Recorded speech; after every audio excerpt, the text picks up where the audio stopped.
The three of them ran for the road, with the enemy chasing after them. The cannibal army divided its forces to pursue them in two directions, trying to follow them to find their residence. As a result, before Hanyang City arrived, the Snake Tribe residence that the three of them passed by was the first to suffer disaster. After the cannibal army found a tribal residence, the team that was chasing the deserters in the northwest stopped chasing them and all rushed towards it. The place where the Snake Tribe lives. The Snake Tribe has a large population, more than 300 people, but it is still vulnerable to the powerful cannibal army. When the snake leader heard the three people shouting that there were a large number of enemies chasing behind them, he immediately issued an order to evacuate. 70 or 80 elderly men and women were left behind to block the attack, while the remaining young adults and children also fled towards Hanyang City. The Snake Tribe's residence was quickly captured, and all the tribesmen who were left to block the attack were killed.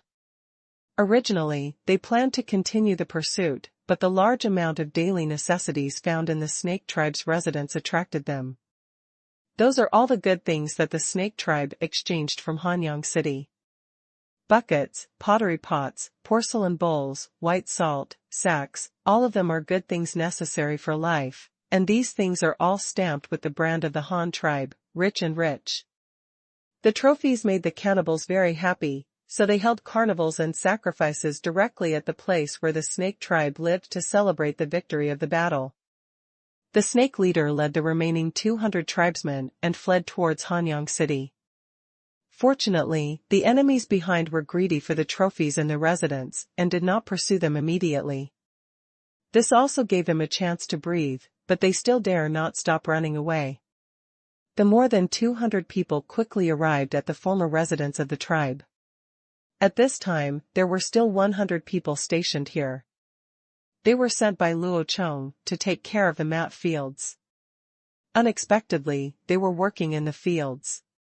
Suddenly, they saw a large group of people running towards them, and they were so frightened that they thought they were being attacked by the enemy. As a result, when I got closer, I saw that it was actually the Snake Tribe, my former neighbor, and all the adults and children ran over. Even the nursing children were crying in the arms of the adults. This group of people didn't bring anything with them, and they looked extremely embarrassed.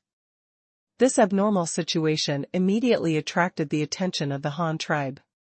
When the two sides met to discuss the situation, the 100-man team from the Han tribe also felt that it was in trouble. After a brief thought, the leader-doer immediately sent a tribesman back to the city on horseback to report to Hanyang City that the enemy was attacking in large numbers. Asking Luo Chong to prepare early, but how did he know that Luo Chong had already taken people to the new city at this time, and Hanyang City was now empty of troops? After sending the cavalry to deliver the message, Doer asked most of the tribesmen and the remnants of the Snake Tribe to continue to flee towards Hanyang City. He took 40 people to stay behind, loaded all the tools, food, and daily necessities in the camp into the truck, and then back to Hanyang City. They stayed at the end to evacuate. It would be best if they could pull the things back. If they were really overtaken by then, they would also have to find a way to get the oxen and horses pulling the cart back. It is only a day's walk from the residence of the tribe to Hanyang City, about 20 kilometers, and it can take up to an hour on horseback. The soldiers who delivered the message also knew the seriousness of the situation and kept urging the horses under their crotches. In the end, it only took 40 minutes. We arrived at Hanyang City.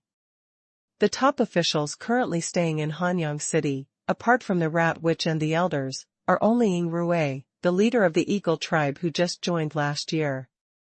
Yufu led the team to the grassland in the south, Dashu led the team to Babao Mountain, Rat Big, Blood 2 is currently staying with Luo Chong in Qingshu district, east of Hedong.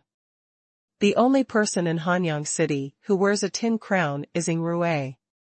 This guy had only joined the Han tribe for a short period of time and was not very familiar with the entire Han tribe. After receiving the news, he did not dare to make his own decisions. He quickly took the warrior who delivered the message to the elders and the Rat Witch to discuss it. What?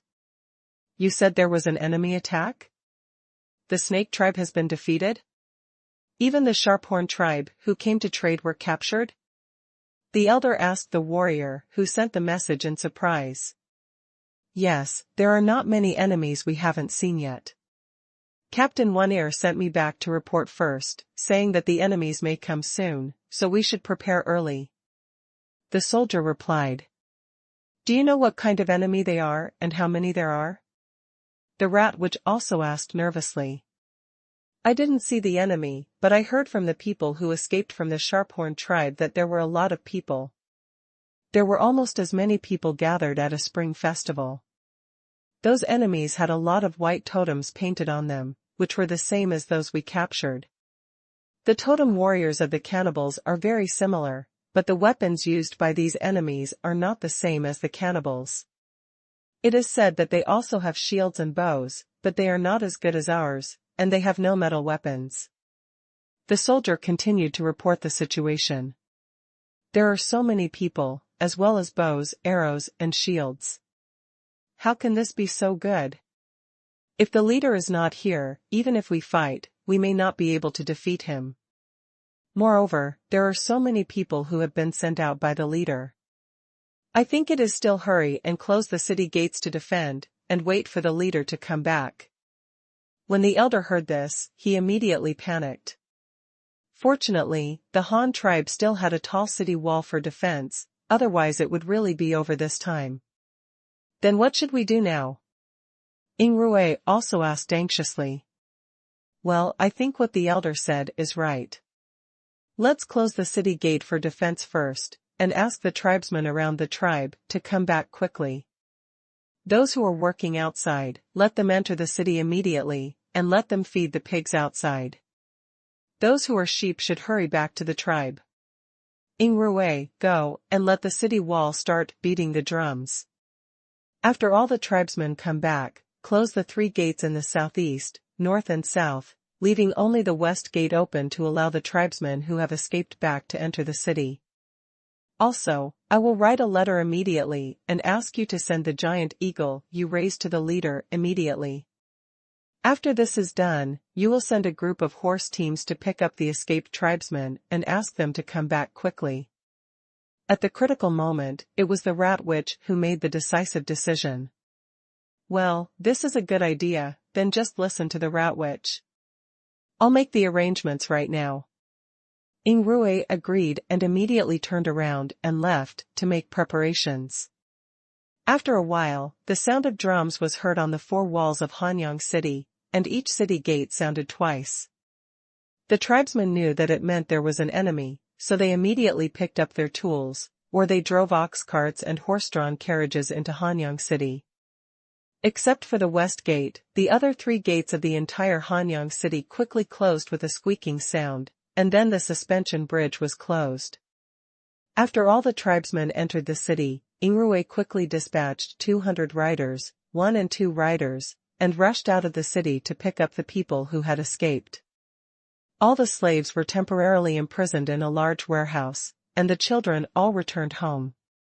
The remaining adults searched for weapons and climbed onto the wall, preparing to rely on the city wall to defend to the death. 200 riders ran wildly on the mountain road.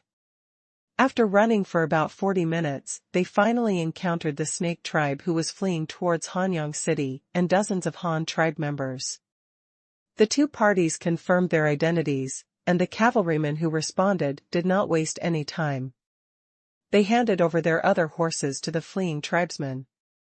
Then each person took a woman and child from the snake tribe, and a group of 400 cavalry returned to Hanyang City again. The remaining adult men of the snake tribe continued to run and retreat under the leadership of the snake leader. They gave up their limited riding opportunities to women and children. Even if they could not escape, they had to stay with the snake tribe. Some bloodlines. Fortunately, the enemy did not pursue him. Duer, who stayed at the residence of the Bien tribe to pack his things, quickly led a convoy full of things to catch up, and then returned to Hanyang City with the men from the snake tribe. This torment had already reached the evening, just as the sun was about to sink into the sky, Lone Air, and the snake leader who were walking at the end finally arrived at Hanyang City. Ing Rui, who stayed behind, immediately ordered the West City Gate to be closed to prepare to resist the enemy's attack. By the way, I'm waiting for Luo Chong's reply. On the other side of the new city, more than 100 kilometers away on the east bank of the river, Luo Chong had just been busy with land surveying for a day, planned the location of the first market, and the direction of digging the artificial river, and was preparing to return to the camp. While eating, I suddenly heard a whistling sound that echoed throughout the world. Luo Chong raised his head and looked in the direction where the sound came from. He saw a snow-white giant eagle rushing toward him in the blood-red sunset in the west. That huge figure was none other than the bazooka raised by Ing Rui himself. Giant eagle, the arrival of bazooka made Luo Chong feel nervous. What happened in Hanyang City? Why Ing Rui asked bazooka to come in person to deliver the news. Bazooka also discovered the Han tribe's camp in the sky. He stretched out a pair of giant wings and swooped down. Finally, he flapped his wings a few times and landed smoothly in front of Luo Chong. Ba, ba. Bazooka, who was more than 2 meters tall, saw Luo Chong and swayed awkwardly on the ground towards Luo Chong. Luo Chong also walked up to it, patted its wings to encourage it, and then untied an animal skin letter from its leg. Shuda, Shuetu, and Beastia also gathered around curiously, wanting to see what news there was in Hanyang City. Opening the animal skin, there were lines of neat fonts on it. Luo Chong recognized it at a glance as the handwriting of Rat-Witch. Apart from Luo Chong, the person who can read the most in the Han tribe now is the old guy Rat-Witch. He doesn't use it. I work hard and am interested in Chinese characters, so I spend a lot of time learning Chinese characters every day. But after reading the contents, Luo Chong couldn't help but frown deeply. When the 3 rats saw Luo Chong's expression, they knew it was not a good thing, and they all asked Luo Chong. "Chief, what's going on over there in Hanyang City? Something bad happened?" Beastia asked in confusion. "You 3 can read it for yourselves. Don't let others know about it yet." Luo Chong gave them the animal skin letter directly, while he walked aside with a thoughtful look on his face. The 3 of them also walked aside with heavy expressions, opened the animal skin letter and read it, only to see what was written above. The cannibal army invaded. There were more than 1,000 people, armed with bows and shields. They appeared in the northwest and plundered the caravan led by Jianjiao in the dense forest. More than 40 of them were captured or escaped. 200 antelopes have fallen into the enemy's hands. 3 of them he fled to Hanyang for help, but the enemy was hot on his heels. Passing the residence of the snake tribe was massacred and their residence was lost. Its leader led more than 200 remaining people to flee towards Hanyang. At noon, they met the Doer team in Matian. The 2 teams reunited and retreated to Hanyang City. I have ordered the tribesmen to return home, the 6 animals to their pens, and the 3 gates to be closed tightly. I have ordered 200 riders, 1 man and 2 horses, to go to meet the enemy. I want to block the city and stop the enemy. I hope the leader will come up with a plan and lead the troops back to rescue. There were not many words, but the ins and outs were explained clearly. After reading this, the 3 people were shocked and angry. They were surprised at the number of enemies and their weapons and equipment. They actually had bows, arrows, and shields. It was really unbelievable. "Chief, what should we do now? Return immediately for rescue?" Shuda came up behind Luo Chong with the letter.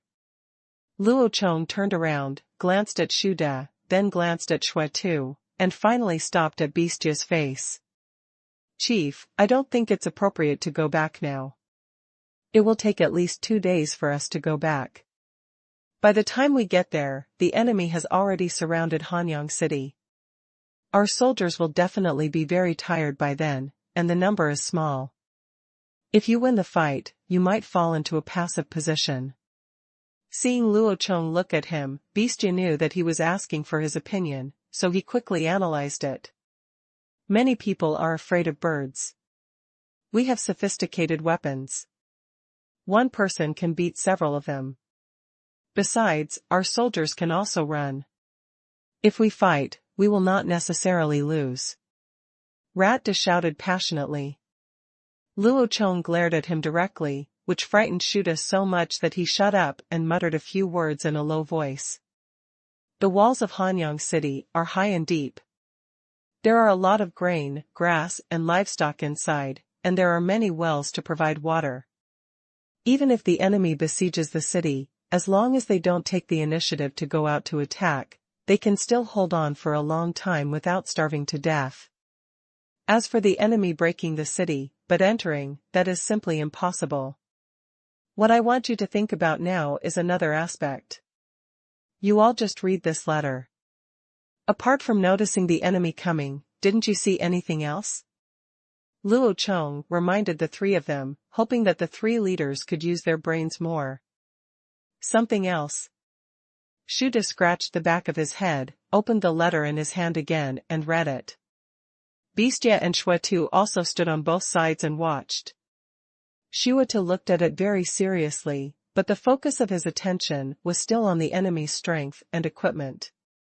As for the other things, he was confused and didn't understand what the something else the leader meant. The monk, who was as big as Shu and 2 feet tall, was confused. He slapped the back of his head anxiously. Only the beast Fang seemed to see something. Finally, he glanced at Shuda thoughtfully, and then, as if suddenly awakening, he looked at Luo tentatively. Chong asked. Chief, are you talking about the snake tribe who fled to our Hanyang city, and the captured Jianjiao tribe trading team? The April market is about to start in the past few days. Many tribes coming to trade are probably not far from Hanyang city at this time. These teams from various tribes who come to trade do not know the situation of Hanyang city yet. Waiting for them after arriving, it is very likely that you will bump into the enemy's arms, so the leader wants to.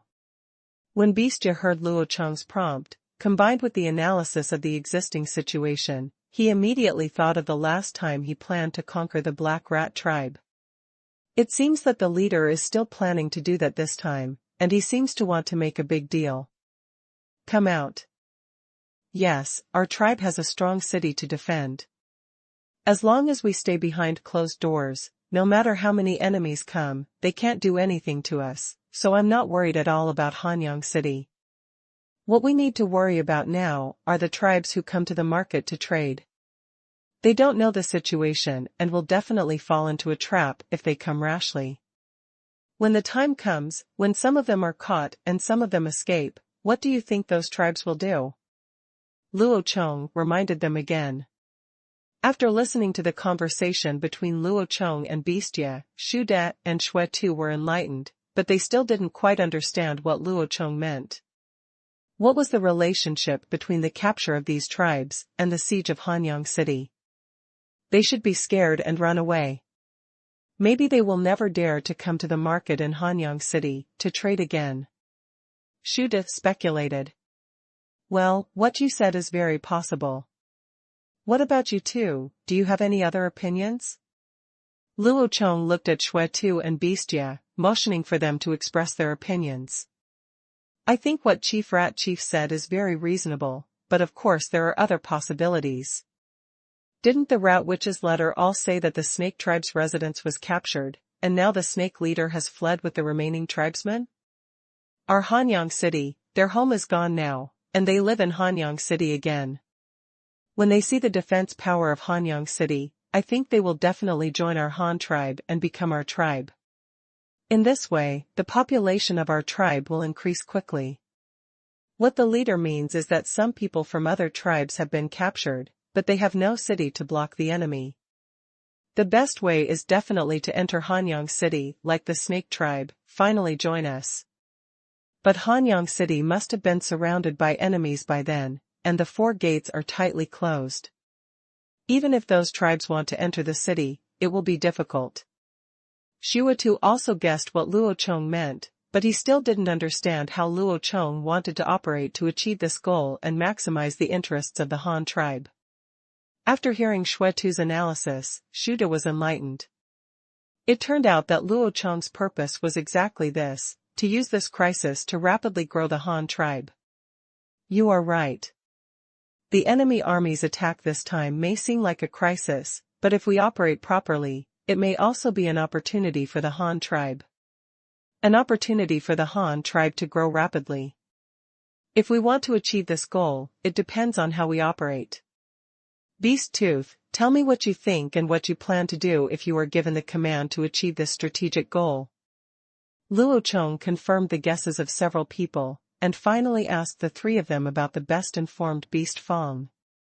When Beastja heard Luo Chong asking for his opinion, Shen Ning said for a moment. I think to achieve this goal, we can lead our troops back now, but not back to Hanyang City, but to the salt mines to the west of Hanyang City, or to the mountains south of Hanyang City. In short, we can stay in Hanyang City. It's nearby, but we can't send reinforcements right away. Then we can wait for a few days. When we get to the market, the tribes who come to trade will definitely be caught, but there are not many of them. It is very likely that the whole army will be annihilated, and no one will be able to escape by then. Therefore, we should send some soldiers to focus on reconnaissance, guerrillas, and harassment. When the trading teams of those tribes are about to be captured, we rescue a few of them, and then let these escaped soldiers take the situation back to their own tribe, let them go back to the tribe and call for reinforcements. In this way, we can slowly assemble the coalition forces of various tribes outside Hanyang City.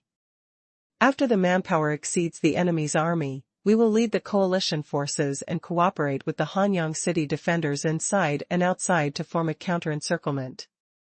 Thousands of enemy troops. Moreover, we can capture some of these enemies alive and then demote them into slaves and send them here to work. I think our new city construction will also require a lot of people. I think it will be good to use these slaves as coolies. Zhuya said, stroking the not very long beard on his chin.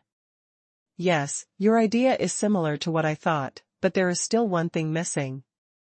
Our final goal is not only to annihilate this group of enemy troops, but the most important purpose is to take the opportunity to absorb the strength of the surrounding tribes, so when gathering the coalition forces, we need to discuss the interests with them first and force them to actively join the Han tribe after the war.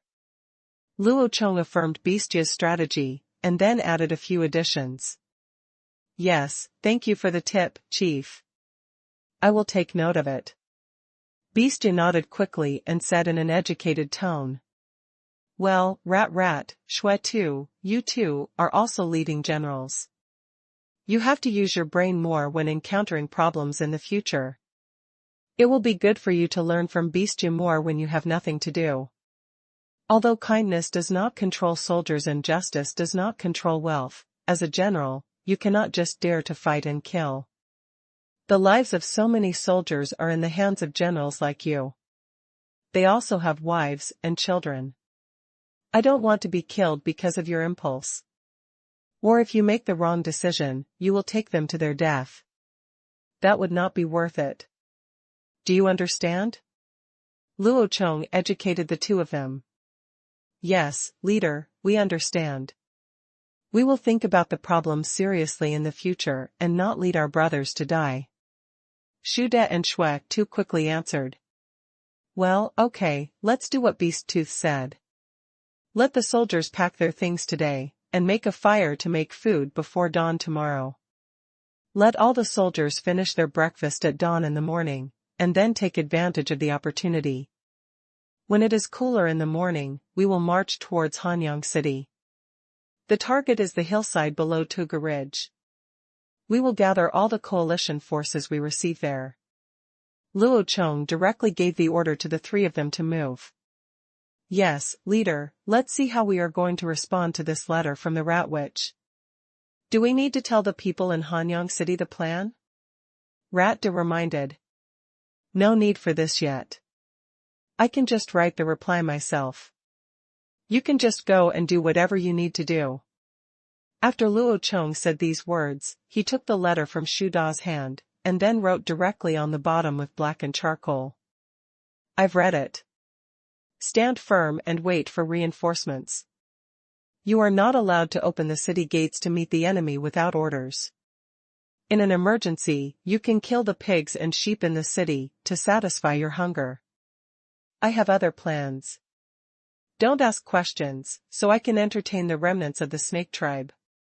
After writing the reply, Luo Chong asked Bazooka to send the letter back again, and then walked around the camp again, looking for Yu Yi, intending to explain to him his work progress after leaving. Luo Chong brought a large number of convoys and workers here this time, not only to escort the supplies, but also to let these craftsmen with construction experience lead the hired workers in construction here.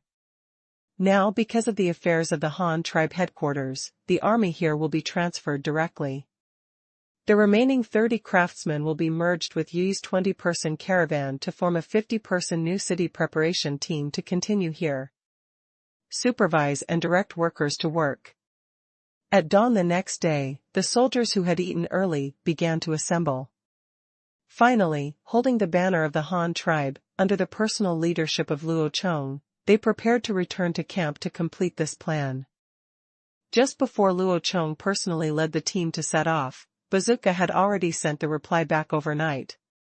Ying Rui, Rat Witch, and the elder who were in the city also received Luo Chong's order and immediately ordered the 4 doors to be closed tightly and let everyone the male tribesmen who stayed in the city gathered on standby, ready to organize a defensive counterattack at any time.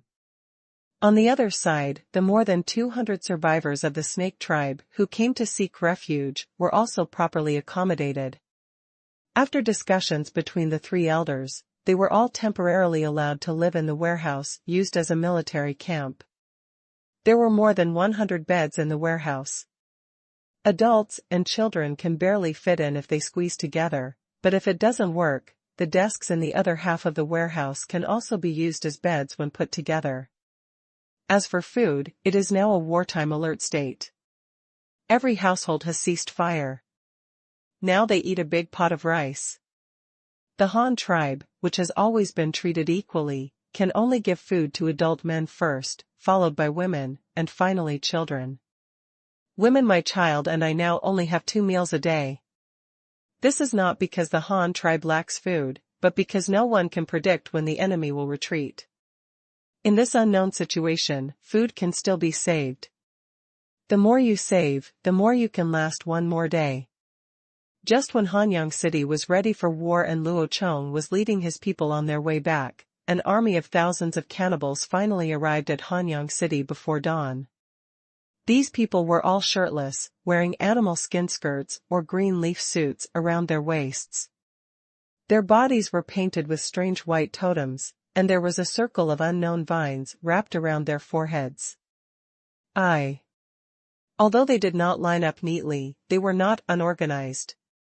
Many teams could be vaguely seen, about 40 people per team, led by a captain with a palm-sized skull necklace hanging on his chest.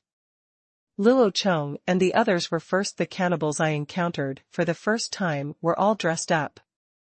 Not only were there people in the team, but there was also no shortage of red-haired man-eating giant apes. There were more than 40 of them this time. Even in a team of more than 1,000 people, they were still conspicuous. The prisoners previously captured from the Snake tribe and the Sharphorn tribe were also in the team. They were tied together by ropes, and they were tied to their heads. They were half dead and lined up in several rows with their necks tied. The team, a total of about 30 people, were guarded by several cannibals. One end of the rope was held in the hands of the giant apes, leading them like dogs. The 200 antelopes caught yesterday were also among them, but there were a lot less of them. They must have been eaten. The remaining less than 100 antelopes were tied into strings and carried in the team. They made a long circle in the mountain forest, and finally came around from the southwest, which was where the Bian tribe once lived. These people must have followed the footprints and ruts. The group of people emerged from the dense forest, and suddenly there was an open land of more than 3,000 acres in front of them. The open land was nothing, just a plain in the mountains. But what shocked them was that in the east center of the open land, there was a tall, angular building. Taking a closer look, the building is surrounded by water and the city wall is too high to reach. The entire surface is made of blue bricks similar to rocks. It is smooth and has no gaps and no points of strength. It is like a naturally formed steep mountain wall. Only in the middle of the four walls was a huge wooden board covering the walls. A group of people curiously came to the west gate. The ruts and horse hoof prints on the ground extended all the way to the moat outside the west gate, and then disappeared. Looking at the huge wooden board opposite the traces, these people seemed to understand something. At this moment, the commotion below the city also attracted the attention of the city wall defenders. It was just dawn, and the sight was not very clear. Dozens of people leaned down from the city tower or the arrow stacks on the city wall to look down. At a glance, they saw countless white totem warriors appearing under the city, as well as a giant ape that was twice as tall as a human. The tribesmen who saw the giant ape for the first time were shocked. "It's the enemy. The enemy has come to the city. Hurry, beat the drum." I don't know who shouted first, and then, the big drums on both sides of the West City Tower started beating loudly. This drum sound that shook the world not only knocked down the sleeping tribesmen in Hanyang City, but also knocked down the city wall. The cannibal army and the giant ape were startled. The enemies below the city all looked towards the top of the city, where the sound was coming from. They saw a row of neat gaps at the top of the city wall. Countless figures were running and swaying there, and people kept poking their heads out of the gaps. Those people were all tied up. He was holding his hair, and he seemed to have a weapon in his hand. If he looked carefully, it was either a sharp copper spear or a long bow, an arrow. This look immediately attracted the attention of the enemy troops below the city. The hairstyle was not the key. The key point was that the people on the city wall had bows and arrows in their hands. You must know that they were looking for tribes that used bows and arrows this time. Isn't this just right? Have you checked in? I'm sure he didn't run away. The red-haired giant ape outside the west gate also noticed the people on the city wall. He roared angrily, ran for a short distance, then jumped high, crossed the 4-meter-wide moat, and lay directly on the smooth city wall. Superior. But it is a pity that the giant ape could only fly to a height of 5 meters, and no longer had any energy left to sprint upward. The smooth wall had no strength. In the end, he could only helplessly scratch the wall a few times, and then heard a pop. Fell straight into the moat, causing huge water splashes to wash away the wall and the land on the other side, turning the surrounding giant apes and totem warriors into drowned rats. Suddenly, there were scoldings and angry roars from the giant ape. The giant ape that fell into the water also struggled to crawl out of the moat to the shore, and then shook off the water on its body like a dog shaking its hair. Then he continued to roar at the humans at the top of the city wall. Ing Rue, who was standing on the tower, patted his chest in fear and kept muttering, "It's so dangerous, so dangerous. I almost got climbed up by that monster." Fortunately, the city wall is high enough and there is a moat. Sufficient width. This is really not a joke. The moat is still very useful when facing the giant ape. Although the moat can't do anything to the giant ape, it limits the distance the giant ape can jump. This beast is huge and has super jumping power. If there wasn't a moat, let it jump from a closer distance, maybe it could really reach the gap in the arrow stack / But now the emergence of the moat has limited its jumping distance, leaving the giant ape just shy of 2 meters short of climbing the city wall, which also makes the tribesmen in the city feel relieved. As for those totem warriors, let alone climbing the city wall, even if they were asked to run a few hundred meters, they might not be able to cross the 4-meter-wide moat. Whether they could touch the wall was a question. Chapter 300, Spread Flowers /. But being unable to touch the wall doesn't mean they can't attack. You must know that the bows, arrows, and spears in their hands are not fire sticks. Although there are not many bows and arrows, only half of the team of more than 1,200 people has bows and arrows. But there are definitely more bows and arrows than there are in Hanyang City. Well, it's not accurate to say that. There should be more bows than the first army of Hanyang City, but when it comes to the number of arrows in reserve, that's not in the same order at all. The cannibal archers only have about 20 or 30 arrows each, and the quality is very low. Very few arrows have feathers stuck on their tails, and there are no arrowheads. Their arrowheads are carbonized with fire, then directly grinded into a pointed shape. As for the arrow shaft, it can be made as straight as possible. You must know that the arrows they imitated were still the first and most rudimentary arrows invented by Luo Chong. At that time, Luo Chong himself had no metal to use, and the arrows he used had no arrowheads, but the tails of the arrows had moa stuck on them. The feathers and arrow shafts are relatively straight, and the rest are really the same as those used by the current group of enemies. Let's talk about the giant ape under the city. After the giant ape failed to jump over the wall, it quickly tried again unwillingly. This time it retreated a long distance, and then jumped towards the city wall again, but with the difference last time was that the leading army on the city wall was also ready this time. Just when the giant ape jumped high and was about to fly over a height of 5 meters, several warriors holding bows and arrows suddenly appeared from the arrow stack on the city wall, and Du-er was among them. Fire the arrow! Under Du-er's loud command, 5 arrows shot straight towards the giant ape's chest. With 5 muffled pops, they all hit the bullseye. Each arrow shot deeply from different angles. Plunging into the chest of the giant ape, 2 of them even poked out halfway from the back, directly shooting the giant ape to the core. What distance is this? The highest position of the arrow stack was only 7 meters high. The giant ape suddenly jumped up from below and had already flown to a height of 5 meters. Therefore, the actual shooting distance of Du-er and the others was only 3 to 4 meters, such a close distance. They still use powerful bows and arrows such as the standard longbow, and the arrows are also very sharp copper arrowheads. No matter how thick the giant ape's body is, it is not difficult to shoot it to the core. 2 of the 5 arrows penetrated the body.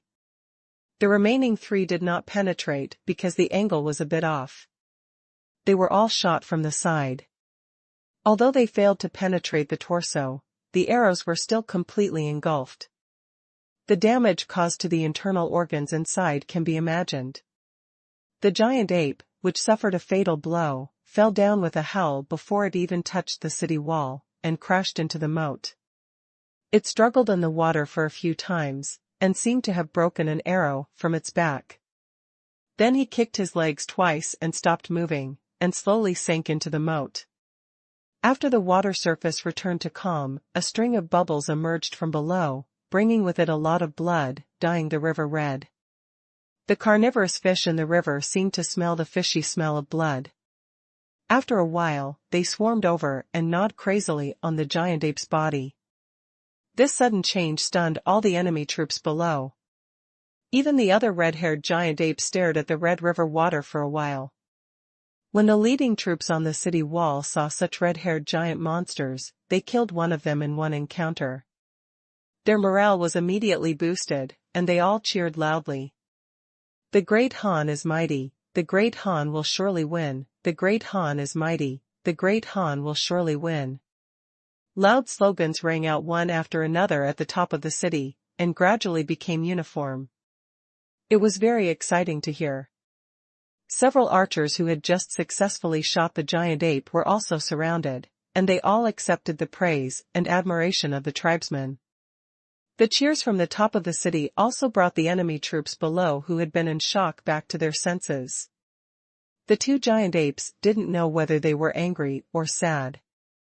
They roared and jumped into the moat, and then worked together to drive away the fish. The swarm dragged the corpses of the same kind out of the water, and also injured several big fish that refused to let go. The two giant apes grabbed the big fish from the corpse and threw it hard towards the city, but no one was hit, and they were dodged by the soldiers. Other giant apes also ran over, surrounding the corpse and shouting loudly. Some even pulled out the arrows of the Han tribe from the corpse, and broke it into two pieces with a strong force of their hands. Looking at the corpses of their own kind, the other giant apes seemed to have gone crazy and started running under the city one after another, trying to fly to the city wall and kill the ape killers holding bows and arrows. When Ying and Du saw this situation, they also quickly arranged their troops and placed all the archers behind the arrow stacks. Just when the group of giant apes leaped over again, the archers also released their troops one after another. Deadly arrows. There was another muffled sound of popping. This time, the 23 giant apes that attacked together were all hit by arrows and fell down. Some were hit by several arrows and died on the spot, while others were not too seriously injured and fell into the water soon after.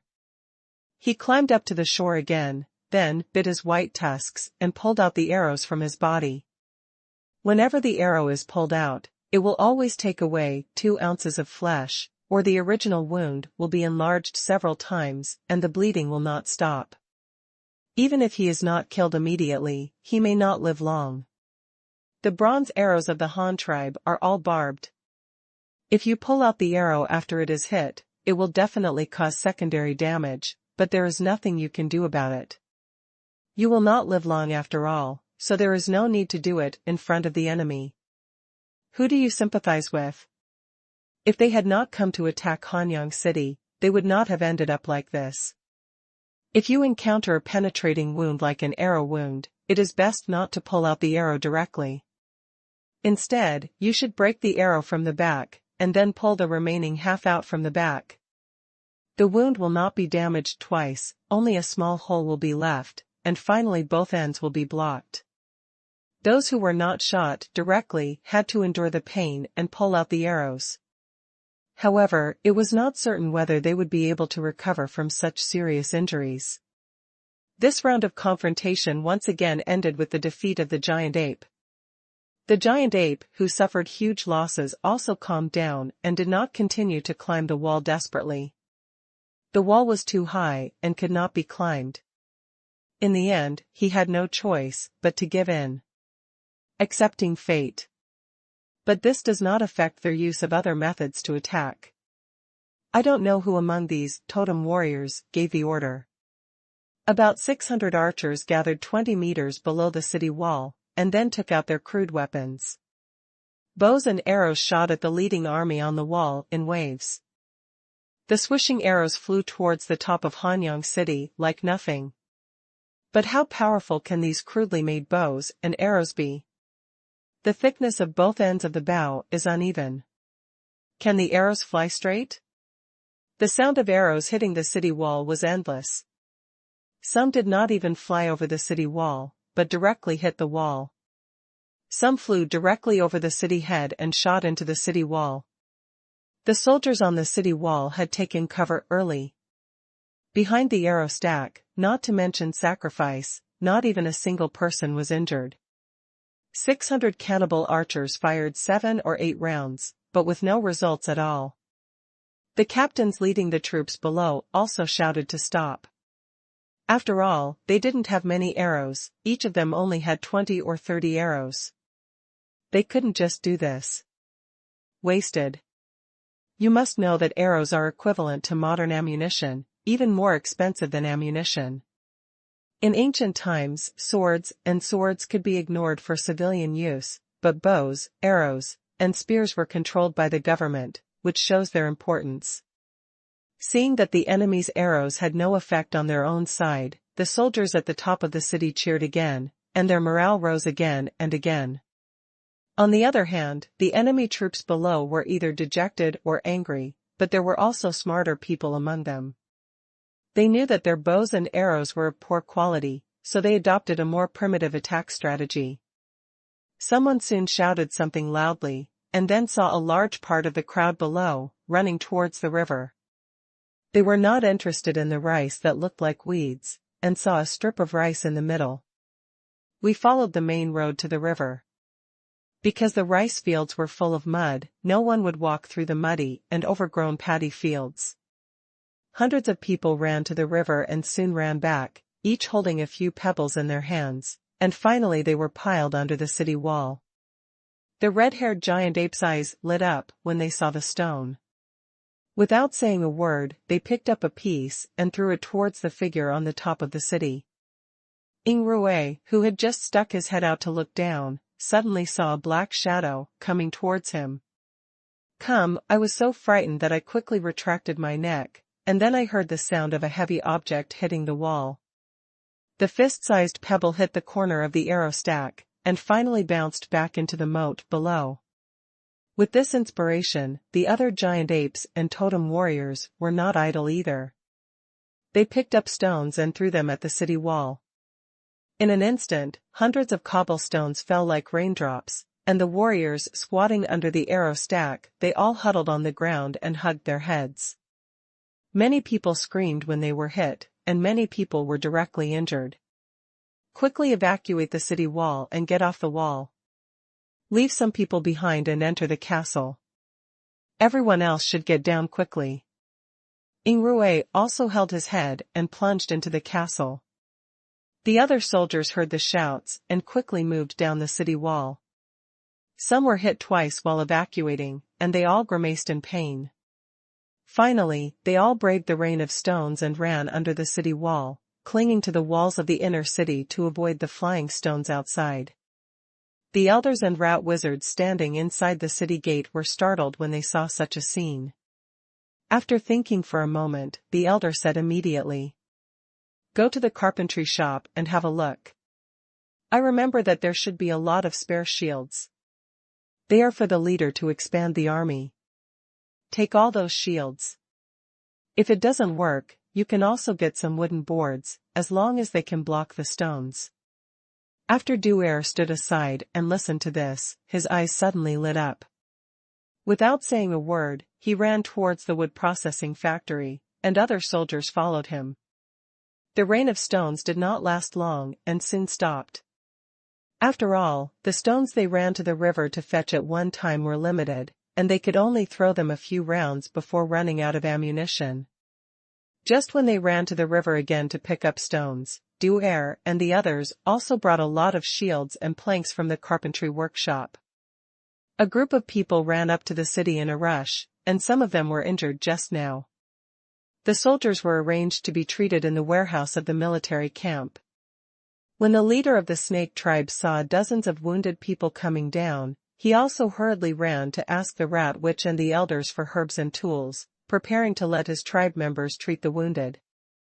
The snake tribe was good at healing wounds and diseases, and they also used it in their daily transactions. A large amount of medicinal materials were sold to the Han tribe, which came in handy at this time.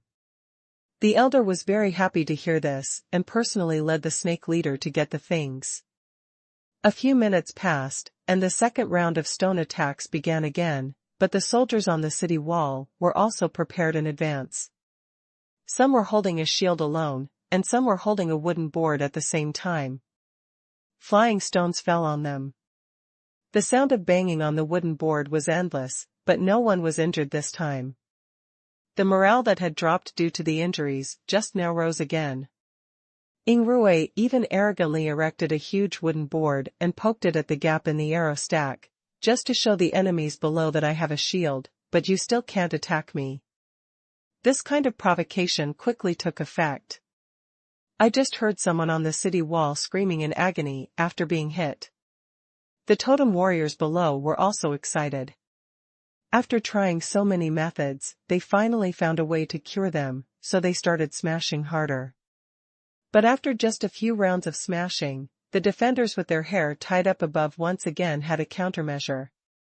They looked at the man wearing a silver tin crown on the city wall, hiding behind the big wooden board and watching them sneer.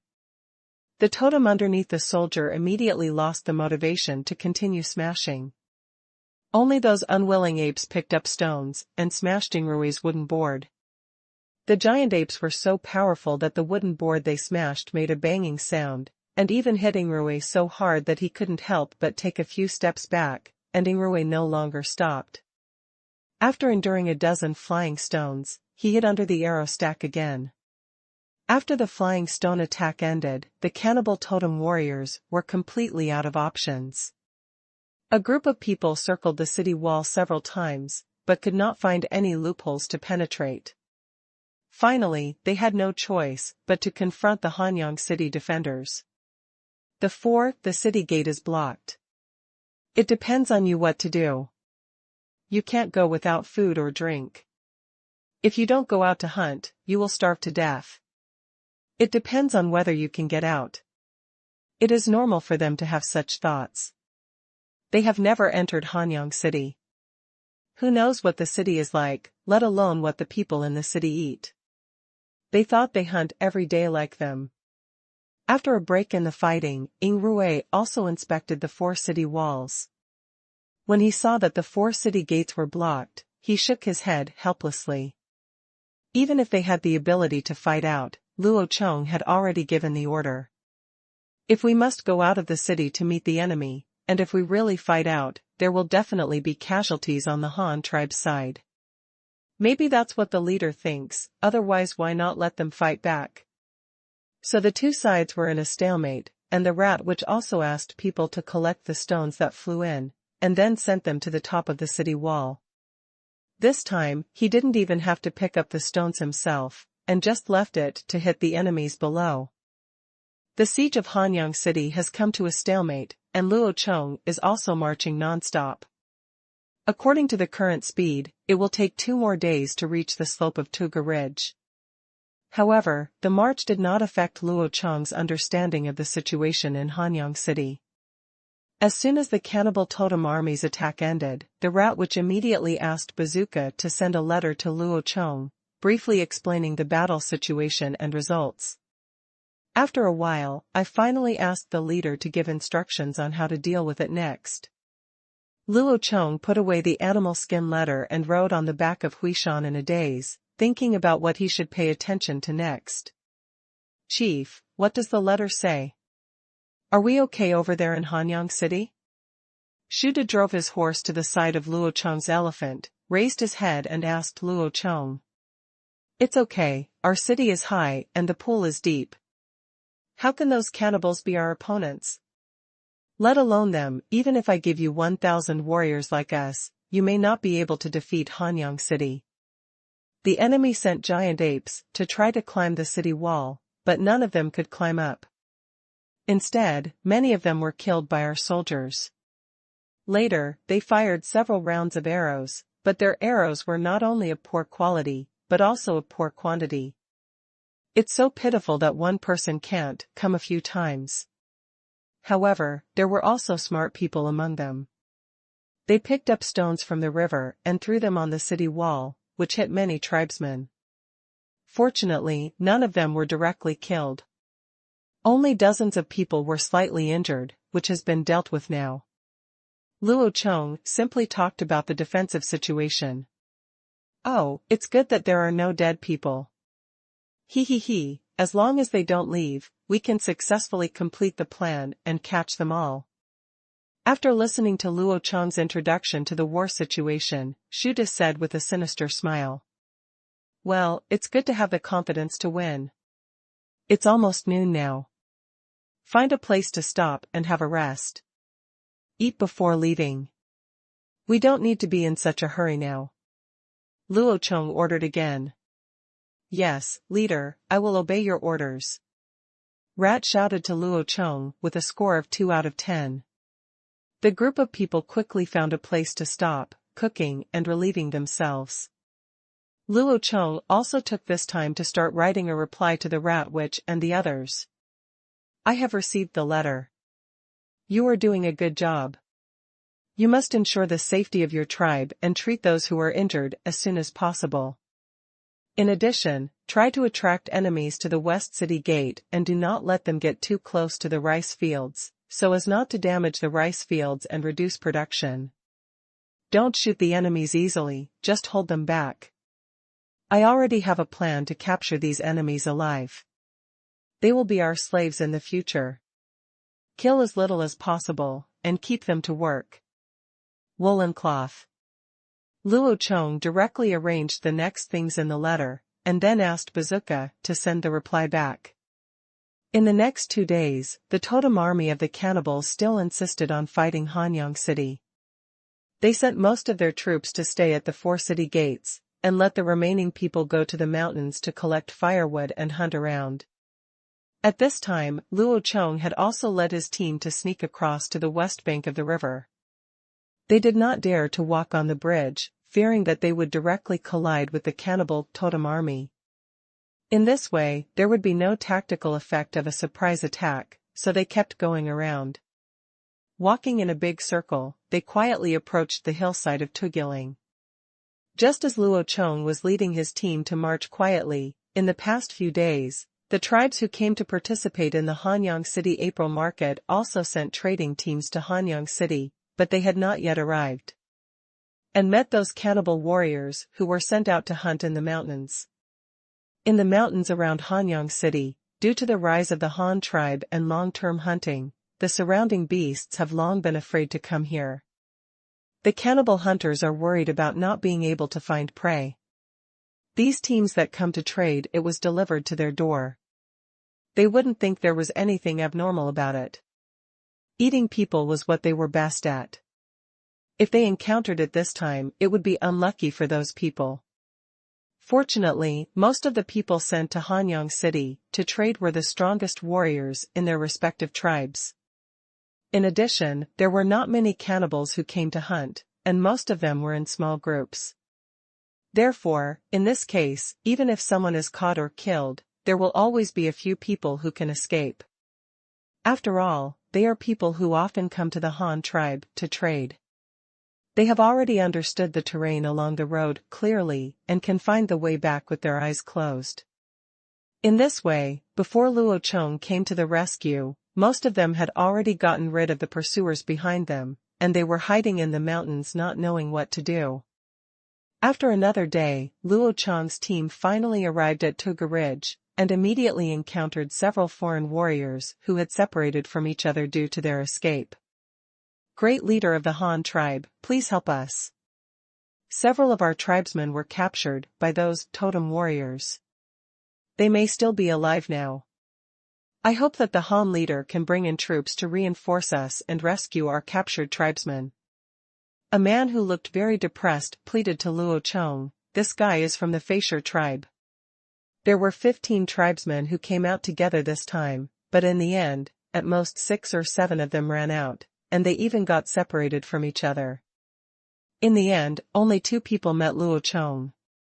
Yes, please ask the leader of the Han tribe to help us. Some members of our tribe have been captured by the enemy. The Han tribe is powerful and well-armed. We implore the leader of the Han tribe to send troops to help us and recapture the captured tribesmen. Otherwise, it might be too late. A short man from the Cha tribe knelt in front of Luo Chong and said, "You guys stand up and talk first. It's not that I won't help you, but the number of enemies is too huge. You may not have gone to the surroundings of Hanyang City and don't understand the current situation there. The cannibal army is attacking. Male, there are more than 1,000 totem warriors here, and they have surrounded the 4 gates of Hanyang City, otherwise we would not have been able to come here quietly to come up with ideas." Luo Chong first rejected the twos pleas, and then told Hanyang City about the current siege crisis. There was a huge difference in the number of enemies and ourselves, and it was difficult to protect ourselves. How could he have the energy to care for others? Ah? So it turns out that even Hanyang City has been surrounded by them, the short man from the Cha tribe said in surprise. Then I wonder if the leader of the Han tribe has thought of a way to rescue our captured tribesmen. If there is a way, the sooner the better. Otherwise, if it is too late, we may not still be alive. Faisher, the down-and-out man from the tribe, also asked nervously. After your tribe was captured, they must have taken them to Hanyang City, but they are now outnumbered, and we will definitely not be able to save them with just this small number of people. Unless we have more people, 1 or 2,000 people, we can directly cover them up and cooperate with the defenders in the city. We will definitely defeat the enemy and rescue our captured tribesmen. 1 or 2,000 people? Do you Han tribe still have that many people outside Hanyang City? The short man from the Cha tribe asked in surprise. Of course not. Most of our clan members are trapped in the city now, and we are the only ones outside. Seeing the somewhat disappointed looks in their eyes, Luo Chong paused and continued. But it's not impossible. You want to save your own people, and we also want to save ours. Our goals are the same. Besides, aren't our Han tribe members your relatives? Which of your tribes doesn't have one? Our relatives in Hanyang City? So it is not just one of our tribes that is encountering difficulties now, but we should all face it together. If each of your tribes also sends 100 or so people, we will soon be able to gather 1 or 2,000 people, so that when the time comes, is it easy to fight? Do you think so? Luo Chong said to several people. These words made several people very moved. Even the soldiers around Luo Chong were the same. They were originally purchased from various tribes. It has only been more than a year since they died. How could they forget so quickly? The place where I grew up. It is also necessary to mention that the strategic purpose of this battle was not clear to the soldiers below. The news they received was that Hanyang City was surrounded by an army of cannibal totems, and the leader brought them to rescue them. However, there are too many enemies now, so the leader needs to raise some troops from the surrounding tribes and then fight back together.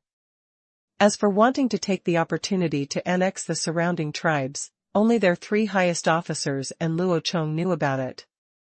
No one else thought about it so much, but Luo Chong felt that it would be okay even if they really told these warriors.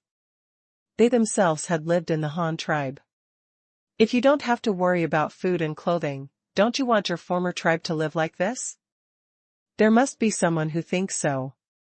When the 2 men from the Cha tribe and the Faisher tribe heard this, they also nodded secretly. Luo Chong was right.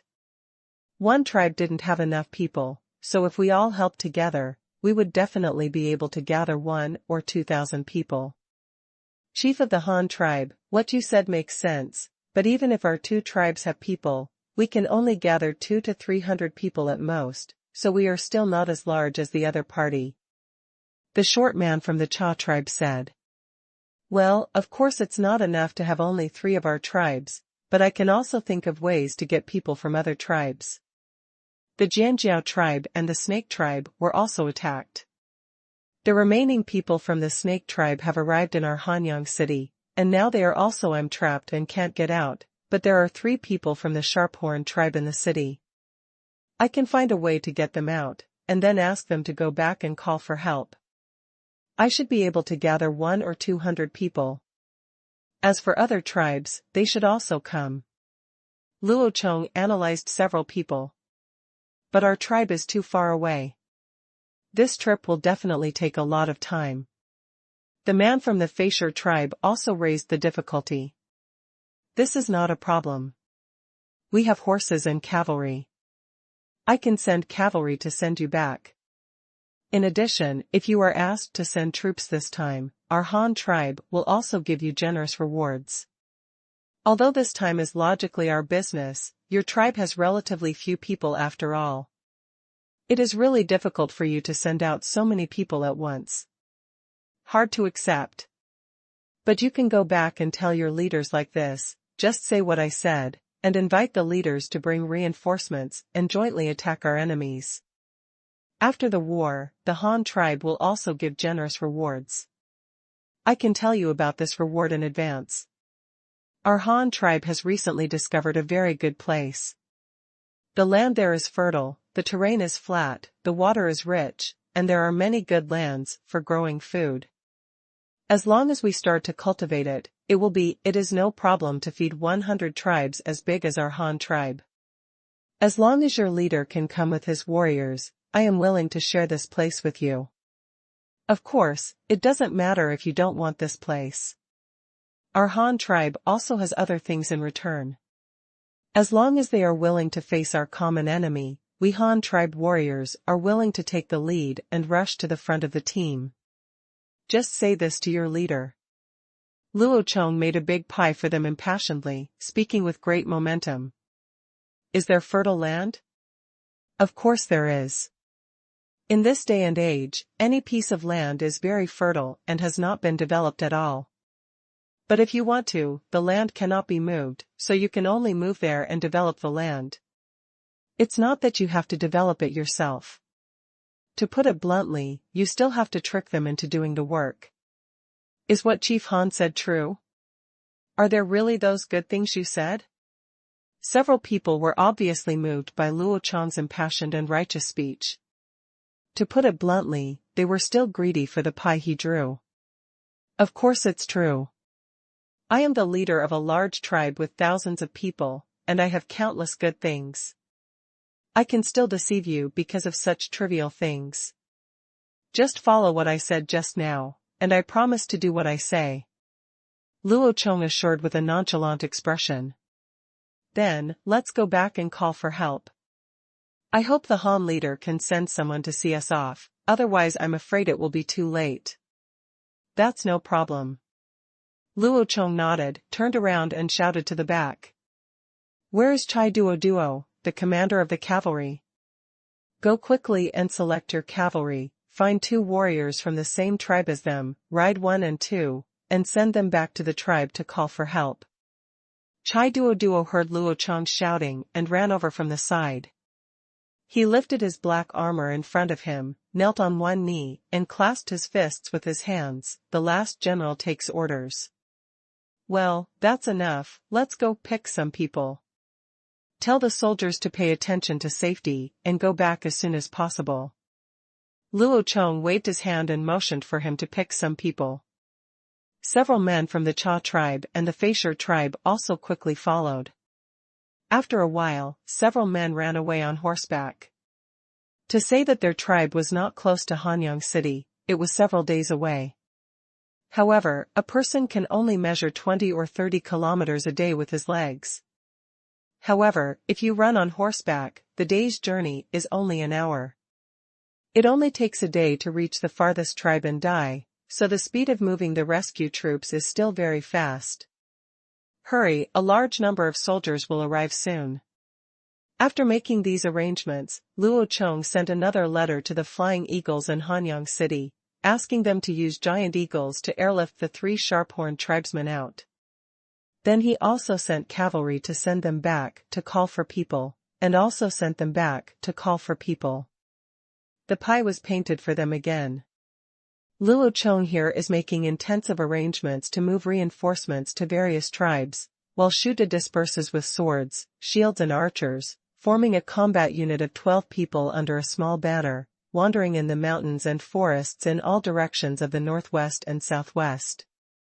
Response: the remaining soldiers who were defeated by the cannibal totem warriors. Then bring them back to Luo Chong, explain them with reason, move them with emotion, draw a big cake, and then send the cavalry to send them back to report the news. April 1st, the beginning of summer, today was supposed to be the time for the Han tribe to hold a trade fair. However, due to the enemy's siege, the market could not be opened. However, the tribes who came to participate in the fair came as scheduled. As a result, they naturally ended up being killed by the enemy, but fortunately there were elite warriors from the Han tribe to assist them in the jungle, and each tribe rescued a few people. Then these people were sent back to the tribe to move the reinforcements. The horses were very fast, and they didn't have to pick the road as much as the cars. The cavalry who sent people back to report the news also took some shortcuts, so they were very fast and basically set off. They returned to their tribe that day. The leaders of each tribe also received this not-so-good news immediately. It was dark, and 2 full moons hung brightly in the sky. In the area where the Xian tribe lived, the nearly 30-year-old leader sat in front of a bonfire, holding a bowl of white rice in his hand, and looked at the 2 people in front of him in surprise. One was a subordinate he sent to the market to purchase goods before, and the other was a Han tribe cavalry dressed in red robes and black armor, but he was also a member of their Cha tribe. What did you say? Hanyang City was surrounded by more than 1,000 enemies, and those enemies even captured our people? Yes, that's why the leader of the Han tribe asked us to come back to report the news. He wanted the leader to take our soldiers to support us. He also promised us that as long as we send people there, we will be given generous rewards. The short man, he immediately recounted everything Luo Chong said. Leader Cha frowned when he heard this, and then looked at the cavalryman from the Han tribe. Chief, that's what our Han leader said, and I can vouch for it. The cavalryman immediately understood what Leader Cha meant and spoke to prove it. You haven't eaten yet. Come on, bring them some food. You eat first. Let me think about this. Leader Cha frowned and said. This matter is not as simple as what the two soldiers said. It is true that their tribesmen were arrested, but how many people were there? There were no more than 10 people in total. For the Cha tribe, with a total population of more than 400 people, it was not possible at all. Nothing. At worst, I can just treat these 10 people as dead. Do I still have to use the strength of the whole clan to help you fight the war? Let's talk about the benefits Luo Chong mentioned. There is a good land that can be cultivated and can feed hundreds of thousands of people. But how do they use it? If they want these lands, the whole family has to move there. How can it be so simple to just open your mouth? Just come. However, Luo Chong also said that if they were unwilling to move over, they would also give other things as compensation, but they did not say what they would give or how much they would give. This was a completely empty promise. But what if you don't go? According to the news, Hanyang City has not been breached by the enemy yet, it is just blocked inside. Moreover, according to this cavalryman, there is still a large amount of grain and livestock in Hanyang City, and there is no shortage of food at all. Not sure who will consume whom to death. Then the question becomes, if the Han tribe survives this disaster, and when they recover, will they take revenge on these tribes who did not help? You must know that the population of the Han tribe is not just 1,000 people. It's easy to eat a small tribe like them. There is another more important question. If the Han tribe is defeated, it will definitely end in destruction. Then where will they buy white salt in the future? To put it another way, if the Han tribe won and did not attack them afterwards, but broke off relations with them and terminated transactions with them in the future, then they would still not be able to eat white salt. This situation is very likely to happen. After all, when I need help, I agreed to pay you, but you didn't come to help, so why should I sell you things? Put yourself in my shoes. If I were a Han tribe, I'm afraid the leader will do the same thing. After thinking for a long time, Leader Cha sighed. If he didn't send troops, no matter what the final result was, he would not be able to accept it, so he had no choice but to send troops. He had no choice but to be forced. The two soldiers finished picking up the food in the bowl and stared at Leader Cha silently, hoping to get his answer. After all, their tribesmen were still waiting to be rescued. Our Cha tribe and the Han tribe are friends. Now that the enemy has surrounded Hanyang City and captured our people, it is our common enemy. Since we are enemies, there is nothing to say. We will definitely send out this soldier. Gather the clansmen immediately, I will call out 120 people, and we will set off at dawn tomorrow. Leader Cha turned around, looked at the two people's eager eyes, and said loudly and indignantly. Anyway, I have decided to go, so I might as well say something nice, and get more benefits in the end. There is no need to put on an unwilling face, and this can be regarded as a good example. The tribesmen understood why they went to war. In this way, the Cha tribe selected warriors that night, 100 men and 20 women, and gathered 120 people, ready to set off early tomorrow morning. During this night, most of the other tribes who received the news were like this. People who can become leaders, elders, or witches are not fools. They are all wise men in the tribe. In fact, their ideas are similar to those of the leader. The kind that is forced into helplessness. On April 2nd, the second day of early summer, dozens of tribes that had done business with the Han tribe sent out warriors, most of them like the Jianjiao tribe. The total population was nearly 600 people. This time they sent 150 people directly, which is the majority of the combat strength of the entire tribe. There are also many other tribesmen, more than 100 people, as few as 40 or 50 people. There are also some small tribes with a total population of less than 100 people. Almost the whole tribe is dispatched. There are also some small tribes with 50 or 60 people, and even more. Even the nursing baby was brought over, and it was like moving. For these small tribes, maybe this time is an opportunity. The Han tribe discovered another good place and agreed to share it with them. I definitely don't dare to share, but maybe I can join the Han tribe directly. In this way, those good things will still be given to them for free. A large number of soldiers were gathering towards Luo Chong, but some tribes were relatively close, and they arrived at the gathering place in the evening of the next day after the march started. However, looking at the dense totem warriors blocking the city gate, Luo Chong did not directly order an attack. In order to obtain food, the cannibal warriors often sent small teams to hunt in the surrounding mountains and forests. After looking at the few soldiers, Luo Chong had an idea and immediately told them about a reward mission. He would capture an enemy and give him 2 large bowls of white salt if he brought him to Luo Chong.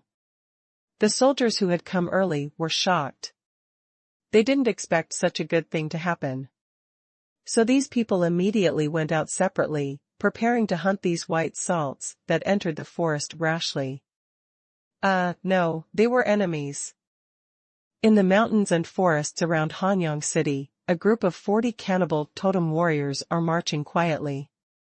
They are chasing the footprints of a group of animals. They are the footprints of cattle. The footprints are deeply sunken. It seems that the weight of these cattle is definitely not low. If they can catch it, it will definitely be enough for them to have a big meal.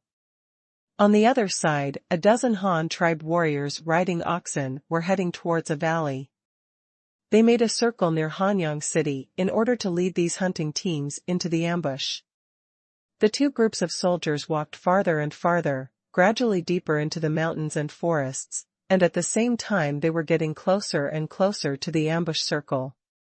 In the ambush circle of the mountain col, nearly 200 soldiers were ambushing around, some hiding in trees, some hiding in bushes, and some Voldemorts, lying in the waist-high grass, silent and motionless. Among these 200 people, there were Han tribe warriors in red robes and black armor, as well as reinforcements from other tribes in leaf suits.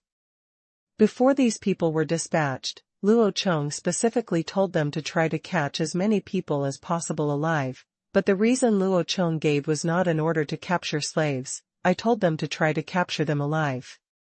Even if they couldn't win, they might be able to exchange these captives for people captured by other tribes, which could be regarded as a hostage exchange.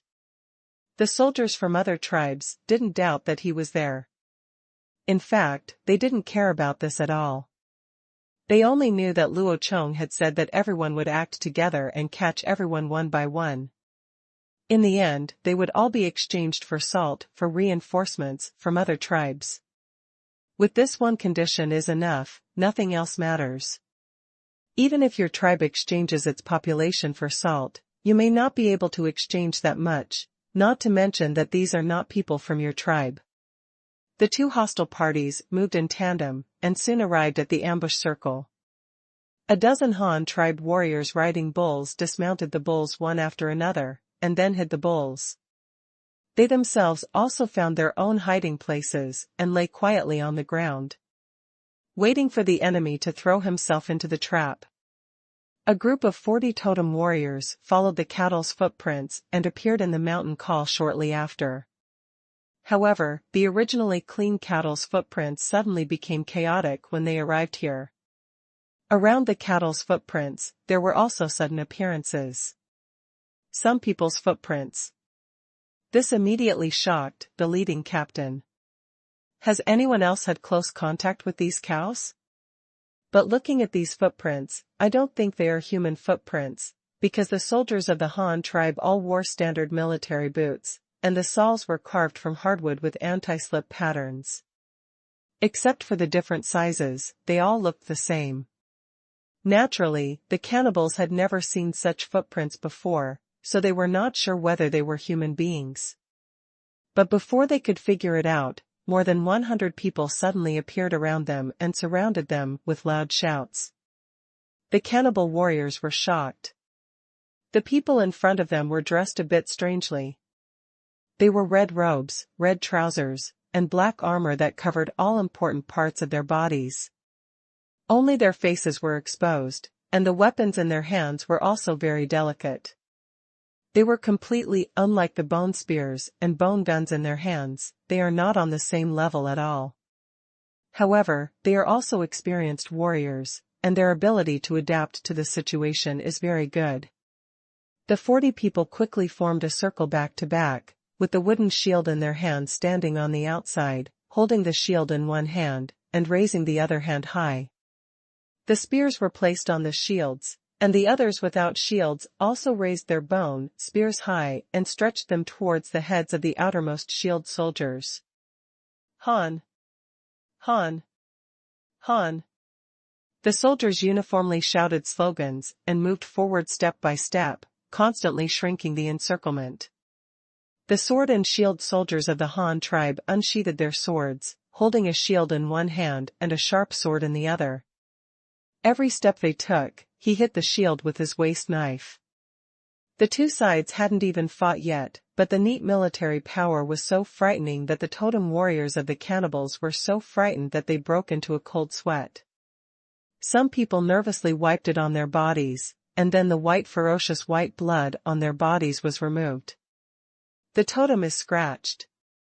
More than 100 sword and shield soldiers, spearmen, miscellaneous reinforcements, and archers all approached with their own weapons. They quickly narrowed the encirclement and surrounded these enemies. Most of the miscellaneous reinforcements used freshly chopped wooden sticks as weapons this time. The archers did not use bows and arrows this time, but had a shovel in one hand and a wooden stick in the other.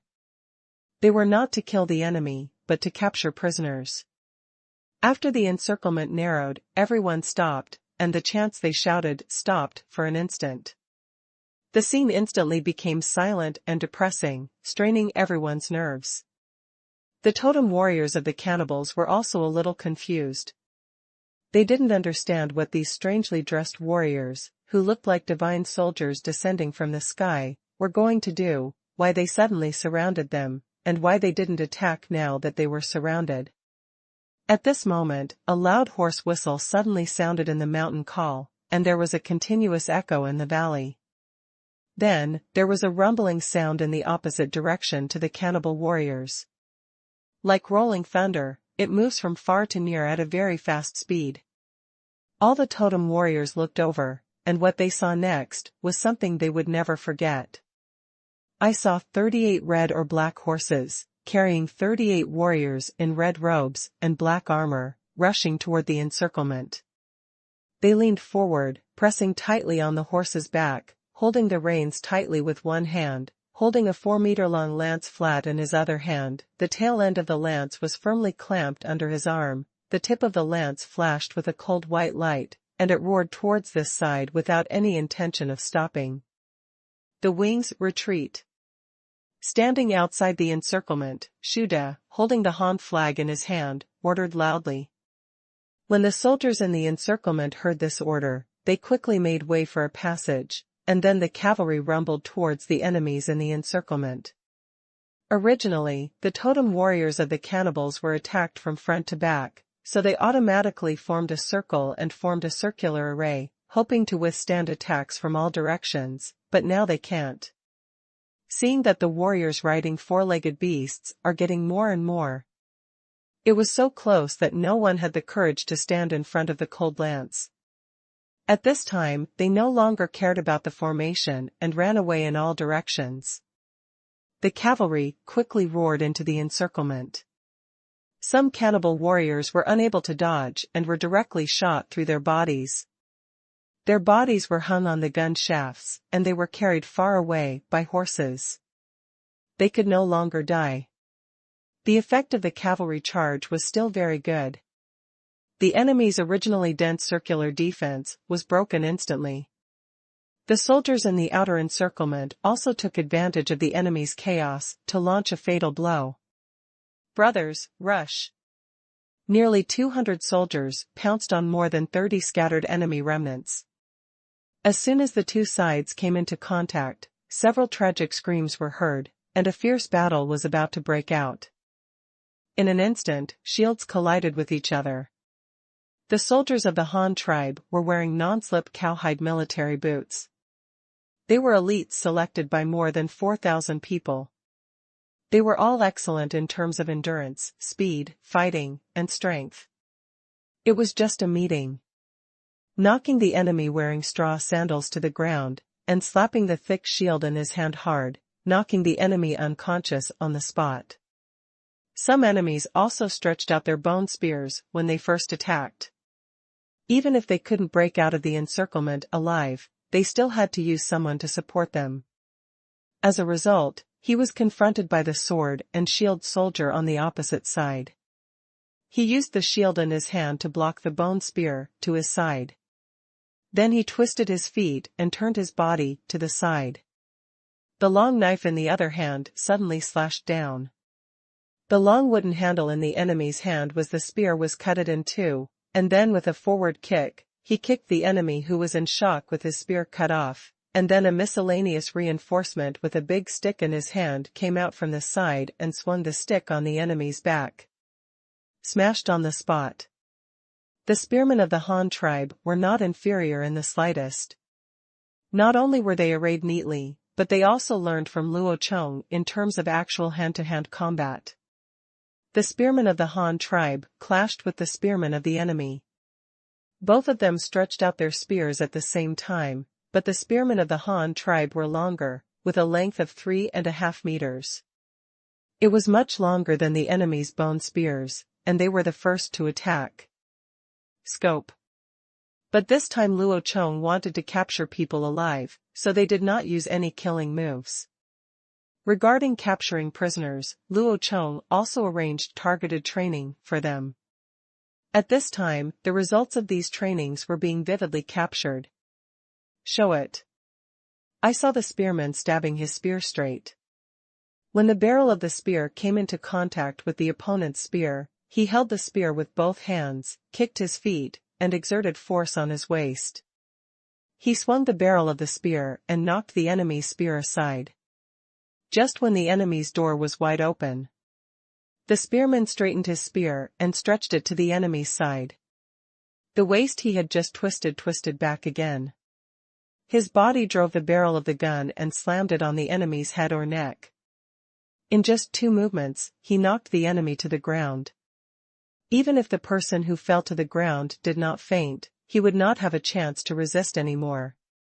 Several miscellaneous reinforcements suddenly appeared next to him, and they immediately pounced on him, pressing the enemy firmly under him, and then tied him up tightly. Reality. The archers of the Han tribe are no less capable without bows and arrows. Their weapon shovel is the second weapon, which is the only weapon for the archers in close combat. The short stick in the left hand and the weapon shovel in the right hand are often used by the enemy to stab them with spears and bows. The soldier used a wooden stick to block, and then the weapon shovel in his right hand was like an axe, instantly cutting off the enemy's weapon. Then he attacked at close range, either hitting his head with the shovel or swiping his neck with a wooden stick. His close combat effectiveness was called explosive. There are also people with strong skills among the enemies, such as their 40-man leader. Not only is he powerful, he is also very flexible. The spear in his hand has long been cut into 2 pieces, but he doesn't know who he snatched it from. He picked up a wooden stick and swung it there, creating a strong wind. For a while, no one could get close. Humansong, the general bannerman of the sword and shield soldiers, frowned when he saw this situation. He knew that it was not that his soldiers were useless and could not defeat the opponent, but that the soldiers remembered the leader's orders and wanted to capture them alive, otherwise, and no matter how powerful a person is, he would have died long ago in front of hordes of soldiers. Humansong stood with a shield held flat in front of him with one hand, and a knife behind him with the other. He charged forward with the shield sideways, knocking the enemy leader away with a bang. When the opponent fell to the ground and could not stand still, he backhanded was chopped out with one knife. Then a scream of awe was heard, and half of the arm holding the wooden stick was seen flying high into the air, and a bloody sword suddenly spurted out from the wound of the broken arm. Humansong stood aside with a bloody waist knife, waved the long knife forward and shouted loudly, "This man is the enemy leader, please chop him to death." The next second, a dozen sword and shield soldiers saw how brave their commander-in-chief was and chopped off the enemy's arm with one sword. You must know that they have never chopped down a living person since they received the sword. At this time, they got the order. Just like opening the sheepfold to invite the wolf to open its belly to eat, he immediately pounced on it with a long knife and howling. Puff, puff, puff, more than a dozen sword flashes flashed by. The cannibal leader, who was extremely brave, was surrounded and cut into pieces. The parts of his arms and legs fell to the ground. Humansong walked over and cut off the head of the enemy chief with a knife, then threw it away with a wave of his hand. To the few totem warriors who were still stubbornly resisting, those soldiers were dumbfounded on the spot, as well as the miscellaneous reinforcements invited. Who had seen such a bloody scene, cutting people into pieces alive? Even though they were bold enough to dare to eat human flesh, they had never seen people cut into pieces. Damn it, the weapons in their hands are too powerful. As for the reinforcements from other tribes, not to mention cannibalism, even for hunting, they only use a spear. At most, they poke a few holes in the prey and bleed them. How have you ever seen such a powerful weapon that can chop a person into pieces with one knife? This bloody scene frightened them all, and they even forgot to resist. They were directly pushed to the ground by several Han tribe soldiers around them and tied up tightly. After a while, after the war, statistics showed that 42 people in the enemy team were wiped out, 5 were killed, and 37 were captured alive. On our own side, because the armor-piercing warriors of the Han tribe were at the forefront, there were no casualties after the war. No one was even slightly injured. Although there were more than 200 people, plus a cavalryman from the general banner, who worked together to bully 40 people, the battle was really well fought, showing the military power of the Han tribe, the pride of the Han tribe, and also making the soldiers they realized the power of the weapons in their hands, which strengthened their confidence and boosted the morale of the coalition forces. Even the miscellaneous reinforcements from other tribes realized that this battle did not seem to be that difficult to fight. Just come to pick up the benefits. The battlefield was quickly cleared, all the prisoners were escorted away, and the bodies were dug and buried to prevent them from rotting in the hot weather and eventually causing the plague. But this battle was over, and the same scene was playing out in other places. In 5 or 6 days, more and more reinforcements came, and they were all divided into many small teams wandering in the mountains and forests, among the Han tribes under the leadership of elite soldiers. They won many battles and their morale was getting higher and higher. Even among the coalition forces, some people had shouted slogans for a decisive battle in Hanyang City. However, Luo Chong knew that it was not the time yet and had to wait for 2 days for the coalition forces to increase in number and for the enemy to make a correct response. The enemy also quickly realized that something was wrong. Some of the teams sent to hunt in the mountains had not returned for several days. Even if they chased a prey, they could go as far as they could. So the enemy base camp outside Hanyang City began to starve. How can we do without food? So they immediately sent more people to the mountains, firstly for hunting, and secondly, to find those missing people. There were 100 people in a small team, and there were also 3 or 4 giant apes following them, ready to explore the forest. Secret. After several days of jungle ambush battles, more than 1,200 enemy troops originally surrounded Hanyang City. At this time, more than 300 people were captured by Luo Chong, and dozens of people were directly killed during this period. Now the enemy troops gathered outside Hanyang City are at most still alive. There were 800 people. Now, these people have decreased again, because the enemy army sent 2 more teams of 100 people into the mountains and forests, preparing to find their missing soldiers. In early summer, in the early morning of April 8, Luo Chong was drinking porridge at the camp south of Tuga Mountain. This was the battlefield where the Fire tribe was ambushed for the first time. At this moment, a Han tribe cavalry wearing armor came on horseback and arrived at Luo Chong. Dismount here and salute. Report to the leader, the enemy's 200-man teams have taken the bait and are searching along the bait we have laid out. They are expected to reach the encirclement before noon. Is there anything else you would like to give instructions to the leader? The cavalryman knelt down on one knee and clasped his fists. How many giant apes are there in these 2 teams? Luo Chong asked, putting down his rice bowl. One team facing due south has 6. And the other team facing southwest has 5. Well, in this case, you go back and tell Chief Rat that this time the coalition forces are more numerous, let them fight in close combat, and ask our archers to not participate in close attacks, but to slingshot the enemy's giant apes from a distance and try to kill them first. Kill these monsters to avoid causing heavy casualties. In addition, tell Chief Rat that there is a giant ape participating in this battle. In order to prevent the battle from getting out of control, you cannot take prisoners this time to ensure your own safety first. If it is difficult to capture, they will be killed directly. Luo Chong stood up and thought for a moment and said, Yes, my subordinates will go and deliver the news. The cavalryman also stood up and ran away on horseback. Luo Chong finished his breakfast and walked around the camp. There are now more than 300 prisoners in custody here. They are all tied up and have been hungry for several days. Now they are all half dead and do not give the prisoners food.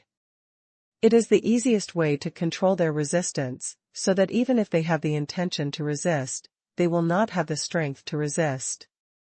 Besides, Luo Chong does not have too much food to eat, so there is no need to waste it on them, as long as they don't starve to death. There are also dozens of wounded people in the camp, most of them are reinforcements from other tribes, and there are also 3 warriors from the Han tribe. They have been fighting for several days. After all, it is impossible to fight with 0 casualties. Fortunately, the soldiers from the Han tribe have armor, so the injuries are not very serious, but the wounded from other tribes were a bit miserable. More than 20 people had died in the past few days, and there were also a dozen who were injured and did not survive. However, Luo Chong had already obtained the medicine from Hanyang City using the Flying Eagle message, and basically all the people who could be saved were saved. There were still 300 to 400 women and children left, some of whom had brought their entire clan to defect to Hanyang City. Tribe and other female warriors summoned by other tribes, but Luo Chong did not let these women go to the battlefield. The number of men was enough, and there was no need to use so many people, so these women were temporarily kept as prisoners in the camp. Watch the logistics of your kids' cooking. At noon, the 2 preset ambush positions were also on fire. The battle was about to break out. The location of the ambush circle was very particular. Most of them were small open areas without trees to prevent the giant apes from climbing up the trees. Doubles their attack power. The use of tactics has not changed much. Wait for the enemy to enter the circle and seal it first. However, the slight difference this time is that before the cavalry rushes into the formation, there will be a wave of long-range covering strikes. First, the archers will sling the cannibals, and some the giant apes died immediately after being hit by 7 or 8 arrows, while some of them continued to break through after being hit by 1 or 2 arrows.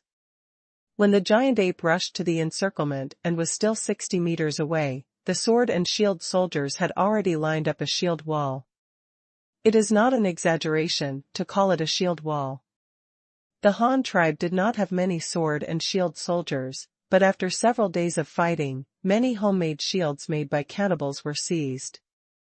Although it was very crude, the reinforcements from other tribes saw how brave the Han tribe's sword and shield soldiers were, and they also fell in love with shields. They did not dislike the cannibals' shields, so they all took them in their hands with pleasure and learned from them. The sword and shield soldiers of the Han tribe charged into battle with shields in hand. Behind the shield wall were spearmen, and a row of sharp and long spears were placed on top of the shield to ensure that no one could break out of the siege. Further back, there were countless reinforcements from other tribes. Each of them held 3 or 4 spears. They watched the giant ape charging towards them. Under the order of the Han tribe's flag leader, they all threw spears in unison. After several rounds of throwing spears, the rain of spears covered them one after another. Several cannibals were completely dead without even touching the shield wall. Needless to say, so many spears were captured in the past few days. After the giant ape was eliminated, the routine was almost the same as the previous few days. The cavalry was responsible for charging into the formation and disrupting the enemy's formation. The spearmen and shield soldiers took advantage of the chaos to rush in and kill. The 2 battles, from start to finish, were completed in less than half an hour. It's a job, after all, it's 400 or 500 Han tribal coalition forces fighting 100 others. From weapons to tactics to battlefields, all the advantages lie with the coalition forces. Basically, it's a guaranteed win. After the battle, the team began to clean up the battlefield. Some of them escorted the prisoners back to the camp, while others were dispersed to scout the enemy's situation. By the time a group of people escorted the prisoners back to the camp, it was already evening that day. There were not many prisoners in this battle, but there were about 120 people. At this point, the only remaining enemy force was about 600 people outside Hanyang City, and Luo, the coalition forces rushing here numbered more than 2,000. Each larger tribe sent an average of 100 people. The 17 or 18 tribes had more than 1,700 people. Plus several small tribes who came to defect, the number had exceeded 2,000. Public. At night, Luo Chong looked at the moon and counted the days. In more than a week, Hanyang City's first season of rice should be harvested this year. The busy farming season waits for no one, and tomorrow is the time for the decisive battle. That night, Luo Chong Feiying sent a letter to Hanyang City, notifying the defenders in the city to cooperate with him in launching a general attack tomorrow to completely eliminate this group of invading enemies, and told them the specific plan for tomorrow's decisive battle. Early the next morning, about 300 people were left to garrison the camp and guard about 430 prisoners. Luo Chong led a team of more than 1,900 people to the direction of Hanyang City. There were 1,800 coalition troops and more than 100 Han people. The elite warriors of the tribe. The group of people marched from dawn to about 3 or 4 o'clock in the afternoon. Just when they were about to walk out of the mountains and forests, Luo Chong asked the group to stop, eat some dry food, rice and barbecue made in the morning, and rest for an hour. In the afternoon at 5 o'clock, the mountains and forests broke out from the southwest and southeast, forming a semi-encirclement structure, blocking the enemy on the west side of Hanyang City. The defenders on Hanyang City couldn't help but cheer when they saw the leader arriving with a large group of troops. The enemy had been besieging the city for more than 10 days, and the leader finally showed up with the coalition forces.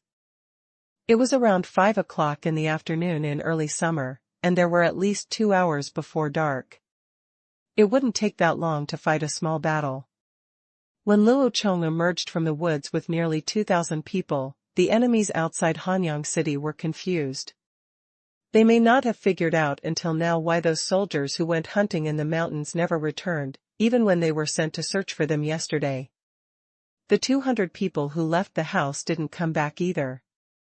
When I saw so many people emerging from the woods, I didn't need to think anymore. It must have been this group of people.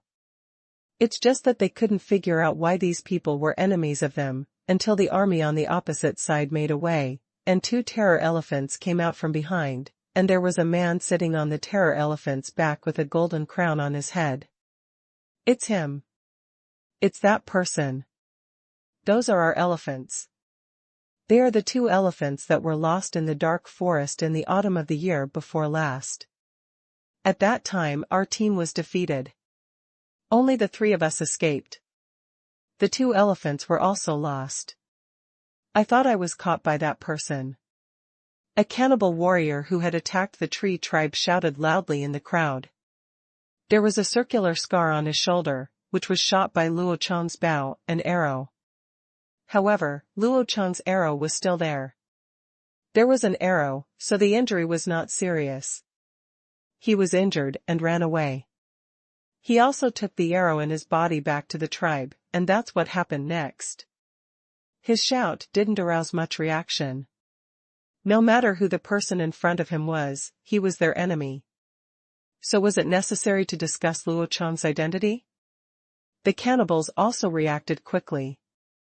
When they saw so many enemies appearing, a guy who seemed to be the leader immediately called for people at the East Gate and North Gate, and gathered all the soldiers blocking the 4 gates. Together they resisted the enemy outside the West City Gate, and Luo Chong didn't stop them either. After a while, they were so scattered that it was difficult to catch them. When the remaining 600 totem warriors and 15 or 16 giant apes all gathered at the West City Gate, behind them, the East City Gate also opened quickly, and about 1,500 Han tribesmen, both men and women, came out from inside, all holding a variety of weapons, including bronze spears from the early Han tribe, copper shovels and shovels, even axes, hoes, and even wooden sticks. After more than 1,000 people rushed out of the East City Gate, they immediately divided into 2 groups and outflanked the city from the north and south. They blocked all the enemies in front of the West City Gate and scared the enemies to death. Although they besieged the city for several days, but I still don't know how many people there are in the city. If there were so many people, why didn't you fight them out earlier? You had to stay in the city and not come out. Now that there are so many people, you come out to join in the fun. You are really driving them to a dead end. For a moment, those totem warriors were crying. Even their retreat was surrounded, and there was no way to survive. At this moment, the coalition forces were facing the setting sun. Next to Luo Chong, Comrade Ma Shuya, the commander of the unit, was riding on horseback, waving the huge military flag in his hands vigorously. The bright red military flag fluttered in the wind, signaling a general attack to the defenders of Hanyang City. Boom! Boom! Boom! Boom! The war drums on the city tower rumbled, and there was a crashing sound. Many figures suddenly appeared at the arrow stacks on the West City wall. There were early female archers of the Han tribe there, as well as some archers who were later trained. The total number was no less than 100, and there were more than 100 female archers in total. There were a large number of ordinary tribesmen, and even adults from the snake tribe appeared on the city wall.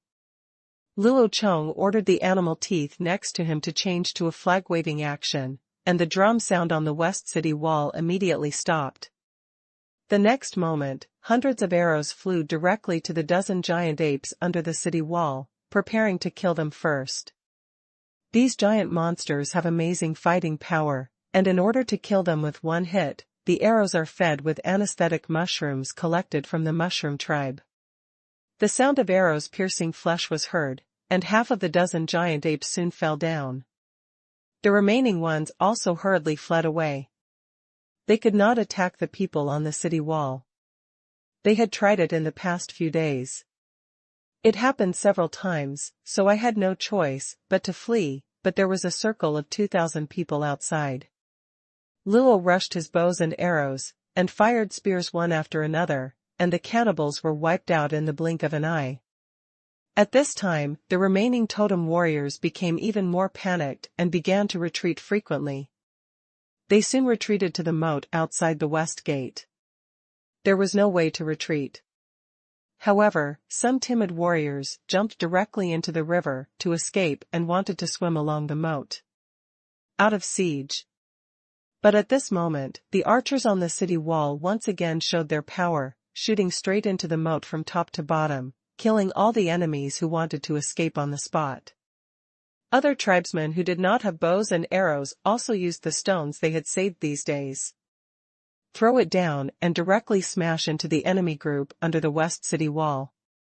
Being hit by the goddess's scattered flowers, many people in the enemy group were hit instantly. It was not that they didn't want to hide, but because they were surrounded by their own people in front of and behind them, and they were so crowded that they had no way to escape.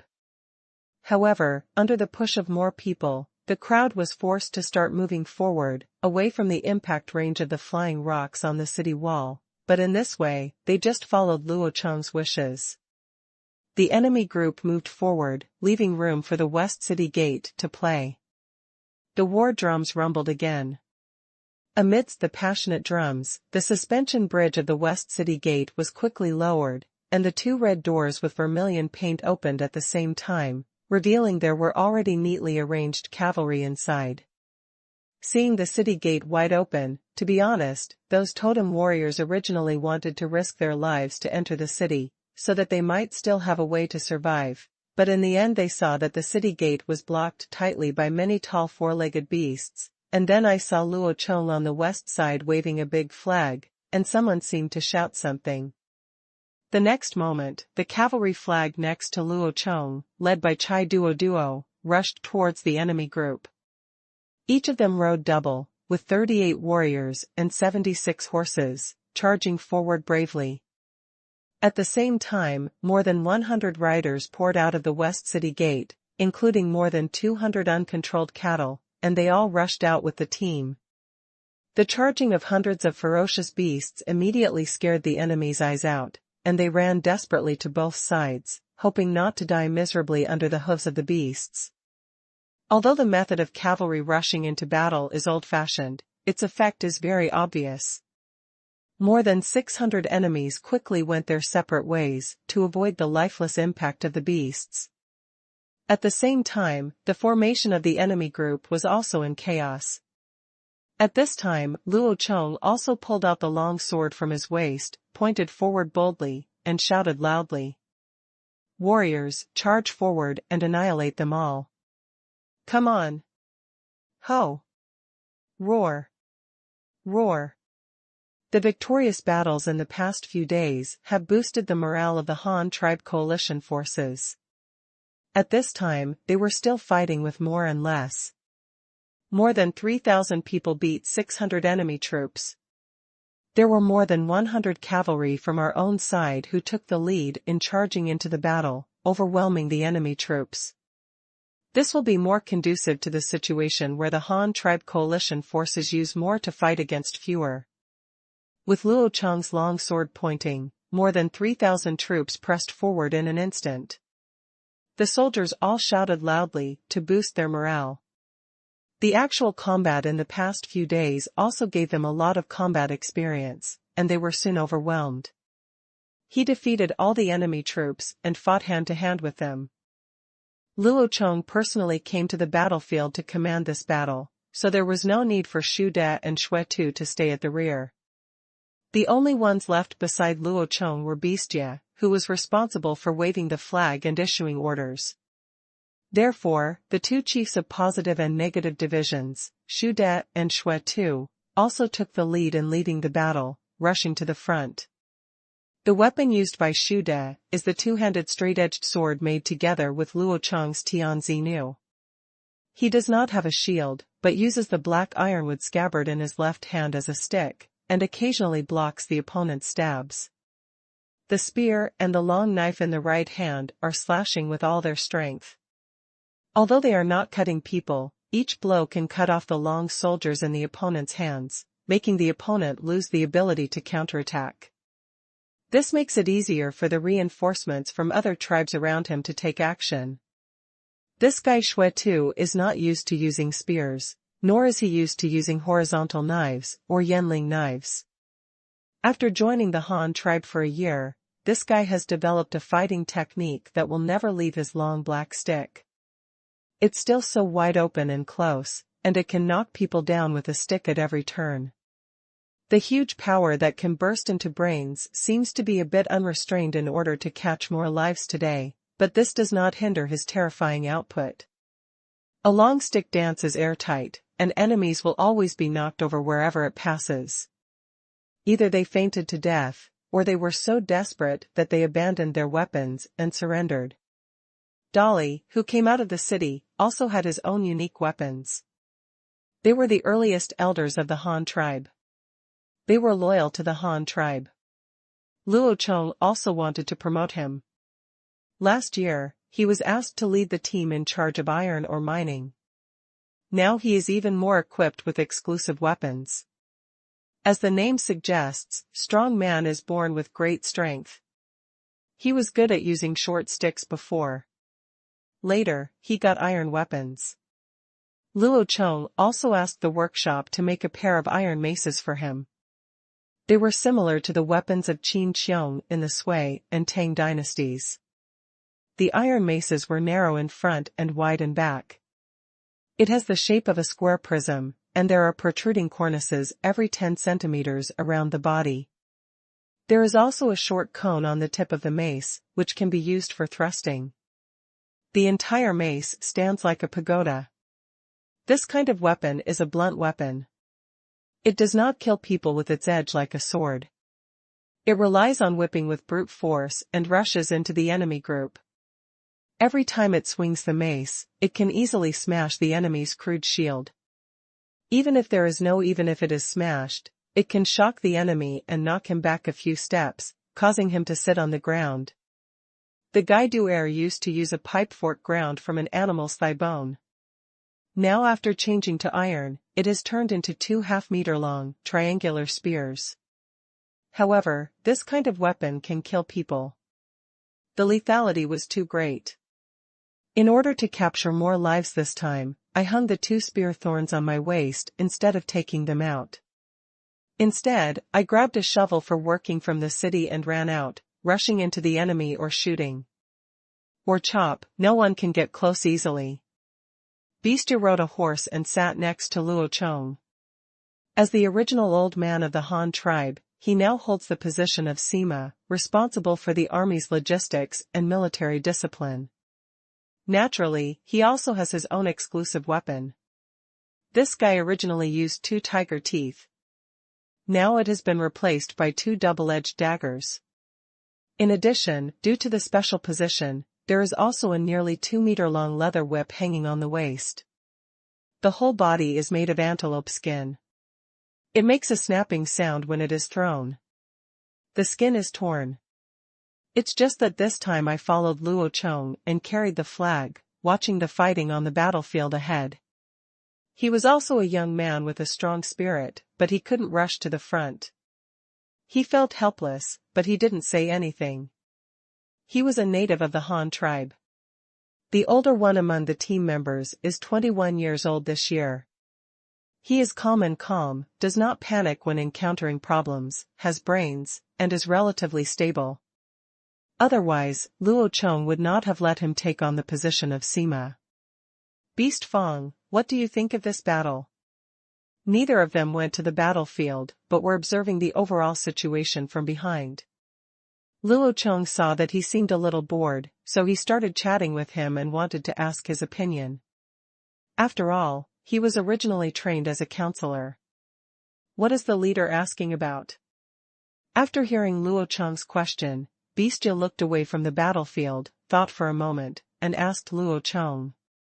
This guy does seem to be very good at thinking. It is not difficult to see from his rhetorical questions that he has many ideas, ranging from superficial to profound.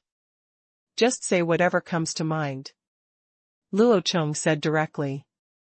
Yes, the leader has a well-planned strategy, reasonable tactics, and every step is arranged in an orderly manner.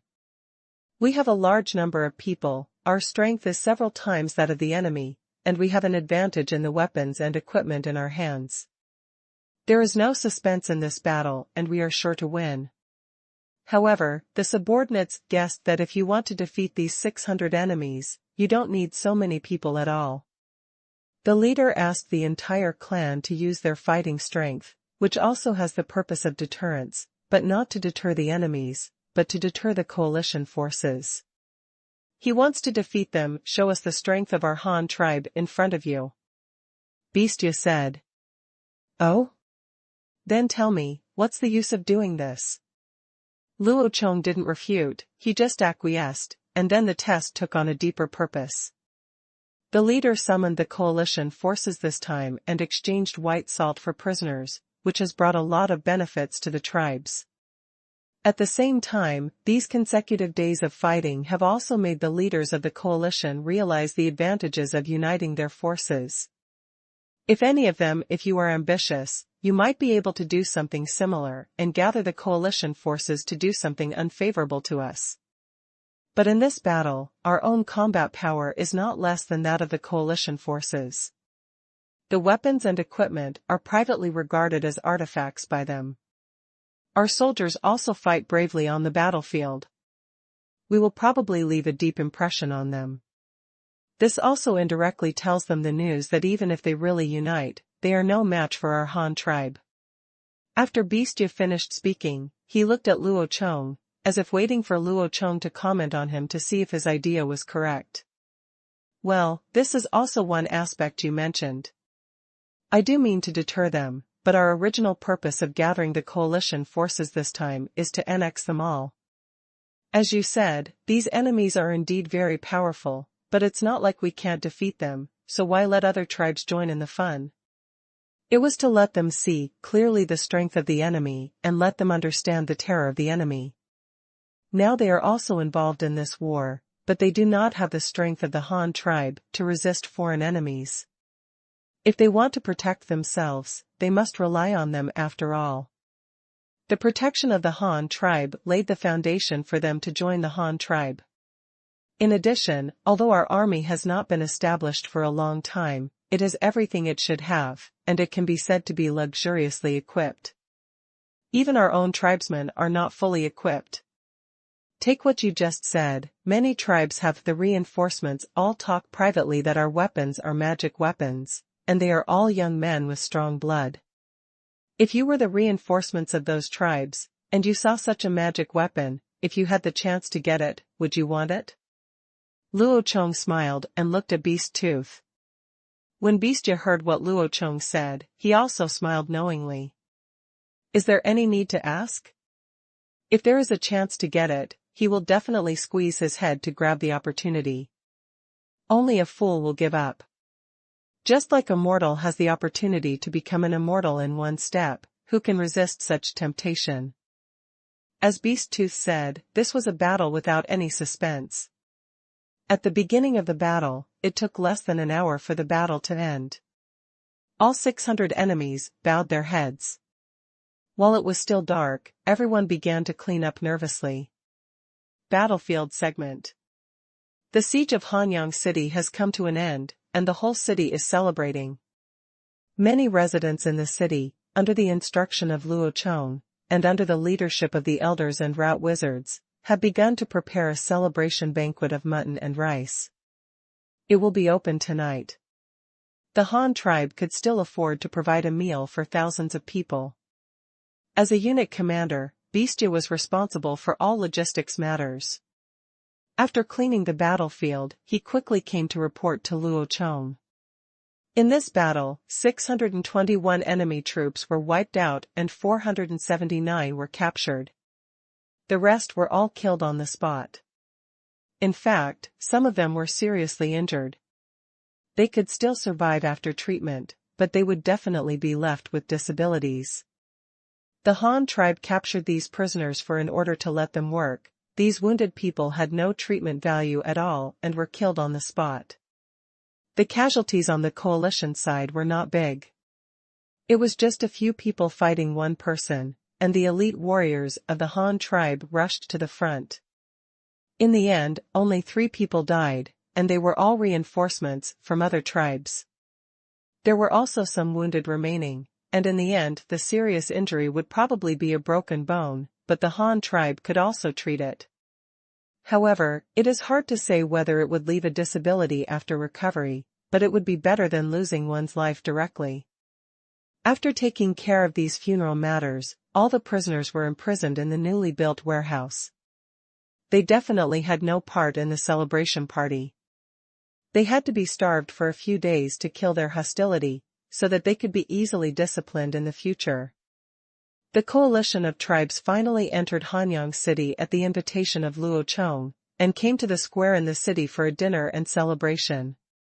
By the way, they talked about the rewards for sending troops this time. After all, it was Luo Chong who had spoken first, and he must keep his word. At the same time, he also wanted to absorb them into the Han tribe. Residents of each household in the Han tribe, under the organization of the elders and route wizards, moved the long tables and benches in their homes to the square and arranged them in several long rows to ensure that these people could sit at the table and eat. If it wasn't enough, wooden boards were used to lay the bricks. There was not enough bench to use a bucket, so it could be buckled on the ground and used as a seat. The people of each tribe were also eye-opening. Although they came to the Han tribe's market every month to do business, this was their first time entering Hanyang City.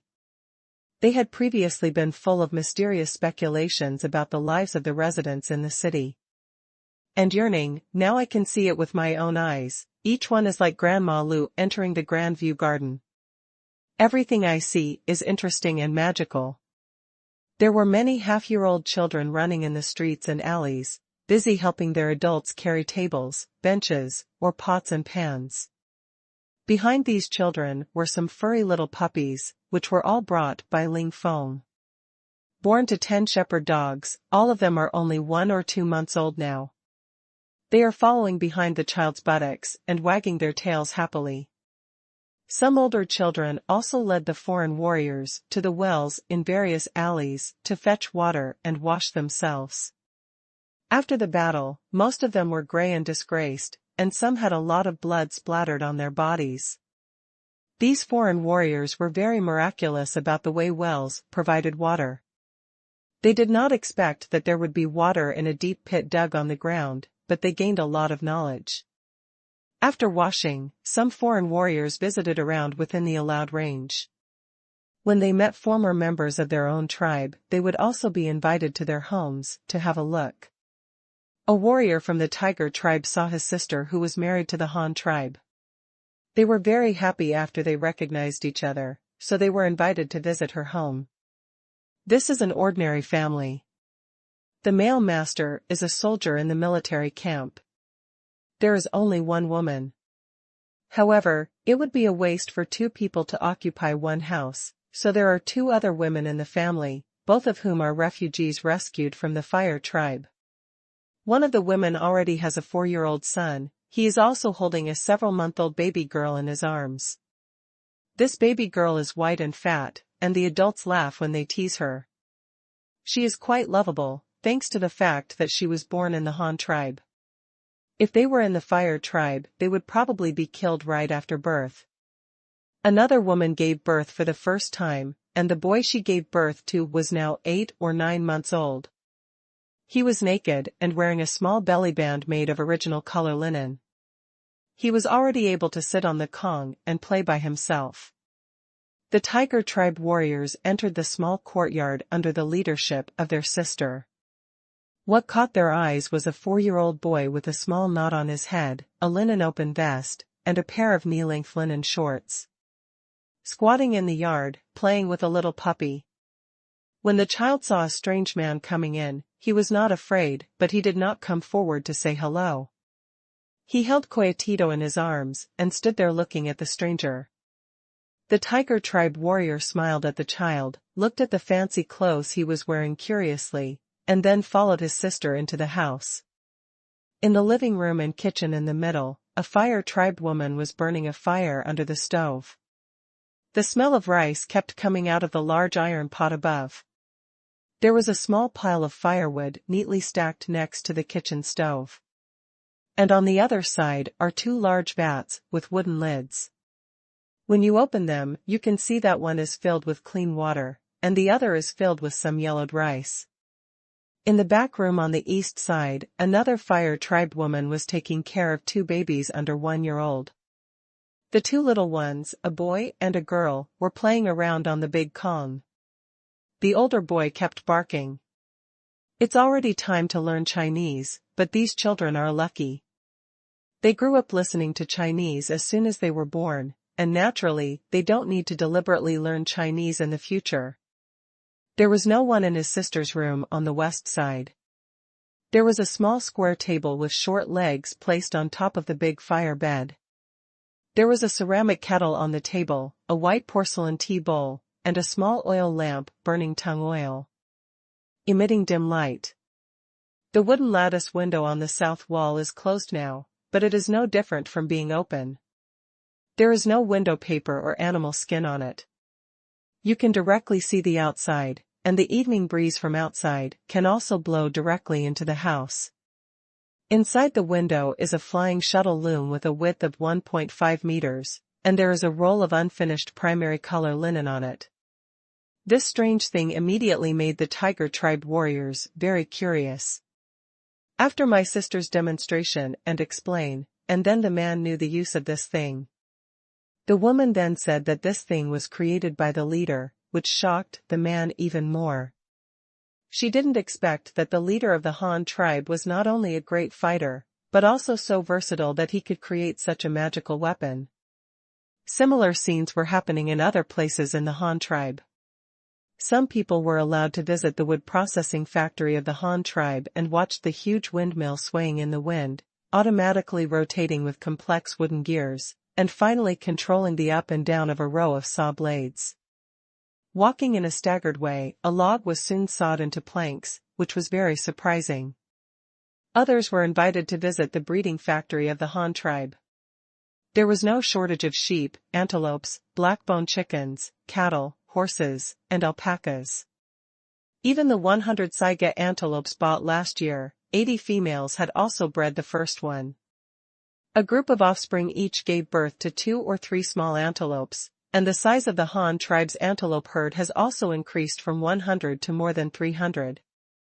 In addition, Luo Chong was not idle either. He summoned the leaders of various tribes, and followed him up the wall of Hanyang City. He had a panoramic view of the entire tribe from a high place, which also made the tribal leaders envious. The leaders of each tribe followed Luo Chong up the city wall. It was getting late, and there were already soldiers holding torches and standing guard on the top of the city. These were not usually available, but today was an exception. There were more than 20 leaders in the group, including those who came to join the Han tribe, leaders of the Snake tribe who had fled before, and leaders of many coalition tribes. These people stepped onto the not-so-majestic city wall with amazement. After all, there were only 7 people in the city. It is more than 1.5 meters high, which is incomparable with many ancient city gates, but just like that, it has already made them marvel. The square city is divided into a 9-square grid by 4 main streets arranged in a tic-tac shape. Smoke rises from the city. Thousands of people are wandering on the streets, visiting various places. The square in the center of the city is the busiest, with many bonfires lit. Countless people were preparing a grand celebration banquet there. Looking outside the city, there are neat rice fields outside the east gate, divided by a small river in the distance. The dirt road in front of the gate leads directly to the wooden bridge, extending straight into the distance. Under the city gate, the long moat water shimmered in the moonlight. The large grassland to the west, which was a battlefield with shouting and killing a few hours ago, now seems very quiet, and there are insects chirping in the grass from time to time. It is impossible to think of the battle that happened not long ago. chiefs, what do you think of our Han tribe city? Luo Chong saw that they had been observing them for a while and began to ask them. I have only been to the market a few times before and saw the city outside. At first, I didn't understand why the Han leader asked the tribesmen to spend time and effort building such a thing.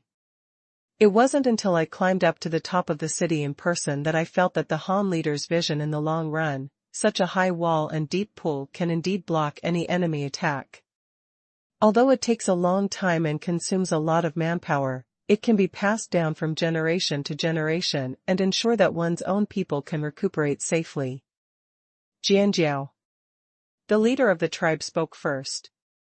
Yes, when the enemy was besieging the city, I was in Hanyang City, and I got permission from the Han tribe elders to climb to the top of the city to watch the battle. The giant monsters among the enemies were extremely powerful and their jumps were amazing. I was originally worried that those monsters would jump when I came to the city. I didn't expect that those monsters couldn't even reach the shortest kernel. In the end, they had no choice but to fall down unwillingly, and many of them were killed on the spot by the soldiers on the city wall. Well, when I think of this now, I feel a burst of regret in my heart. Our snake tribe is so close to Hanyang City. If we could have joined the Han tribe earlier and lived in such a fortified city, we would not have suffered the disaster of annihilation.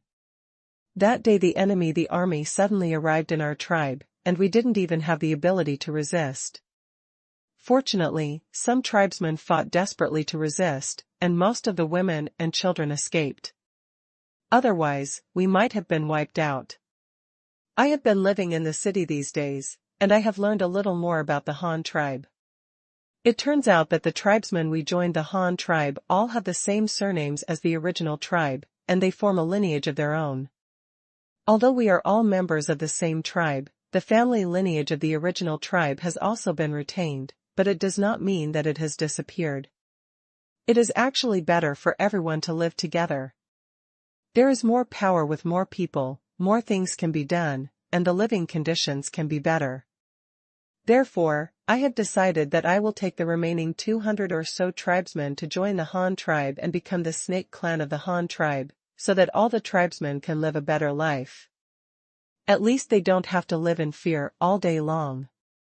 The enemy suddenly arrived, and I hope the Han leader will agree to my request. The leader of the snake tribe pressed his hands on the edge of the wall, looked at the pedestrians coming and going in the city, and said to everyone with emotion, Haha, of course, I welcome you if you are willing to join the Han tribe. As you said, there is strength in numbers. The more people there are, the more things can be done. I guarantee that under my leadership, you will be able to my people's life is better, and as the leader of the Han tribe, I now officially welcome you to join. Luo Chong solemnly agreed to the request of the leader of the snake tribe. Thank you, chief. From now on, my tribe will be your tribe. As long as we can do anything, the chief can arrange whatever we want. Since we have joined the Han tribe, we should also make our own contributions to the Han tribe. The snake leader heard this. Luo Chong agreed so solemnly, and quickly saluted Luo Chong and said, This drama simply shocked the leaders of each tribe. What's going on? Didn't we agree to study the distribution of rewards? What the heck is it that one of you suddenly pledges allegiance to and accepts with peace of mind? But just when they were confused, Luo Chong suddenly spoke. He glanced at the leaders and said with a serious face, Dear leaders, you have fought side by side with our Han tribe for so many days. Have you discovered anything special about these enemies? What's special? There are so many of them, the leader of the Cha tribe said uncertainly. Exactly, these enemies number more than 1,200, and they are all adult males. Even our Han tribe, which has a population of more than 4,000, cannot bring out such a large amount of fighting power. Think about how big this enemy's tribe is. Powerful. Moreover, their current scope of activities has already reached here. There is no guarantee that they will not come again in the future. Who knows how many more of them there are? This time all tribes suffered losses, with the snake tribe suffering the greatest loss. Now they have lost their home and can only join the Han tribe to seek refuge. But what about the next time the enemy comes? I don't know which tribe will suffer. I summoned everyone for this battle. I said before that I would give you rewards, but I have also given you some of the prisoners in exchange for white salt. When you go back, I will also give you some rewards as compensation, but in the future our Han tribe's fair may no longer be held. Luo Chong slowly said Chu's long-planned plan.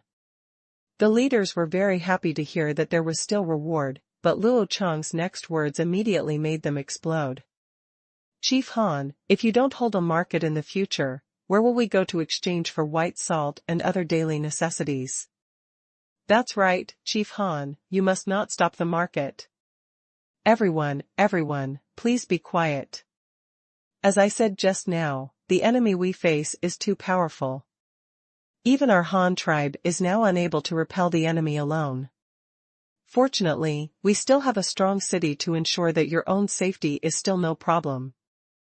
But if we still hold a market in the future, what if the enemy suddenly comes and kills us? If the enemy is allowed to rush into the city at that time, our Han tribe may also suffer, not to mention the tribesmen from various tribes who come here to trade. Safety cannot be guaranteed. That's why I decided to stop the market in the future and Hanyang City will live in seclusion. Only one city gate will be opened every day to ensure the safety of the tribe. Therefore, I may not be able to take care of you in the future. I can only find ways to protect our own people in the Han tribe. Originally they thought it was a generous reward, but they didn't want it to be the last charity. This time they took advantage of it, but in the long run, this meant that they had no way out. But the reason Luo Chong gave is correct. For the safety of his own tribe, what can you say? If you encounter danger, you must protect your own tribe first. How can you expect to protect them first? But Leader Han, your Han tribe cannot repel the enemy on your own, but we can work together. As long as the next time the enemy comes again, we will send troops over. There is no need to stop the market directly. What will we do in the future? The leader of the Tiger tribe said. What you said is a way, but it doesn't work every time. What if more enemies come next time? What if our Han tribe is blocked in the city next time? How can we go there? Ask you to send troops to rescue? This time, our soldiers happened to be outside the city and did not directly collide with the enemy, so we could find a way to notify you to call for help. But who can guarantee that the next time will be the same as this time? Also, it is not easy for our Han tribe to make those goods. It is better to exchange with you for some materials that we can use. But asking you to send troops once will give too much reward, and we cannot ask you every time. Come here, we won't be able to bear it. Luo Chong argued.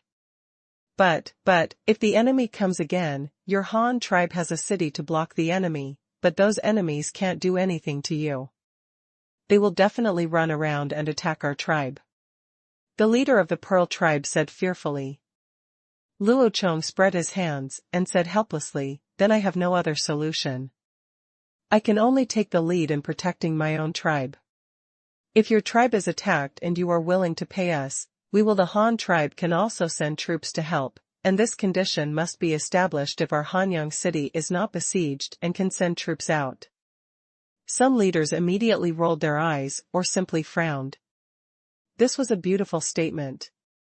Please invite the Han tribe to send troops? Not to mention that they couldn't get any decent reward, even if they could, if they sent people to the Han tribe to report the news, and the Han tribe sent troops to support them, their tribe might have been destroyed before the people who reported the news reached Hanyang City. I've said it 8 times. Isn't this a joke? Firstly, they didn't have horses and flying eagles to deliver the news quickly, and secondly, they didn't have a city like the Han tribe to hold on and wait for reinforcements. How could they hold on until reinforcements arrived? So what Luo Chong said is actually the same as not saying anything. The surrounding leaders suddenly fell into deep thought. What should they do? What if the enemy comes again? Are you closing your eyes and waiting to die? Or move? But where can they move to? Will they just give up the fields they finally cultivated? Will they give up the place where their ancestors have lived for generations? Besides, even if they move to another place, they will have no enemies, and they will also lose Baidu. Supply of salt. Look at the solid city wall under your feet. In this dangerous land, perhaps only this city is the safest. Then think of the decision made by the leader of the snake tribe just now and the words Luo Chong mentioned repeatedly. I can only take the lead in protecting my own people. Then the next step is an obvious multiple-choice question. Do you want to receive a generous reward and live and die on your own from now on? Or join the Han tribe, get all kinds of materials for free, and gain the right to live in the city, and become a member of the Han tribe from now on, enjoying the protection of the city forever? And I just heard from the leader of the snake tribe that the Han tribe will also give each tribe that joins a surname. Although they are members of the Han tribe, they are also of their own lineage. In fact, their inheritance has not disappeared, it just exists in a different way. That's it, the benefits that can be gained are indeed huge. After such a comparison, some leaders immediately made a decision. Chief Han, Arya tribe, doesn't want any reward this time. We don't have many people in the tribe, so we can't build such a city to protect ourselves. We can't even move to a distant place where we don't know the direction.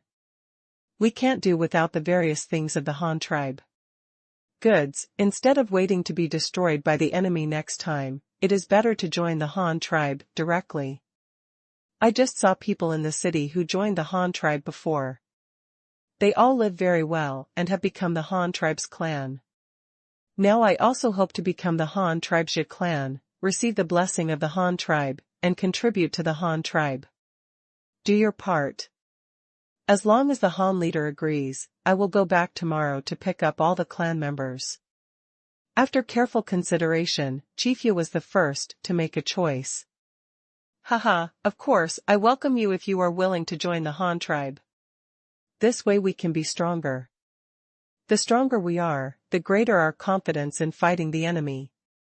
You are welcome to join the Han tribe. I will also send troops tomorrow. The vehicles will help you move into Hanyang City as soon as possible, so that you can live a peaceful life as soon as possible. Luo Chong nodded and agreed.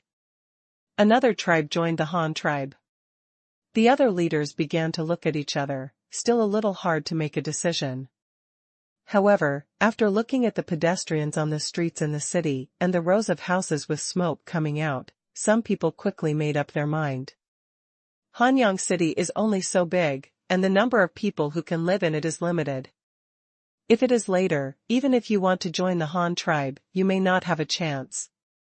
Chief Han, we control the tribe. Chief Han, our acupuncture department. Chief Han, our Wen tribe. After thinking about this, 3 leaders stood up in an instant and spoke in unison about their decision to join the Han tribe. The 3 leaders were stunned at the same time.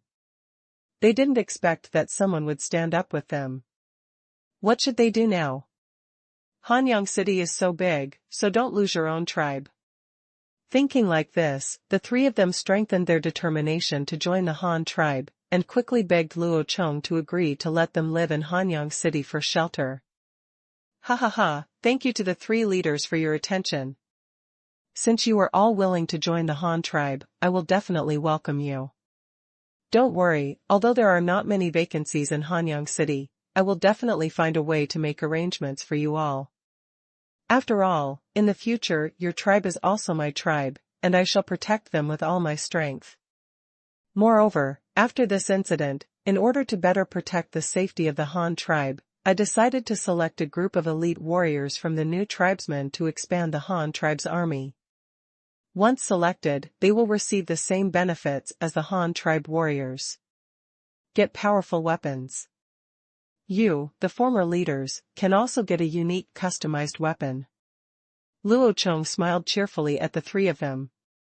Seeing that 3 more people had made their decision, Hanyang City was only that big in total, and with Luo Chong's promise to select soldiers, expand the army, and get that amazing equipment, the leader could also get customized weapons. After this series of impacts, more leaders began to be unable to hold back. Chief Han, our tiger tribe is also willing to join. Can you make me a powerful weapon too? The leader of the tiger tribe is also a young man, in his 20s. He feels about the same age as Beastia. This time he also took a fancy to the powerful weapons of the Han tribe soldiers during the battle. Now let alone privately customized models, even if he is allowed to join the army, he was already satisfied with a standard steel knife. As soon as the leader of the tiger tribe said this, the Jianjiao tribe, the neighbor who had good relations with the tiger tribe, also decided. Chief Han, our Jianjiao tribe is also willing to join.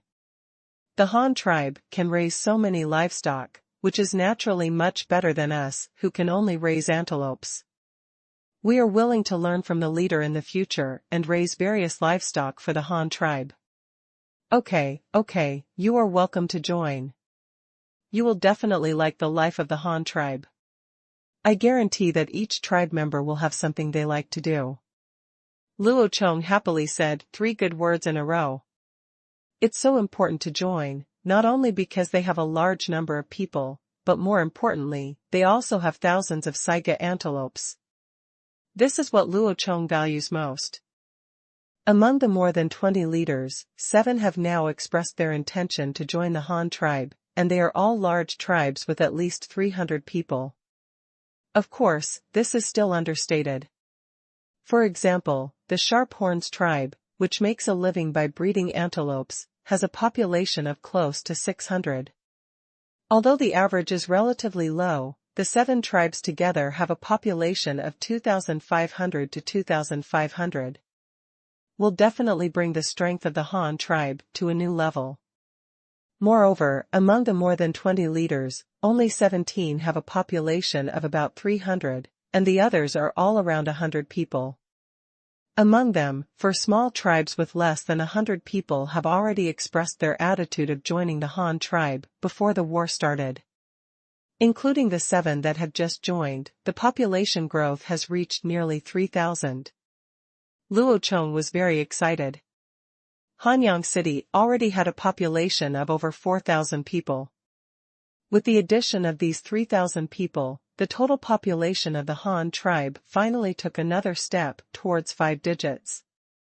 After calming down his emotions, Luo Chong once again looked at the other leaders. Now he has forced them to a dead end by stopping market transactions. If they don't join the Han tribe, they will have no white salt to eat in the future. They will also returning to the previous living conditions, and having to face enemies that may appear at any time, so as long as they are not stupid, they will basically choose to join the Han tribe. After all, who doesn't want to live a good life? Even if they don't agree, I'm afraid those members of their clan who are visiting the city won't be willing to leave. Hee. The remaining leaders who had not yet made a decision looked at the tribal leaders who had just joined the Han tribe, and then looked at the already full Hanyang City. They suddenly felt bitter in their hearts. Now that they want to join the Han tribe, I am afraid that Hanyang City, there's no room for them anymore. Chief Han, our Pearl tribe is also willing to join the Han tribe. However, I think Hanyang City is so big. There are already many people living in it. Now that so many people have joined, won't there be not enough room to live in? The leader of the Pearl tribe looked regretful. Why didn't he say it first? Maybe no one else would want it now. Several other leaders also looked at Luo Chong seriously. Obviously this question was what they wanted to know. I welcome you if you are willing to join the Han tribe with your whole tribe. In addition, you are worried about having no place to live.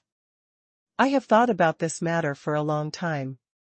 Even without your joining, the Han tribe already has more than 4,000 people. If you continue to in 2 years, Hanyang City may actually be uninhabitable, so I have long thought about opening up a new city.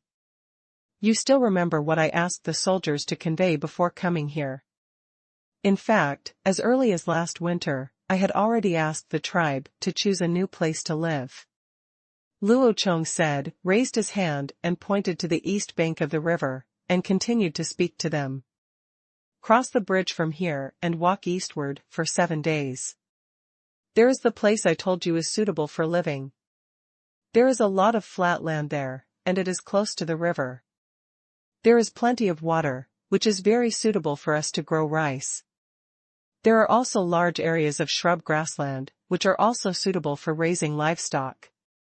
Speaking of this, Luo Chong looked specifically at the leader of the Jianjia tribe and nodded to him, meaning that there is no way to bring your thousands of antelopes over and breed them in the new city in the future. The environment around Hanyang City is so large, and the number of livestock that can be raised is also limited. Luo Chong turned his head and continued to speak to them. You may wonder why I led so many soldiers outside the city when Hanyang City was besieged this time. In fact, we were over there in the new city at that time. The preparations for the new city began as early as February this spring. After the construction was completed, we first sent soldiers to set up camp and clean up the surrounding wild animals. Now, after a month or two, we have almost cleared it up. After that, we used materials to recruit some working people from the surrounding tribes. What this recruitment means is that we provide food and use goods in exchange for them to work for the Han tribe, such as helping us building a house, working on how much white salt we give for a day, that's about it. And it is precisely because the construction of the new city requires a large amount of white salt as payment, so I decided to stop the market here. After all, the output of white salt in our Han tribe is limited and can only be used in more wherever it is needed. At the end of last month, some tribes agreed to help us build a new city, so I took my soldiers to deliver some supplies and tools, and stayed there for a few days to guide them on how to build a new city. It has been half a month now. Time has passed, they should be building the city wall, and it should be almost completed by this time. There are no houses in the new city yet, only an unfinished city wall, but it will be built very quickly. After all, we have more manpower now, so you don't have to worry about the problem of insufficient living space. In addition, I know you may not believe it, and you may not want to live so far away, but just want to stay in Hanyang City. That is no problem. I will move a group of residents from Hanyang City to the new city, so as to free up space. The houses that have been released can also be used to accommodate you. Luo Chong slowly told them his plan. Now the leaders of each tribe were even more surprised. It was surprising that there was already one city. As a result, they were already building a second city. At this time, several more tribe leaders immediately made up their minds to join the Han dynasty. But some people still raised new questions. Chief Han, since you said there is a big river there, then our Cha tribe is also willing to join the Han tribe. Our tribesmen can fish, and we can also contribute to the tribe's food when we get there. However, there is a gap between the two residences of the Han tribe. It's a 7-day journey, isn't it a bit far, and it's not convenient for people on both sides to contact each other? The leader of the Cha tribe, who makes a living by fishing, also agreed to join the Han tribe. Haha, this is actually not a problem. You have been fighting with me these days. Maybe some of you have noticed that our Han tribe has domesticated giant eagles. Now, it's the big bird over there. These big birds can be very powerful. They can deliver messages quickly. They fly very fast. It only takes one meal at most to deliver a message between two cities. Therefore, it is very convenient to deliver messages. I also use this method, so on the same day, then I knew about the siege in Hanyang City. In addition, I did say that the distance between the two sides is 7 days, but this is the speed of walking on your own legs. You also know that our Han tribe has horses that can be ridden. The speed of riding is very fast.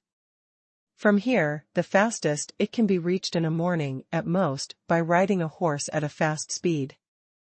If you change horses without resting in the middle, you can run back and forth before dark, so you don't have to worry about the inconvenience of going back and forth.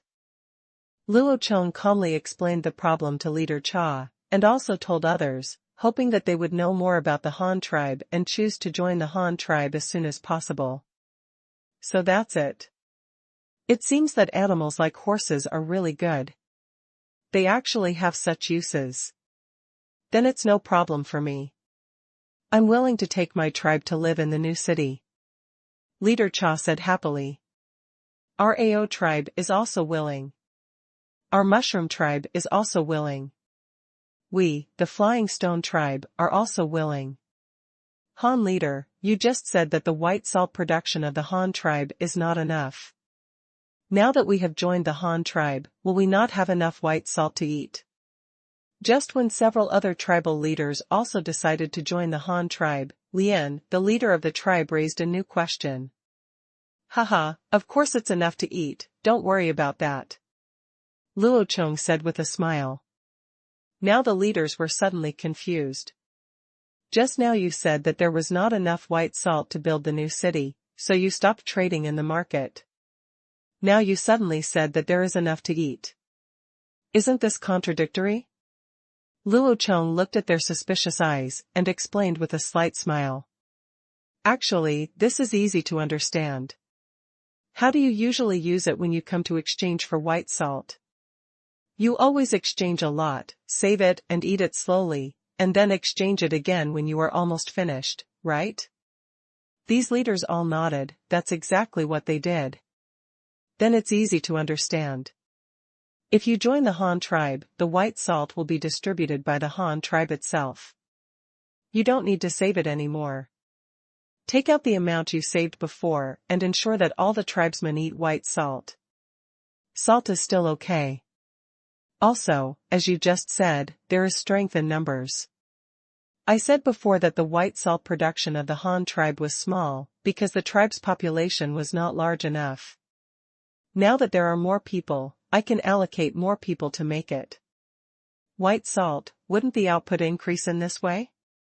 That's why I said, the more people there are, the more things we can do.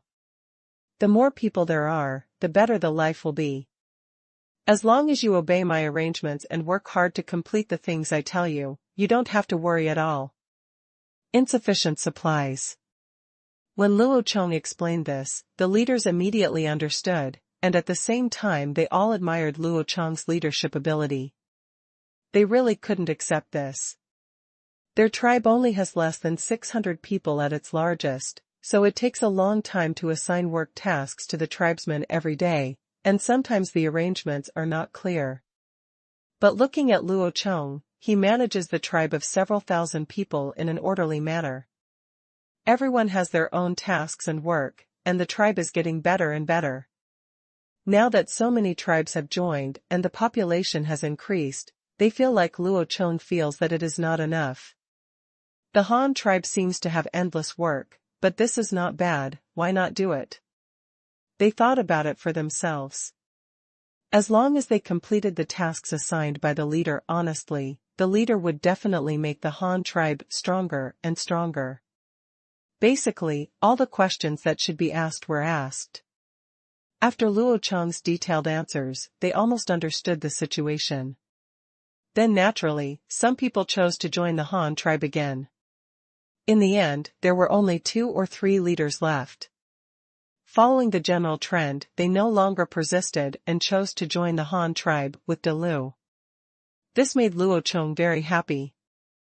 In this recruitment alone, 17 large tribes with more than 300 people were absorbed, and the total population reached a terrifying 57800. Plus those few who took the initiative to join, the population of a small tribe of less than 100 people has reached 6,000. Which is more than the current population of the Han tribe. Now coupled with the Han tribe's own population of more than 4,000, the Han tribe has become a very large tribe with a population of over 10,000. This does not include the captive slaves. Now the slaves captured by the Han tribe alone add up to there are more than 1,100 people. We captured 200 people in the northern valley before, and more than 430 were captured in the ambush a few days ago. Today, we captured another 478 in the decisive battle. The total number has exceeded 1,000, which is a lot of people. But for the Han tribe, which has a total population of over 10,000. For example, the ratio of legal citizens to slaves was 10-1. It was not difficult to manage, and these slaves could not change the world. The Han tribe had enough strength to suppress them. After taking care of all these leaders, Luo Chong felt better, and he left and led them to a celebration banquet. In the square in the center of the city, all the tribesmen in the city gathered together, and each household also sent prepared meals. The staple food was rice, and roasted whole lamb was not available. That was too luxurious, but the mutton and cabbage dish. There are dishes, such as mutton and cabbage stewed in a big pot, including soup, meat and vegetables. It is fat but not greasy. It is a big pot rice suitable for gatherings, but it is a pity that there are no vermicelli. Luo Chong sat at the table next to the flag stand. It was a long table with several tables put together. Both sides were filled with senior officials of the Han tribe, as well as the leaders who had just joined. The dishes on this table are very rich, including mutton and cabbage soup, fried mutton and cabbage, scrambled eggs with peppers, scrambled eggs with tomatoes, stir-fried dried beans with pork, and fried peanuts. The skill of cooking was made by Luo Chong and was taught to her by Luo Chong. Xiao Dai had already mastered it and gradually spread it to the whole city. The leaders ate this delicacy they had never tasted before.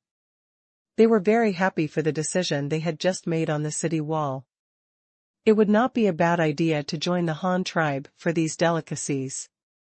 I really hope that I can eat these every day in the future. During the meal, the leaders also took the initiative to ask about the relocation. There was still time, and Luo Chong also made arrangements for them. In 7 or 8 days, the rice here in Hanyang City will be mature, and it will be the busy farming season again. It will probably take another month to plant the second season's grain. You also planted a lot of rice, only half a month later than here in Hanyang City, so by the end of this month, which is the day of the full moon, your rice will also be harvested. Those are all grains. How many of them have been planted? It's already been a month. Let's start moving after harvesting the food. Don't waste it.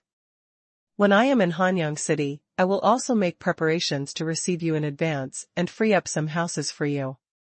Those who want to stay can stay, and those who don't want to can move to the new city. Oh, by the way, the Jianjiao tribe. You can start moving when you get back. You don't grow food, you specialize in raising antelopes. When you go back this time, I will send a force from the general banner to follow you to ensure that we can successfully drive over those saiga antelopes. Luo Chong arranged for them. Yes, leader, I understand. When I return this time, I will start preparing for the move. The leader of the Jianjiao tribe replied seriously. Well, that's good. Your other tribes can also take advantage of the time when the rice is not ripe to start packing and prepare for the move of the Han tribe next month. Luo Chong said to them loudly. After the sumptuous dinner, all the tribal leaders and their warriors stayed in the city to rest that night. Fortunately, many large warehouses had been built in the past few months, and they could be tidied up for one night. Early the next morning, Luo Chong sent Xu De to lead a small banner's cavalry, a small banner's archers, and a small banner's spearmen, totaling the strength of a general banner, to follow the soldiers of the Jianjiao tribe back to help them relocate. By the way, get those thousands of saiga antelopes back. This matter is really important to the Han tribe. Take the 100 animals that were traded before. In just a few months, they have bred to more than 300. The fertility is really terrible. It is also the population of the Han tribe. After rapid growth, an important food source must not be neglected. Other tribes have also returned to their places of residence.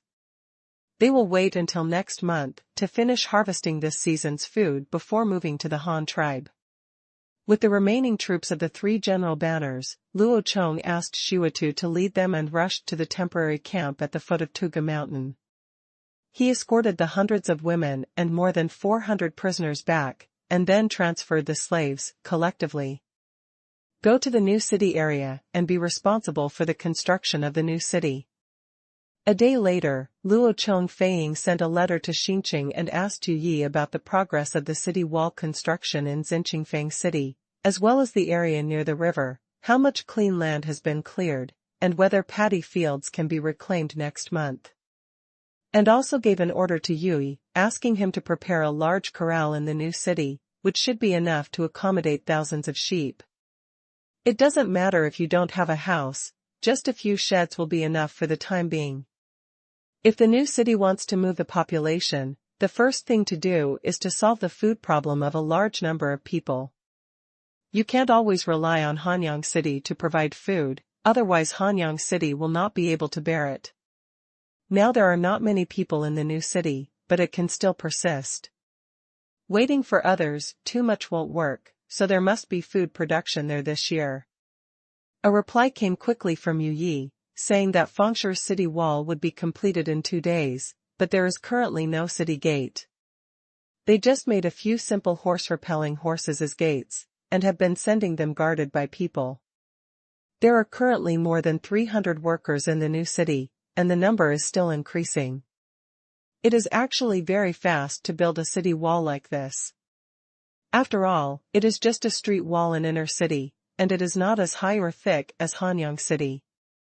Its specifications are high, and it is a pure rammed earth structure. It is not at all the same difficulty as the city wall of Hanyang City.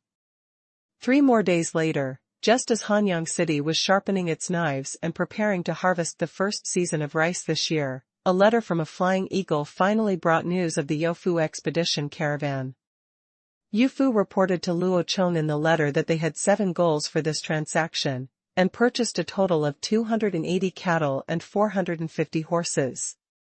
Because Luo Chong specifically told him not to purchase any more sheep this time, there was not a single sheep. However, a lot of wool was purchased. Except for 1 cart of animal skins, the remaining carts were all filled with wool, stuffed to the brim, and each bag was packed tightly, not much lighter than a cart of grain. Youfu said in the letter that the nomadic tribes liked the woolen cloth samples he got and liked them very much. In addition, the Han tribe traded iron scissors to them. Taking advantage of the warm weather, they simply sheared all the wool. If it weren't for shearing sheep, it wouldn't have been delayed for so long. The trading price of the wool is very cheap, and it is all exchanged for white salt. About 1 pound of white salt can be exchanged for the wool of 5 sheep, and they shear it themselves. This was what Luo Chong had expected before. The 2 biggest uses of wool by nomadic people are to make felt and wool rope, but these 2 things are not needed in large quantities. Felt is used to build tents, and it is so thick. It's not for wearing. They basically wear no clothes in summer and just wear animal skins in winter. The number of tents is determined by the population, and it is impossible to set up tents all the time, so their demand for wool is not large. Now we see that the Han tribe can turn wool into how could they not give you a practical felt cloth. The letter finally stated that they were already on their way back and asked Luo Chong if he had anything else to arrange. Luo Chong thought about it carefully. The livestock here in Hanyang City are almost enough, but the new city needs a lot of livestock to pull carts and transport building materials, and a large number of livestock must be reserved for cultivating fields. Besides, Hanyang City needs a lot of livestock. The space on the border is limited and we can't feed so many livestock, so we might as well send them directly to the new city. So Luo Chong immediately replied a letter, telling Youfu to go directly to the original residence of the Li tribe when he came back, and then Feiying sent a letter to Luo Chong 1 day in advance, and then Luo Chong would send people to receive the animals. Directly sent to the new city. As for the wool and animal skins, they were directly brought back to Hanyang City. Now only Hanyang City can process these raw materials. After doing all this, it was mid-April and early summer in a blink of an eye. The first rice harvest in Hanyang City was also harvested. The green rice fields were covered with a layer of golden rice ears, which looked very pleasing to the eye. The tribesmen also started working enthusiastically, and they were always happy during the harvest. The output of new grains meant that the huge structure of the Han tribe could continue to be maintained, and its development would not be stopped due to starvation. In addition to the more than 2,000 acres of rice in Hanyang City, there are also rice grown by various tribes. In another month, they will also bring a large amount of food. In this way, the new city's expenses for the past 6 months will be covered, and the food will be fed. The food needed for a population of tens of thousands is no joke. Several tons of rice can be eaten in a day. Fortunately, Yofu had acquired a lot of livestock, so he could continue to reclaim more land for the Han tribe. Luo Chong planned to complete the relocation of all tribesmen within 1.5 months, and cultivate 3,000 acres of rice fields in the new city within 3 months. This will ensure that the new urban area can be self-sufficient in food for winter this year, and can also reserve a large amount of winter feed for livestock. The rice harvest of the Han tribe was in full swing. In just 1 or 2 days, several streets and squares in the city were covered with grain. After all the rice was dried, it could be stored in warehouses. The harvest took a total of 8 days, followed immediately by fertilizing the land and sowing the seeds for the second season. Just as the Han tribe began to cultivate the land, Shuda had also brought back the tribesmen from the Jianjiao tribe, a total of 580. There were more than 3,100 saiga antelopes. This finally made Luo Chong feel relieved. As long as there are these 3,000 antelopes, it is no exaggeration to say that the total number this winter will exceed 10,000. By then, the Han tribe will really not be short of meat. After the Jiaojiao tribe joined, Luo Chong let them stay temporarily in Hanyang City to take a rest. At the same time, he summoned all the aborigines of Hanyang City during dinner in the evening and asked them who wanted to move to the new city. There is only a rammed earth wall in the new city, and there is nothing else, not even a place to live, and not a single field. When we get there, we not only have to build houses, but also cultivate new farmland. The workload is quite heavy. But it's not without its benefits. In the civilian residential area of Fengshe, Qingshu district, each house covers an area of 16.6 by 16.6 meters. It can build 5 main rooms, an independent kitchen, and even the south room and east and west wing rooms. The area is almost larger than that here in Hanyang City. Double, so many tribesmen are still willing to move there. After all, who doesn't want a bigger house, especially those families with a large number of people? In this way, more than 70 families agreed to move to the new city. The Jianjiao tribe members were divided into 130 households. 80 families were also willing to move to the new city, and the remaining 50 families moved into Hanyang City. In an empty house. These tribesmen who are about to move to the new city are working in various workshops. After arriving in the new city, they can quickly organize the newly joined tribesmen to start construction, so that the new city can quickly get on the right track. Luo Chong took advantage of this time and asked the carpentry workshop to quickly produce a set of parts for the windmill automatic sawmill, and asked them to take them to the new city to build a new workshop. By then, there would be no need to process the wood in the new city. It was then transported from Hanyang City. They tried to make as much as they could by themselves. At the same time, they also brought a lot of grain seeds and agricultural tools with them so that they could cultivate farmland there. After these people set off with a large amount of things, Luo Chong asked Bestia, Shuda, and Xuetu to take people to deliver sickles to each tribe to help them harvest food quickly. After all, they could not afford many sickles before. Letting them harvest by themselves will definitely slow down Luo Chong's immigration plan. Instructions were handed down one after another, and the increasingly huge machine of the Han tribe was operating in an orderly manner under the command of the leader Luo Chong. With the increase in the population of the new city and the increasingly heavy labor tasks, it was time to send a general manager there. Luo Chong thought for a long time and finally decided to send the big tree who was mining in Babao Mountain. Shu followed Luo Chong early, and Luo Chong trusted him. At the same time, Shu also had the ability to lead thousands of people. When Luo Chong was not in Hanyang City, he had always been the temporary manager. Just do it as soon as you think of it. With this idea, Luo Chong flew an eagle to send a letter to summon Shu to come back, and asked Feather, who was still in the tribe, to go to Babao Mountain to take over Shu's position. Shu went directly back to Hanyang City and waited for him to explain. Let him go to Qingshu as the general manager, and then the guy Yu Yi will also be replaced. Luo Chong has other uses. This guy likes to run around just like his elder brother. At first, Luo Chong asked him to set up a new market. He was very happy. But after such a long time, he gradually figured out that this market has nothing to do with him. My brother's place is different. His brother can run around, but his market is fixed. It feels more and more boring. He just watches those people working every day and then pays them wages. Since this guy wants to run around, let's satisfy him. After several successive attacks by the cannibals, this time they came directly to the doorstep. Although the final result was not bad, it still made Luo Chong feel a great sense of crisis, so Luo Chong wanted to send out an elite force. Team, go to the north for reconnaissance, find the location of their lair, and see if you can attack them. It is best to annihilate them all. It is quite difficult to completely kill them. The biggest goal now is to detect the enemy's situation. At the same time, this elite team is not only responsible for reconnaissance, but also responsible for drawing maps, so that Luo Chong can understand it when the time comes. It has been almost 2 years.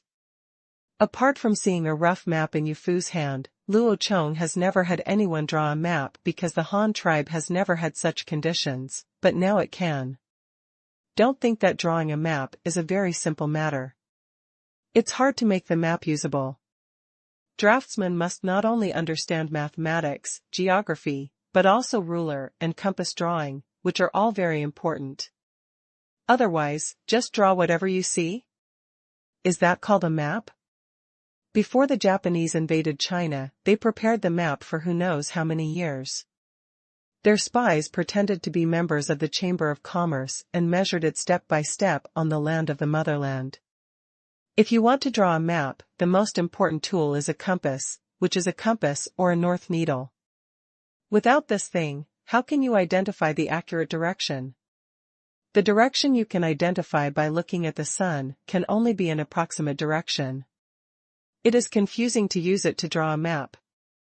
I don't know how far it differs from the actual terrain. Fortunately, the Han tribe now has the materials to make compasses, including bronze and magnets. The rhombus-shaped pointer is made of pure steel, and then directly rubbed with natural magnetite to obtain magnetism. Then a round copper plate is cast from bronze, with a copper-tin ratio of 1:1. Using the copper plate as the base is the most advanced method at this stage. Suitable material, because copper does not produce magnetism, so the magnetic needle will not be affected when placed on it, making the displayed position more accurate. The copper plate is the size of a palm and 9 centimeters in diameter. It is embossed with 8 directions: southeast, northwest, southeast, northeast, southwest and northwest. It also has a 360-degree scale. There is a small hole in the center, which can be used to fix the magnetic needle. Plug in a small iron rod and judge the direction by observing the shadow of the small iron rod in the sun when the magnetic needle fails. This function is actually very useful. For example, if you encounter magnetite in the Salt Lake in the north, the strong magnetic field will cause the magnetic needle to malfunction. At that time, the function of the magnetic needle will be over. However, sunlight will not be affected by the magnetic field, so you can only see shadows. The safest. After making the compass, Luo Chong had a beautiful wooden box specially made to hold the compass. He also used the method of looking at the shadows of a wooden stick to find true south and true north, which is the direction with the shortest shadow during the day. South and north, Luo Chong also used this to find the magnetic declination of his planet. In this way, the compass can be really used. In spring, summer, autumn and winter, as the planet orbits the sun, the time may change and the shadow may lengthen, but the direction of the shadow is the same regardless of season. This is the safest. Now that the compass is available, the next step is to make other preparations for drawing a map, especially the benchmark, which is an indispensable thing for drawing a map. Finally, personnel must be selected for training and learn some simple geography and mathematics knowledge. In fact, the simplest and most practical way to draw a map, and the method that can be quickly implemented under the current conditions, is to use the grid method to measure according to the scale. This is actually very simple. Many modern maps do this. It is very common, especially in game maps. You can often see thin square lines on the map. Those are positioned using the grid method. Luo Chong also plans to do that. For example, the scale of the map is 1. When converted to the map, 10 centimeters on the map equals 1 actual kilometer. Then, first draw a grid of 10 centimeters horizontally and vertically on the map, and then during the actual surveying and mapping, the surveying and mapping personnel will first a flag, also known as a benchmark, is placed on it to locate the coordinate point. This coordinate point is also a grid intersection on the map. After locating a point, others use a long-distance ruler and compass to measure the other 3 coordinate points with 1 kilometer horizontally and vertically as a boundary, so that the area between the 4 benchmarks is equivalent to the area of a grid on the map. Just copy the terrain within this grid onto the blank map. After drawing a grid map, then expand it in all directions, gradually filling up the grid on the map. This method is very simple, but it also has certain disadvantages, that is, there is no way to measure the altitude. If you encounter high mountains and hills, it is basically impossible to measure, but it is better than nothing. You can leave the place with mountains and make a note in the blank space. When the time comes, just draw it casually based on the actual landform features. After all, the current level of science and technology is there, so we can't ask for too much. The map drawn in this way will be very large. If it is drawn with animal skins, one animal skin will not be able to draw a large area, but it does not matter. The frontline surveyors should conduct reconnaissance as carefully as possible. When they finish drawing, Luo Chong can use them to draw the map. Put the maps together and draw a map with a larger scale so that you can see the entire land. Now that the plan is in place, once the clan members are relocated and the tribe is on track, the guy from Yi can be sent out to survey and map the map, so that he won't have to worry about it in the tribe. 2 days later, when Dashu returned to Hanyang City, Luo Chong simply explained to him that he would be responsible for the major and minor matters of the new city. If there was anything he didn't know how to do, he would send a letter to Luo Chong. When the time comes, Luo Chong, after being given another solution, Dashu agreed without hesitation. He had no objection to the appointment. He only said that he wanted to bring his woman and children there, and Luo Chong also agreed. After another 3 days, Dashu arrived at Qingshu district and finally exchanged the guy Yu Yi. This guy ran very fast on horseback and ran all the way back to Hanyang City. As soon as he met Luo Chong, he started complain. "Chief, you finally let me come back. The new city is so boring. There is nothing.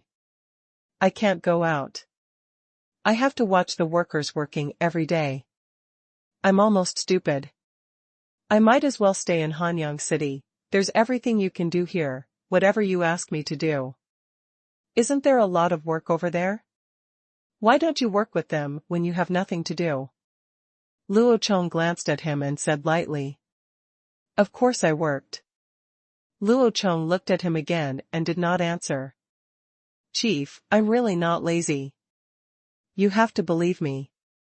It's not that I don't work, it's that the tribesmen around me always have trouble with me. If you ask me to be responsible for recruiting workers at the market, I can't just go to work and ignore it. Yu Yi defended. So there are a lot of people looking for work? Luo Chong asked as he led him around the city wall. He. As soon as he mentioned this, Yui laughed obscenely. At the beginning, there were not many. There were only 10 or 8 men from each tribe. They were not particularly at ease with us.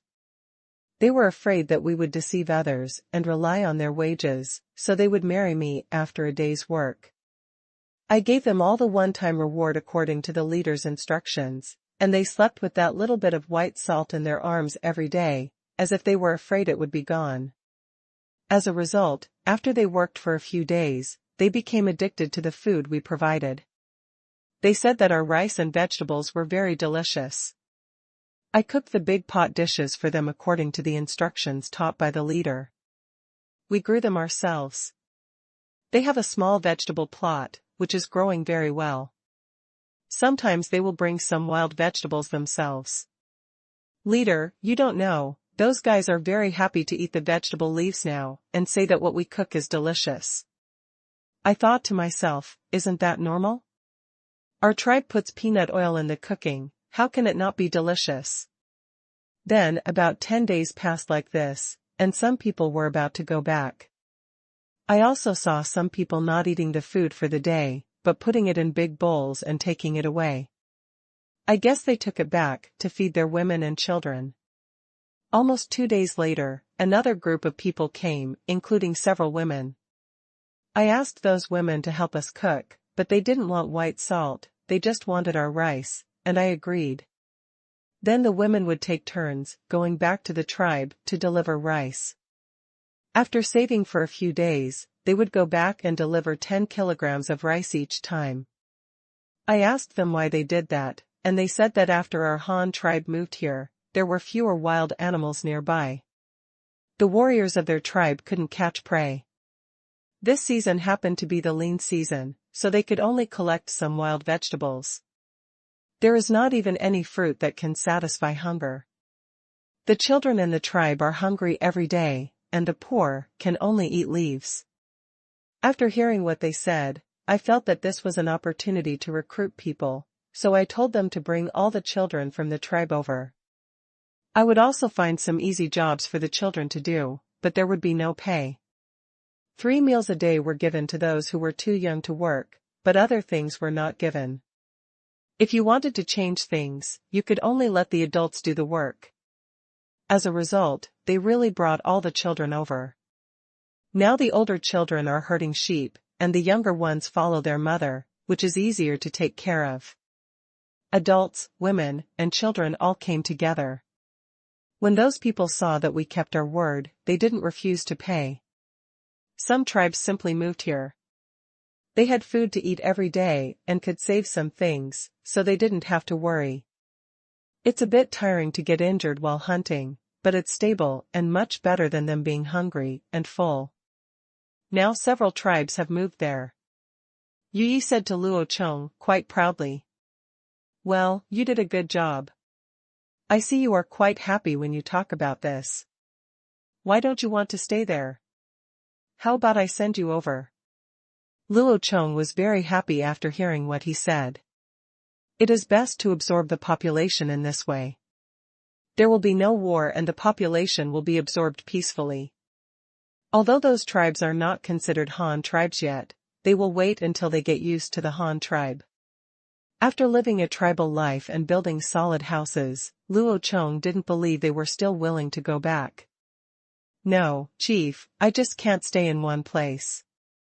Why don't you let me go to the grassland next time, before my brother comes back? Yui stopped immediately when he heard Luo Chong asked him to go back. It's enough for your brother to lead the team on the grassland. Wouldn't it be a waste for you two to go together? Luo Chong looked at Yui and said. Then the leader means that he has other tasks for me? Isn't it better to stay in one place and not move? Yu Yi said doubtfully. Haha, you can't stay in one place even if you want to go on this mission, but the conditions are a bit harsh and a bit dangerous, so I'm afraid you won't dare to go. Luo Chong said to Yu Yeji. Really? Chief, I'm not afraid of hardship or danger. Just let me go. Are you going to sell things somewhere else? Yu Yi asked excitedly. No, I want you to scout out the cannibal tribes in the north and draw a map. Are you willing to go? Luo Chong asked tentatively. Scouting the cannibal tribe? I have no problem with this.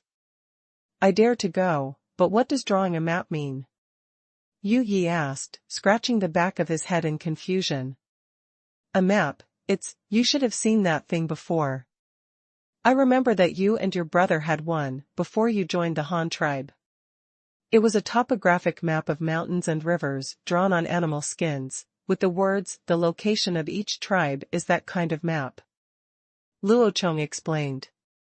Oh, it turns out to be that one, but I don't know how to draw it. That picture was passed down by the old leader. My brother can read it, but he can't draw it well either. Yu Yi suddenly realized. It doesn't matter if you don't know how to draw. I can. I will prepare a small team these days. There will not be too many people. You will lead it then. You will study in the tribe for a period of time. I will let you go when you are almost done. Luo Chong said to Yuno. That's it, that's no problem.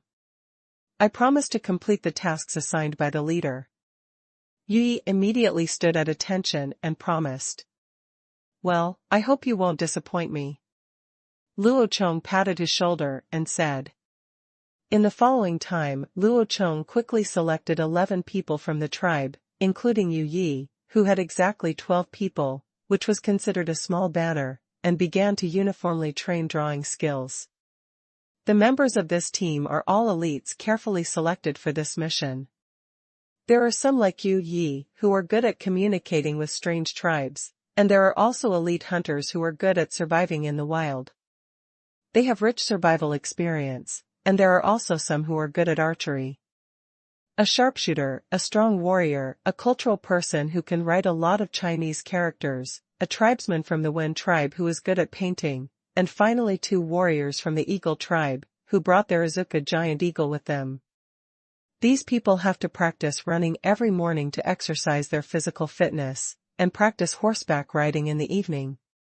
The rest of the time is spent on the drawing knowledge taught in Diabulo Chong. The first is to learn to use a compass to identify directions, and then to learn simple mathematics, how to convert scales, what are coordinates, and how to draw a flat map. In order to give them a more intuitive understanding, Luo Chong took them directly to do practical lessons. He first surveyed and mapped a map with Hanyang City as the center. In a few days, he surveyed and mapped the surrounding area of 9 square kilometers. And explained to them the various problems encountered and their solutions during field surveying and mapping. Later, in order to simulate more terrains to teach them, Luo Chong directly made a simple sand table with mud, simulated various terrains and explained drawing methods to them. These people learned quickly and became more and more skilled in the drawing business. When it comes to simple landforms like flat land, they can map an area of more than 10 square kilometers in one day. During this period of teaching, each tribe had finished harvesting the first season of grain this year and moved their tribesmen to Hanyang City, or the new city. The second season of rice planting in Hanyang City had also been completed. Just wait for the seedlings to grow and you can transplant them. Summer farming has just been completed here, and the task of farming this year has been completed. Luo Chong immediately sent these farm tools that were no longer needed this year to the new city. He also brought a lot of cattle with him, and also transported them there. A lot of food was harvested by each tribe. The new tribesmen were slowly settled and gradually became familiar with the lifestyle of the Han tribe. They adapted quickly. After all, they all changed for the better. Who can live a good life and not work hard to adapt? Enjoy the blessings. It's easier to adapt to it than to starve and freeze. Luo Chong also took advantage of this time to prepare equipment for Yui's surveying and mapping team. The benchmark items were easy to make. Luo Chong mainly made weapons and survival supplies for them. An outdoor survival knife is actually a single-edged military dagger, a long knife or a military shovel for killing enemies or clearing roads, and the most important weapon, which is a crossbow. The Han tribe currently has 100 or 200 archers, but they still use huge longbows. Although they are powerful, they are really inconvenient to carry and cannot be used for mounted archery. The shortcomings are still considerable. In order to make up for these shortcomings, Luo Chong had already asked the carpentry team to develop a new bow, and now he finally has an idea. There are two types of new bows. One is a recurve bow made of sinewood composite material. The bow is 1.2 meters long, which is much smaller than the longbow and softer. Its performance is not inferior to that of the longbow. The recurve compound bow uses fir wood to make the bow body. The outer side is glued with a layer of horn pieces, and the inner layer is glued with a thick layer of beef tendon. When the beef tendon is raw, it is a single piece. After dry processing, it becomes a thread-like shape. These tendons are very elastic and are stuck to the inside of the bow body, mainly to increase the elasticity. One good thing about this kind of bow is that you can adjust the tension of the bow through the number of tendons. If you want the bow to have a stronger tension, stick more tendons on it. If you want it to have a smaller tension, stick less. Put some ribs on it. In addition to this new recurve compound bow, there is another crossbow made of a compound straight pull bow, which is also made of fir wood. However, instead of gluing horns on the outside, a thick layer of ox horn is glued on the inside. Thick tendons double the pulling force. This kind of composite straight pull bow without horns is an important part for making crossbows. The other bow arms are made of oak. The composite straight pull bow is installed on the top of the bow arm. There is also an iron D-ring in front. It is used for kicking, which can save some effort when winding. There is nothing noteworthy about the front of the bow arm. What is important is the back, because the ends of these newly made crossbow arms have modern rifle-shaped shapes. The purpose of this is mainly to facilitate the standardization of the posture of holding the bow and ensure shooting accuracy. And Luo Chong is also familiar with such a crossbow, after all, he has used it before. In addition to these, the trigger part of the crossbow and other parts are all cast bronze parts using the lost wax method. This is currently easier to make than iron parts, and it is also easier to mass-produce parts with the same specifications. The trigger protrudes from the upper part of the bow arm and there is a sight that can be erected, also called wangshan, which is used for mechanical aiming. The sight can be lowered when shooting at close range, and it can be erected for long-distance sniping. The movable scale above is very similar. 5 recurve bows and 4 crossbows are all trial products. The production period of the compound bow is really too long. It takes at least 1 year. The tires are made in the winter, the horns are broken in the spring, and the ribs are cut in the summer. It can only be made in the autumn. One piece is glued together, and this is not counting the time for final correction. Fortunately, the Han tribe had a lot of materials for making composite bows. Yew, white wax, and white oak were all suitable for making bow bodies. The most important horns and tendons were also abundant due to the development of grassland trade, not to mention fish bladders. There is simply no way to use it up, so as long as it can be experimentally finalized, it can be mass-produced immediately. Luo Chong equipped the drawing team with experimental products, this time for the purpose of letting them test them in actual combat. If they use them smoothly, Luo Chong can directly finalize the new weapons. Time flew by. In more than half a month, the map surveying team had been trained. With Luo Chong's nod of approval, Yi couldn't wait to lead the people away. There were 12 people, each with 2 horses, and one with a horse. Come ride, and the other will carry some daily necessities, such as a spear that can be used as a benchmark, a recurve compound bow and a crossbow, and 100 arrows for each person. Since it is carried on horseback, there is no fear that they will not be able to carry it. After waiting for another day or two, until the rice planting began in Hanyang City, Luo Chong saw that there was nothing going on here, so he took people to the new city area to check whether the newly joined tribesmen had been settled and all the work was going on. How about it? Riding an elephant all the way, he traveled very fast, and it took him a day to reach the new city in the east. By the time Luo Chong arrived at his destination, it was already approaching evening, and many tribesmen who had been busy all day began to call it a day. Coming down is their favorite dinner time. On the vast plain, a small round earth town that is not very tall stands on the bank of the river. Hundreds of half-year-old children are holding branches in their hands, slapping the antelopes on their butts, and driving them towards the small town. Some children are still holding their newborn babies. The little lamb chases a flock of more than 3,000 sheep. When they saw Luo Chong passing by on an elephant, they all looked sideways. They had never seen such a huge tusked monster, but looking at the dress of the man on the elephant's back, they could guess that Luo Chong was from the Han tribe. He is a very high-status person. After all, he sits very high. Wow! That horse is so big, oh, a child with bare bottoms said in surprise. That's not a horse. Didn't you see that its nose is so long? What is that? Oh. Is it a cow?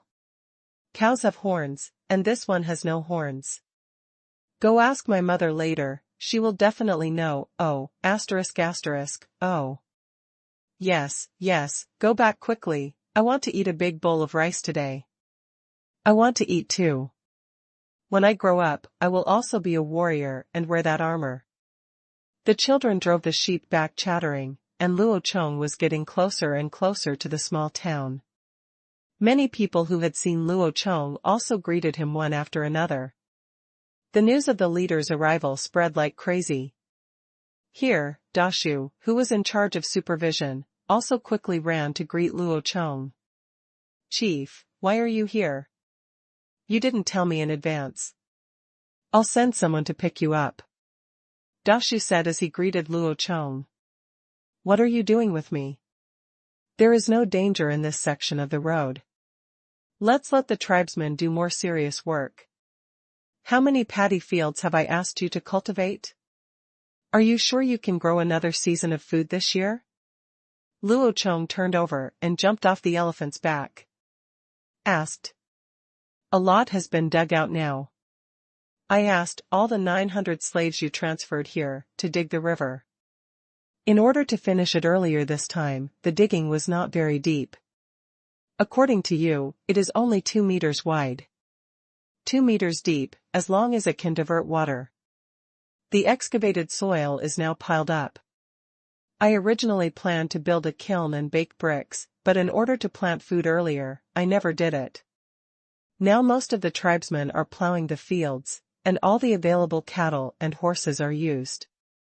If there is not enough, there are still people pulling plows. Currently, 600 acres have been opened, and the target of 3,000 acres will definitely be completed within a month. Dashu led Luo Chong to the farmland while introducing the current work progress. Well, you did a good job. You don't have to wait until all the plowing is done before sowing. You can plant as much as you can, divide it into batches of 500 acres, and complete it in 6 batches. Plant early and you can rest assured. Luo Chong said, looking at the plowed open space. Yes, leader, I understand. I will arrange for someone to plant a batch tomorrow. The big tree nodded quickly in agreement.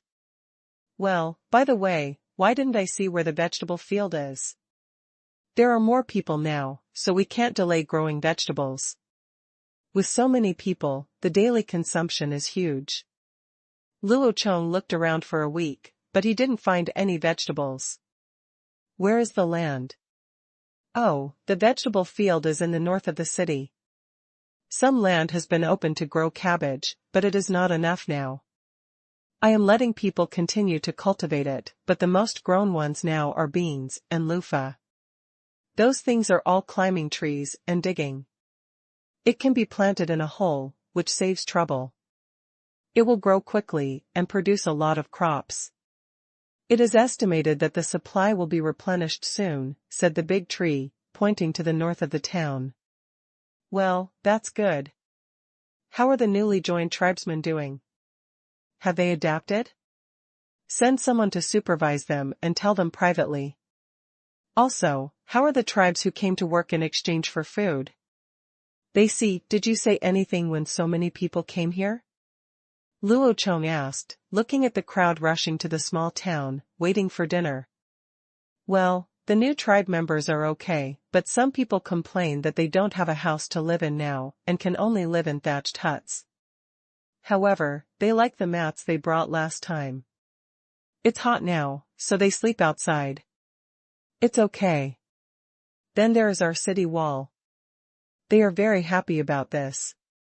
After all, they joined the Han tribe because they were afraid of being attacked by enemies again. Now that they can build floors inside the city wall, they are still very happy. Anyway, the house will be built later, so there is no need to do that in a hurry. In addition, when it comes to reclaiming fields, everyone is working very hard. They have grown food before and know that food is their life.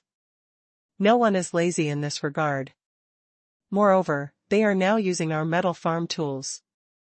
There are cattle and horses to help, which is much better than the bone tools and stone tools they used to use. Everyone is happy now. After all, the more food they grow, the better they will live in the future. There must be something to look forward to in this life. Dashu sighed as he looked at the large farmland, and then continued to introduce the conditions of the workers. Well, the number of laborers who come to work with us has increased recently. When the Sharphorn tribe first moved here, they brought thousands of sheep with them, which scared them all, but they were also very envious. After all, it is all meat and animal skins. Seeing that our tribe is so rich and now lacks people to herd sheep, some tribes have moved in whole. Many of the children who are herding sheep have just arrived a few days ago. Luo Chong listened to Dashu's report and nodded from time to time. The two of them walked to the river unknowingly. Luo Chong grabbed a small stone and floated it on the river, thinking deeply in his heart. Did the Cha tribe start fishing after they came over? The river is so wide, there should be a lot of fish in it, right? They caught a few times after they came, but the harvest was not big, so I asked them to stop temporarily, and now they are plowing the fields every day. The leader said that the river was too deep and they couldn't stand in the water to spear the fish. Even if I asked our tribesmen to use fishing baskets or small nets, they couldn't catch them. The river was too wide and the fish basically didn't come to the shore, and we can't get to the middle of the river. I'm wondering if we can build a few more boats this year, so that fishing will be more convenient. Dashu reported. Well, this is a problem you mentioned. It's not just about the ship, but also about our network. Don't worry about this matter. I'll make arrangements when you come back. There is a wood processing factory in Hanyang City now, and sawing wooden boards is still very easy. Next time I will have the parts sent over and then assemble the wooden boat directly here. This is all I can do now, and the rest will be done after the lumber factory here is built. By the way, how about the wood reserves here? Have you asked anyone to cut down the wood? Luo Chong suddenly thought of timber and said. Yes, I have arranged the logging, but there are not many people. I asked them to cut down all the wood suitable for building things. The branches were brought back to dry and used as firewood. The logs were left on the mountain to find a shelter from the rain to dry in the shade. Our cattle and horses are currently plowing the land, and we don't have time to transport the logs back. Well, let's do this for now. We'll transport the logs back as soon as possible after plowing. The mountains are tidal and it rains a lot in summer. Don't leave them in the mountains to make them grow hairy. Also, store more firewood. We'll use it this year. It's still a lot, so don't worry about it yet, just eat from the big pot, save a little first, and it will be fine after a while. Luo Chong thought for a while and told Dashu. I know this. I have asked my tribe to cut down a lot of shrubs and small trees within the city site, and now I have them in reserve. These alone will be enough for us to use for a long time. Dashu explained. Okay, let's do this for now.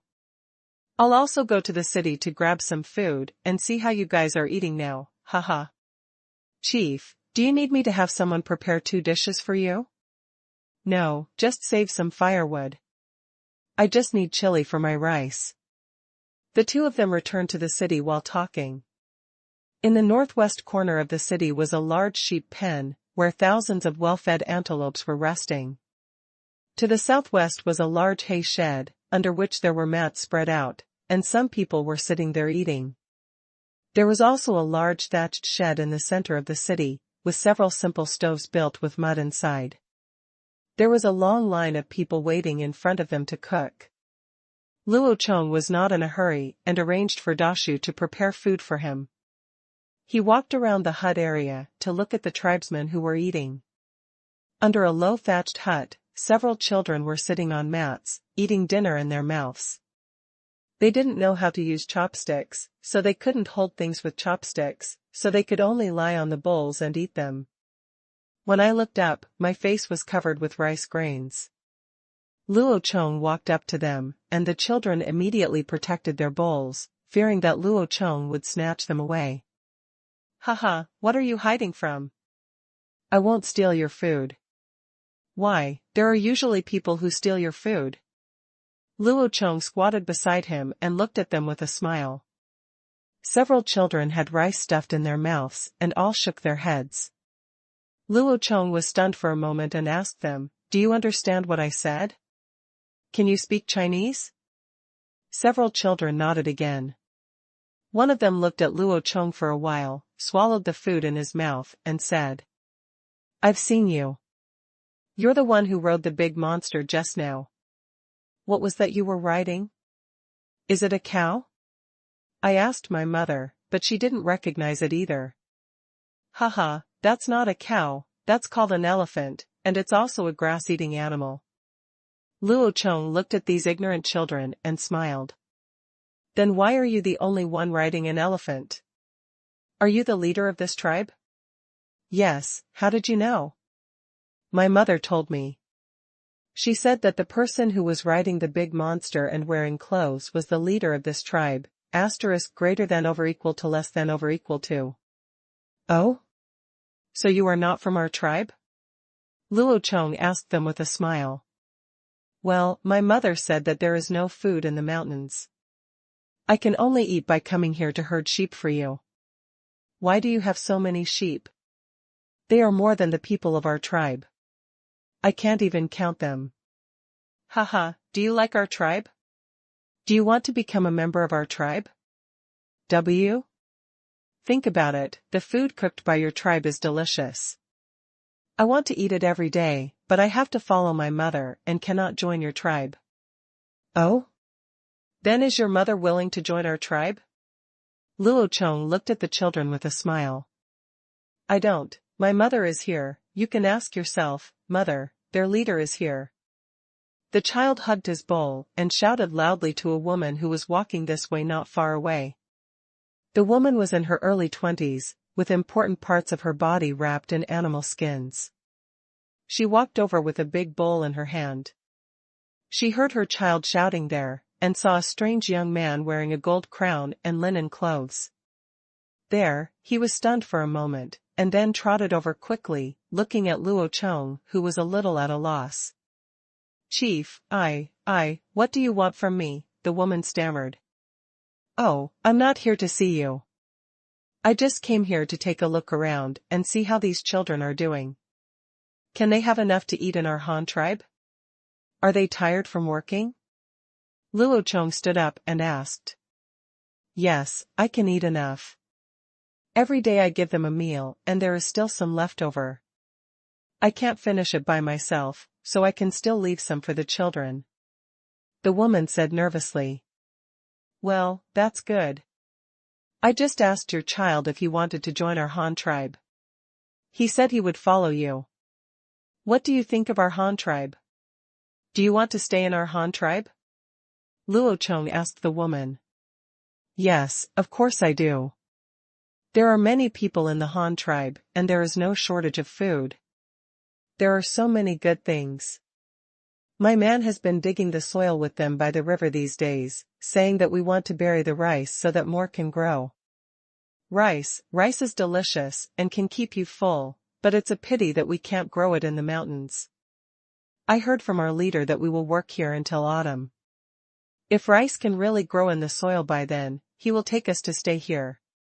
The woman immediately told her tribe's plan, which gave Luo Chong some inside information. Generally speaking, these people were willing to join the Han tribe, but they had never grown food and didn't know what farming was like. They wanted to see it with their own eyes. Only by looking can you make up your mind. This Luo Chong can understand, or he doesn't care at all. After they gradually become familiar with the life of the Han tribe, I'm afraid they themselves won't be willing to let them go back to live a hard life. After understanding the thoughts of these workers, Luo Chong felt relieved and went to eat with Dashu. People after a busy day also began to eat and rest, enjoying the hard-won food. The next day, Luo Chong still stayed in Qingshu, looking at the various labors of the tribesmen. He would personally guide those who did not do well, until he watched the first batch of rice seeds being sown. Hanyang City. A sudden letter from the Flying Eagle was delivered to Luo Chong, wanting to call him back.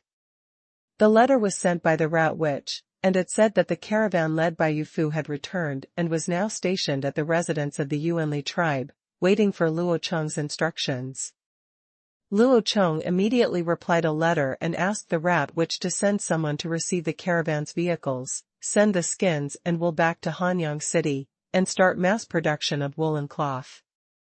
He also sent a team of people to take Yufu and the caravan. And the cattle and horses they exchanged were sent to the new city together.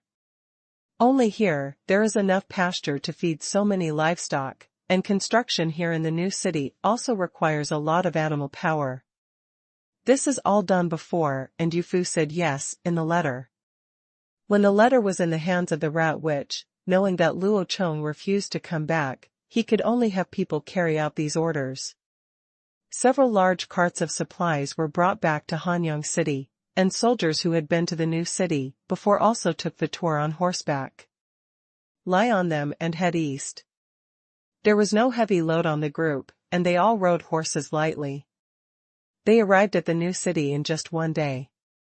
280 cattle, 450 horses, and a total of more than 700 livestock suddenly arrived at the new city, adding those who had just joined. The recent members of the Han tribe and the laborers who came to work were all shocked, but they were more shocked and excited. Let's not talk about how much work these animals can do for people. Just talking about them, they are also visible meat, and there are a lot of animal skins. People in the entire new city suddenly became excited. My God, where did they get so many cows and horses? The Han tribe is so powerful. With these cows and horses, we can grow more food. We will never have to worry about having nothing to eat. One was driving, said the man plowing the fields with oxen. Are you stupid? We are also members of the Han tribe now. The more cattle and horses the Han tribe has, the easier our lives will be. Isn't this a good thing?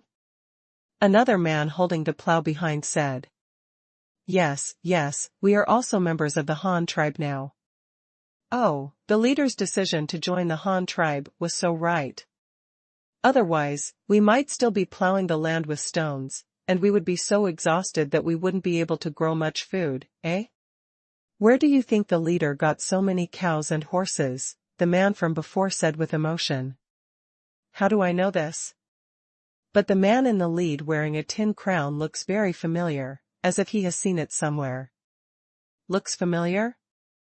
It seems to be true, let me think about it, huh? Isn't that the leader of the Yu tribe who often came to our tribe to sell news? It turns out that he joined the Han tribe a long time ago, and now he is doing so well. Many tribesmen started talking when they saw the arrival of so many cattle and horses. Some people saw so many horses and were discussing the possibility of the Han tribe expanding their cavalry. Some tribesmen who had long joined the Han tribe were incorporated into the army. See, it's impossible not to envy your former brother who can ride a horse so powerfully, but any man who thinks he's powerful wants to try it. Yu Fu also met Luo Chong soon. This guy was exposed to the wind and sun on the grassland every day.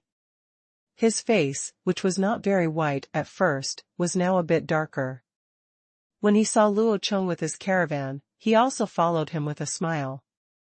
Luo Chong said hello and introduced several unfamiliar faces to Luo Chong in the caravan. Only then did Luo Chong notice that he had brought people back from the grassland again. Haha, leader, I've finally come back after being away for so long. I didn't expect so many things to have happened in the few months I was away. Our second city has already taken shape. Now these are the new ones who have joined our tribe. A tribesman? Yu Fu said happily after seeing Luo Chong salute first. Yes, we encountered an enemy attack. Fortunately, the result was good. Let's not talk about it anymore. Come and tell me how this trip to the grassland was and whether it went well. Luo Chong also led them towards the city. Find a grass shed to sit down and drink boiled water. The transaction went relatively smoothly. With Ling Feng, a local, here, it saved us a lot of trouble. We didn't wander around aimlessly like before. The tribes we traded with this time were all Ling Feng. Took us there. By the way, leader, these dozen people have also joined our Han tribe. They are all friends of Ling Feng and have similar life experiences to him. After meeting each other this time, they found out that Ling Feng has joined our Han tribe and is living a good life, so I also followed, planning to join our tribe. Yu Fu reported the situation, thinking of the newly joined tribesmen, so he quickly introduced them to Luo Chong. More than a dozen people, both men and women, heard Yu Fu saying that the young man wearing a golden crown in front of him was the leader. They quickly stood up and saluted, and spoke Chinese with a wrong tone to call the leader. They must have learned it on the road. He doesn't speak much Chinese. Luo Chong also hurriedly greeted them and said some words of welcome, then asked them to sit aside and continued to listen to Yu Fu's report. Is there anything else going on with this transaction? Have the nomadic tribes said anything about our goods, or have they said what they want? We are not close to the grassland, and it is not easy to go there. Can we do it next time? It's okay to bring more things. If we expand the variety of our goods, we can get more benefits. Luo Chong asked after taking a sip of boiled water. The leader's guess is good. There is really something they want, but I don't dare to agree easily. I can only come back and wait for the leader to make the decision. Yu Fu's eyes lit up, and he suddenly heard this matter, so he said quickly. Oh? What do they want that you dare not agree to? Tell me. Luo Chong asked doubtfully. Well, they still have a lot of needs, so I'll just talk about the things that those tribes want. The most important thing is our horse gear, especially the pedals and saddles, which they really want. Then there is our ox cart. Their nomadic tribes often need to move. If there are several large carts, it will be convenient to move and transport things. There are also our long knives. Although they have never used them, the scissors we sold to them are also made of iron. They particularly like these iron weapons. By the way, there is also the iron pot we brought here, they also like it very much. Although the price is not cheap, they are all sold out. I think I can bring more next time. Yufu said to Luo Chong with his fingers crossed. Well, what you mentioned is really a problem. Horse gear, vehicles, and ironware are all very important things. We really can't just give them to them casually. Luo Chong couldn't help but think deeply after hearing this. Oh, by the way, Chief, we also encountered something not very good during this transaction. Well, I'm worried that our future grassland transactions may not be easy. Yufu suddenly remembered something, the expression on his face suddenly turned gloomy. What bad thing? When Luo Chong saw him like this, he immediately frowned. The development and construction of the Han tribe was in full swing, and a large part of it relied on resources obtained from the grassland. You are not kidding now that you say it will be difficult in the future. What? We traded a total of 7 tribes this time. When we were trading with the tribe in the southeast, something happened. We took out our white salt, but they didn't want it, so I took our clay pot. In the end, they didn't want the pottery bowl, but they wanted the iron pot and scissors. In the end, they exchanged some animal skins and wool, and only a few cows and horses, which were pitiful. You don't want white salt or clay pots or bowls? Why? How is it possible? You shouldn't? Hearing what Yufu said, Luo Chong asked several questions in a row, his head full of greetings, and looked at Yufu waiting for him to explain to him. Hearing Luo Chong's question, Yufu didn't hesitate. He took out a few things from his animal skin pocket and placed them in front of Luo Chong, which almost made Luo Chong scream out in shock. Damn it! Damn it! God, what did I see? I saw Yufu taking out a few things one after another and placing them on the table in front of him. The first one was a yellow bamboo tube as thick as an arm. It had a shiny surface and was more than 10 centimeters high. It had a lid on it. Yufu was still, he opened it directly and showed it to Luo Chong. There was something inside. Luo Chong's eyes widened in shock. He took the bamboo tube and looked at it. Then he looked at the white particles in half of the tube, so he brought it to his nose and smelled it. The breath of the sea suddenly hit his face in the bamboo tube. Luo Chong pinched a little and put it in his mouth, tasted it, and then spit out a mouthful of spit. What the hell could this be if it wasn't sea salt? Before Luo Chong could say anything, Yufu took out something again, which almost shocked Luo Chong's jaw, because what he took out was a large shiny white metal bowl. The bowl is very big enough to be put on the head as a hat, and it is also very round, with a hemispherical shape inside. The inner wall of the bowl is very smooth, and can even be used as a mirror. There is a picture embossed on the outside, and some Luo Chong looks at it. Hieroglyphics that I don't quite understand. It doesn't matter if he can't understand the text, but Luo Chong can understand the painting. There are several people in the painting. One of them is holding a large bowl with the mouth of the bowl facing the sun and the sky. One person is holding a torch and placing it in front of the bowl. The others are kneeling. On the ground, he watched this scene devoutly. Luo Chong has the knowledge of modern learning, so he naturally understands it. This painting is clearly a scene of using the dead light reflected by the sun to make fire. This is the phenomenon of light reflection in physics. I have learned it in junior high school textbooks. If you use an inner spherical mirror to face the sun, the reflected light will converge to a point. The temperature can be so high that it can ignite objects. Even in modern times, the principle of making fire with light is still widely used. For example, the solar-powered stoves used by herdsmen in Tibetan areas can be used for cooking. The fire source for each Olympic Games is based on the sun on the sacred mountain of Olympus in Greece. The sky fire obtained by death ray is the so-called Olympic flame. Let's not mention the picture of taking the sky fire for the moment, but let's talk about the bowl itself. It has high intensity of reflection and is very valuable to buy. Luo rushed up and took a bite on the side of the bowl. There were teeth marks and it was quite soft. This is what it looks like. It's a silver bowl. It's definitely not something produced by the Han tribe. So now, Luo Chong can draw a conclusion from these two things. There is a tribe near the sea. They can make sea salt, and the area is rich in bamboo. They use bamboo as containers, and there is a rich silver man nearby. Mine knows metal smelting and casting technology. Judging from the quality and style of this silver bowl, the level of casting is quite high. This is not surprising to Luo Chong, because the chemical properties of silver are very stable, and it exists as a simple substance in nature. In other words, you can directly find natural silver nuggets or silver sand, but these are only a few after all.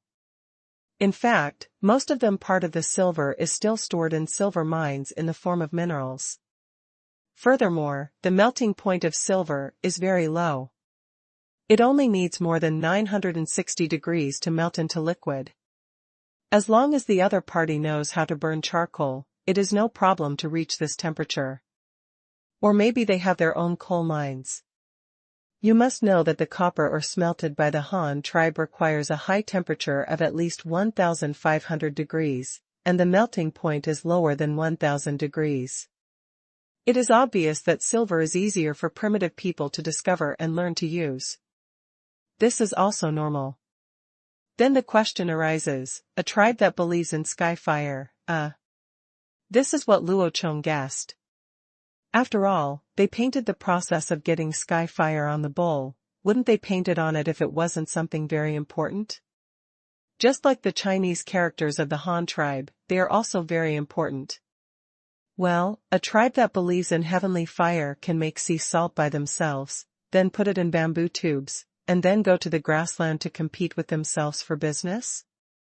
Selling batches, what the hell? Primitive society actually encountered business competitors. Just relying on the existing information, it is not difficult to analyze that this is definitely a powerful tribe that has been developing for many, many years. But the leader of the other party is definitely not a time traveler like himself, because the writing Luo Chong saw on this silver bowl is not any kind of writing on the earth.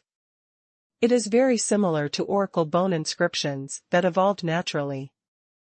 Assuming that the leader of the other party is also a time traveler, won't he spread his own words? It's definitely impossible, so this assumption doesn't hold. Therefore, it should have taken a long time to develop to this level of civilization, but it did not spread to the area where the Han tribe is located. In fact, it is quite normal. If the primitive people did not have a special purpose, who would have gone there without any problems? It was so far away, so even if he really wanted to go there, how could he reach his destination safely? To put it another way, even if he wanted to go to that place and was lucky enough to arrive safely, what if he was killed by the local indigenous people? Or just stay there based on what is good for them? This may lead to cultural isolation and make them become a paradise-like existence, not at the same level of civilization as other tribes. This is actually easy to understand. Take the current Han tribe, for example. The civilization of the Han tribe can now be said to be very developed, but further away, those primitive tribes who have no contact with the Han tribe may not have learned how to breed. They may have learned farming, and they may even be still eating hair and drinking blood. This has caused differences in the levels of civilization. It is actually a normal phenomenon that cultural transmission cannot be realized, because the distance is too far. Luo Chong held the bowl in one hand and the bamboo tube of sea salt in the other. He pondered for a while and asked Yu Fu, "Besides these, is there anything else?" "Yes, I exchanged these for the nomadic tribe with our goods. I just wanted to bring them back to show the leader." As Yu Fu said this, he waved to his subordinates. Someone immediately went to fetch things from their horses, and a large pile of clinking things was brought back directly and piled in front of Luo Chong. There are not many things, but there are many kinds. There are short bamboo tubes as big as bowls, which they actually use as bowls, and bamboo tube cups, and long bamboo tubes, which are kettles, with holes drilled on them and hemp ropes tied on them. Can be carried on the body. From this, it is not difficult to see that they already know how to make hemp rope, or produce hemp products. There are also other large items, such as mats woven with thin bamboo strips, and bamboo arrows, also known as arrow bamboos, which are thin and straight and grow naturally. It seems that they have quite a lot of bamboo varieties there, and there is another. What surprised Luo Chong was the bamboo slips, wide pieces of bamboo woven with fine hemp ropes, with words and pictures engraved on them, but Luo Chong could not understand them. Chief, leader? Do you know what these things are? This tribe is also very powerful. It can make so many good things. There is also a painting on the metal bowl. I can't understand it. It seems to be some kind of sacrifice. Their god is this bowl? Yu Fu asked in confusion, hoping that the almighty Luo Chong could tell him the answer. Well, I know, there's nothing magical about these things. I know them all. The salt in this is sea salt. In fact, you should have seen this thing before. It's the salt lake over there in the Eagle tribe. The salty water is dried by the sun. You will get salt, and the same is true for sea salt. It's just that the sea is much bigger than the salt lake, so big that you can't see the edge at a glance. They probably lived by the sea, so they discovered the method of drying salt. It's different from our mineral salt. You should have smelled the sea salt, right? The smell inside is that of sea water. Luo Chong said while holding the tube of sea salt. After Luo Chong's explanation, those in Youfu, who had been to the Eagle tribe, all understood and immediately felt that there was nothing magical about it. Luo Chong also took other things, and continued to explain to them. The remaining things, as well as this container of salt, are actually a naturally growing hollow plant called bamboo. It grows very thin, tall, strong, and elastic.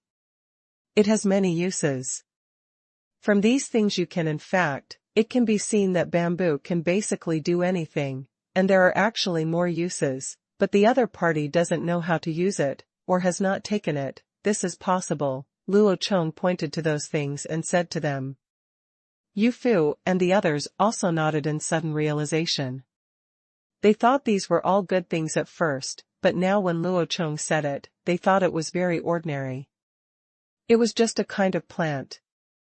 The Han tribe also had magical plants, such as the hanging thorn man-eating tree. It can produce sugar and can be used as a weapon. What surprised and admired them even more was that Luo Chong seemed to really know everything. Just by looking at these things, he could tell what they were made of, and they were things that no one had ever seen before. However, they were already surprised by this. No more weird. Chief, is this plant called bamboo so useful? What else can it be used for? Can it be eaten? Can it produce food? Yu Fu couldn't help but ask. Well, it can do a lot of things, but it can't produce food. This kind of plant is like a forest. It grows in patches. It grows very densely and very fast. Every year, one of them will drill out from the root. Young sprouts, called bamboo shoots, are edible, but they can only be eaten as vegetables, not as staple food. In addition, when you talk about making things, there are many ways to use them. They can be big enough to make houses, bamboo rafts, that is, boats, small enough to make bamboo spears, bamboo bows, bamboo arrows, and even bamboo shields and bamboo armor. They can be used in daily life. Well, as you can see, it is mainly used as a container, and it can also be used to make bamboo pens and bamboo paper. In short, it can be used for many things, and it can be used as a universal material. Luo Chong continued to introduce the usage of those bamboos. A group of people were dumbfounded. They didn't expect that this plant called bamboo was so useful and could make so many things.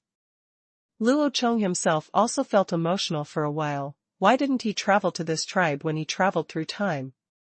There are seas and bamboos. It's like a heavenly start, isn't it? It's not like he is so hardworking and has to figure out everything by himself. Fortunately, there are still a lot of resources nearby, allowing him to develop in a short time. Oh. So that's it.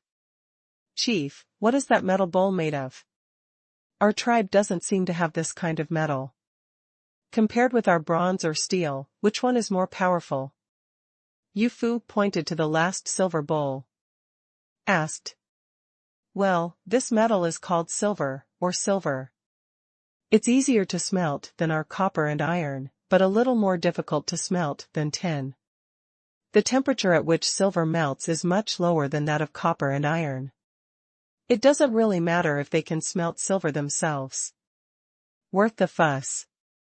In addition, if you say it is compared with our bronze and steel, then it depends on how it is compared. This thing is actually very soft. You see, you can bite it with your teeth and leave tooth marks. It is not as hard as our bones, so this thing is only it can be used to make a bowl, but it is difficult to make a pot, and it is very heavy. It is impossible to use it as a weapon. It is also very difficult to make daily necessities. For us at present, this thing is useless. But this thing has a special use. It can test for poison. Silver will change color when it touches poisonous things. Of course, it is not absolute, it is not obvious, and some poisons cannot be detected. If this thing comes into contact with sulfuric acid, nitric acid also turns into water instantly. After Luo Chong said this, a group of people suddenly had expressions of enlightenment. Yu Fu even had a look of pity on his face. Maybe he thought that if it was useful, he could trade with the other party, or grab it directly. But Luo Chong can't take care of this now. After Yu Fu asked these questions, it was Luo Chong's turn to ask. He was also very interested in this bamboo tribe and hoped to learn more about the other party. In addition to these things you brought back, have you also found out any useful information, such as whether the other party has a vehicle, whether he can grow food, whether he can weave cloth, and whether he has any other metal products? Luo Chong asked. Think about what you care about most. Luo Chong didn't ask about breeding. This tribe has already made deals with the nomadic tribes on the grassland. Even if they didn't know how to breed, they should learn how to breed now. There will definitely be no shortage of cattle, horses, and sheep. As for whether they breed other animals are unknown. Oh, I've asked some about this. They don't have vehicles. When they go to trade, they use horse teams. One horse carries 2 large baskets and some other things. Anyway, people coming to the grassland don't have vehicles. As for I don't know if they have a tribe. They probably don't know how to weave. People from nomadic tribes say that all they wear are animal skins or felts. They should also learn how to make felt from nomadic tribes. There should be no other metals. They only brought this kind of bowl to the nomadic tribes. And I heard that it was not used for eating. I don't know what it was used for. Is there food?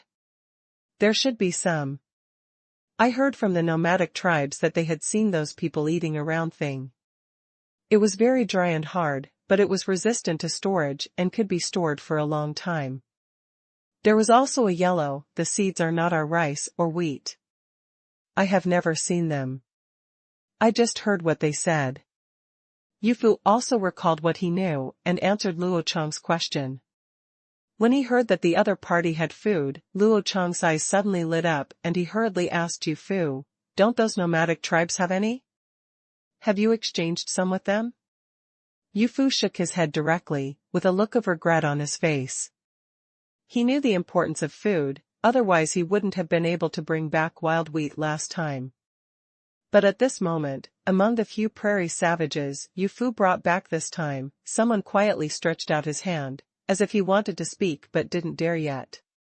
When Luo Chong saw him reaching out, he directly told him not to be afraid and that he could tell him anything he wanted. Seeing Luo Chong smile, the newly joined savage became more courageous and took it out from his arms. A felt bag was handed directly to Luo Chong. "Chief, is this the food you are talking about?" The not very old man pointed to the contents of the cloth bag and asked Luo Chong. When Luo Chong heard what he said, he was originally a little disappointed because he didn't get new grain seeds, but his hope suddenly ignited. "Is there any unexpected gain?" Luo Chong immediately opened the cloth bag eagerly and saw that there were indeed a few plant seeds inside. Seeing these seeds, Luo Chong couldn't help but trembled all over. He was so excited. The two oval yellow balls are very dry and have not been artificially processed. They must have been dried in the sun. They are also well preserved. They are light yellow in appearance. They are clearly two soybeans, that is, soybeans. In addition to the two soybeans, there are also 3 golden seeds, triangular in shape, with one tip a little white, and the whole seed looks a little flat. They are nothing but corn. "Oh my God, I got 2 important crops at once." Luo Chong was so excited that he couldn't express in words. Although there were only 2 or 3 seeds, they were seeds. As long as one plant of each type could grow, then there would be expand the hope of reproduction. These 2 crops are really important to the current Han tribe. The current staple food of the Han tribe is rice, which means that it can only be grown in places with abundant water sources. The 3 crops of wheat, corn, and soybeans, the water consumption is not as high as that of rice, which means that as long as these crops can be grown, the Han tribe can develop in areas that are short of water. After all, having food in this era means having everything. Rice, corn, and wheat can all be promoted as staple foods, and even crop rotation patterns can be implemented. After all, as far as Luo Chong knows, many modern farmlands rotate wheat and corn. If you plant wheat in autumn, you can harvest it in the next summer. After harvesting the wheat in the summer, you can plant another season of corn, and then you can harvest the wheat in the fall, and then plant the wheat again, and the cycle starts over and over again. And soybeans. Soybeans are also a very good crop. They are rich in protein and oils. Needless to say, oils. Who among modern people has not eaten soybean oil? Moreover, soybeans are a high-protein crop, very nutritious, and can also making a lot of soy products, soy milk, tofu curd, tofu skin, fermented bean curd. Just thinking about these, Luo Chong's mouth is almost watering. In the ancient Song dynasty, there was little meat, and the people could not eat much meat. At that time, the Song dynasty relied entirely on tofu, otherwise the people would not be able to eat much high-protein food. In addition, another advantage of soybeans when planting is that they can fertilize the land. When soybeans grow, through photosynthesis, they can absorb a lot of nitrogen in the air, and finally gather it on the rhizomes, and a lot of nitrogen will grow on the rhizomes of soybeans. These root nodules are equivalent to nitrogen fertilizers. Nitrogen, phosphorus, and potassium are needed for plant growth. There is no shortage of nitrogen fertilizer. It is simply an artifact. Phosphorus is found in animal excrement, potassium can also be obtained in plant ash, and now there are soybeans, which is perfect. After calming down his excitement, Luo Chong took the 5 seeds and asked the new tribesman, "These are indeed grain seeds. Where did you get them?" "Well, I have seen those people on the grassland before and made some transactions with them. I exchanged sheep for white salt and arrow shafts, as well as their big baskets.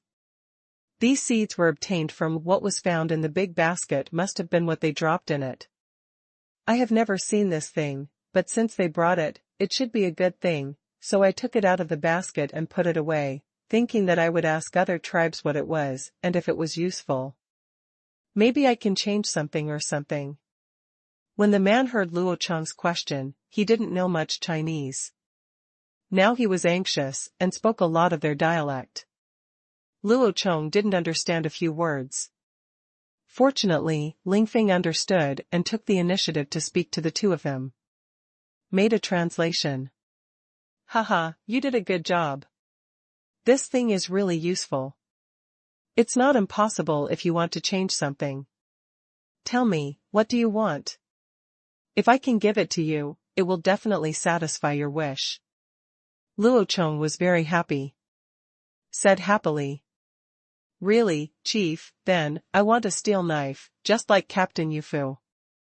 It doesn't have to be that long, or a short sword. Can you give me this, Chief? The man asked excitedly, but he was also afraid that Luo Chong would be unhappy, so he was very careful in what he said and didn't dare to raise excessive conditions. Okay, of course there is no problem with this.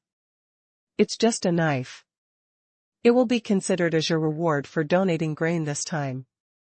But you may not be able to use this knife to do bad things. Now that you have joined the Han tribe, you should live a good life in the future, mostly for the tribe has to make contributions. Come on, take it, I just made it a few days ago, and now it's for you. Luo Chong was very happy. He took off a single-edged saber from his waist and threw it to him. It was less than 20 centimeters long and pointed. The spine on the back of the knife was very thick, and there were 2 deep blood grooves. The handle is made of the antlers of a large horned deer. It is very beautiful and comfortable to hold. It also comes with a matching cowhide scabbard. Luo Chong didn't care about a short sword. This was equipped for Yui surveying and mapping reconnaissance team a few days ago. Even the Han tribe didn't have many of them now. The man was very happy when he took the dagger. He even pulled it out and looked at it. He quickly saluted and thanked Luo Chong. The others were also jealous and envious. They wished they could get a few grains out of them too. A few grain seeds were exchanged for a handful. A nice-looking knife. This guy is just so lucky. Why is he not so lucky? Luo Chong was very happy to get 2 valuable crops by accident. It was summer now and it was very suitable for planting, so he wanted to bring these seeds back to Hanyang City as soon as possible and cultivate them himself to expand the planting area as soon as possible. But at this time, Yufu also raised a new question. Chief, can our transaction continue? Also, if we go, what should we do if we encounter those tribes in the future, the tribes who bought things from the bamboo tribe, and how to get along with that bamboo tribe? Their caravan has encountered them, what should we do? This is indeed a problem. After all, it involves foreign strategy. We cannot make hasty decisions. Should we get along well with them and develop trade with them? Or hostile? There was a saying I often heard in my previous life called befriending distant forces and attacking close ones, which meant making friends with forces far away and being wary of neighbors who were close to you, but it is inappropriate to put it here. According to the current situation, the grassland is a big cake, and the cake is divided between the Han tribe and the bamboo tribe. It is obvious that the Han and bamboo tribes are hostile forces, so the result is obvious. Anyone who blocks the progress of the Han tribe is an enemy. Must be suppressed, targeted, and all obstacles must be removed. Thinking of this, Luo Chong glanced at the people present. There were too many new people here, and they still had no sense of belonging to the Han tribe. Luo Chong was not at ease, and there were too many people talking. It was not suitable for these small soldiers to know such important things. So he said, "We'll talk about this later when we get back. You've been out for so long, so go home and rest for a while. Even if you go out, we still have to spend time preparing the next product. Come back with me first. I'll have to put it together as soon as possible. Just plant these seeds." But Yufu didn't know what Luo Chong was thinking. He was only thinking about whether there would be another chance to go to the grassland. If Luo Chong didn't plan to let him go, then he would be in trouble. I didn't understand what Luo Chong meant at all. It's nothing good. The question you want to ask is not only our problem, but also the bamboo tribe's problem. Do you think that if you can buy their things, they can't get our products? Don't forget that those nomadic tribes are constantly moving. Maybe the bamboo tribe has already obtained our things from our customers. Now maybe their caravan is also discussing with their leader, studying how to face us. Luo Chong directly stated his speculation, which immediately stunned Yu Fu Shua. This conjecture is very possible. Why can you get their things, but they can't get yours?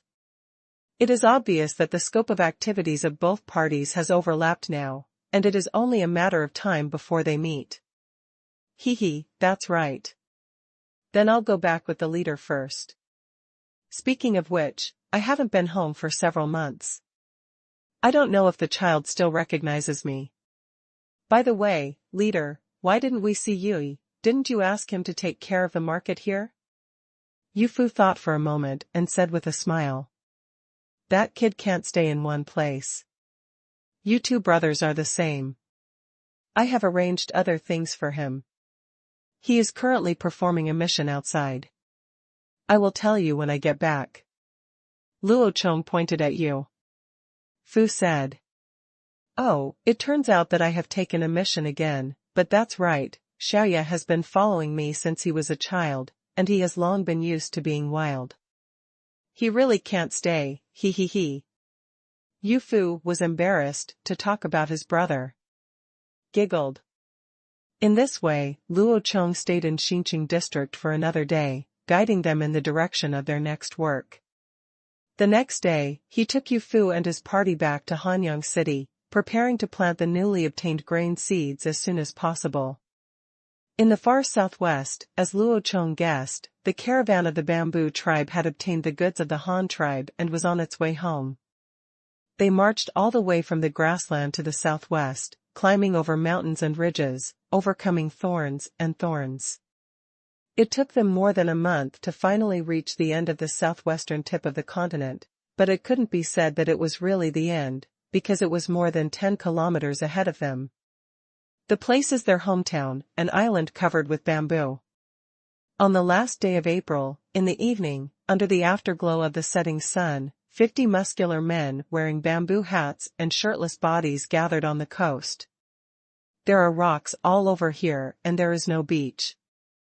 The cows and horses they bought are eating grass on the slope not far away. The sea breeze in the evening is very gentle, rolling up layers of fine waves in the bay in front, and the sunset is reflected on the sea.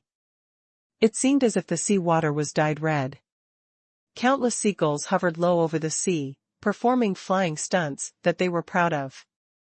From time to time, they plunged into the sea, swallowed a sea fish in their mouths, and waited to fly home before spitting it out to feed their young. In the water on the shore, several men hung bamboo baskets around their waists and were touching oysters in the shallow water. Others stood on the higher rocks, holding homemade bamboo bows and arrows, shooting down a sea oyster from time to time.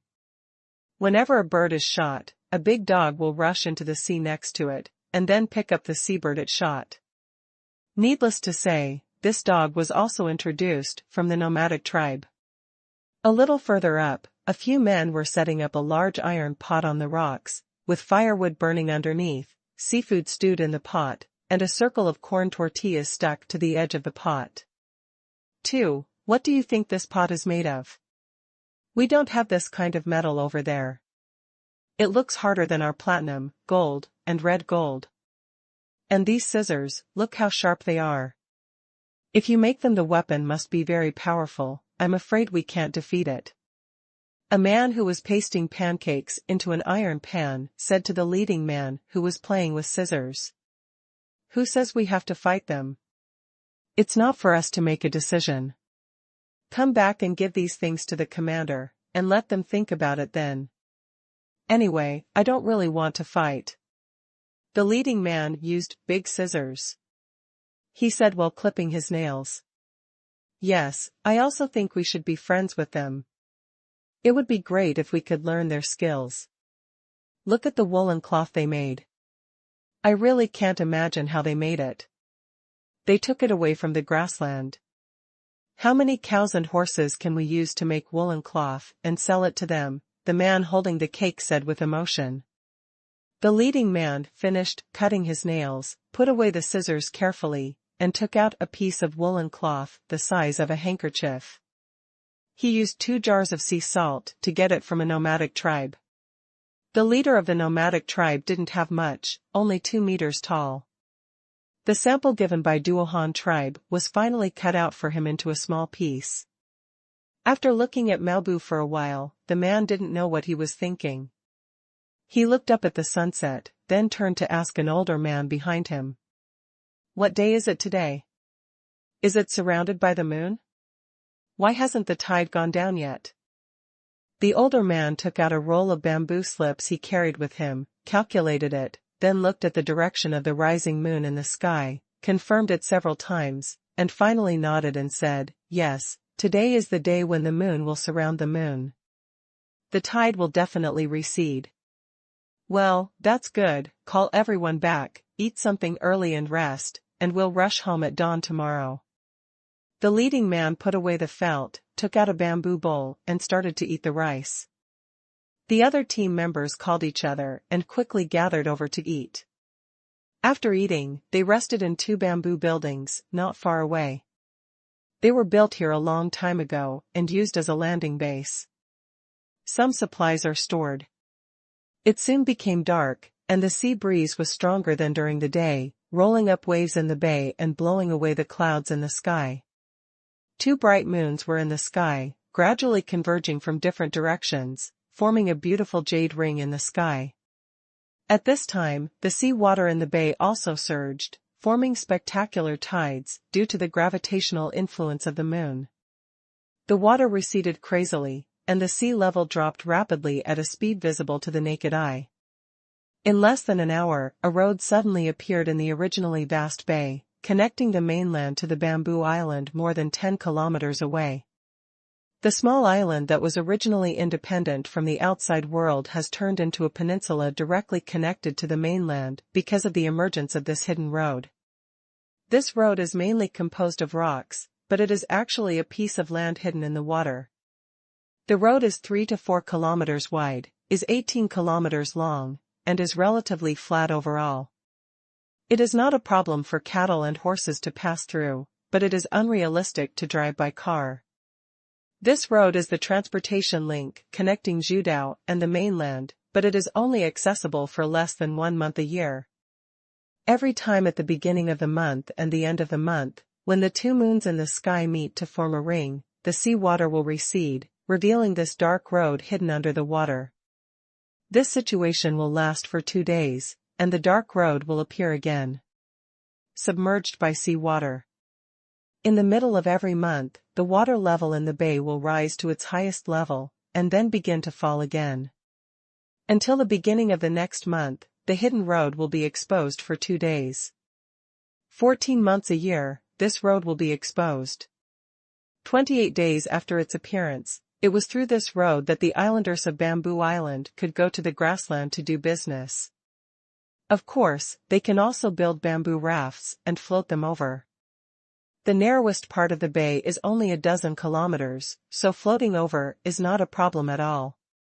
However, the large number of livestock they exchanged from the grassland cannot be transported back on bamboo rafts, so they still just can take that dark road that appears once a month. Early the next morning, when it was just light and the dark road had already emerged more than 1 meter high from the water, the caravan from Zhudao began to embark on this road home. They had been out for several months. At this time I am also eager to return home. However, the road was not easy to walk on. The ground was full of pitted rocks and was covered with secretions left by crustaceans and seaweed. It was very slippery. They could only drive the cattle and horses forward carefully, fearing that one of them would accidentally get injured. If the feet of the cows and horses were injured, they would be of little use. They still expected the cows and horses to go back to plowing the fields. The group of people walked from dawn to noon before landing on the land on the other side. They rode for about 2 hours before returning to their tribe, the Qingshu tribe. The Qingshu tribe, also known as the Three Gold tribe, is named after the 3 golds they are rich in, which are their white gold, gold, and red gold. But this is what they call it. According to Luo Chong, it is silver, gold, and copper. Bamboo Island is not small, about the same size as Treasure Island. It is in the shape of a long loaf of bread, and its length is from southeast to northwest. The northwest end is where the secret road connects to the mainland, and is also the Qingshu tribe's sphere of influence. The island is not just the Qingshu tribe, but is jointly ruled by 6 large tribes. There are nearly 80,000 residents on the island. The Qingshu tribe has a population of about 30,000. It firmly occupies the top spot on Jiudao. The remaining, the largest of the 5 tribes, has a population of just over 10,000, and the smallest only has a population of 6,000 or 7,000. The 5 tribes are all affiliated tribes of the Qingshu tribe. They can also be regarded as subordinate tribes, which means a bit of a suzerainty. They are all headed by the Qingshu tribe. Of course, there is a reason for this. The Qingshu tribe originally occupied the northwest end of Bamboo Island. Not only is it connected to the mainland and can be used for foreign trade, but all the important resources of the entire Bamboo Island are in the northwest end of Bamboo Island, including gold mines, silver mines, and copper mines. Needless to say, the most important thing is that the fresh water source of this Bamboo Island is also in the northwest, so whoever controls the water source is equivalent to controlling the entire Bamboo Island. The Qingshu tribe has a large population, and its territory dominates one end of Bamboo Island. It also controls the source of the only freshwater river on the island. It can also smelt metals by itself, and can also obtain cattle and horses from the mainland through trade that are not available on Bamboo Island, so the remaining, if the 5 tribes want to obtain metal farm tools or livestock for farming, they can only exchange it from the Qingshu tribe. In addition, the Qingshu tribe has a large number of people. Basically, the Qingshu tribe can do whatever they say, and no one dares to offend. These islanders make a living by growing corn and soybeans, and most of their homes are bamboo buildings built of bamboo, with people living on top and pigs raised below. Pigs are native to Bamboo Island and have been domesticated as domestic animals by the islanders. The remaining cattle and horses can only be obtained from the mainland. There are also sheep native to Bamboo Island, but they are black-haired goats. Now there are some sheep. It was also obtained from the grassland. However, there are very few sheep being replaced now. Sheep reproduce quickly, and they have a large amount of corn stalks as feed every year. Therefore, sheep are already the largest livestock in Jiudao, besides local pigs, and even hybrids with local goats have been bred.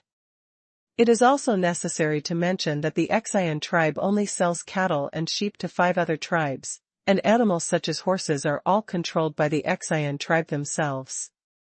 They also learned riding and archery from the prairie people and have their own cavalry troops. This is also the reason why they can maintain their dominance. In the 2nd month of summer, on the afternoon of May 1st, the Qingshu tribe's caravan for trade finally returned to the central area of the tribe. It was a small town where their leader lived. The town was located in a valley, also called Qingshu Valley, is where the source of Tamsui River lies in the entire Bamboo Island. As far as you can see, the valley is full of bamboo buildings, with a population of more than 4,000. As soon as the caravan entered the valley, a large number of tribesmen came out to greet them. Every time the caravan came back, it was also a day of carnival for the Qingshu tribe. After all, they could get good things every time. Who could not be happy about this? But this, because of the incident involving the Han tribe, the captain of the caravan was not happy. He still had important things to report to the commander. Where is the commander-in-chief? I have something important to report. Take me to see the commander-in-chief, quickly. The tribesmen who were excited to welcome the return of the caravan, when they heard what the caravan captain said, they all gave way, and some people immediately took him to the commander. The caravan captain had a very high status in the tribe, and the tribesmen did not dare to provoke him easily. But also respectful. After all, it was the caravan that risked its life and traveled so far away from the tribe to get them so many good things. The leadership structure of the Qian tribe is similar to that of other tribes. The Grand Commander is the leader, and he is also the leader of the 6 major tribes on Zhudao. Under the leader, there is a group of elders, with a total of 10 great elders. They are the 3 elders who are in charge of the smelting of 3 metals, gold, silver, and copper, the 2 elders Midu who are in charge of the planting of corn and soybeans, the elder who is in charge of livestock breeding, the elder who is in charge of building construction, and the elder who is in charge of the technology research and development department. The soldier elder, who commands all warriors, and the business elder, who manages foreign trade. The Qian tribe has a clear division of labor and distinct classes, and it does have the style of a large tribe. Otherwise, it would be very difficult to manage a population of nearly 30,000. The captain status of the caravan is just below the elders and is directly under the leadership of the elders.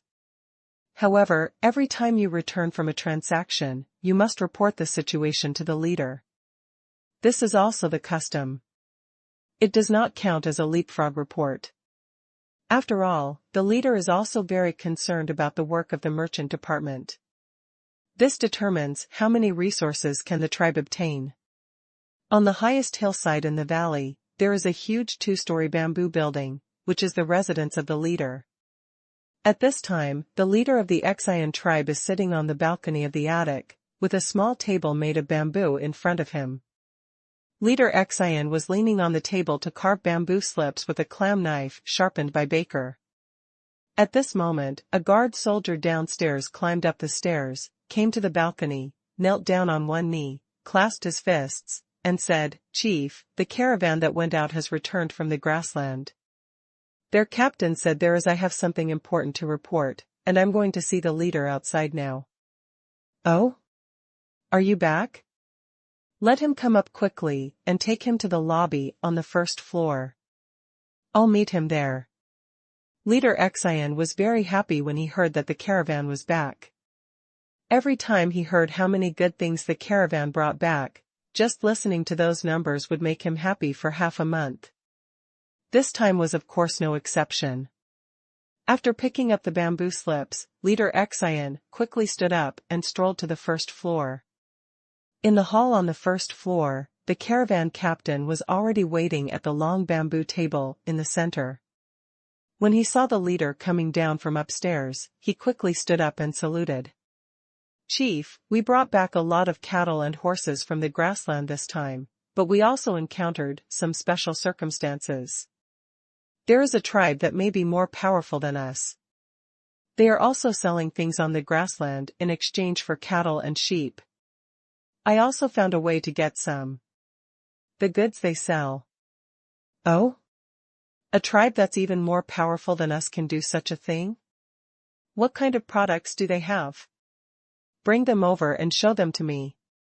When Leader Qian heard this, his first reaction was curiosity.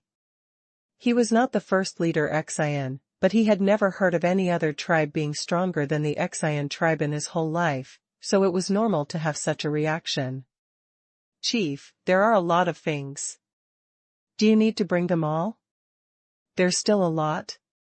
Hurry, bring them all up quickly, I want to see what's there." "Yes, hurry up and move everything in." The caravan captain stood up and shouted to the door. Several caravan members who had been waiting outside for a long time also hurriedly moved large and small packages into the bamboo building, and soon the long table in the hall was filled. Then he quickly retreated. Leader Qian was overwhelmed by the dazzling array of Han tribe products, ranging from teapots and bowls to buckets and iron pots. Leader Qian picked up a white porcelain tea bowl with a lid, held it in his hand and observed it with admiration. The tea bowl was very thin, with fine enamel on the surface. There was a red seal on the bottom, with 4 red letters written on the outer wall of the bowl, made by Han. There is also a red picture of Pisces playing in the water, and on the other side there are 4 official Chinese characters of Ji Qing Yu Yu, which looks very exquisite. This material should be pottery, but how do they make it so exquisite, so thin, so round, and so straight? How can they make these bowls exactly the same? And how do they make the white color on them so beautiful? Why are our pottery all earthy red, and the pictures on it are really magical? And they actually have writing on them, Leader Xian said in surprise while holding the tea bowl. Chief, not only that, they can also make white salt, and it looks better and purer than ours. As the caravan leader spoke, he picked out a red jar from the table and opened the animal skin seal on it, which contains white salt produced by the Han tribe. Leader Xian was shocked again. He quickly took the small jar and grabbed a handful of white salt from it. He smelled it and found that it had no smell at all. The particles were even and white and delicate. It was indeed better than their sea salt. The quality of Xian tribe sea salt, sometimes you can pick out small crabs as big as fingernails. Chief, there are also gold tools they cast here. I heard from the nomadic tribes that they call these iron tools. These are scissors made of iron, which are very sharp. There is also this iron pot and iron spoon, which they use for cooking utensils, and this iron is much harder than our sanjin. I heard that they also have weapons made of iron, but they don't sell them, so I haven't seen them. The team leader picked up the scissors again, held them in his hands, and showed Leader Xian how to use them. When the scissors opened and closed, he easily cut off a strand of his own hair, which surprised Leader Xian. Scissors? This thing is really magical, but what is it used for, cutting hair? Do the sheep-herding tribes need these scissors? Leader Xian asked doubtfully. This thing can cut anything, but it's mainly used for shearing sheep. Shear the sheep? Yes, they sold scissors to the nomadic tribes, and then asked them to cut off all the wool, and then bought all their wool back to make something called woolen cloth. This is woolen cloth made of wool. Use it. I'm making clothes for you to wear, please take a look at it, Chief. The team leader introduced it while picking up the piece of wool and showing it to the leader. Oh my God, wool can actually make something like this. It's thin, light, and so soft. It looks airtight, but in fact it has many tiny holes. It must be very comfortable to make clothes. Is it really made of wool? Leader Xian continued to be shocked. Chief, not only is there woolen cloth, but there is also this sack, which is used to carry things. It seems to be made using the same method as the woolen cloth, but it is rougher. This should not be made of wool. The team leader continued to take things. Exhibit. Leader Xian received a yellow sack and was still shocked after comparing it with the woolen cloth. Chief, I think we should convene the elders of the tribe for discussion now. These are all good things. It would be great if we could also learn how to make them. The team leader saw that the leader was extremely shocked and quickly suggested. Yes, you are right, hurry up, come here, pass my order, and immediately summon all the ministers and elders to come to my place to discuss matters. The commander convened the ministers and elders to discuss matters. The messengers did not dare to delay and immediately sent for the people at high speed. Some of the elders were already living in Qingshu Valley, and some were out on business. There would definitely not be enough people that day. However, after hearing the news that the messengers had brought them there, the elders who were out also paid great attention to it. They quickly explained their work and returned to Qingshu Valley with the messengers. They didn't even bother to rest, so they ran to the leader to gather. At noon the next day, 10 great elders appeared in the leader's bamboo tower. Elders, these are the things the caravan brought back from the grassland. They were all made by a tribe called the Han tribe. Take a look. You are all elites in all aspects. Let's see if we can make these things. Leader Xian sat on the main seat at the desk and said to the 10 elders on both sides of the long table. The captain of the caravan yesterday was also sitting at the end, ready to answer the elders' questions at any time. The elders also observed what was on the table. Things, find their respective areas of expertise, and study them. Chief, this white salt is indeed better than ours, but we can't make it. If we wash our sea salt with clean water and dry it again, we should be able to make tasteless white salt. As for these fine particles, it can be done by grinding it several times, but it is time-consuming, labor-intensive, and wastes water. It is unnecessary, and our tribe also likes the taste of sea salt. Elder Chong, who was in charge of commodity trading and white salt production, was the first to speak. Well, what Elder Chong means is that the white salt made by the Han tribe is also sea salt, so they are also a tribe close to the sea. Leader Xian asked. This? I don't know, maybe. Elder Chong said uncertainly. No, leader, I heard from those nomadic tribes that the Han tribe lives in the mountains to the north of the grassland. Their side may not be close to the sea. The team leader at the end of the long table answered. Oh? Tribes living in the mountains, do they also have salt in the mountains? A group of big guys were confused. They have been eating sea salt for generations, and they have never heard that there is mineral salt on land, so they all can't figure it out. But there were so many things that he couldn't figure out, and there was no need to dwell on this point, so Leader Xian turned his head to the elders of Sanjin on the side and asked, what do the three elders think of this iron weapon?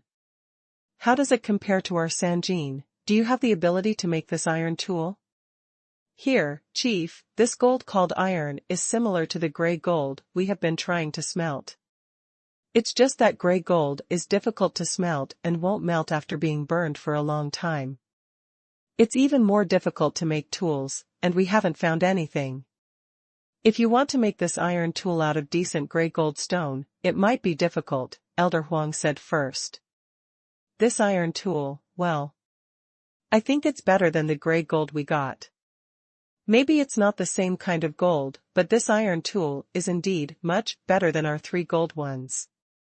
Not only is it harder, it's also very sharp, and more importantly, this iron gold is lighter than our 3 golds, so it must be more lightweight and durable when used to make tools. Elder Baijin also expressed his pertinent opinion. I don't understand this gold called iron, but the gold hoop on this wooden bucket is like the gold after our yellow and white gold were combined, but it is lighter and harder than that. It's possible that they added other things to it, but if we want to imitate it, I think there's no chance unless we learn from them, Elder Hongjin concluded. So you can't do it? Leader Xian asked with some disappointment. Several elders in charge of metallurgy opened their mouths, but in the end they didn't say a word. This really can't be done, and they have no way to argue. Leader Xian looked at Elder Qi again, waiting to hear his opinion. The elder has a lot to say.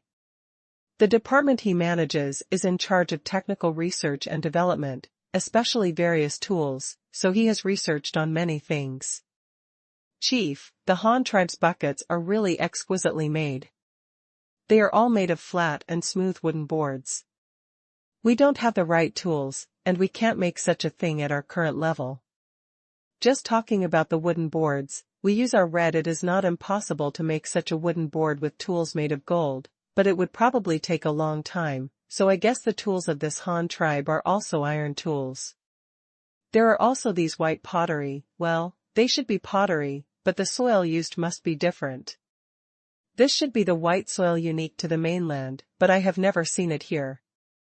In addition, this woolen cloth and sack are used to make clothes for people to wear. This sack is so rough that it is also made into a bag. It is obviously used to carry things, and it is woven so densely. I think it should be used for carrying things. I think some small things, such as corn and soybeans, are good for storing food. It is much more convenient than using bamboo baskets to store food. It can definitely store more food. As for how to make it, I just took apart the thread on a piece of wool and took a look. This thing should be made of wool and twisted into thin threads, and then woven together by hand. We can do this, and the bamboo mat we woven, bamboo baskets, and bamboo hats are similar, but the thread is too thin. It would take a long time to weave a piece of cloth, so I think they should have a faster weaving method. The same goes for that sack, but it's not made of wool. It looks like hemp turf, which is the same thing as our hemp rope, and it's also made of woven hemp. If we want to do it, it is still possible to make a sack, but it takes too much time. We can't make it with woolen cloth. We don't have scissors, so we can't collect materials. We can't just pluck it from the sheep, but we can try to make it. Thinner sacks are called linen, but they are still time-consuming to make. Just twisting them into thin threads is not a simple matter. Elder Qi said slowly. So after talking so much, we still can't make anything? Leader Xian said a little depressed. Looking at so many good things, they couldn't make any of them themselves. Who wouldn't be depressed? Chief, actually the Han tribe has another important thing, but they never sell it, so I haven't seen it, but it sounds very useful. The nomadic tribes also want it very much, but they just don't have the chance. When Leader Xian was depressed, the team leader sitting at the end said something that made him even more depressed. What is so important? Please tell me. Yes, leader, I heard from those nomadic tribesmen that the Han tribe called that tool a cart. It has 4 round wheels underneath and a big box made of wooden boards on top. Well, it can also be said to be a house. It is very huge and can hold people as well as a lot of things. It needs 2 oxen to pull it in front. It is a tool used to transport things. It is all made of wood, gold, and iron. Every time the caravans of the Han tribe set out, there were many carts pulled by oxen like this. They were filled with all kinds of goods. They were very convenient for transporting materials. They were much more than what we use horses to transport. It should be something like this. After the team leader finished speaking, he took out a car model from under the table, which he had made last night when he was free. The 4 wheels were made of thin bamboo strips, and the axle was a piece of mud with a circle of bamboo sticks inserted on it. With bamboo hoops on the outside, the 4 wheels are pierced by bamboo sticks into 2 pairs, and a bamboo board is put on top to make a cart. There is also a T-shaped bamboo in front of the cart. A stick can be used to hitch an ox on one side. A group of big guys looked at this model and their eyes suddenly lit up. There is such a thing in the world? As soon as this 4-wheeled vehicle model was taken out, it immediately aroused great interest among the big guys. You must know that just this thing, as long as it can be produced, is equivalent to a revolution in the transportation industry. Without sharp iron tools, they cannot process fine wood products at all. The most suitable metal for the Xian tribe to make tools now is only copper. They have not even invented bronze alloys yet. The reason is that they do not have tin here. Mine. The only material they can easily obtain is bamboo. Unfortunately, bamboo cannot be used to make wheels, so they have never invented a car.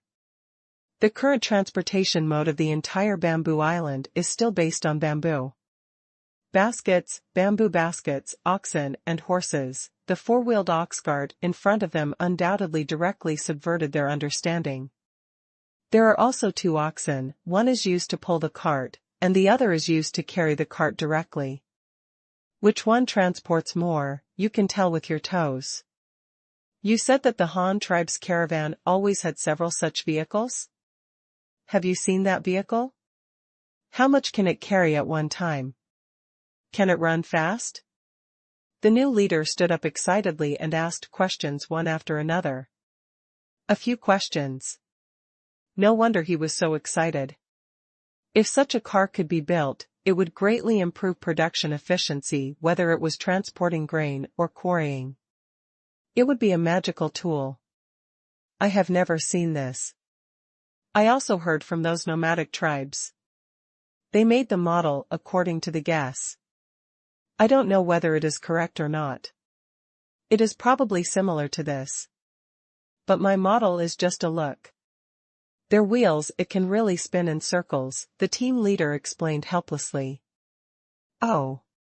It would be great if we could get a cart back. Elder Qi, are you sure you can make an ox cart like this? This thing called a cart is definitely an artifact. If it can be made, it will be of great help to us.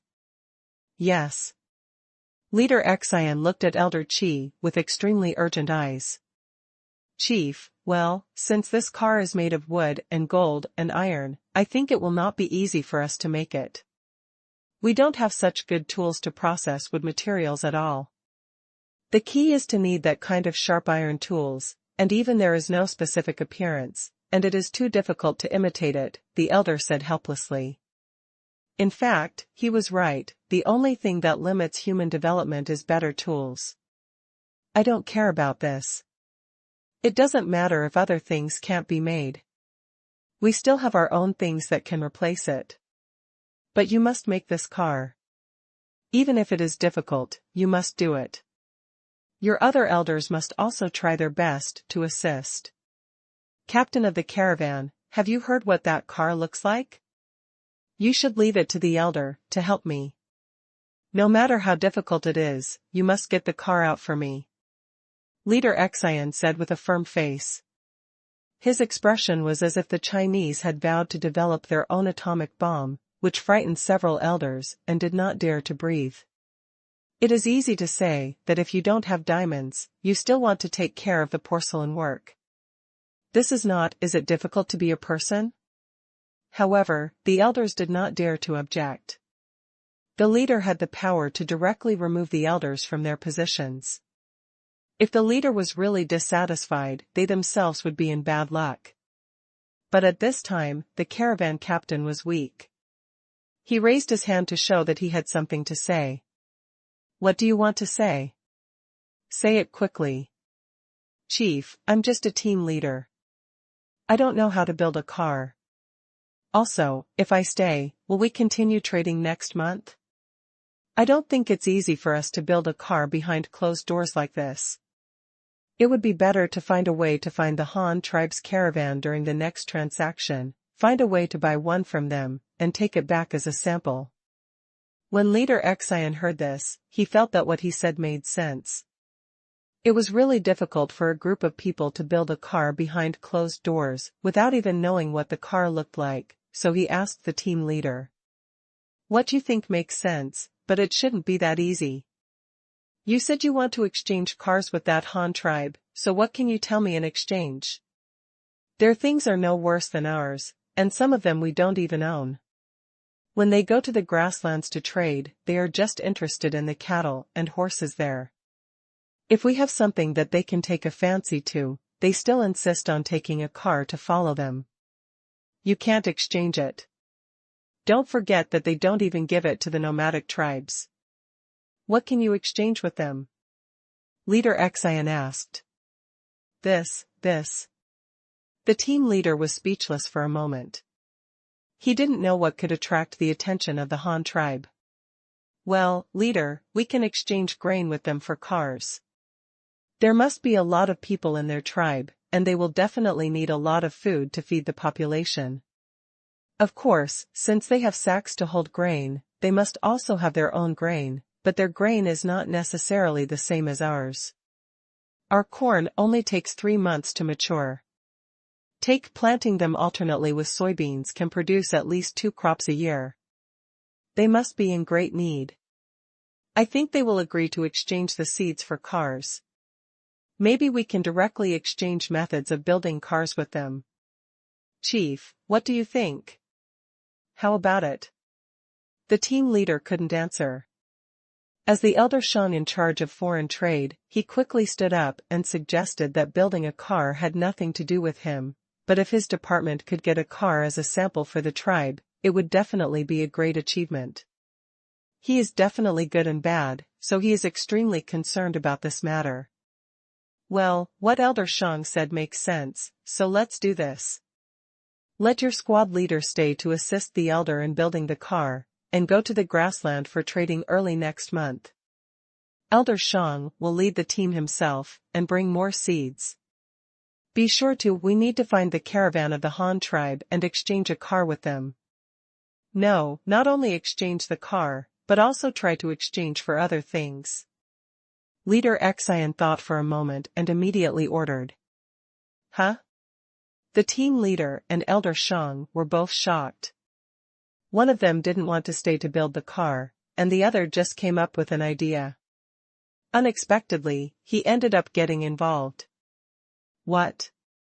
Do you have any more questions?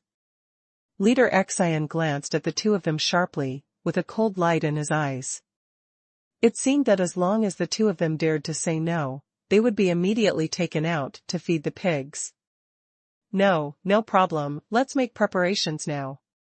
When the two of them saw the leader's terrifying eyes, they immediately understood that they couldn't afford to offend him.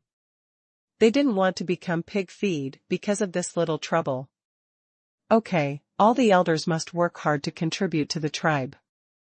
Now that we have such a good opportunity, we must learn more from the Han tribe and strive to make our people's lives better and better, and the tribe become better and better. Mighty, okay, you all can go down too.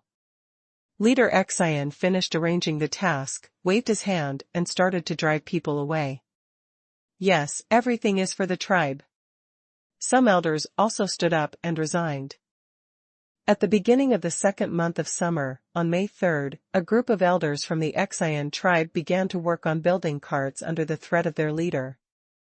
As for the Han tribe, Luo Chong had just led his people back to Hanyang City from the new city area and took the 5A precious seed was planted in my yard.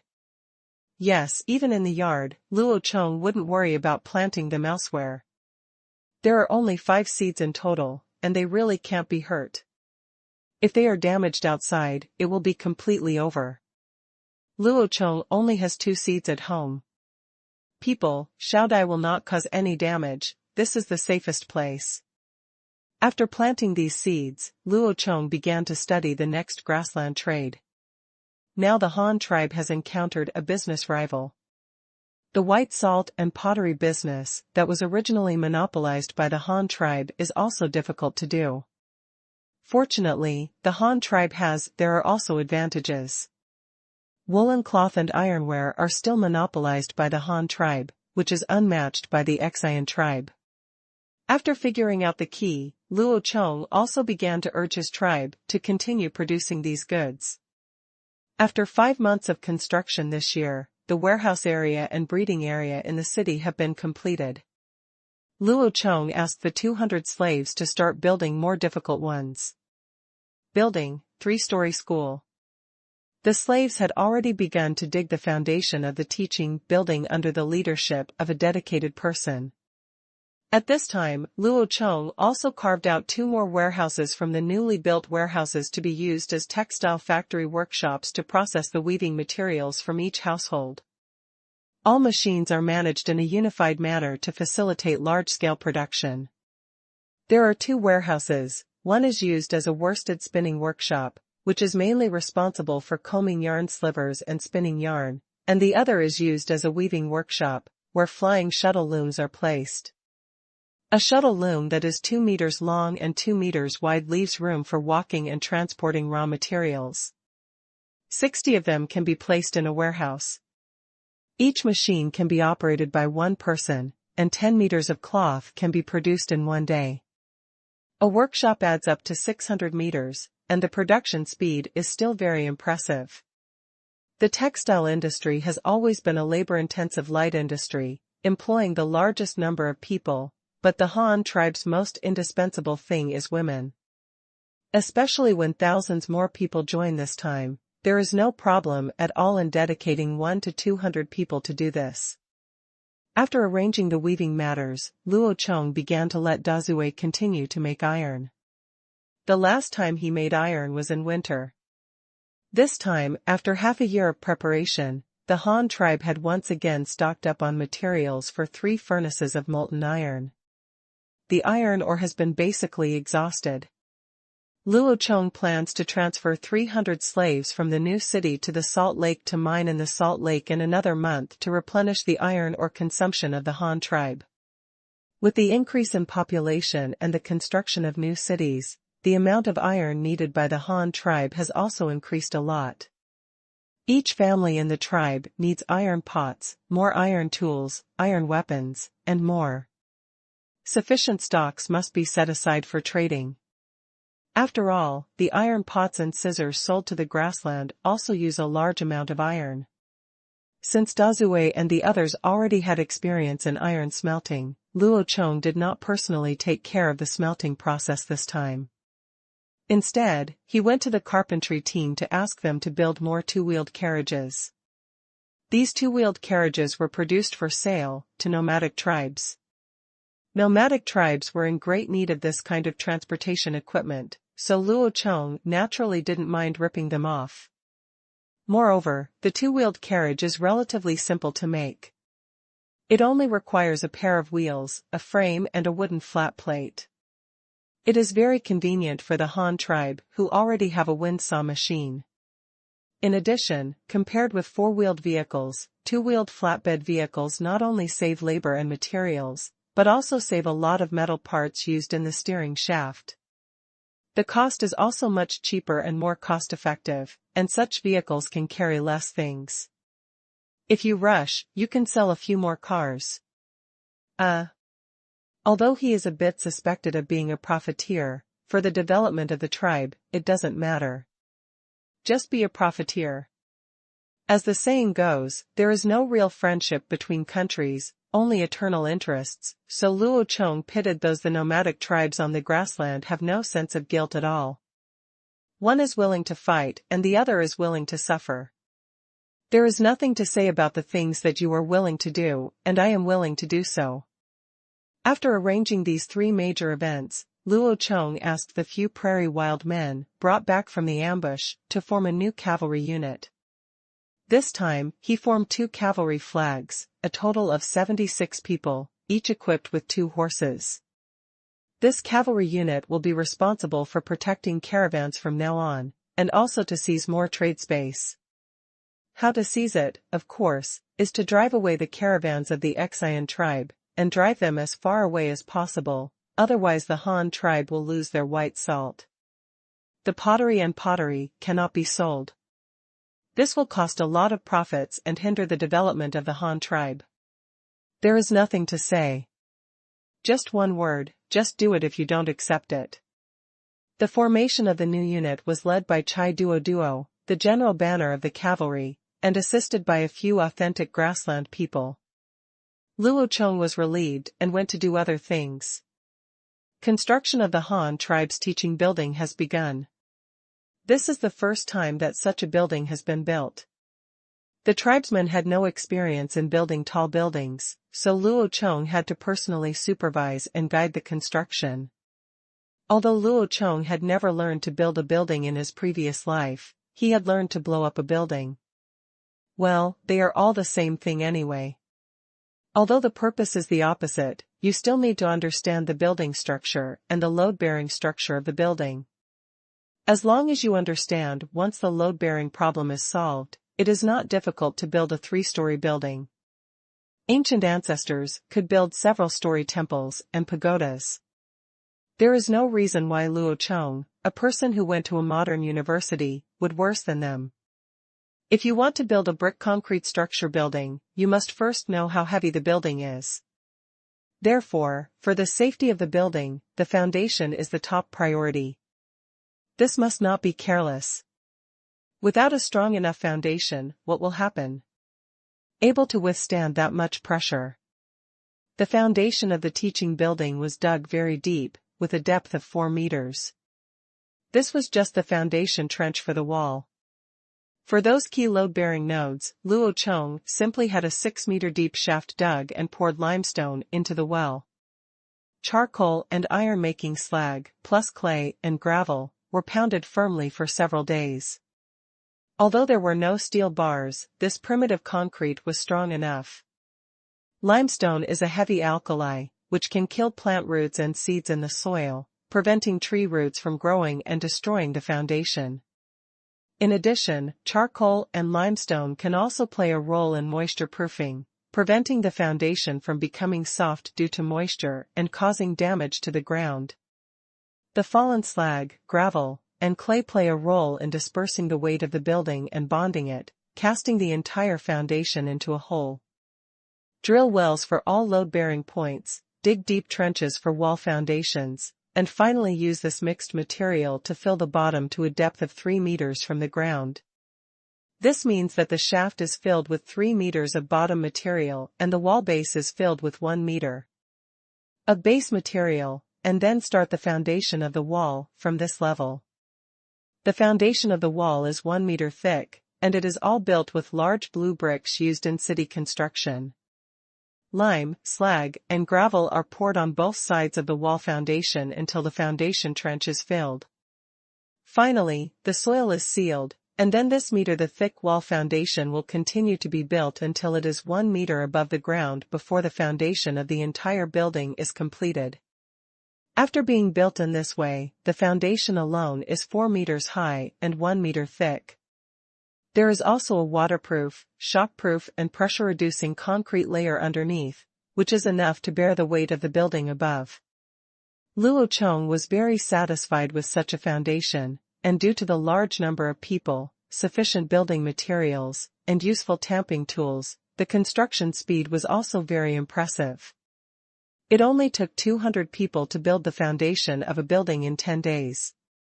The progress is quite rapid.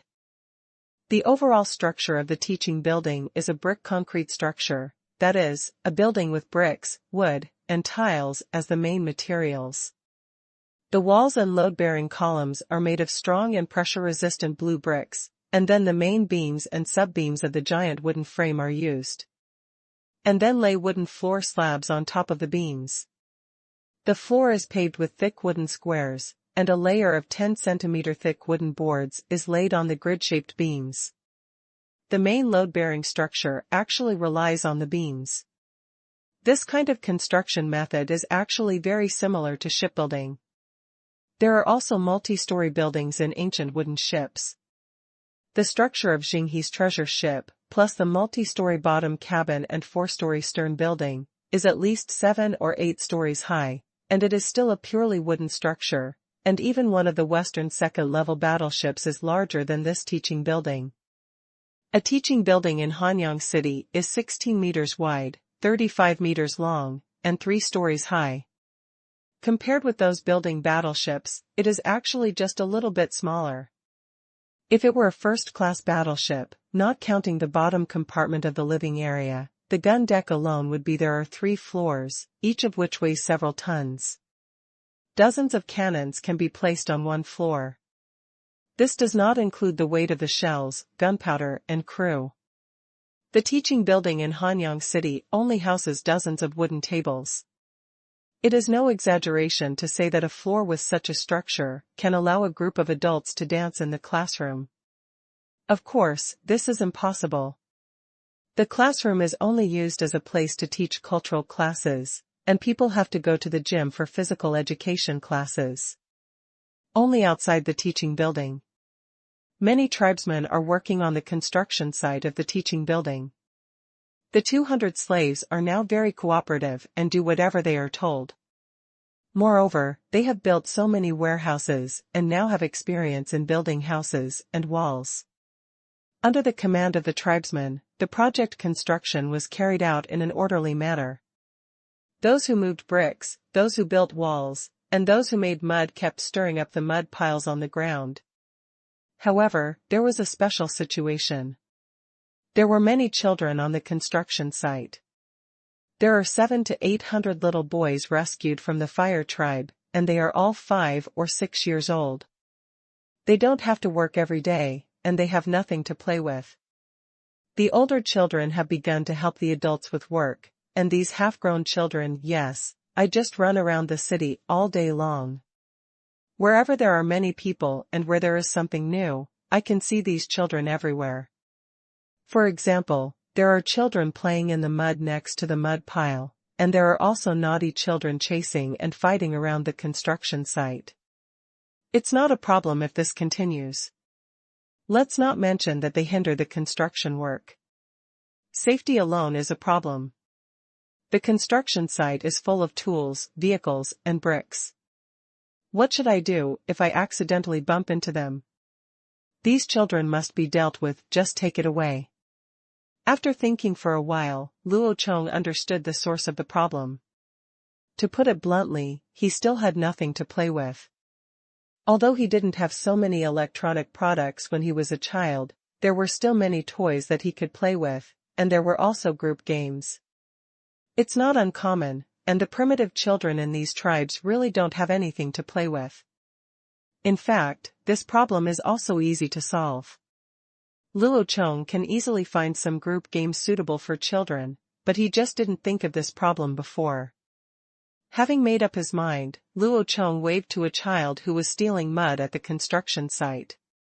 The child was so frightened that he quickly threw away the mud in his hand and walked over with his little hands behind his back. "Hello, Chief?" "Well, that's fine with you, but you can't go over and cause trouble while the adults are working," Luo Chong said with a smile. "But my brothers and sisters don't take me with them when they go to herd sheep. I also want to go out to herd sheep, but they think I'm too young. I have nothing to do at home, so I can only go out to play," the kid who stole the mud said aggrievedly. "Well, you're right. I also know that you have nothing to do. Let's call all your friends to the square and tell you what the leader said. I want to teach you some fun things." "Luo Chong," he said while rubbing his head. "Really, Chief, what kind of fun is this?" "W? Go ahead and ask people to gather in the square. I'll tell you when they arrive. Go quickly and remember to wash your hands," Luo Chong urged the child. "Okay, I'll go right away, thank you, Chief, // greater than over equal to less than over equal to, /. The child immediately ran away and started calling his companions to spread the news that Luo Chong had just said. When the naughty children heard that there was something to play with, they also cheered and immediately called their friends and dragged their companions to the square. Luo Chong looked at it and couldn't laugh or cry for a while. These children were really pitiful. They had never even seen the most common toys when he was a child. They had no childhood fun at all. He shook his head and Luo Chong also turned around to prepare toys for these children. In fact, toys do not need to be expensive or exquisite for these simple children. Sometimes, just a sandbag, a skipping rope, a rubber band, and a feather shuttlecock can make these children have a lot of fun. Didn't I come here like this when I was a child? Just make it as soon as you think of it. It is not a difficult thing. There must be no rubber bands now. The shuttlecock has chicken feathers, but no copper coins. However, the sandbags are still easy to make. Luo Chong found a bunch of small cloth bags used to hold salt and went to stuff a handful of rice bran, which is the husk of rice, into it, add some sawdust, and finally add some sand, tie the opening tightly, and a simple sandbag is made. Jumping with a big rope is even simpler. You can just find a piece of hemp rope and use it as a toy. These are not expensive things. On the contrary, they are very cheap. But these simple toys have brought endless blessings to a generation of happiness. Hundreds of children soon gathered in the square, chattering and waiting for Luo Chong to come over. Luo Chong didn't waste any time and came over with a basket of sandbags, followed by several women carrying ropes. Seeing the leader coming, a group of children also gathered around in a noisy manner, and they all poked their heads to see what Luo Chong was holding. Come on, don't grab it. These sandbags are just toys. There are plenty of them. You will have them all in a while. I will tell you how to play first. Then you can form your own team to play with them later, okay? Good. Oh, N_N_O. Luo Chong immediately called 3 children casually, and they stood apart from each other. Another one stood in the middle. The 3 of them had a sandbag. The people on both sides hit the person in the middle with sandbags. The child in the middle had to dodge. If you get hit, you have to change places with the one who hit the person. This is the simplest way to play. It can also be played by multiple people at the same time. In short, just hit people with sandbags. This game is not dangerous. Running and jumping can also exercise your body and practice the accuracy of throwing things. When you grow up in the future, even when it comes to throwing stones on the battlefield, he is an excellent player. After being demonstrated by several people, the children suddenly became very interested in this game. They all asked their friends to pick up sandbags and found a place in the square to start playing. It only took a moment. The square resounded with the laughter of children. There were many children playing throwing sandbags in the square, but there were still many children who did not get their share. Luo Chong also continued to divide the ropes and taught them to play jumping rope. 2 people swung the rope, and the children lined up and jumped over one by one. Or 2 or 3 people stand in the middle and keep jumping. The children who were exposed to these games for the first time all had a great time. The square was full of laughter, which attracted the side glances of the adults who were transporting building materials on the street. Seeing the children having fun, they themselves were also very happy. This situation lasted for less than half an hour, and more children were attracted by the lively square. However, Luo Chong was not prepared enough. Even if these toys were simple, they were still not enough for the children. There were also many girls not suitable for playing this kind of game, or don't like this kind of game. Luo Chong really had no choice but to teach them more skills now that he had started this, so he called in the women who were looking after the children and joined the children's games. Toys are not easy to handle, and there are games without toys. Games such as eagle catching chicks and throwing handkerchiefs that have many participants, but do not require any props have also been spread by Luo Chong. Of course, the effect was very good. The laughter in the square lasted all day. Luo Chong dared to say that this was the happiest day for the children of the Han tribe. The joy was no less than that of modern children celebrating Children's Day. Even those who have working adults can't help but get excited when they see children playing such interesting games. Adults also need entertainment. There are naturally many things that can be played, and there are also many things that are suitable for adults to play. They are cheap, suitable for popularization, and can also strengthen the body. Of course, it is football. The sport of kickball is certified by the International Football Association and was invented in China. Although modern football originated in the United Kingdom, China already had the sport of gushed, or kickball, as early as the spring and autumn period. Most of the balls at that time were sewn from animal skins, filled with hair or rice bran, and some were filled with hay. The cost was not expensive. A group of people chased and kicked a ball, and they could exercise while having fun. It was more serious, and can also practice troop formations. According to unofficial records, General Hu Xubing of the Han Dynasty once promoted gushed in the army and used football as a sport to train troops. Gushed has a long history in China. By the Tang Dynasty, hollow inflated footballs had appeared. The outside was still sewn with cowhide, and the inside of the football liner was made of animal bladders, also called blisters, which are very stretchable. Elastic, very suitable for making ball linings. The heyday of the gushed movement was in the Song Dynasty. There were also several star players during the peak period, such as Gao Qiu and Gao Taiwei. This guy was valued by the big guys, because he was good at playing football. In the end, he was promoted all the way to become a Taiwei. Who would dare to believe this now, but in that era when all people practiced gushed, it really happened.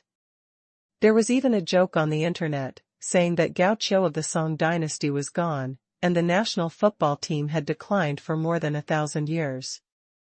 The topic is a bit far-fetched, but the sport of football is indeed very attractive, has so many advantages, and is very cheap. There is no reason for Luo Chong not to promote it among the Han tribe. But football alone is not enough.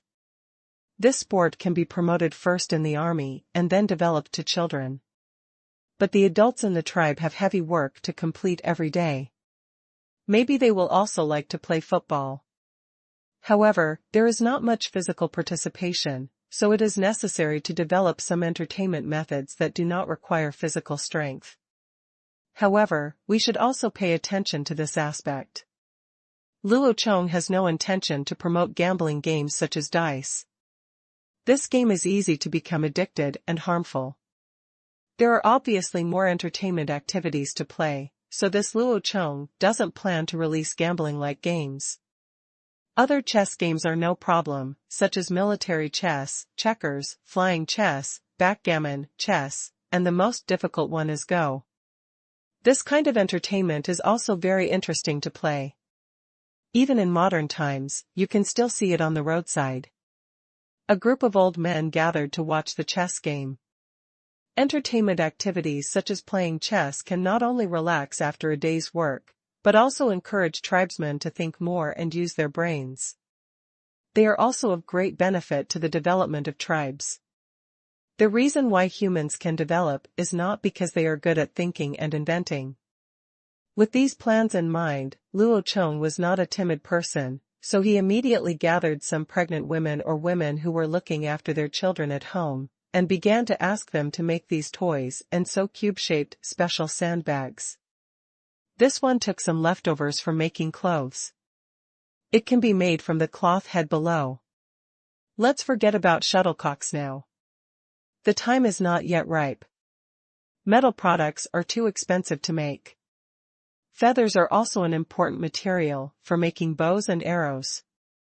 It is not cost-effective to promote them. Let's wait until later. Soccer balls are much simpler.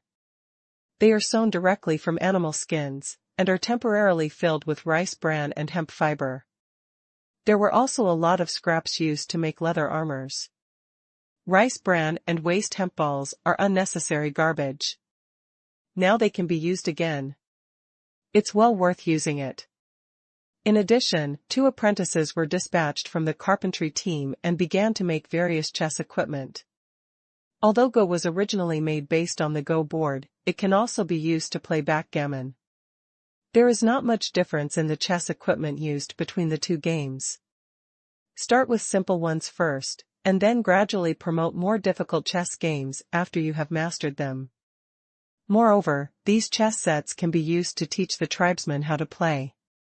After they learn it, they will naturally use their own brains to find substitute chess pieces. Then they can just draw a chessboard on the ground and play by themselves for a long time. When Luo Chong was in junior high school, he could draw a chessboard on his homework book. One person would draw a triangle and another would draw a circle, and he could fight with his classmates for 300 rounds. When he really wanted to play, was he afraid that he couldn't find anything to replace it? But making this thing is actually very simple. Just find a round wooden stick of similar size, saw off small pieces of wood from it, polish it a little, and paint it with different colors of paint to make chess pieces. Chess is a little more troublesome. You need to carve words on the wooden blocks. But if you are not too particular, you can just write on it with paint. Anyway, as long as it can be played, there is no need to make it so elaborate. If you want something good-looking, then I'll make it myself when I have free time. These simple tasks were quickly arranged, and the production speed of the tribe was also very fast. Due to the sufficient supply of various materials, more than 40 footballs appeared in the Han tribe in just one night. In the foreseeable future, the great football game will definitely rise among the Han tribe. After getting the footballs, Luo Chong first distributed 30 footballs to the children. 1 ball was enough for a group of people to play. These 30 balls could make hundreds of children happy. The remaining 10 footballs were distributed by Luo Chong to the cavalry and caravans who were training in Hanyang City. With a rope ruler, he measured out a modern football field on the grass outside the west gate and asked them to take it. 2 goals were built out of wood and covered with large nets made by weaving tribes. Flags are placed at the 4 corners of the court, and all the edges are drawn with white lime. In this way, a modern court is completed. Luo Chong also played football frequently in the army in his previous life, and he knew these stadium statistics and rules by heart. Although he was not a standard fan, he still understood what he should know. As for the ancient Qingshu, when it developed to have a goal, 2 bamboo poles were used to erect a frame, and then a very small goal was built at a height of 1 person, about the size of an iron pot. People from both teams would go to a goal at the same time. Kick in the goal is not only a small venue, but also relatively difficult. It is far less fun than the current football rules, and it is not as suitable as modern football for training the running ability of the kicker. It is more like a group of people playing basketball. After finishing the court, Luo Chong immediately began to teach them how to play football. The soldiers took off their black armor and only wore red short robes, while the caravans wore dark blue short robes. It was easy to distinguish the 2 teams. 11 people, 1 goalkeeper, 10 players. Luo Chong personally acted as the referee. The rules were also told to them: no fighting, no pulling, no touching the ball with your hands, and then kicking the ball into the opponent's goal would count as 1 point, and the final score would be used to judge the outcome of both sides. The soldiers and caravan members all found this game very new. To be exact, they had never played any games since they were born. They had been fighting against nature to fill their stomachs. Now that they had this opportunity, naturally be an active participant. After Luo Chong sounded the gong, the game started. The 2 sides chased each other and competed for possession of the ball. The scene was very intense at one time, and it also attracted the children who were herding sheep not far away. In an instant, sheep, sheepdogs, and shepherd boys all rushed onto the court. The sheep were running around chasing the ball, the dogs were chasing the sheep, and the people were chasing the dogs.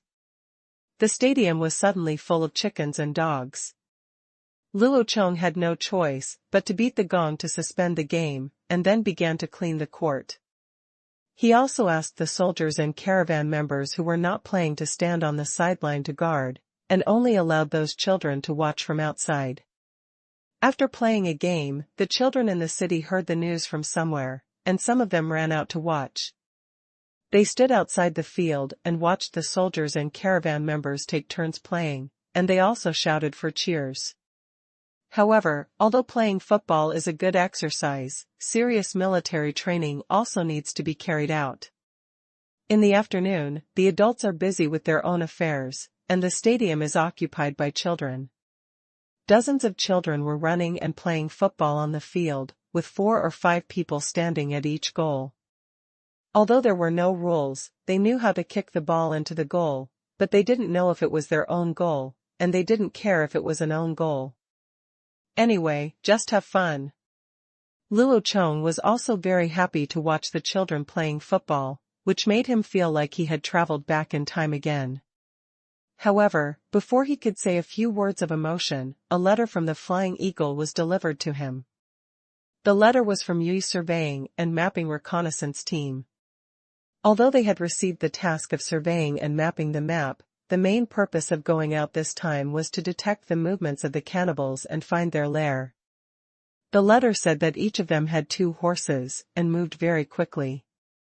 The new weapons equipped this time were also very useful, especially the crossbow. The same person could shoot more arrows using a crossbow than a bow. This is of course certain.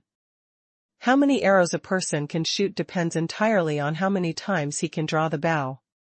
After all, arm strength is limited. Drawing the bow directly consumes a lot of arm strength, but drawing the crossbow is use all your strength. What's even more critical is aiming. Just draw the bow and aim. During the aiming process, you have to keep pulling the bow. For crossbows, as long as you hang the string, you can completely relax. Then you just need to hold the crossbow and aim. It can be said that it saves more than half of the energy. After reporting on the experience of the new weapon, the next step is the results of the reconnaissance. They set out from the back mountain to the north of Hanyang City, passed through the valley where the zebras were captured, crossed the hilly grassland, and finally followed the activities of the cannibal army. The traces were traced to the river close to the iron ore area in the east, which is the upper reaches of the river on the edge of Hanyang City. It seems that those cannibals are also looking for direction along the river. Maybe the tribes along the river upstream have been poisoned by them. Sure enough, the letter went on to talk about the reconnaissance situation of Yui and the others. They found no tribes living in the areas close to both sides of the river. However, they did find some abandoned settlements of the tribes, but they were all completely destroyed. As they continued to move north, the terrain became higher and higher, and there were many mountains. But this was normal. The water flowed downwards. Now they were going upstream along the river, and of course they were getting higher and higher. The mountains could not be measured, so they rushed forward quickly. After riding horses for almost 3 days in the mountains, they finally saw the plains again.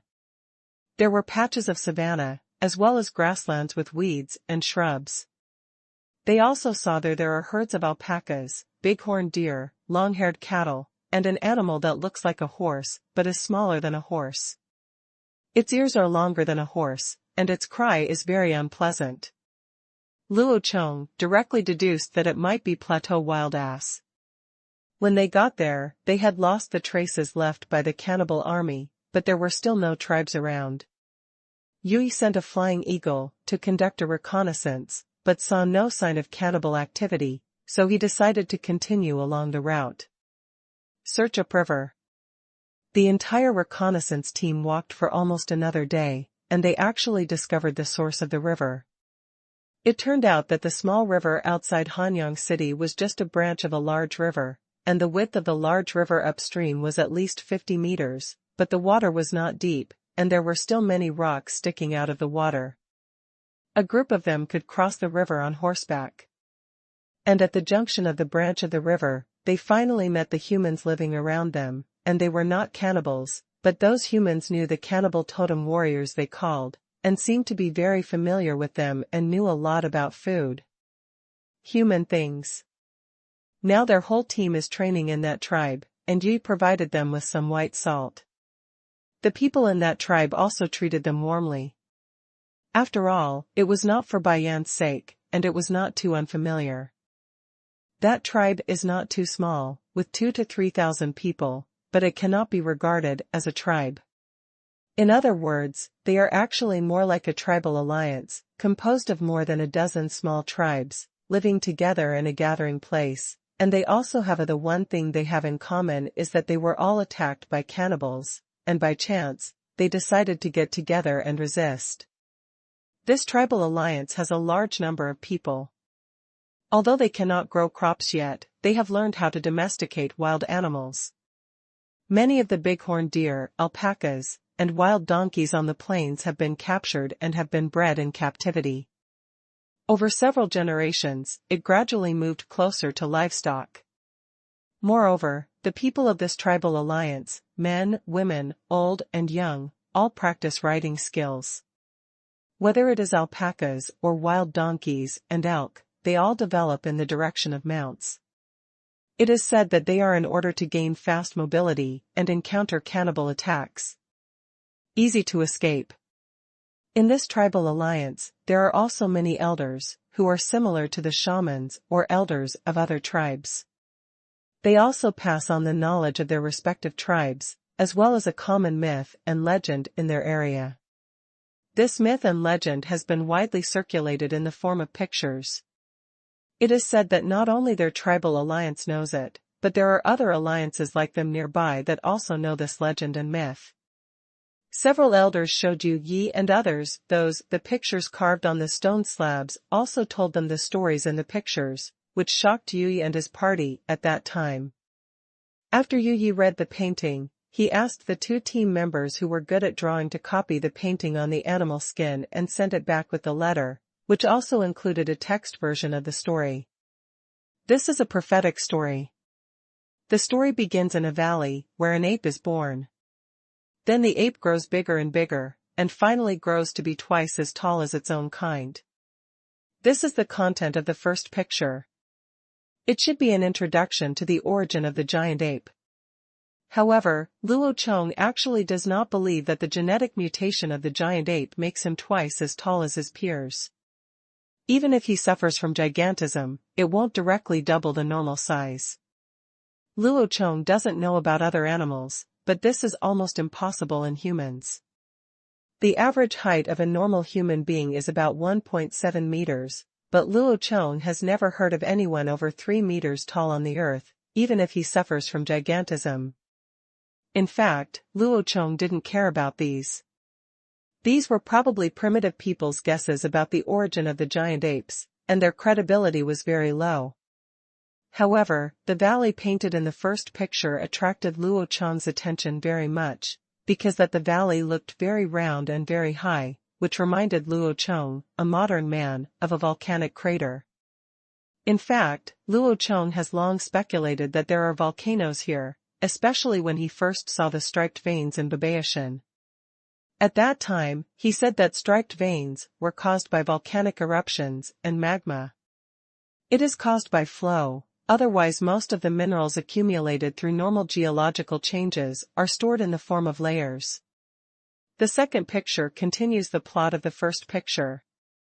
Because of its huge size, the mutated giant ape began to eat less food, so he began to eat his own kind. Because of this change, his kind also some left the valley. And before these people left, they held a grand ceremony, and then the mountain collapsed, and countless stones fell to the bottom of the mountain, and then turned into a lot of water, and finally merged into a river, flowing far away, and those who migrated the other apes followed the direction of the river and walked into the distance together. This painting is very strange, because according to the introduction and the story they circulated, the plot is too fantasy, but if Luo Chong is asked to translate it, it should be that the 8 men in the valley split, and some of them migrated out. Before leaving, sacrifice was held. As for the landslide, the stone turned into water. According to Luo Chong's understanding, it may be a snow mountain. The snow mountain melts and the ice cubes turn into water. This is easier to accept. Then the ice and snow melted and merged into rivers, which continued to flow into the distance. This probably means that the water source of this land is the melted ice water of the snow mountain. The next step is for the migrating people to migrate along the river. This is easy to understand.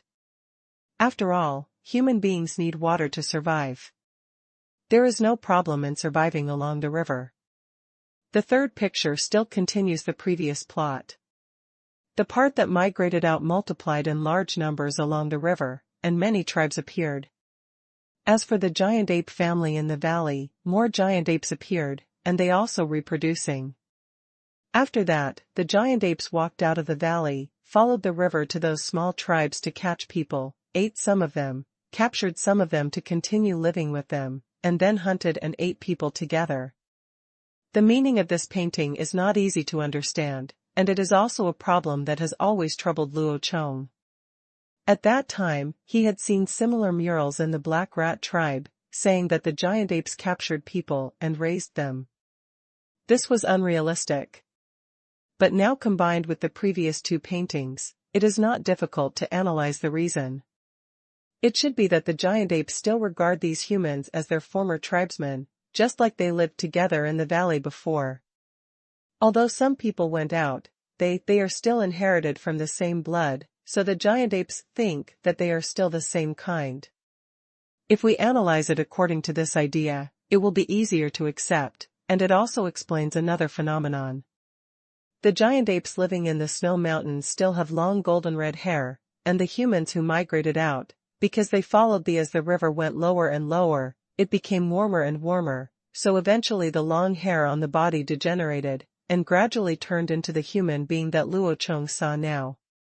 The fourth picture still shows the giant apes going down the mountain to catch people, but this time they also bring some of the humans who have remerged with them. These should be the cannibals now. The next thing is to continue the content of the third picture, eating people, capture people, merge, the cannibals grow stronger, and then return to the snowy mountains. The fifth painting is about those humans who migrated out. They couldn't stand the successive attacks from the cannibals, and gradually began to live together, forming a tribal alliance. This is very interesting, because whether it is the tribal alliance that Yu Yi and the others encountered, or the current Han tribe, if you insist on following this plot, it is indeed the case. How did that tribal alliance gather in Luo Chong, who was together, didn't know. But for the Han tribe, whether it was the Tree tribe who joined first, the Black Rat tribe who joined later, or the recent batch of newly joined tribesmen, aside from the fact that Luo Chong deliberately caused trouble inside, they really just wanted to they came together to resist the cannibals. Whether it is a tribal alliance or a single Han tribe, it all makes sense according to the explanation in this painting. If the first four paintings are the associations made by primitive people based on what they saw, then the fifth painting seems a bit metaphysical, because it does predict things that have not happened yet. Those more ancient ancestors, how did they know that those tribes would come together in the future? Of course, this may also be the idea of some smart person. After they were persecuted by the cannibals, they were unable to resist, so they felt that they should get together with other tribes. The more people there are, the stronger they will be. This may be, they had an expectation that just couldn't be realized in their time. Luo Chong tried his best to find reasons for the appearance of these paintings, and refute the unexplainable metaphysical elements in them. But when he continued to look at the next painting, the worldview he had cultivated for more than 20 years in his previous life finally collapsed. The sixth painting is so metaphysical that Luo Chong cannot accept it. He knows how serious pantheism is in primitive times. Because of human ignorance, many things cannot be explained scientifically. For these things they do not understand, they naturally chalk it up to theology. The content of the sixth painting describes the totem of a god. The image of this god is not a common beast, but a man riding a one-tusked elephant, and the god also wears a crown on his head. With the hairpin inserted, this is so weird. Isn't this Luo Chong himself? What makes Luo Chong even more incredible is the image of this totem. The painting skills of primitive people are very low. They can't draw polyhedrons with multiple perspectives. They usually outline them with flat lines, so this one wears a crown on his head. The male totem with a hairpin, drawn with simple strokes, looks like the Han of the Han tribe.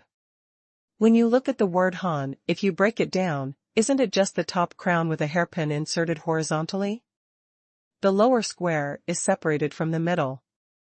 Isn't it very similar to the human pectoralis major muscle? The lower two horizontal ones are one, it is divided into 6 pieces vertically, which can obviously be seen as abdominal muscles, and there are 2 legs at the bottom. So taken together, this is a totem of a male image with a crown on his head and well-developed chest and abdominal muscles. Hiss. Luo Chong took a breath. How to explain this? Of course he knew that Chinese characters evolved from pictures. Primitive people saw something, and then drew what they saw with lines, and finally turned it into words. But there is a condition, that is, they saw something. It's not impossible for them to draw abstract things, but they haven't seen them before. It takes an imaginative person to create something by himself. Then the question arises. If this totem only has 2 legs, chest and abdominal muscles, it is understandable. Then where did the crown and hairpin on the totem's head come from? They have never seen it before. You must know that this is Luo Chong's coming to this world.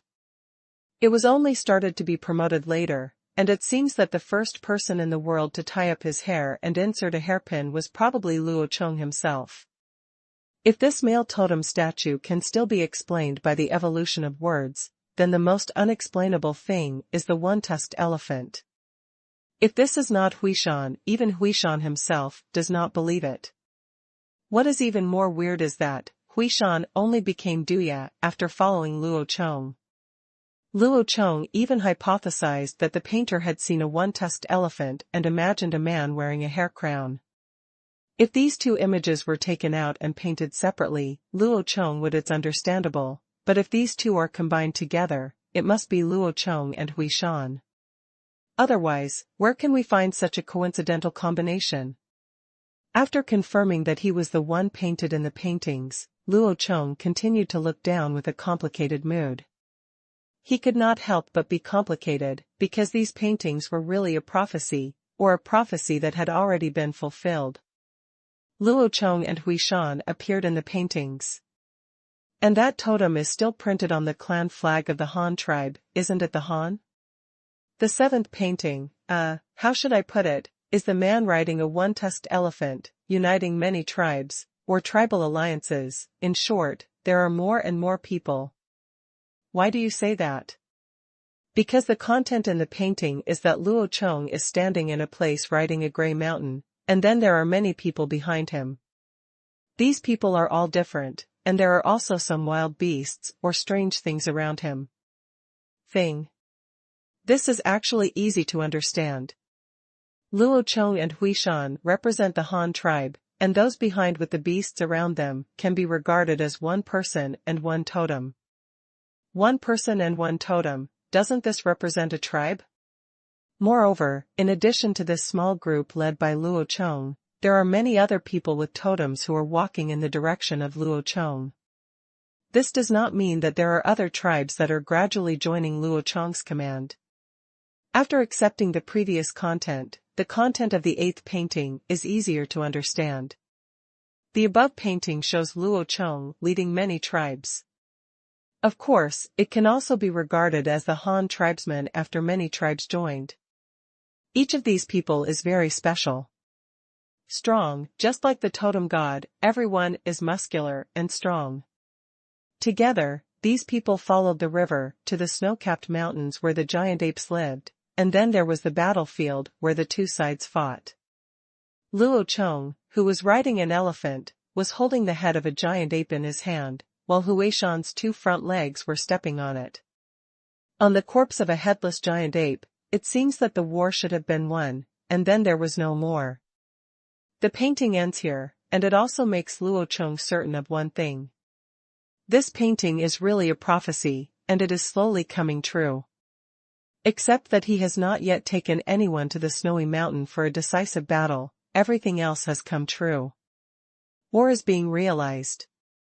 Then the problem comes again. The tribes who own these paintings can easily see the meaning of the paintings. Taken together, these paintings actually express an idea. Unity is more powerful, and uniting can defeat any enemy. Now that they know this, why don't they unite more tribes themselves? They have to wait for Luo Chong to unite everyone. If you think about it carefully, no one else except Luo Chong can really do this. Why do you say that? Because the primitive people's way of survival is there. They need to hunt and collect fruits to obtain the food they need to survive, but this also limits their ability to gather together.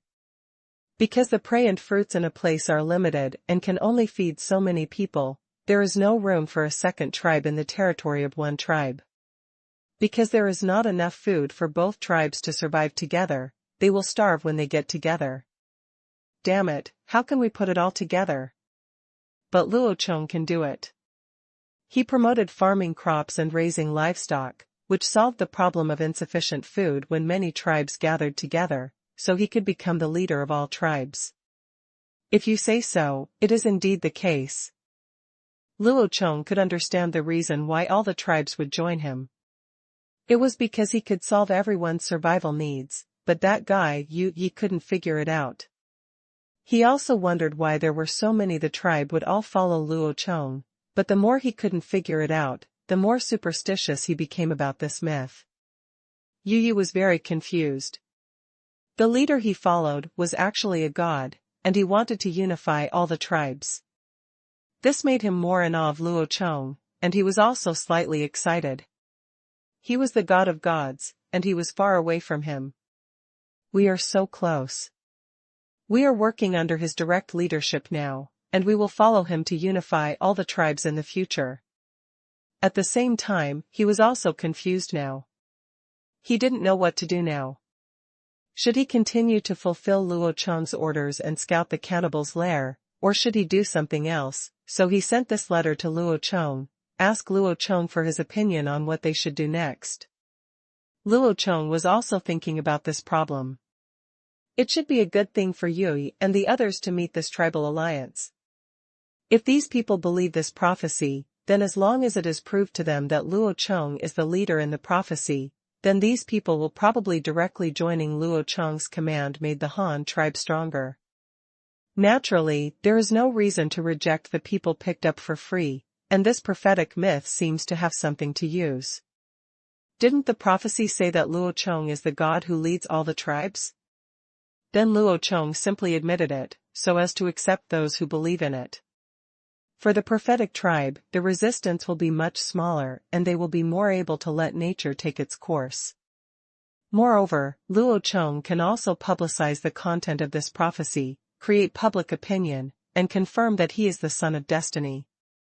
He can take advantage of the situation to ascend the throne, establish the Han Empire, ascend the throne and proclaim himself emperor, and respect the destiny of heaven as the emperor. Following the will of the people, being upright and aboveboard, it is natural for him to conquer more tribes. In this way, perhaps we can quickly gather a group of citizens without even having to fight or use any conspiracy tactics.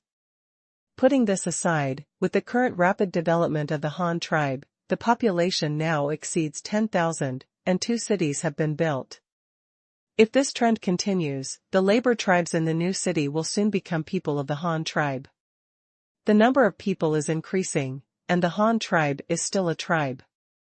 If it continues to develop in the form of a tribe, many problems will arise. Management alone is very troublesome, because there is no reasonable management system, and Luo Chong alone would be exhausted from managing tens of thousands of people on both big and small matters. Therefore, it is necessary to establish a country now. Establishing a systematic management system early will be beneficial to future territory expansion and population increase. It was better to do this sooner rather than later, and now there was an opportunity. It was unjustifiable not to do it. Having made up his mind, Luo Chong immediately replied to a letter to Yu Yi. In the letter, Luo Chong directly ordered him to select 2 people from the team, invite the leadership of the tribal alliance, and bring the original paintings of the prophecies. If they can contact other nearby tribal alliances that believe in the prophecies, then bring those. The leaders of the alliance also came over, saying that it was the son of destiny in the prophecy who summoned them. Of course, the original purpose of this trip cannot be abandoned halfway.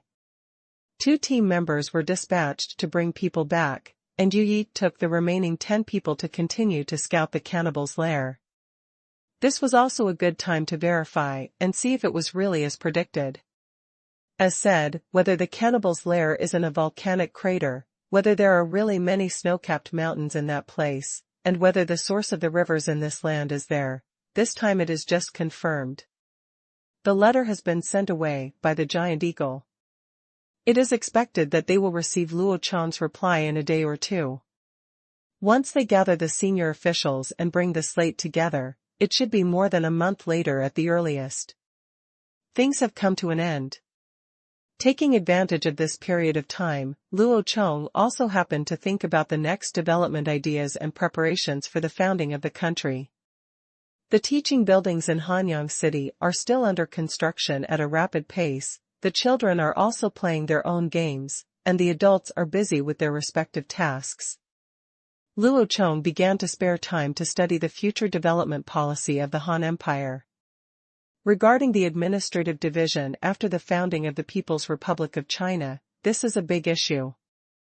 The earliest Zhou dynasty established a feudal system and created hundreds of vassal states for them to govern themselves. This was of course not feasible. Only a centralized state can develop rapidly. Only in this way can the whole country be unified and increase the cohesion of the people. Luo Chong is no exception. He also wants to centralize power. The first person to try to centralize power was none other than Qin Shi Huang.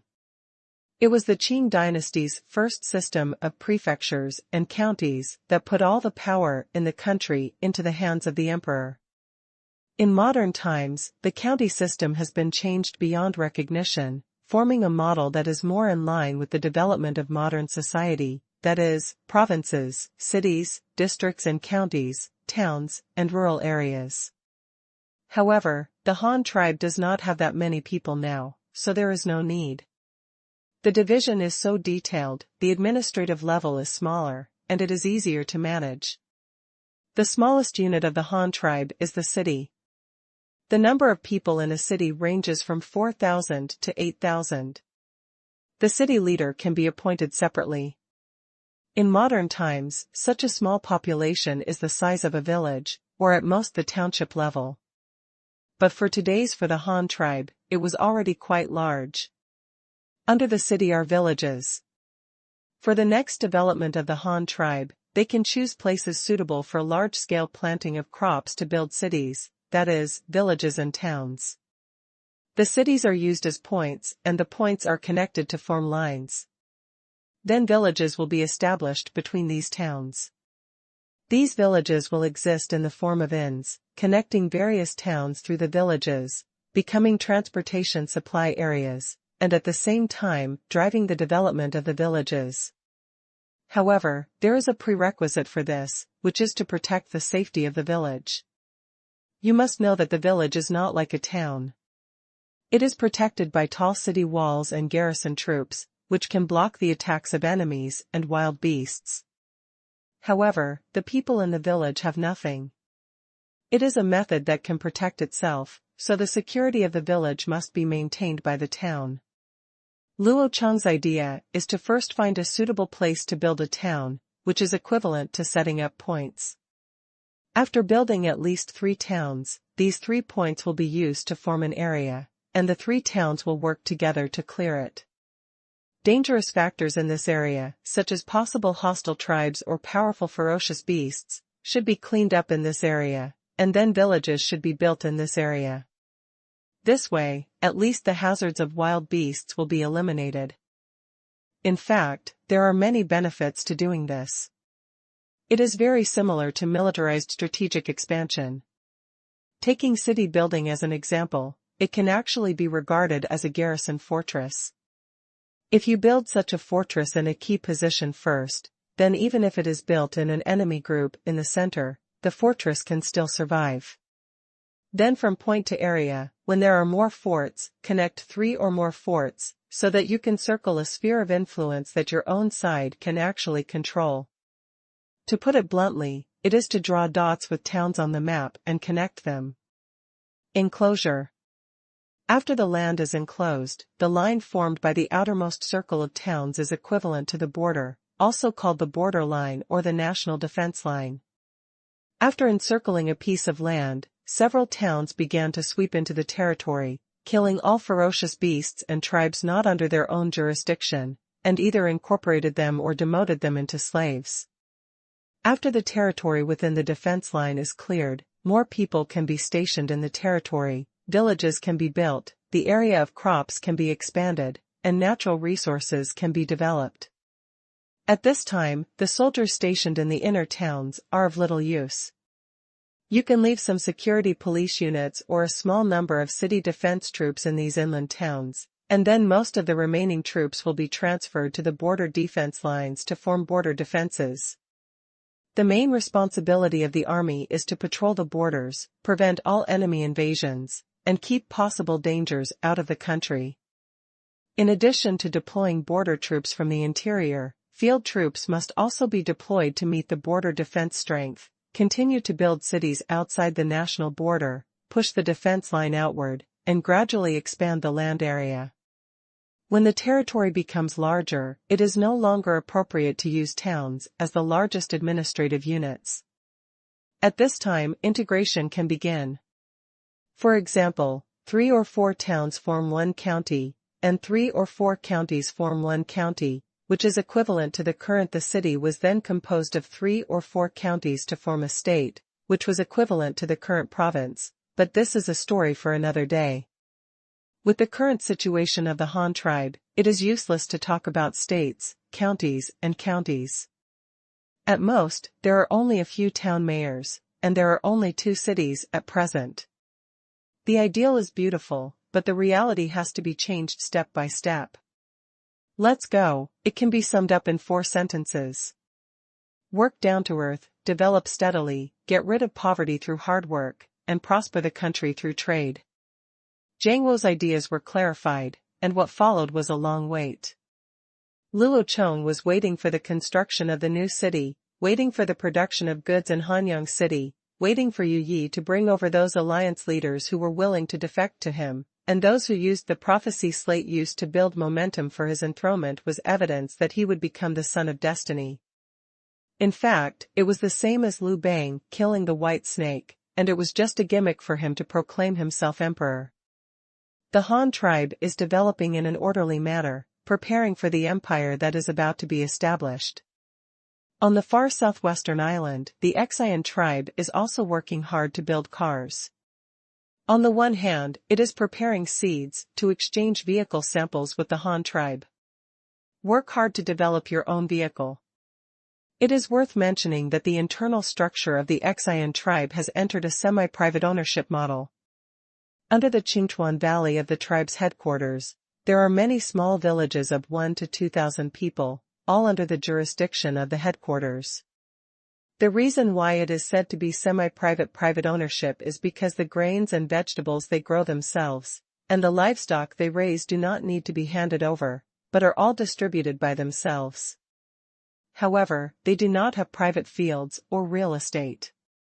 The Qingshu tribe has not yet developed a model of private land ownership. Although these people are not allocated fixed fields and real estate, whenever someone gets married and starts a business, they will build new bamboo buildings outside the village to live in. There are no restrictions on private land occupation. The reason is that, to put it bluntly, there are only a small number of people. Although they already have nearly 30,000 people, compared with the area they occupy, there is still a lot of wasteland. If you want to build new houses, you can find a place to build them yourself. The tribe does not housing will be built uniformly.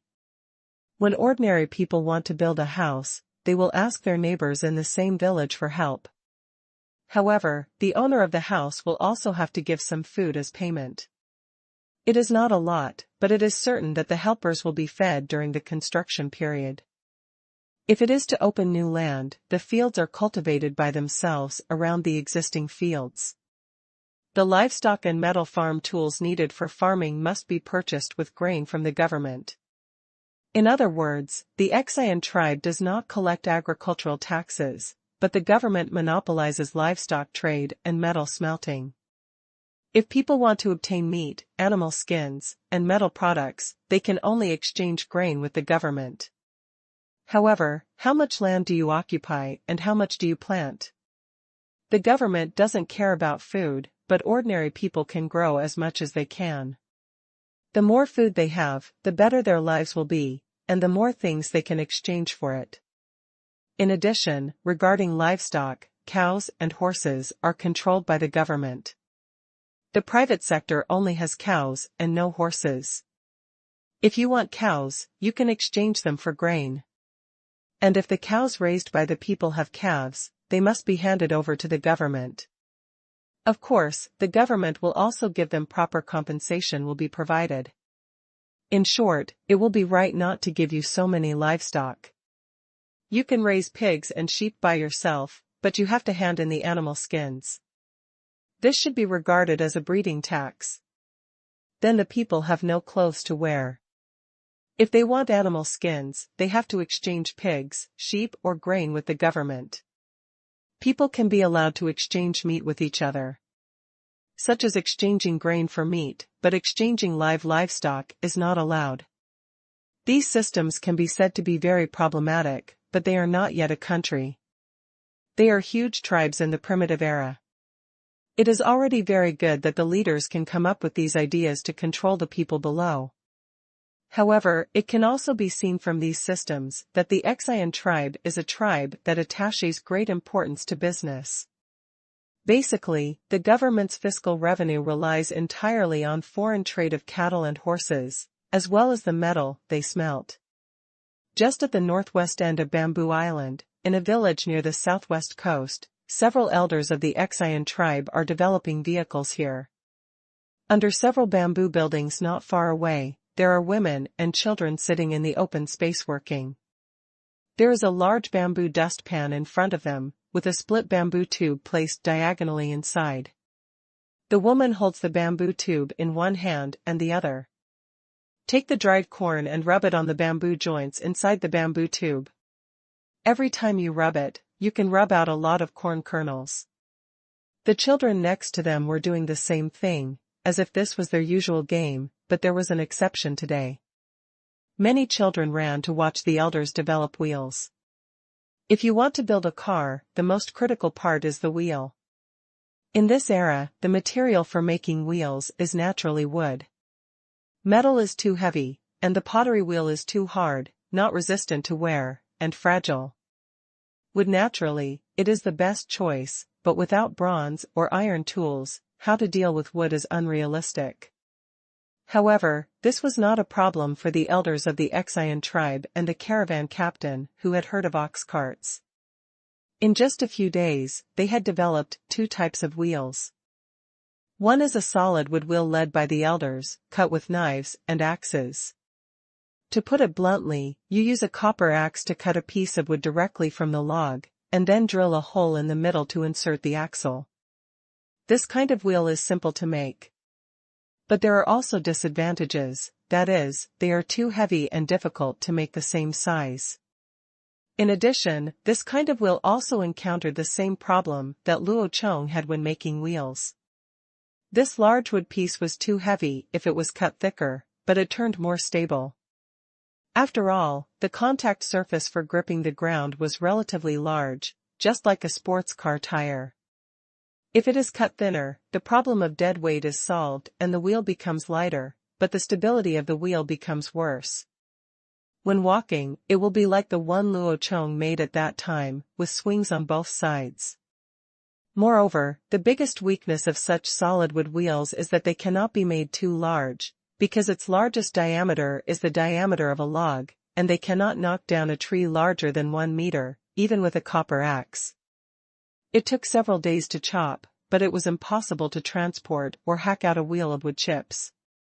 Besides, even if they can really cut out wood wheels with a diameter of 1 meter, the radius will only be half a meter, which means that the height of the axle is half a meter, and the frame needs to be installed on the axle. You can imagine this car. The chassis is so low that it is simply not suitable for transporting cattle and horses. However, this could not stop their inventions and creations. Solid wood wheels could not make a big cart, but they could still make a small cart. Several elders gave full play to their imagination, and finally used bamboo as brackets and wood chips as wheels to make the Qingshu tribes the first unicycle. This wheelbarrow is pushed by 2 people.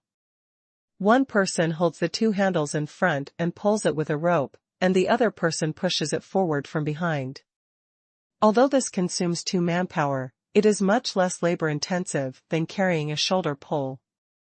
As for why 2 people are needed, it is because they found that if a certain weight of goods is loaded on the wheelbarrow, it will be difficult to control the balance of the wheelbarrow. What? Someone said get 2 wheels? It's not that they don't understand why 2 wheels are more stable, it's that they simply can't make 2 wood chip wheels with the same diameter. The other type is the wheel made by the caravan captain. It looks very similar to the wheel of the Han tribe, but in fact it is just a fake.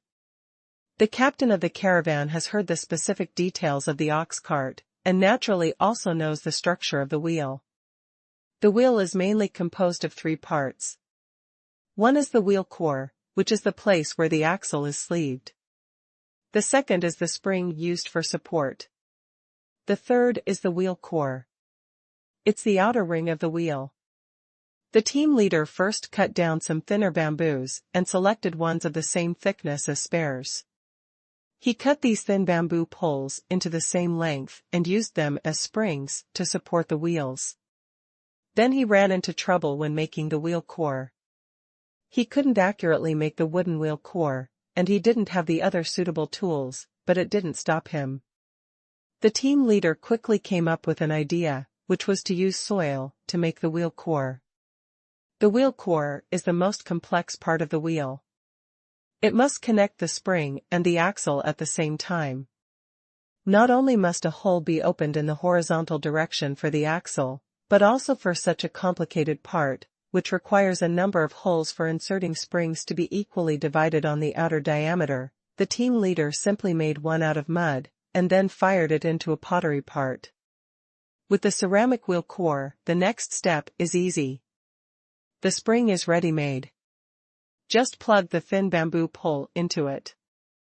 For the final outer ring, the team leader chose a bamboo with a thicker outer wall. Choose a thick bamboo with a suitable thickness, and then do not split it. Bend it directly with fire, and gradually bend it into a circle. Then evenly divide the positions of the spring. Then use a copper awl to burn it red and drill holes in the bamboo pole. Finally, put the outer, just connect the circles. The wheels made in this way are very delicate and can be made as big as you want. They are also very light in weight. After all, except for the wheel core made of clay, the remaining materials are all made of bamboo. However, although such a bamboo wheel meets the needs of making a large cart, it also has shortcomings. First of all, it is not strong enough, that is, it is not strong enough. A cart made of bamboo wheels can carry some light things without any problem, but if it is too heavy, the wheels will deform or even crack. Even the pottery wheel core can't help but complain, then, the parts made of clay are too brittle and the hardness is so high. If the car is loaded with heavy objects and there is a slight bump while driving, the wheel core made of clay is in danger of breaking. This is because the pottery has no buffer at all. Room. Another point is that the wheels are slipping, and the road is very difficult. You can imagine that his bamboo wheels are made of whole bamboo, and the outermost ring is only roasted with fire, but the appearance of the bamboo is so smooth, don't you know this yet? If the wheel surface is too smooth, it will directly lead to poor grip and very little friction. It will be strange if it does not slip when walking. Although there are a lot of problems with these two types of wheels, this also solves the problem of the Qingshu tribe being single from scratch. It is a good start. At least they have accumulated experience in making wheels, and it will be easier to improve them in the future. A group of people happily took the newly invented car to Qingshu Valley, hoping to claim credit in front of the leader and see if they could get any rewards. In the north of Hanyang City, a huge flying eagle carried a letter from Luo Chong to Yu Yi and a small bag of things on its feet, flying all the way to Beiji. It had a good sense of direction, excellent eyesight, and with the river on the ground as a guide, it is impossible for it to get lost unless the tower is shot down. Soaring all the way north, it took 2 days for the giant eagle to finally see the tribal alliance living near the fork of the river. Just as the giant eagle arrived, another giant eagle they brought with them also came back from a distance. Caught a small deer, and happened to meet their companions. The 2 eagles immediately yelled and made noise, and circled in the air several times before reluctantly returning to the ground with their things. When Yu Yi saw Luo Chong's reply, he immediately told the contents of the letter to the leaders of the tribal alliance, which also aroused surprise among the old men. You said that your leader is the god who unified the tribes on the stone slab? Is there any evidence? Asked an old man from the tribe. Here is a clan flag sent by our leader.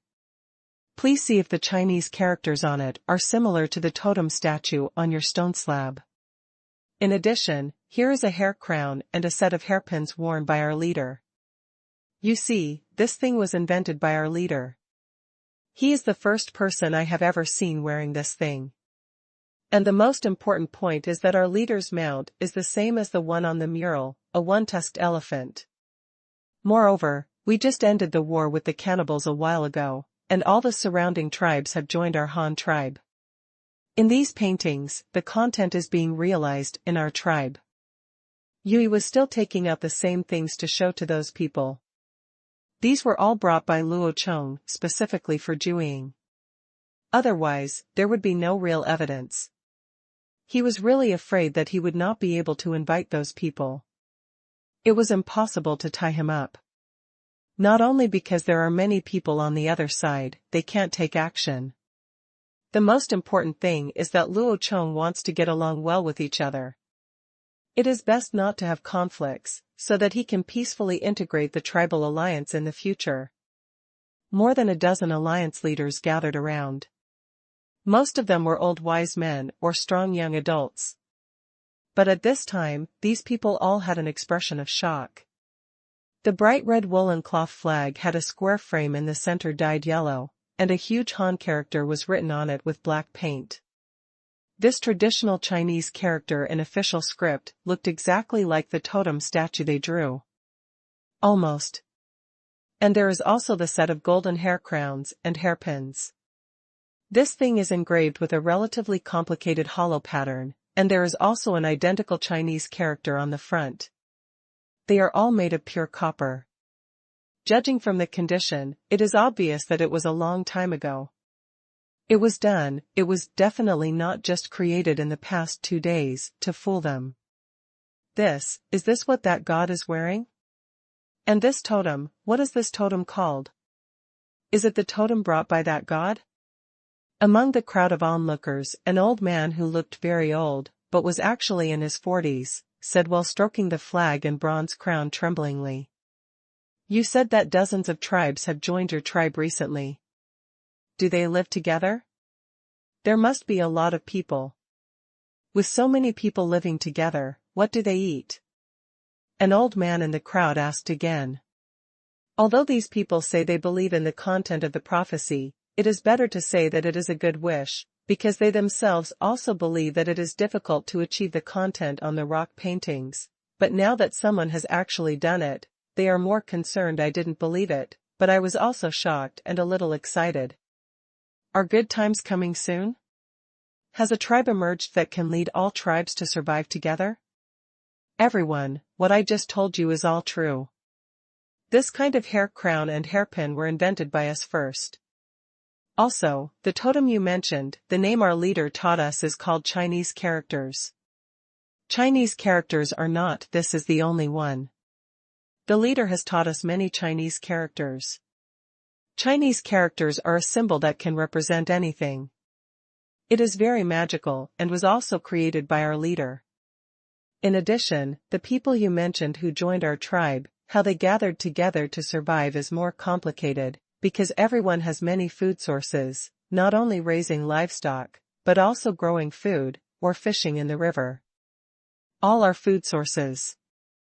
What our leader means is to invite everyone to come and have a look, so that everyone can prove with their own eyes that the Han tribe has the ability to lead other tribes, and that it has the ability to make everyone live safely, have full stomachs, and become stronger and stronger. In addition, he also said that you should bring those stone tablets with you so that you can confirm his identity when the time comes. And if you have the opportunity, you can also contact the surrounding tribal alliances and invite their leaders and elders to inspect the Han tribe. When Yi heard the questions they asked, he quickly followed the content of Luo Chong's reply letter and said that he hoped to successfully bring them back, and the more people he could bring back, the better. If he could contact the nearby tribal alliance, then it's definitely a great achievement. Little brother, what you just said was really what your leader asked you to say. How did he tell you? I see that you always hold that animal skin.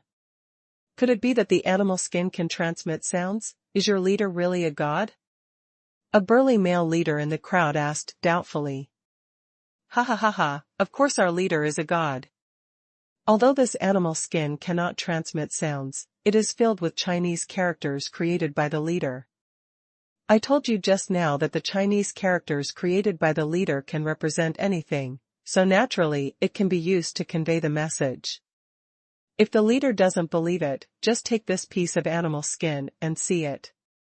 As you said that, you handed over the animal skin that Luo Chong wrote a reply to.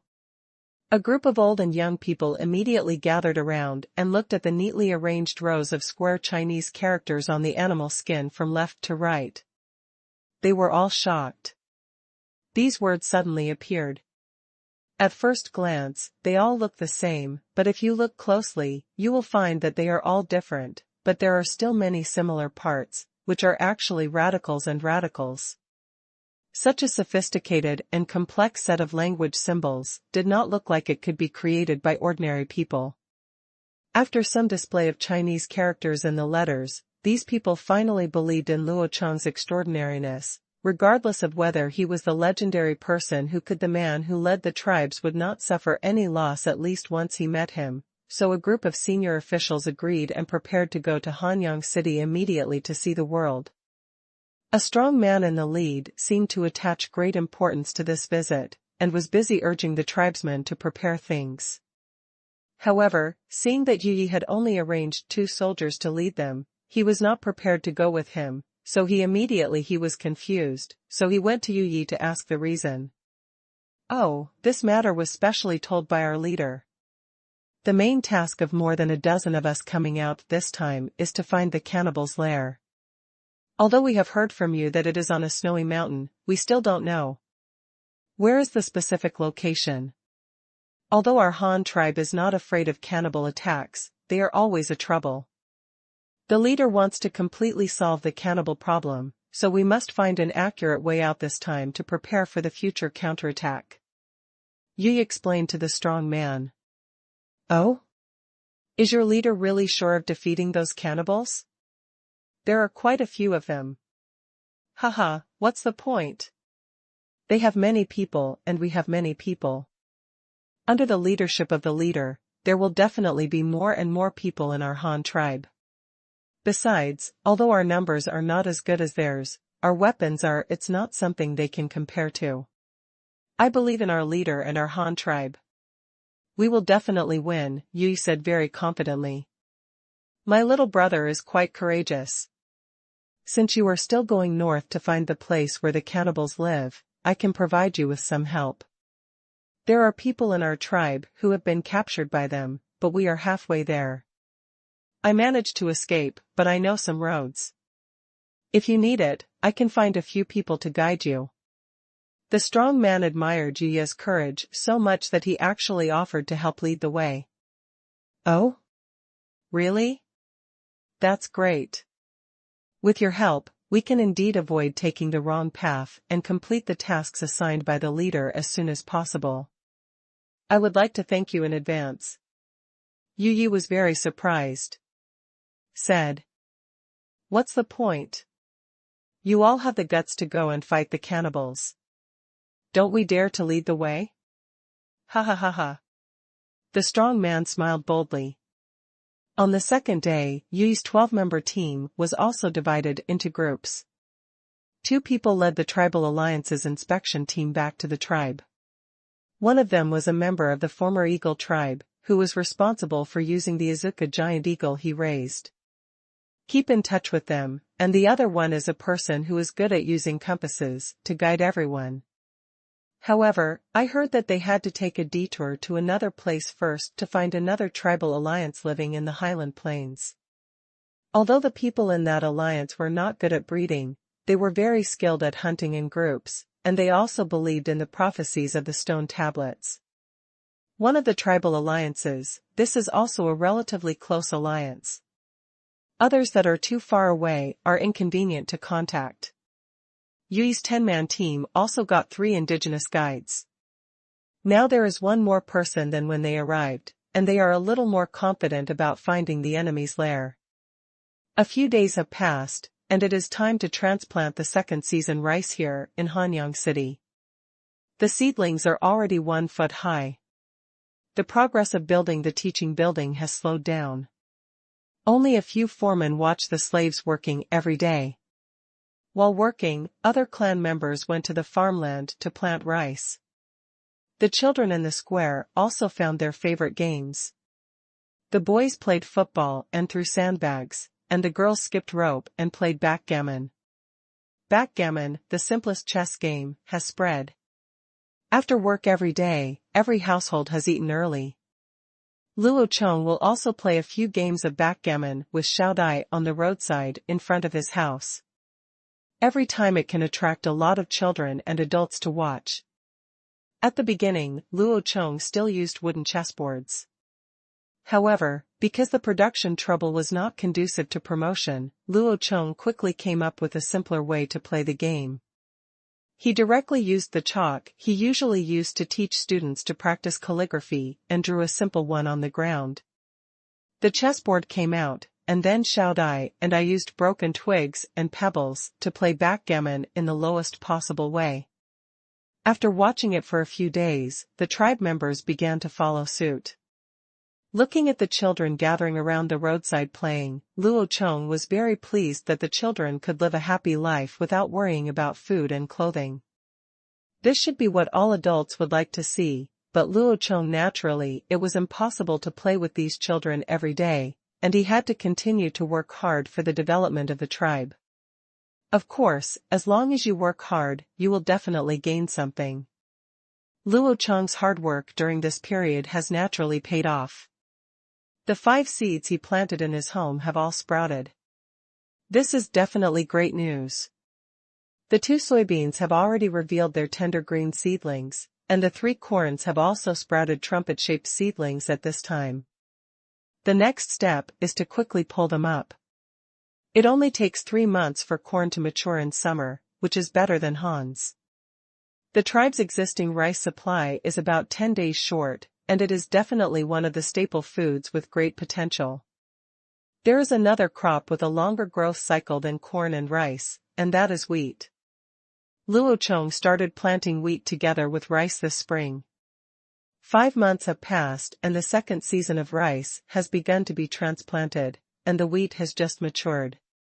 During spring plowing this year, Luo Chong chose the wheat field in the newly reclaimed planting area on the east coast. He planted a total of 5 acres of land. Moreover, these 5 acres of land were not close to each other, and the row spacing and density of planting were also different.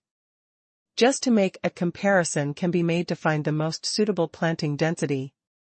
In addition, what surprised Luo Chong was that there was not only one variety of wheat in these 5 acres of land, but 3 varieties. I don't know if it was because the seeds were originally mixed, or because of a genetic mutation caused by the change of location. One of them looks similar to the original species brought by Yufu. The golden ears of wheat have long awns, each of which is half the length of a little finger. If the awns are included in an entire ear of wheat, its diameter they are all about 8 centimeters. In short, the wheat awns are extremely long. As for the other 2, the length of the wheat awns is relatively short. One type has wheat awns less than 2 centimeters long, and the other has no wheat awns at all, only bare wheat ears. However, since different varieties have appeared, of course they cannot continue to mix planting in the future, so Luo Chong began to select seeds for the next batch of wheat alone. If you want to have a high yield, naturally, you can't just cut it with a sickle, but use scissors. This is a delicate job. You need to select the wheat with the most ears per plant and the strongest growth as the female parent, and breed it in this way. The offspring can be as good as their mother. To put it bluntly, if they are planted well and their parents are good, then the children will not be bad either, unless both parents have undergone plastic surgery. Select the best growing wheat from each of the 3 types of wheat to save seeds, and the rest can be harvested quickly. However, the 3 varieties must be separated, because Luo Chong still needs to do a small experiment to see. Are there wheat or barley among these 3 types of wheat, that is, highland barley? In his previous life, Luo Chong had seen wheat fields, but only once. If you asked him to tell the difference between barley and wheat, he really wouldn't be able to recognize it. In the past, he only knew from textbooks that barley is not easy to ferment, so it is usually used for cooking.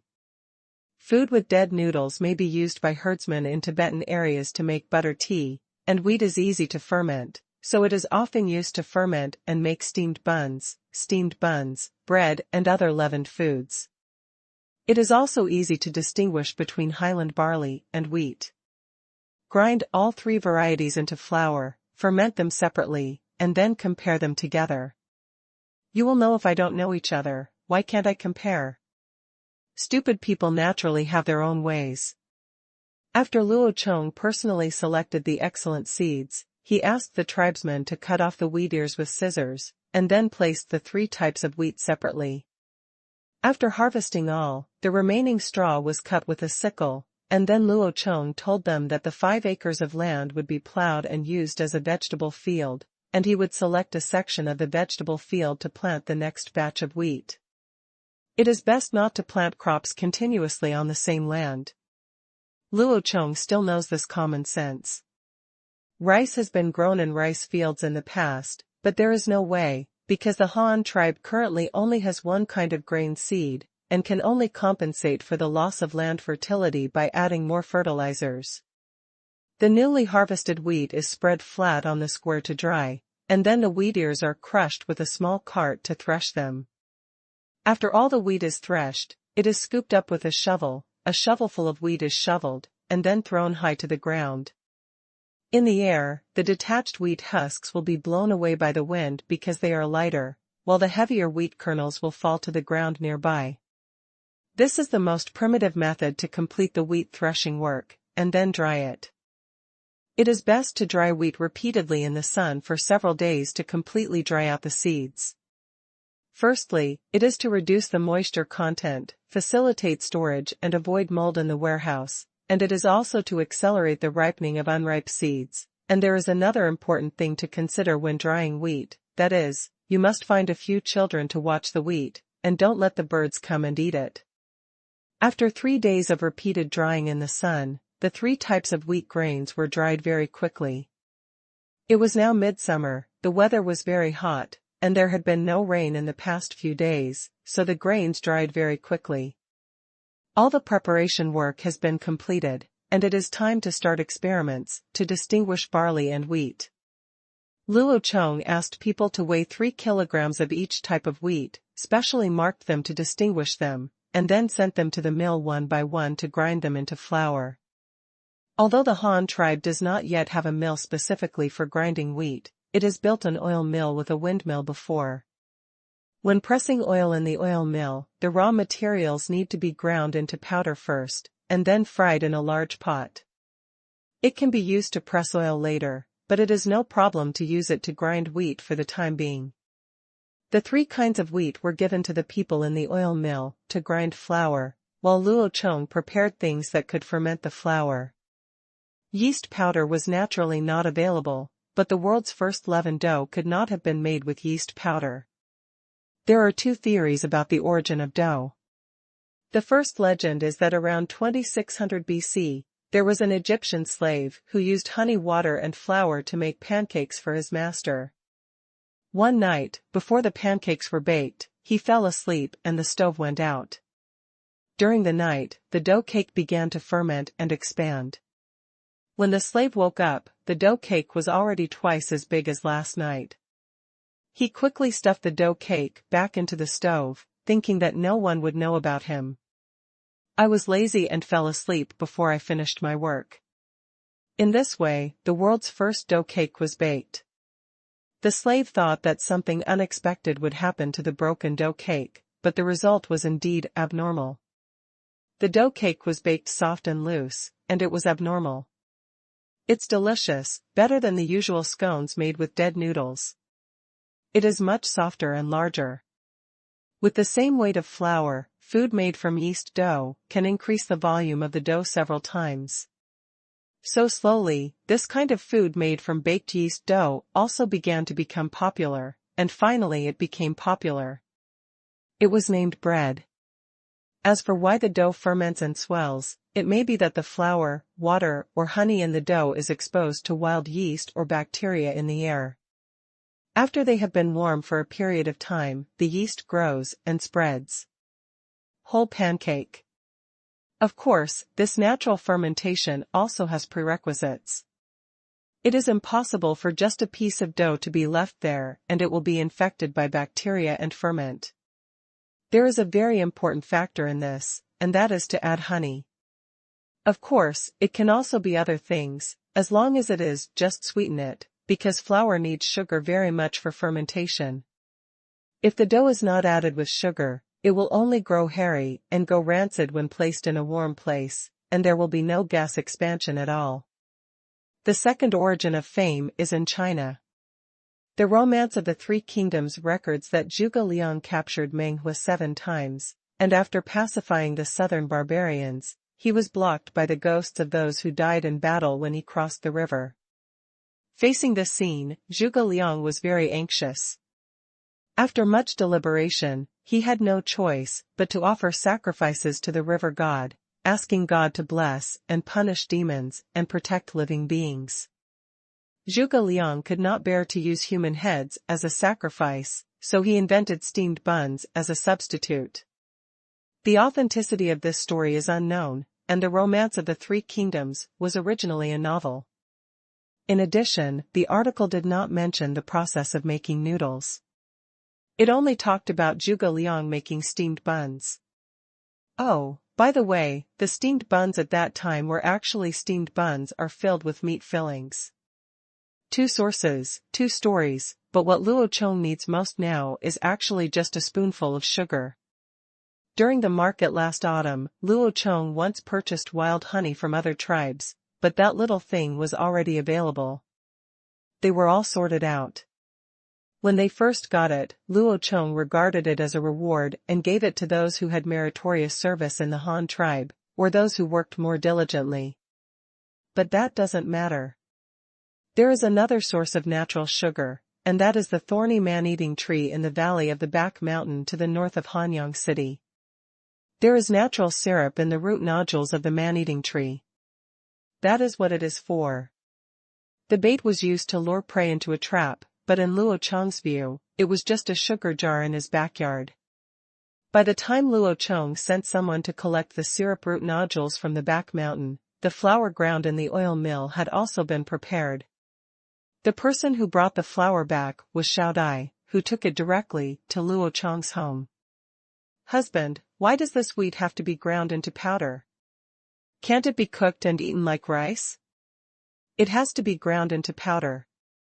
It feels so troublesome, and it grows very slowly, 1.5 months slower than rice. Why should we plant it? This kind of food?" Xiao Dai put 3 pots of flour on the table in the main room and asked Luo Chong in confusion. "You don't understand this. The biggest advantage of wheat is that it uses less water and does not need to be planted in paddy fields. Although it grows slower, it can be planted in places with less water. This alone is worth our efforts." Promotion. As Luo Chong spoke, he started to work, placing 3 pottery pots with different Chinese characters written on them one after another, and then began to add water and knead the noodles. Xiao Dai helped on the side and nodded from time to time, listening carefully to what Luo Chong said. Reason. In addition, wheat can be grown on dry land and grows slowly, but it is very delicious, especially when ground into flour. It can be turned into countless kinds of food. Unlike rice, which can only be cooked into porridge or steamed rice. Luo Chong continued kneading the dough. "Really? You always said that wheat is very delicious and can make so many good things. Then you have to teach me how to make it from now on, and I will make it for you every day." Xiao Dai helped Luo pour the water and was also there. He picked up another basin and learned how to make noodles with Luo Chong. "Don't worry, as long as we can succeed this time, we will start planting wheat in a large area, so that by this winter, we can eat the food cooked above every day." While Luo Chong was kneading the dough, he mixed the syrup from the man-eating tree into it, and then slowly kneaded the syrup evenly so that it could fully penetrate into every part of the dough. After all 3 doughs were mixed with the syrup, they kneaded evenly. Then prepare a warm place for fermentation. It is midsummer now, and the natural temperature outside is more than 30 degrees, and the temperature is balanced. It only takes a few hours for the dough to ferment, and it can take up to half a day, so relying on the natural temperature is no problem. However, for the sake of safety, Luo Chong also deliberately covered all 3 pots with animal skins. This would not only prevent direct sunlight from drying out and hardening the dough, but also add some extra warmth to the 3 pots. The waiting was boring and long. Luo Chong couldn't be sure whether there was really wheat in it. If it was all barley, he might only be able to eat sesame seed cakes with dead noodles in the future. He didn't know if Highland barley could be used to make noodles. If you can make noodles, it is also a good choice. Thinking of the countless kinds of noodles invented by the big foodie nation, Luo Chong couldn't help but drool. Haha, even if there is no wheat, this wave is not a loss. It will be good to be able to eat noodles every day in the future. The dough mixed with syrup was kept from the morning until about 3 o'clock in the afternoon. Luo Chong finally walked over and opened the animal skin to observe the fermentation of the dough inside. This scene is similar to buying a scratch-off lottery ticket, which really makes Luo Chong nervous. Qing barley? Or wheat? No matter, scrape, cough, open it and take a look. The first basin was opened, and I saw that the flour inside, which originally weighed less than 3 kilograms, had actually expanded to 2 or 3 times the size. Moreover, on the surface of the round dough, if you look carefully, you can see that there is a layer for exhaust. The small holes are the gas channels produced when the carbon dioxide produced by the fermentation of the dough is discharged outward. This piece of dough fermented very successfully. Luo Chong looked at the mark on the basin with great excitement and found that this was the one with neither long nor short ons among the 3 kinds of wheat. So that one was wheat?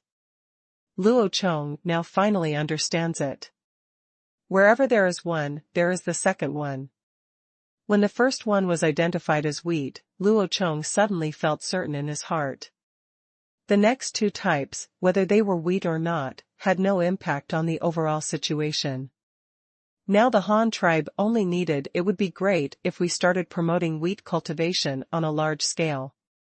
After the second pottery basin was opened, the dough inside was not fermented and had not increased in volume at all. It might have expanded a little, but it was not obvious. Luo Chong specifically looked for the mark on the basin and took a look. It is the kind of wheat with the longest ons. It seems that this type is definitely Highland barley. There are 3 kinds of wheat, 1 kind of Highland barley and 1 kind of wheat. What will the remaining bald man without ons be? Luo Chong's curiosity suddenly spiked. Wow! I opened the animal skin on the 3rd pot, and a ball of fermented dough similar to wheat immediately appeared in front of my eyes. This dough also fermented very well. In the same time, it expanded at least twice as much as the first one. There is not much difference, but after all, these are 2 varieties. Although they are both wheat and can be fermented, there will still be differences in the end. This difference was discovered when Luo Chong kneaded the dough for the second time. Although both types of wheat can be fermented, one is looser and the other is firmer. According to the jargon of the flour industry, say, one is high-gluten flour and the other is low-gluten flour.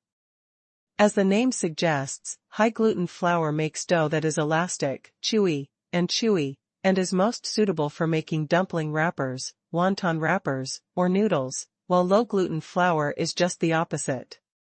The food is generally soft, so it is very suitable for making softer pastries, such as cakes or bread. Of course, foreigners are not the only ones who use low-gluten flour. My country's super foodies are also very good at using low-gluten flour to make cakes. For example, Luo Chong's favorite chicken cakes and jujube cakes are Luo Chong's 2 favorites. Pasta pastries. However, if we have to say which flour is more suitable for large-scale planting, Luo Chong still thinks that high-gluten flour is more worthy of promotion, because high-gluten flour can make a wider range of foods, whether it is dumplings, wonton noodles, or steamed buns and pancakes. Both sesame cakes and high-gluten flour can adapt to it, but low-gluten flour will have problems of easily breaking or failing to stick together when making noodles and dumpling wrappers. After a little analysis, Luo Chong immediately made a decision. He must plant another season of wheat this year, and mainly use high-gluten wheat. The scale of wheat planting should be expanded as soon as possible. This is also very important for the food planting problem in the new city. The land in the new city area is vast, with hundreds of thousands of acres of flat land. There are even more places not close to the river. People can find ways to cultivate paddy fields near the river, but they have to plant wheat in places far away from the river. As long as there is enough guaranteed rainfall, can lead to a bumper harvest of wheat. After all, wheat does not need much water. After confirming 3 varieties of wheat and formulating a planting plan for the second half of this year, Luo Chong began to work on the dough in front of him. He had already made it. Although it was used for experiments, he could not directly finish the experiments. Throw it away. Luo Chong directly mixed the high and low gluten doughs together and kneaded them evenly. Then he took out a lot of small ingredients and flattened them with his hands to bake the dough cakes. There was no rolling pin and it was impossible to steam the steamed buns. There is no preparation at all now. There is not even a steamer in Hanyang City to steam steamed buns. And even for pancakes, there are no suitable tools. Luo Chong can only use an iron pan instead for the time being. He will heat the fire below and put nothing in the iron pan. He will just put a little vegetable oil on it, and then stick the flattened dough pancakes on it. In the pot, wait until both sides are fully cooked before eating. The method of pasting pancakes is very similar to making corn tortillas, but there is no other way. He can only cook in an iron pot now, but these are not important, no matter what method, as long as the food can be cooked. As for the piece of highland barley dough that failed to ferment, Luo Chong ravaged it for a while. Finally, he went to the carpentry team to find a short stick left over from making a weapon pole as a rolling pin, and started rolling it on his table when he came back. Noodle. This thing is actually very simple. Just knead the dough and roll it into a very thin large piece. Then fold the dough and cut it into thin strips with a knife. It is just a temporary solution now. If it is a large area in the future after the wheat harvest, Luo Chong could even put some thought into making ramen. Making ramen is actually quite good. It's easy and convenient. As long as you prepare the ramen ingredients in advance, making noodles only takes a few minutes. The ramen ingredients are actually easy to make, but these are not important. What's important is the people of the tribe. Like it or not. Xiaodai went to bake the dough pancakes according to the method taught by Luo Chong. After she finished baking, because there were too many pancakes, Luo Chong was worried that the two of them would not finish eating them and they would spoil, so he asked Xiaodai to carry the pancakes. On the street outside, if you meet the neighborhood adults or children running around after eating, give them a pancake to try, and ask them how they feel about eating pasta for the first time. It only took a moment for the news to spread throughout the city as if it had grown legs. Come on, hurry up. I heard that the leader is making food with that kind of grain called wheat. It seems to be called dough pancakes. There are not many of them, and they are super delicious. If you go late, there won't be any. The tribesmen came to Luo Chong's house in great excitement, wanting to get a piece of food made from wheat. However, the quantity was very limited. There were more than 500 residents in Hanyang City, and the total amount of dough weighed 6 kilograms. Even if Luo Chong makes very small cakes, they are not enough to share with so many people. Fortunately, there was still a piece of noodles made from highland barley dough. In order to make it easier to share with everyone and make the noodles taste more delicious, Luo Chong did not make simple boiled noodles, but made a large pot of egg-fried noodles. Those who didn't get a pancake were given the opportunity to try it. Wow, is this food made of wheat? How did the rice-like wheat grains become like this? They look so delicious. A tribesman picked up a few noodles with chopsticks and said in surprise, "Hey, you don't know this, but I heard that this wheat must be ground into powder before it can be eaten. After grinding the flour and adding water, it is like making bricks with mud, and you can make various kinds of wheat." Shape. Another tribesman standing next to him said. No, no, no, it's not what you said. I just heard from the leader that this wheat can also be cooked and eaten directly. It can be mixed with rice to make porridge, but it cannot be used to make wheat rice, so it is ground into the purpose of flour is to create more ways to eat it, another half-year-old child explained to them. I asked you whether you want to eat it or not. There are so many people waiting behind you. After a while, the noodles have become cold and our children haven't eaten them yet. Just as the people in front were commenting on the noodles, a guy, the woman queuing behind her child, gave up. The child couldn't help but start making trouble after hearing the adults say the noodles were so delicious. The few people in the front were disturbed by the shrew, and immediately ran away, and then continued to study the various benefits of pasta. The woman in the back also quickly held her child and received her own share. Luo Chong was very happy to stand at the door of his house and watch all this. The promotion of dough pancakes and noodles was undoubtedly very successful.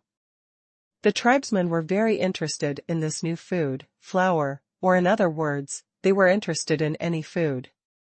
Interested, but wheat is different. This is the second food crop that is suitable as a staple food after the Han tribe planted rice. It is not as water-consuming as rice. Although the growth cycle is 1 to 1 month longer than that of rice, it is still a very interesting crop. Potential grain.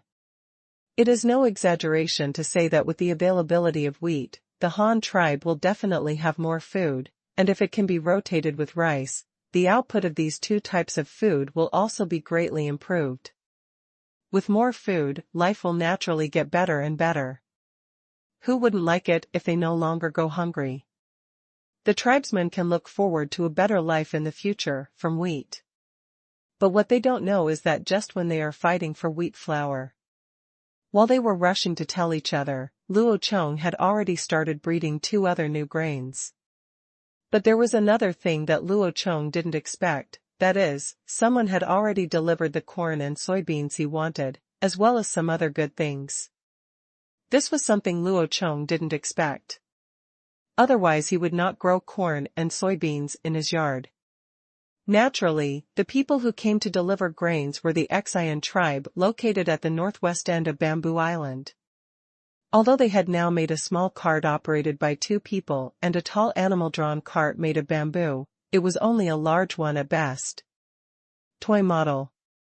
Because their bullock carts are all made of bamboo, both in terms of wheels and axles. Haha, it's just a joke. Just a Diabolo tube is trying to support the load of the entire vehicle.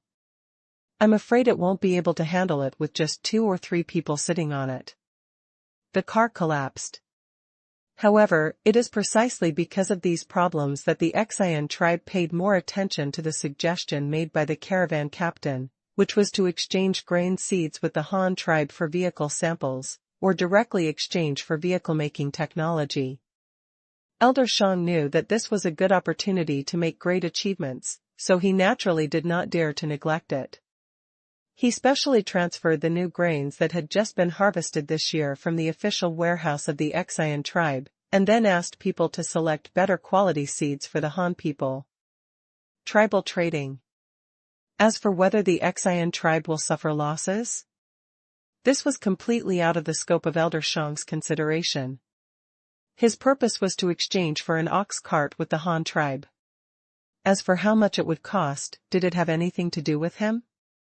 Anyway, it was all tribal property, and he had nothing to do with it. It doesn't matter half a dime. On the contrary, if this thing is done, he can get a large number of rewards from the leader. I dare not say anything else, but there will definitely be no shortage of cattle and sheep. With cattle and sheep, his own family can live better, be able to plant more fields, and raise more livestock. People begin to have selfish desires and start to think about themselves. This is the drawback that occurs when private ownership is implemented for a period of time. This is simply unavoidable. No matter which dynasty it is, this will always happen in the development of mankind. In fact, Luo Chong is very open-minded about this kind of selfish desire. Whether it is desire or laziness, in fact, another way of thinking is also an inducement for human progress and development. Of course, it also depends on what kind of desire and laziness it is. For example, human beings have invented various tools for laziness because they are lazy, thus improving human technological level in disguised form. And desire is even simpler. Without desire, there is no motivation. For example, when a high school monk develops the desire to go to Tsinghua University and Peking University, then he will definitely work hard for this goal, and he will make progress because of this desire. In general, people should not be afraid of their own desires, but they must be guided in the right direction, so that people can be motivated to achieve their goals. Closer to home, time soon arrived in a new month, and the caravan of the Qingshu tribe also took advantage of the ebb of the circular moon to once again come to the grassland continent through the dark road in the sea. They came with a lot of people this time, 120 people, and 300 cattle and horses accompanying them. Normally there would not be so many people, but this time Chief Qingshu specially sent Elder Shang to lead the team. Elder Shang, naturally, did not dare to disobey the leader's orders, but within the scope of his authority, he still arranged for many people to protect him. The additional cattle and horses were not only used to carry the goods usually traded with the prairie people, but also it was the materials prepared for the Han tribe to exchange for vehicles, as well as the daily supplies for the entire team while they were out. All these things added together made the whole team appear larger. This was the first time that the Qingshu tribe sent out a caravan of so many people. At the same time, their goal was to go further and search for areas where the Han tribe often moved. The team leader who came last time had already said that it was because the Han tribe purchased wool from the nomads, so he would definitely go to those tribes to sell woolen cloth to them next time. The Qingshu tribe has already set off towards the grassland. It will take them more than a month to reach the target location, and they have to sell things while walking, so the speed will definitely not be that fast. On the Han tribe's side, the caravan led by Yufu also embarked on the journey under Luo Chong's instructions. This time the Han tribe's caravan was even more exaggerated than the Qingshu tribe's. Under Luo Chong's order, the grassland wild man who joined the Han tribe this time was the main leader, and the 2 cavalry banners that had just been formed totaled 76 people. These people can be said to be the absolute elite force of the Han tribe at present. Each of them has 3 war horses and a set of armor that can cover 98% of the body. The war horses also have matching armor. Although the armor is cowhide armor, but it still has good defense against the main weapons used by the enemy, such as the bamboo bow and arrows in the imaginary enemy's hand. The new generation of cavalry armors are all designed in the direction of heavy cavalry. Because the Han tribe does not have enough time to mass-produce recurve bows for cavalry and archery, they cannot adopt the cavalry hunting style of combat, but that doesn't matter. If the light cavalry doesn't work, we can just use the heavy cavalry. The 2 newly formed cavalry flags are real heavy cavalry. Regardless of the weapons they equip or the combat modes they train, they have only one way to fight, and that is to charge and kill. The heavy cavalry have many weapons. Each person is equipped with a sleeved bayonet, which is actually a longer and thinner gun head. The blade length plus the sleeve at the back can reach 50 centimeters. However, they are not equipped with a gun shaft, because the lances most of these weapons are disposable.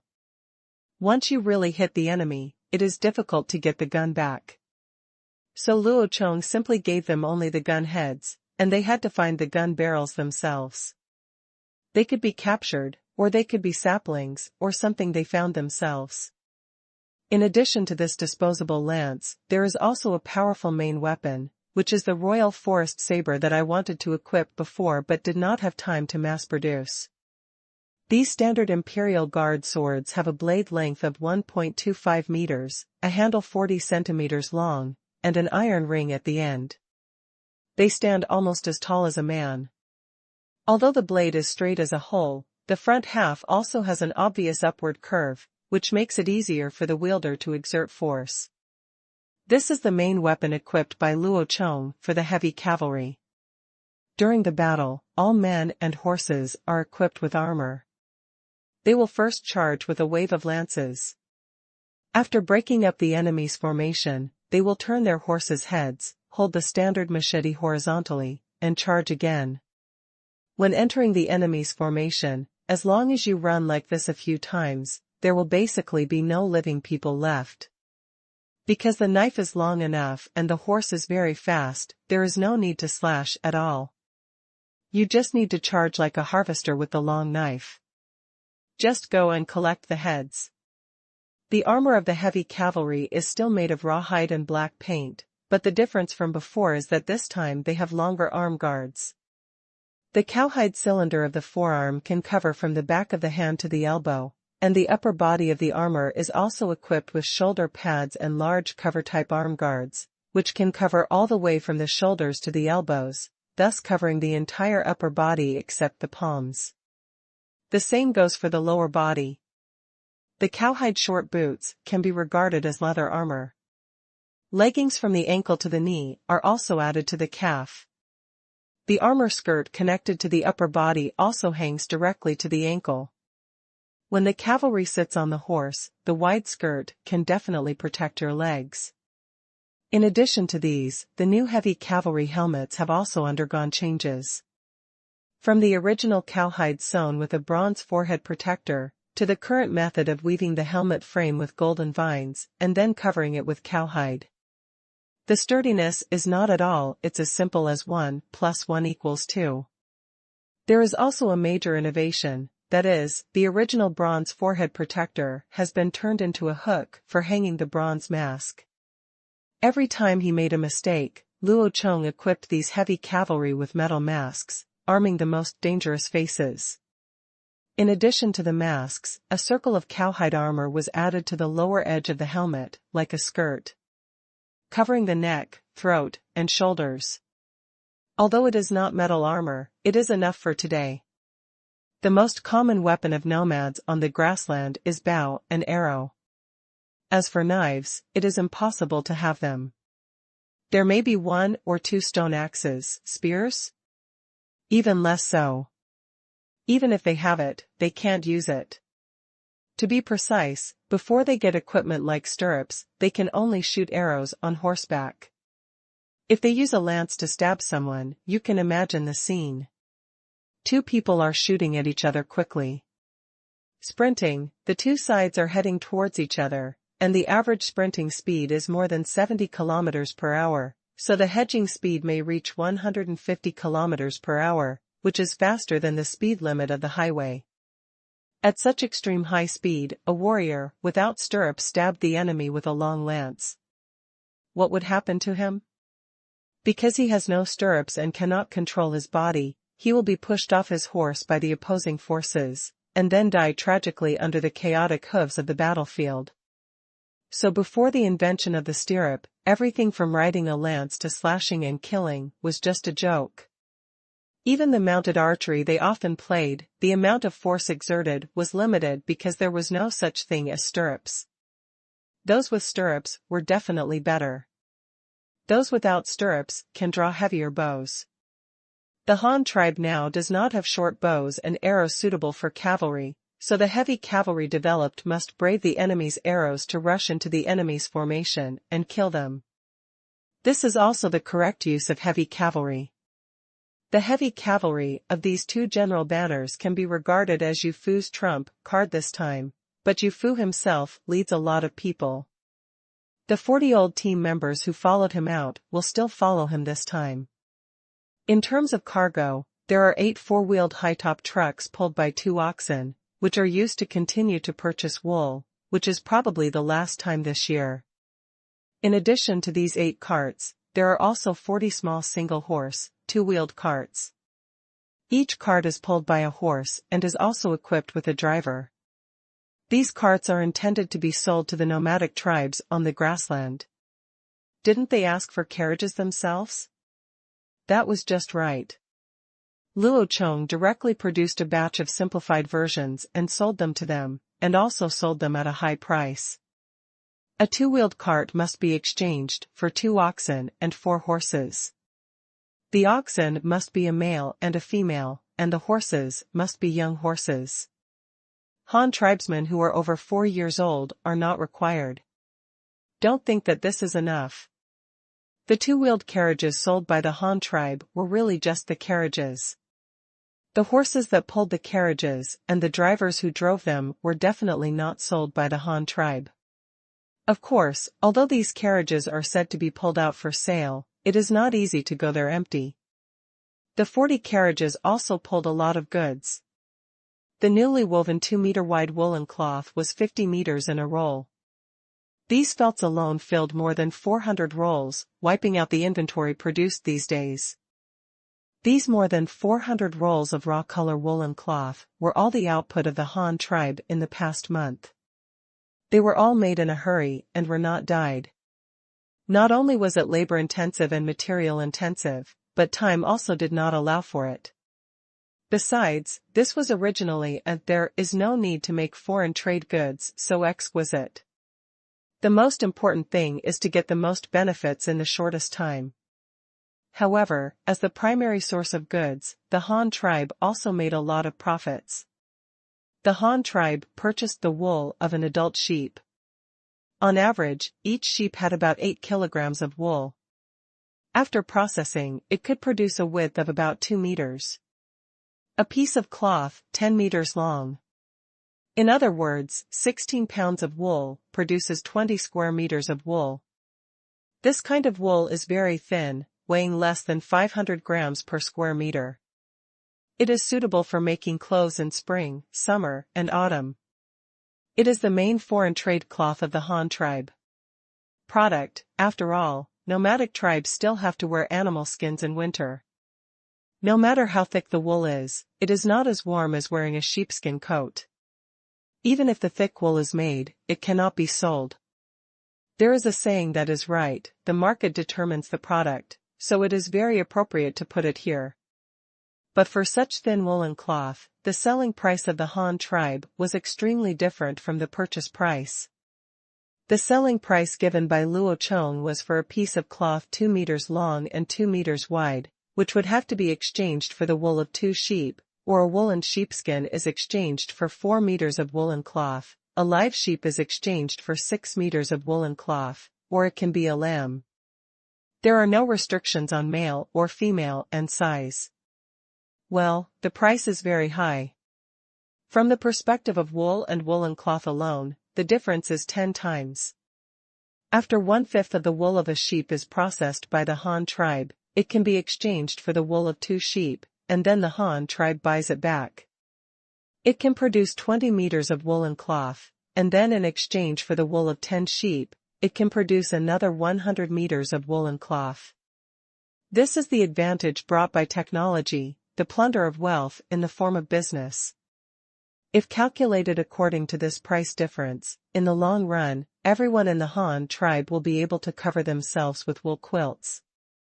Luo Chong's plan to replace cotton with wool will not be an empty talk. It is very possible to achieve. Take the more than 400 rolls of woolen cloth currently produced as an example. In fact, only 1/5 of the raw materials are used, and the remaining 4/5 are earned by the Han tribe. As long as the Han tribe is given some time, the wool can be turned into clothes for the tribesmen, sheets for the beds, and quilts for the body. The Han tribe can gradually say goodbye to the difficulty of relying on animal skins to survive the winter.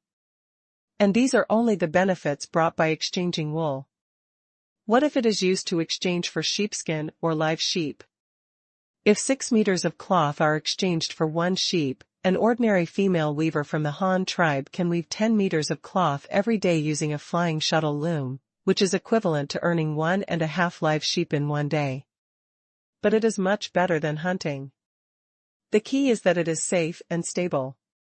Where can I find such a good thing?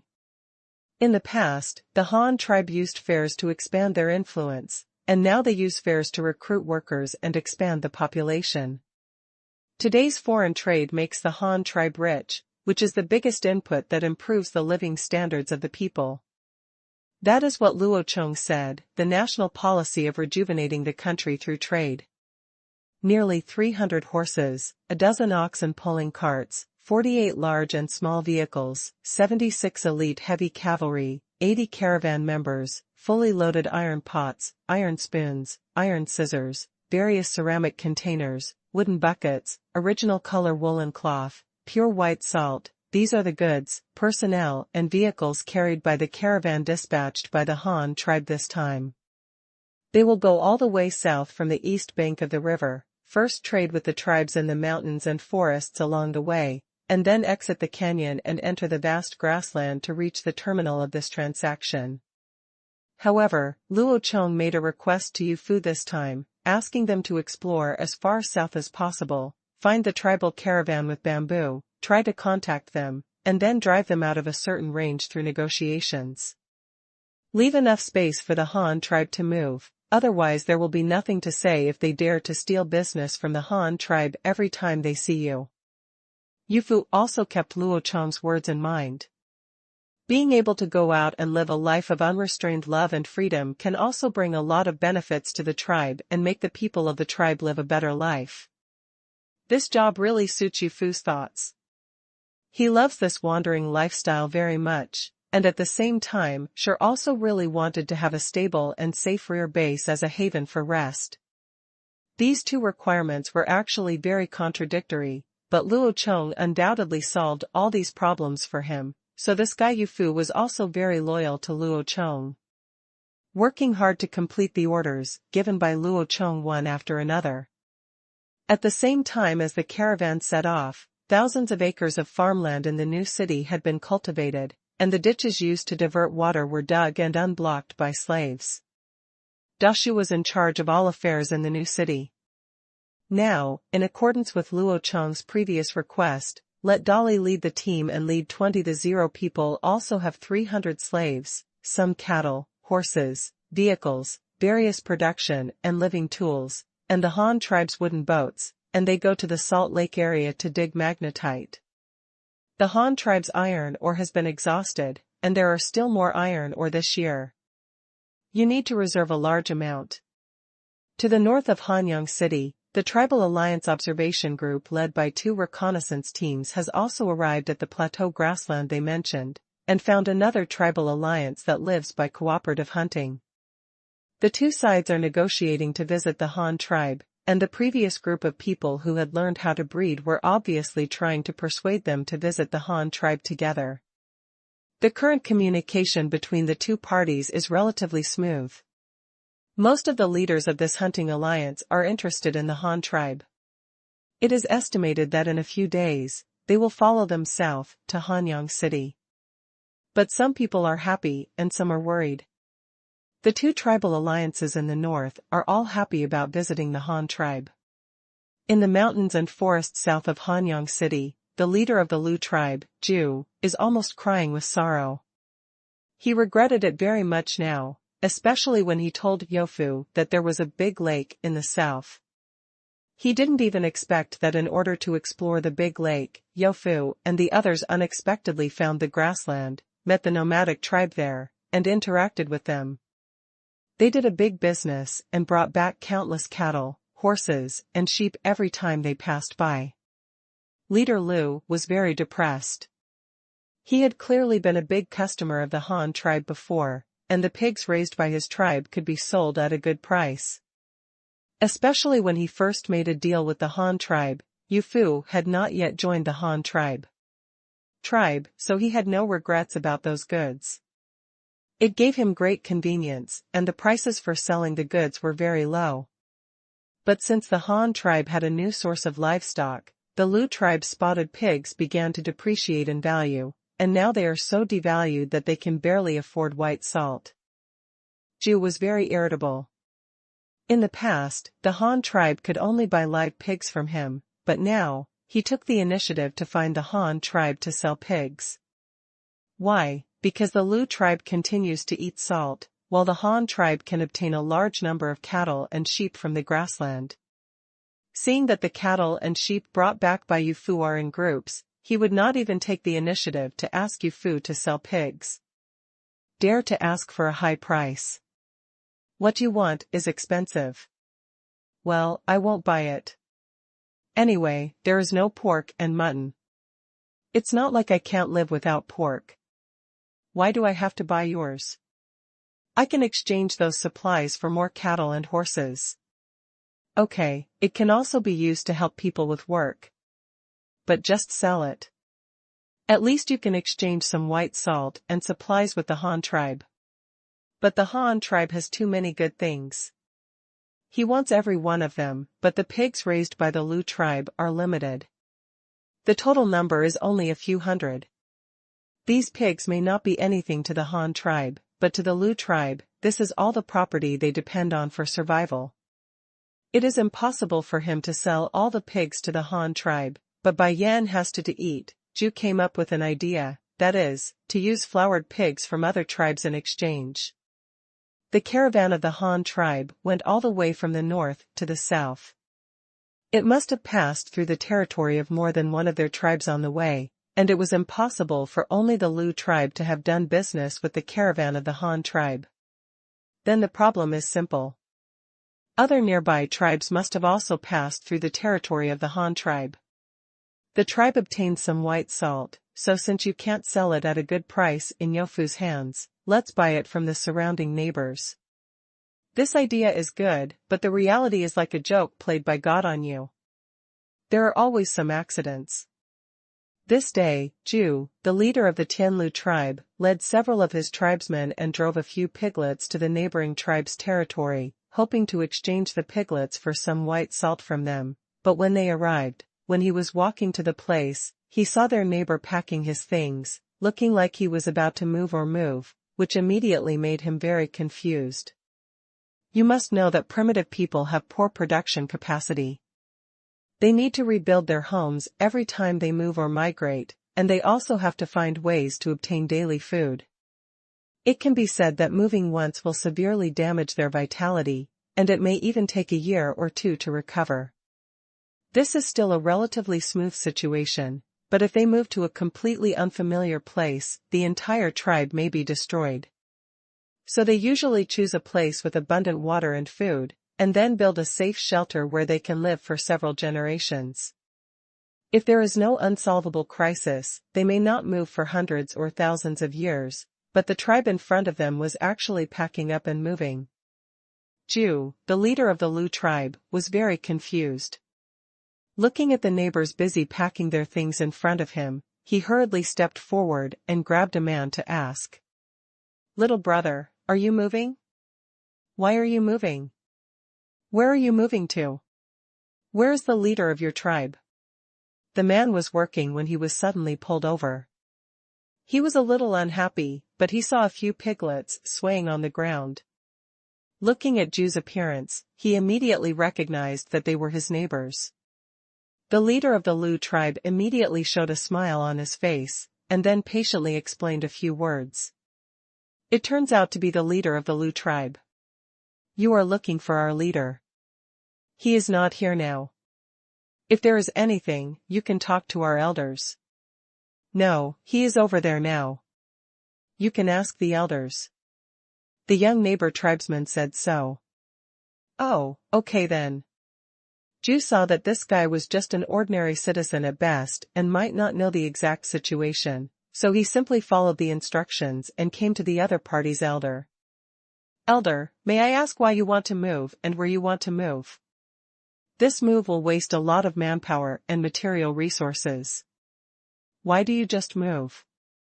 The elder of the other party was obviously stunned, but he immediately recognized that the person in front of him was the leader of his neighbor's tribe, so he also hurriedly entertained him. "We are indeed moving. As for the reason, it is a bit complicated. In short, it is to make the tribe live a better life, so we are moving, otherwise it will be very inconvenient for us." The elder affirmed replied. "Well, why don't you just say it's troublesome? Why do you want to move away? Will moving away make the tribe live a better life? What's the truth?" Although Zhu is the leader of a large tribe with hundreds of people, he still respects wise men like these elders. Although these people are older, being older is also an advantage. This represents countless survival experience and life experience, and this, just what young people don't have. Well, if you're not in a hurry, I'll tell you something. Last year, a group of people driving ox carts came from the north. Their men all had their hair tied up and claimed to be members of the Han tribe. They came here specifically to talk to you. You know how other tribes exchanged things. I remember they also exchanged many pigs from your tribe. The elder began to talk about the origin of the matter. Yes, I know this too. Is your move related to the Han tribe? Ju nodded affirmatively, indicating that he knew, and asked the elder to continue telling the story. That's right, it's the Han tribe. They have a kind of white salt, which is salty. Eating it can make people stronger and make them less tired when working. We also bought some of that white salt from the Han tribe. Salt, but they sell it too expensively. We couldn't afford it after buying it a few times. When he said this, the elder sighed deeply, as if to express his deep helplessness, and then he continued. Said. We originally planned to stop eating white salt in the future, but at the beginning of this year, news came from a tribe to the north of us that the Han tribe further north was looking for people to work, to help them build houses, digging or other work, and then the Han tribe provided these people who came to work with 3 full meals with salt every day. When they wanted to leave, they could exchange the days of work with them for some daily necessities. For example, they selling white salt, pottery, and other things. What? There is such a thing? Is it true? That Han tribe is the same Han tribe that comes to sell things to us? As long as we work for them, we will give them 3 full meals a day? Or add salt? Isn't it great to be able to get some back before leaving? Ju, the leader of the Luo tribe, said in surprise and couldn't help but interrupt the elder's narration. Who says it's not the case? If that were the case, then why would we be hunting? We could just go and work for the Han tribe. But that's what our neighbor to the north said. When we heard the news, this is already the 3rd time I have gone there, and I did bring back a lot from the Han tribe in the previous 2 times. I saw that those things were indeed correct, they were indeed from the Han tribe, so I discussed it with the leader. I left a housekeeper in the tribe and asked him to take a few people to follow our neighbor and go to the Han tribe to have a look. Take a look at it, guess what? At this point, the elder deliberately let it slip. Yeah, what happened next? Lu Tuji asked curiously. Then when our leader took people there, he discovered on the road that not only them, but also many tribes nearby were going in the direction of the Han tribe. After they talked to each other, they realized that they were all going to the Han tribe to work. Moreover, they also discovered some settlements left by small tribes on the road, which had been evacuated and abandoned. They heard that the entire tribe had gone to the Han tribe to work, and they used those abandoned settlements as a rest stop place. The elder continued to say to leader Lu. Evacuated? The whole tribe went to work in the Han tribe? How much work did the Han tribe have to do? They actually found so many people, and they could still provide so much food. What should we eat 3 times a day? It can't be. Are you eating fruit? Also, what are the women and children of those tribes who have moved there? Can children also work in exchange for things? What about the children who are suckling milk? Leader Lu asked, very puzzledly. Hey, this is about the awesomeness of the Han tribe. You have never been to the Han tribe and don't know how powerful the Han tribe is. You just asked how many jobs the Han tribe has. Do you know how many people they have? The leader said that there was a settlement of Han tribe in the north. The population is more than 7,000, almost as many people as your 10 Lu tribes, and this is not all the people of the Han tribe. I heard from the leader that in such a large settlement, there is another Han tribe. They call a place like that a city. The elder continued to show off the news he got from the leader. In fact, he had never seen it himself. The information he mentioned was all told to him by his leader after he returned from work. Well, with so many people, the Han tribe is too powerful, huh? It doesn't seem right. Since they have so many people, why do they still recruit people to work? Ju was stunned at first, and then new doubts arose. Well, you're right. There are a lot of them, but they also have to find ways to get food. I heard from the leader that the place to the north is a newly built settlement of the Han tribe. It's still empty. I heard they want to give food to all the tribesmen build houses, which are very strong houses that can be lit by a fire in winter and will not get cold. But their own people still need to store food, so they have to find people to build the house, so they recruit so many people. In addition, there is the question you just asked about children. The Han tribe does require children to work.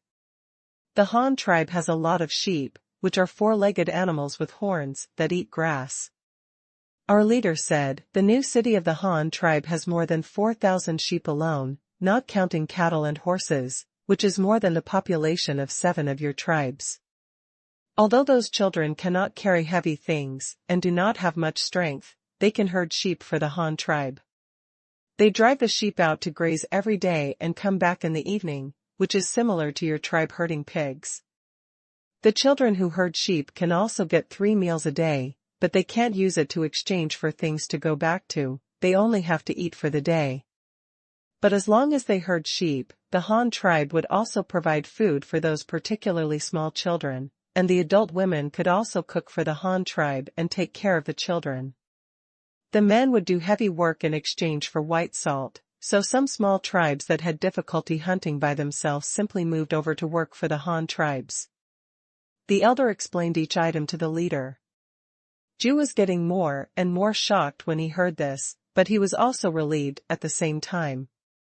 The Han tribe had so many sheep, so their spotted pigs were naturally not rare. This is understandable, but there were more questions to ask. It was okay that he didn't know the Han tribe before, but now that he had heard so much from the neighbors' elders, he was even more curious. Then they have so many people themselves, and now they have to raise so many people. What do they eat, and 3 meals a day? Even if they raise thousands of sheep, they can't kill them all for meat, right? Isn't it enough to eat for a few days?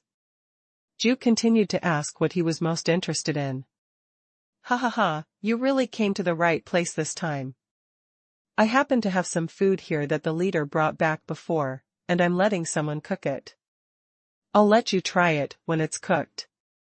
The elder said with a smile. Oh? What is it? Mutton, asked a boy who was following leader Luo. No, it's a kind of white grass seed, the seed of grass. They call it rice. If you add water to rice, you can put it in a pot and cook it into rice porridge. If you don't add too much water, it can become dry rice. Rice is their staple food, and those who go to work also eat rice every day. In addition to rice, every meal will also include salted boiled meat, or broth, and wild vegetables fried with something called oil. Oh, by the way, they will also occasionally eat fish, which is the kind that lives in there were no animals with hair or legs in the water, and the food was better than what our tribe usually eats. Eh? Look, isn't this great? Come on, come on, come on, come on, come and try the rice our leader brought back from the Han tribe, and the woman who cooks it, she has cooked in the Han tribe before. Look at how white the venison soup is, with white salt added in it. Come and have a taste. The elders of the neighbor's family were talking, and a woman who had cooked in the Han tribe also brought back the food. A pot of white rice and a small pot of stewed venison. The white rice had a unique sweet aroma, although the broth was stewed, but white salt is also added, and the bones are broken and stewed together, so that the soup is white and looks very tempting. The woman brought 2 more sets of bowls and chopsticks, served rice to the 2 of them, and then stepped back to get food for others.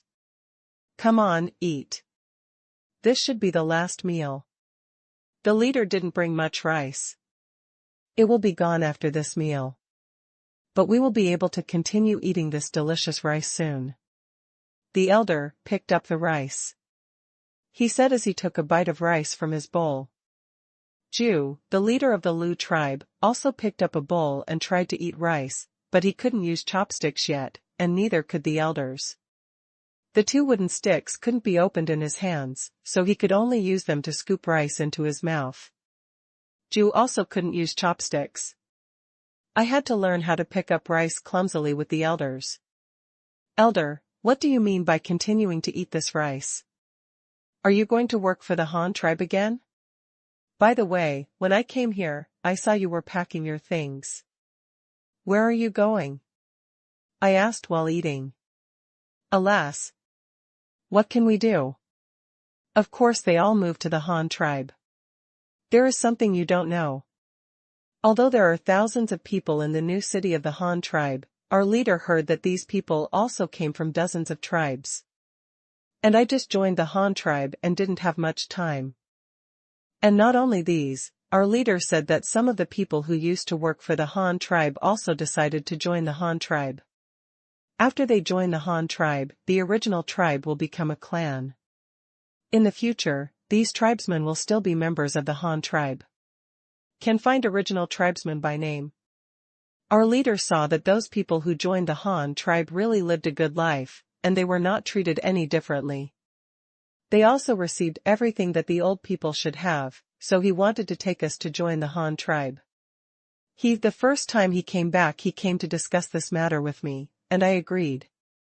I understand now that if we can live such a life without worries about food and clothing, it doesn't matter what the tribe is called.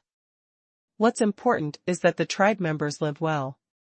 Besides, doesn't it still have a surname? The previous tribe has not disappeared, so I agreed to him. Leader, see you next time. Maybe we are also members of the Han tribe. After this meal, we have to go on our way. I saw that you also asked people to drive a few piglets. If I guess correctly, you want to exchange something with us. If you want to exchange for white salt, I advise you to forget it. We don't have much white salt. The leader didn't bring any with him when he came back this time. He said that he had joined the Han tribe in the future and the white salt was distributed by the tribe on a per-person basis. There was no need for him. It was saved again, so he didn't bring it back. While the elder was eating his meal very seriously, he looked around at the appearance of the place where he lived, as if he wanted to keep this place where he had lived for most of his life firmly in his heart. Who knew whether he would be able to come back alive to see it in his lifetime? Sitting opposite him, Chief Luo, Ju, was so shocked that he completely forgot to eat. A neighboring tribe close to his own tribe actually wanted to bring all its tribesmen to join the Han tribe. This news was simply a bombshell, and Chief Ju, Luo, was blown away. S face was confused. Then there are more than 300 people in your tribe, so you just joined the Han tribe? Did you decide too quickly? If you feel that there are few people and insist on joining other tribes, then you can come to our Luo tribe, so together we have more than 1,000 people. Leader Luo suddenly said excitedly. He didn't know why, but he always felt that he should keep this neighbor. Maybe it was because he knew that the neighbor next to him had moved away, and he felt a little unsafe. After all, people are in society. Sexual animals, their favorite thing to do is to get together. As soon as these words were spoken, the elder immediately looked at him in surprise. The elder did not refuse directly, but asked Leader Luo a few questions. If we join the Luo tribe, will Leader Luo be able to make us eat every meal without having to go hunting? If we join the Luo tribe, will we be able to eat white salt every day in the future? Sure enough, as soon as these rhetorical questions were uttered, Luo leader, Ju suddenly became speechless. He also said this in excitement. He was driving pigs to them to exchange for white salt. Where could he go to give them nothing to eat? Salt. This. Chief, don't think so. If you listen to my suggestion, old man, you might as well send some people to follow us to visit the Han tribe. Even if you don't plan to join, send some people to work there and come back.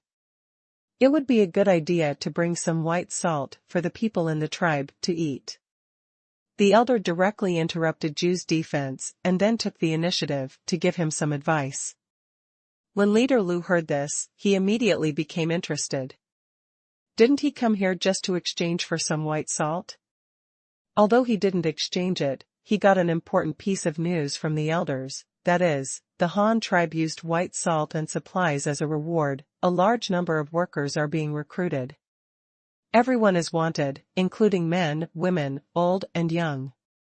This undoubtedly gave him a new source of materials. Although the goods were still from the Han tribe, the channels were different. This time they no longer sold pigs, but relied on physical strength to make money, so there is nothing wrong with that. Well, I will consider the elder's idea, but even if I find someone to work for the Han tribe, it's too late now, and we can't find where their city is. How will we get there then? Leader Lu asked in confusion. This is easy to do. You just need to walk all the way north. It won't take long to find a dirt road in the mountains. The dirt road is very smooth and has deep wheel marks on it. These are the vehicles of the Han tribe that passed by before. It was pressed out during the 1980s, and now there is very little grass on that road. If you want to go, just go north, find the dirt road, and keep walking along it. The elder continued to give him advice. Lu leader Zhu also nodded in agreement, indicating that he remembered the elder's words, and then the two of them parted ways after eating.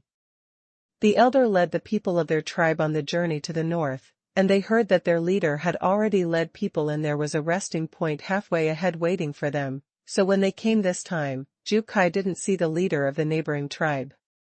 After the neighbors left, Zhu Yi took people back to his tribe, and several pigs that were originally intended to be exchanged for salt also came back again. Zhu returned to the territory of the Lu tribe with mixed emotions, and saw the road not far away that the Han tribe's caravans often walked. The two deep ruts seemed to tell the story of the caravan's harvest every time. The Han tribe is powerful and growing rapidly. There are more and more of them. Now even their neighbors are taking the initiative to defect. What about their Lu tribe? How should they go in the future? Why don't you just listen to their elders and go there to have a look? Even if you don't join them, at least you can gain a lot of experience, right? Look at what the old man is bragging about, but in fact he has never been there himself. Having made up his mind, leader Lu immediately decided to visit the Han tribe. Although he always dealt with the Han tribe's caravans, they really didn't know enough about the Han tribe. For example, what his neighbor told him today, this is the first time I have heard of it. The Han tribe has so many good things, so many planting and breeding techniques, and they raise thousands of livestock. There must be a lot worth learning. It would be good to come back to the Han tribe and learn some useful techniques. With such curious thoughts and longing for excellent production technology, Lu leader Zhu personally took 50 people to the Han tribe. Among these 50 people, there were 40 adult men and 10 adult women. For a total population of more than 700 people, it's nothing to the Lu tribe. The tribesmen learned more about the Han tribe from the reports of several people who had just visited their neighbors. They were looking forward to learning some skills, working hard, and exchanging their physical strength for something. In short, get more good things, and come back to improve the living standards of the tribe. But what they didn't expect was that Luo Chong didn't open those key technologies to them at all. For example, to build a house, labor was used to dig the soil and collect firewood, but it was his own people who needed the mud and burned the bricks. In the end, labor was still used to move bricks and build houses. As for the most critical brick-burning technology, it was still firmly in the hands of the tribe. In fact, there is no point in doing this. Even if Luo Chong allows them to participate and let them learn to bake bricks, when they go back, they will not have enough people and do not have the appropriate tools. They will not even think about making bricks by themselves. They can just dig the soil. Tired them to death. In the third month of summer, the reconnaissance and mapping team led by Yu Yi was getting closer and closer to the cannibal territory. At the same time, the two people who separated from their team had also arrived at the highland grassland and successfully connected with the hunting tribe alliance there. He persuaded them to join the inspection team going south and visit the Han tribe as guests. To the south of the Han tribe, the large-scale caravan led by Yu Fu was also on its way south to the grassland, and from time to time encountered some labor teams walking towards them. Further to the southwest, the caravan of the Xian tribe was also caravanning. The elders led them towards the grassland. In fact, whether it is from the Han tribe to the grassland or from Zhudao to the grassland, it takes more than a month. Therefore, if the two teams set off almost at the same time, there is a high chance that they will meet, let alone the two teams. They are all interested in finding each other, so it is only a matter of time before they meet on the grassland. However, Luo Chong is not too worried about this matter. He has equipped them with the most elite cavalry, and they are all equipped with standard long swords.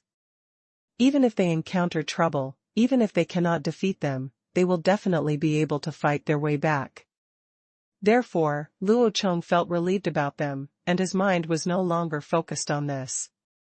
The Han tribe still needed to develop, and there were still many things to do, and he still couldn't take time off.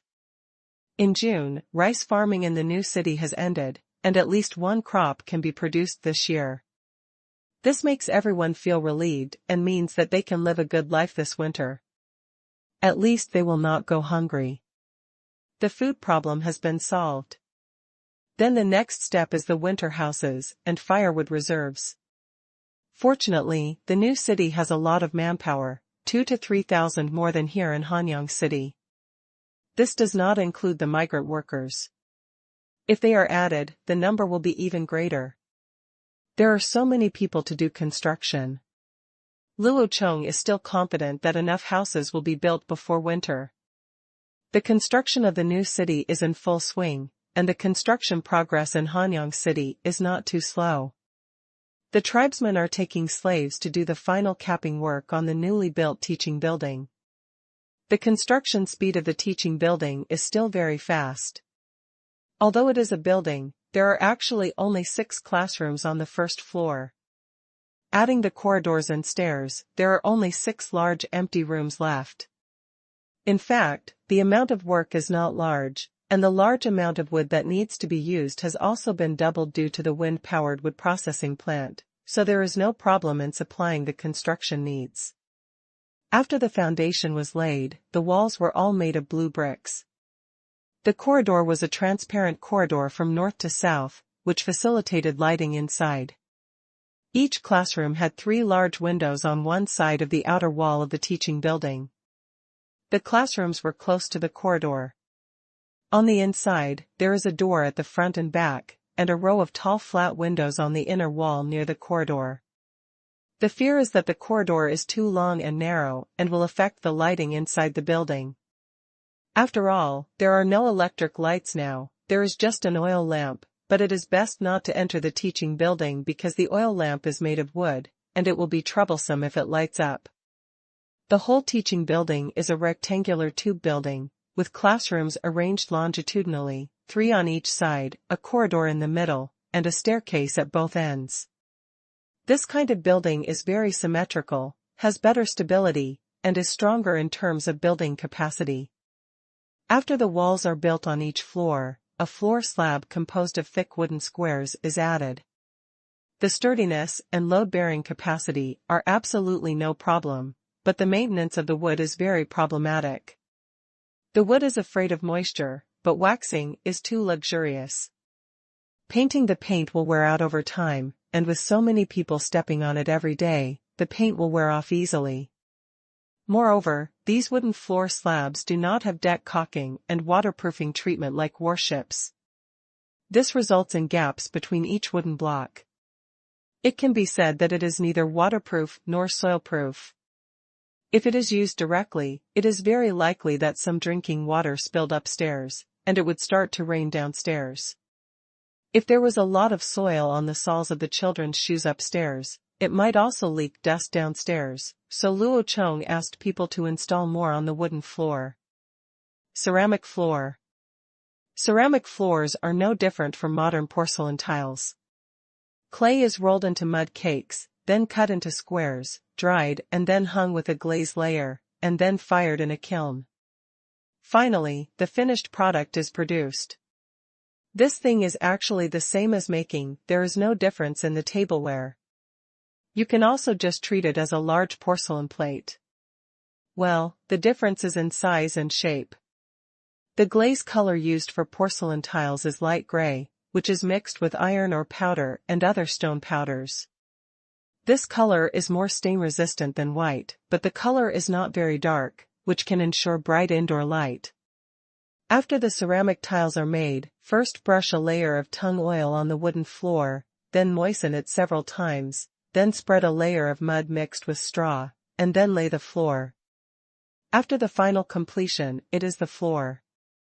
Ceramic tiles are laid on top, and the bottom of the floor slab, that is, the ceiling of the next floor, is painted white to increase indoor lighting.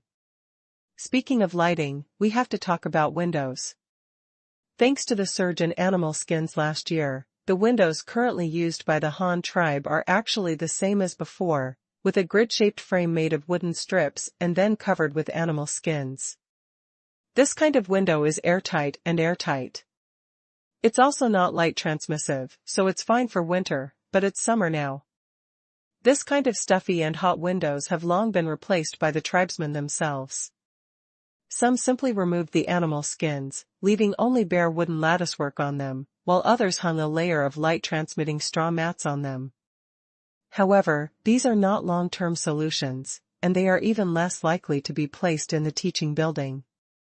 Luo Chong's most ideal window-making material at present is actually paper. It's no secret that paper is used to paper windows since ancient times. Although white paper is not strong and is afraid of rain, you can brush tung oil on it, just like making an oil paper umbrella, and after applying the oil, the transmittance of paper will also increase accordingly. Some people may have seen that when oil is dropped on white paper, it becomes translucent and is not afraid of water. This is exactly the reason. In addition, if you feel that the white paper is not strong enough, you can also make it slightly thicker during paper making. This is all a matter of practice. No one stipulates how thick the paper must be when making paper, or what quality of paper is needed. It all depends on your own needs. Making paper to paste windows is Luo Chong's new goal. It is not only to solve the lighting and waterproofing problems of windows, but also since the school has been built, paper and pen must not be invented yet.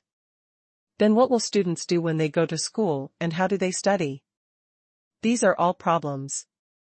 There is nothing else for Luo Chong to manage now, so he just uses this free time to get out the paper.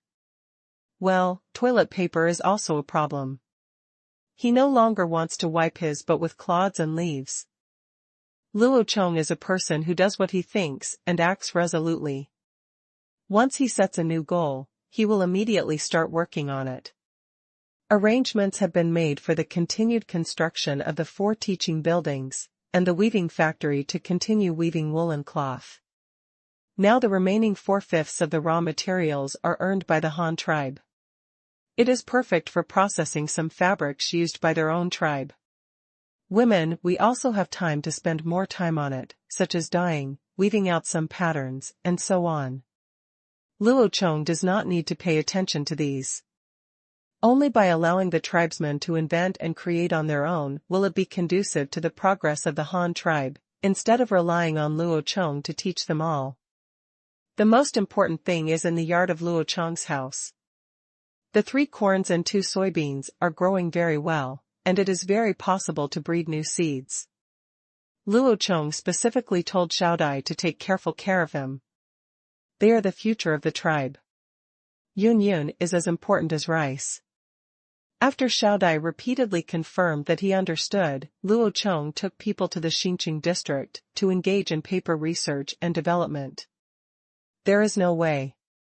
Although the various facilities and equipment in Hanyang City are relatively complete, the site is ready, and the new city area is still under construction. The raw materials for paper making are there.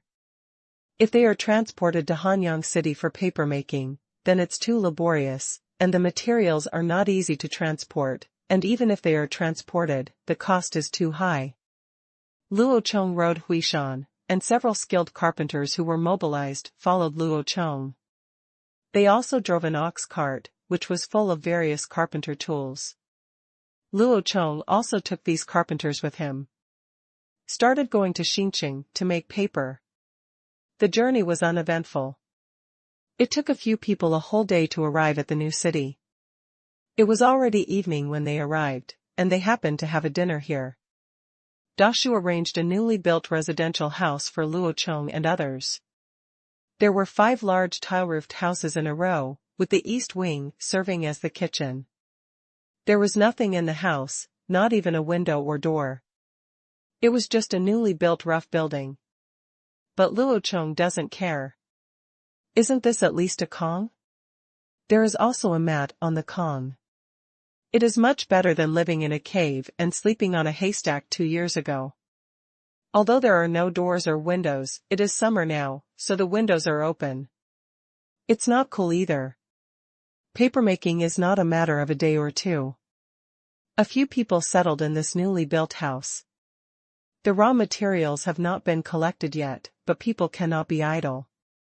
Luo Chong asked a few carpenters to start building some simple furniture and work equipment, such as a large table, a wooden board used to press paper, etc. After arranging tasks for the carpenters who came over, Luo Chong went to Dashu and Shuda and asked them to allocate chariots, horses, and manpower to collect pulp from the pulp trees on Nanshan Mountain starting from tomorrow. Some more sword grass was found from the mountainous area in the north and used to weave thinner and thinner mats, which would be used when making paper. Both of them agreed and immediately mobilized resources to fully cooperate with the leader's mission. Although they didn't know what Luo Chong wanted those things for, they were used to obeying orders, and Luo Chong was unwilling to answer such questions. Both of them knew very well that at this time, the leader must be coming up with something new, so asking now would be in vain.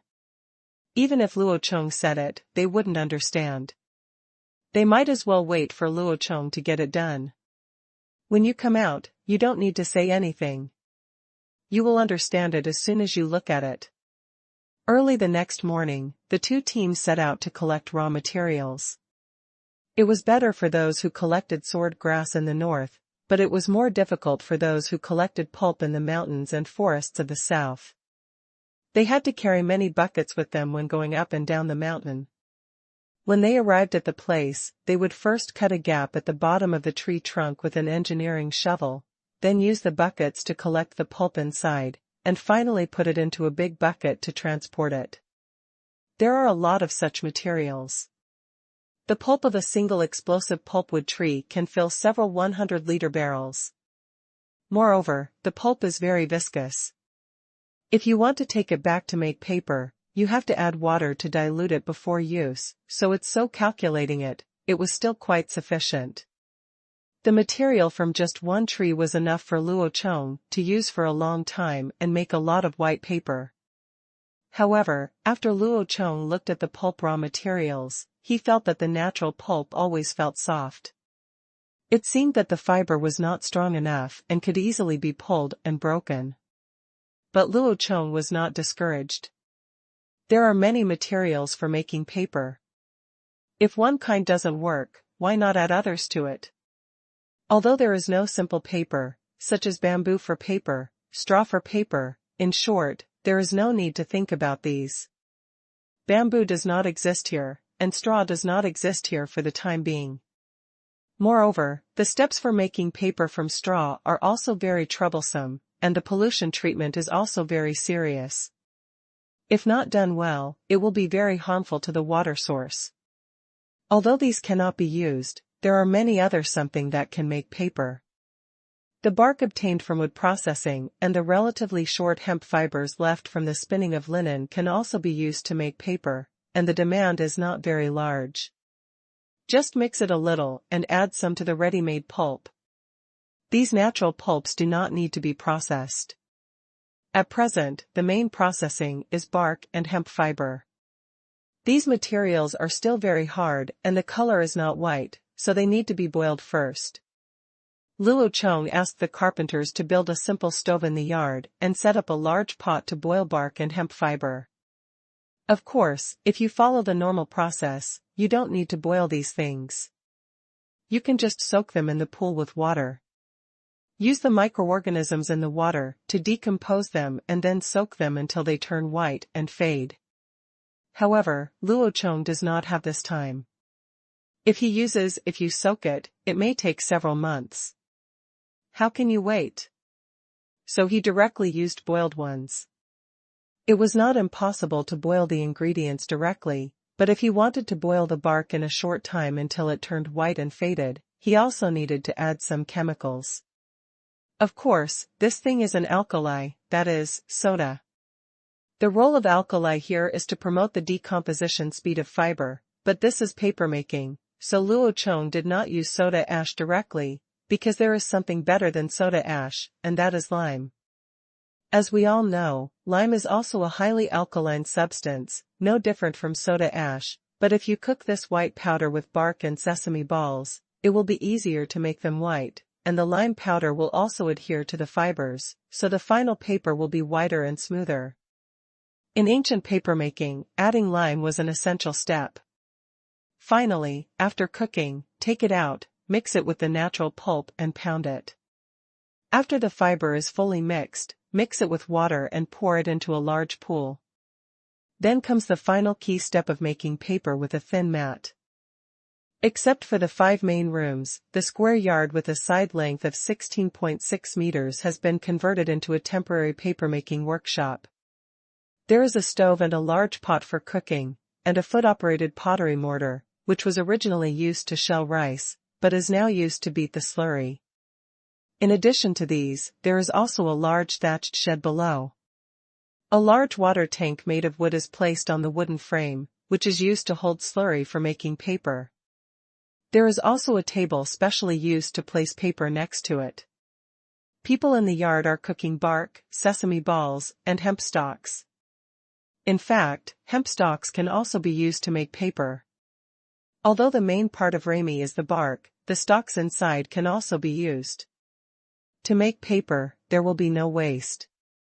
This thing needs to be simmered for a long time, at least for a day or two.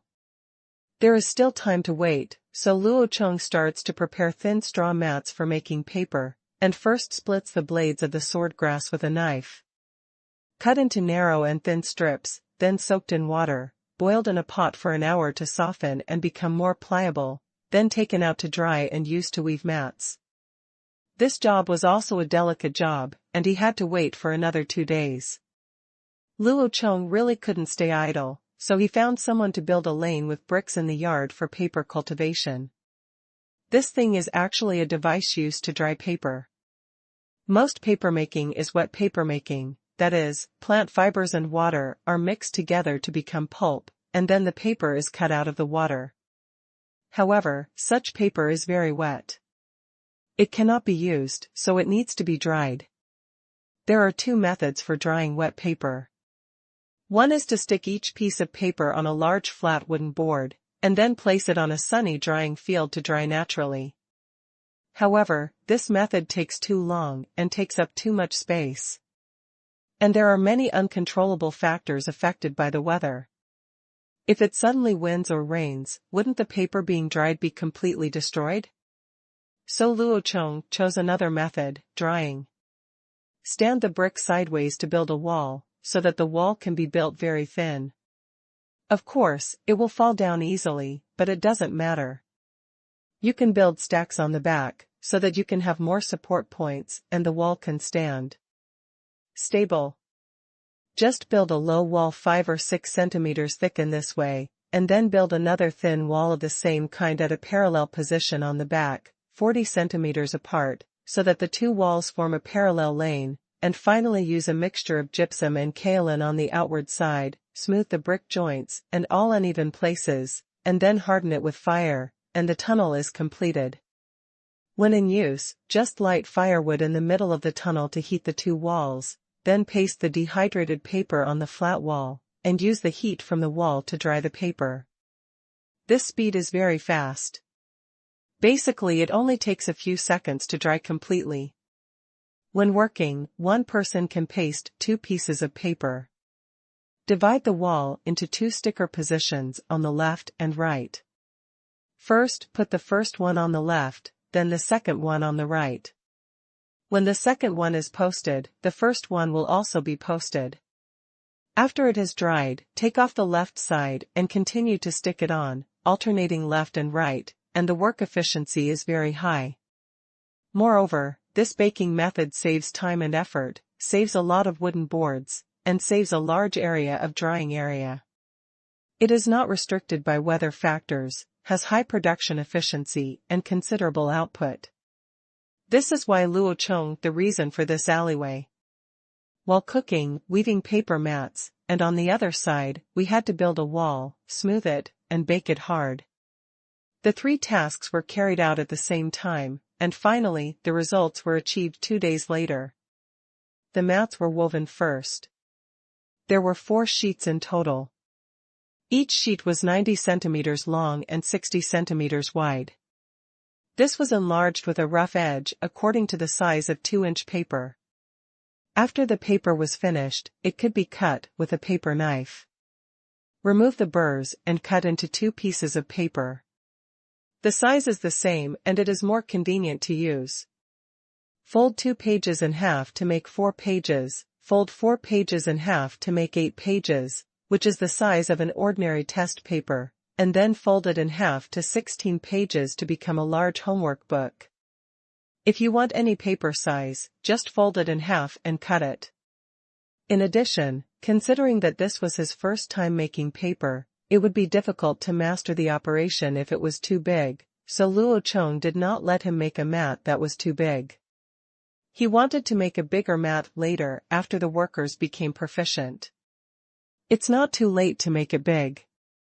Luo Chong's primary purpose now is to experiment with the feasibility of paper making. The 2-carat size is not too big or too small. Even if it is for experiments, it will not be wasted when made.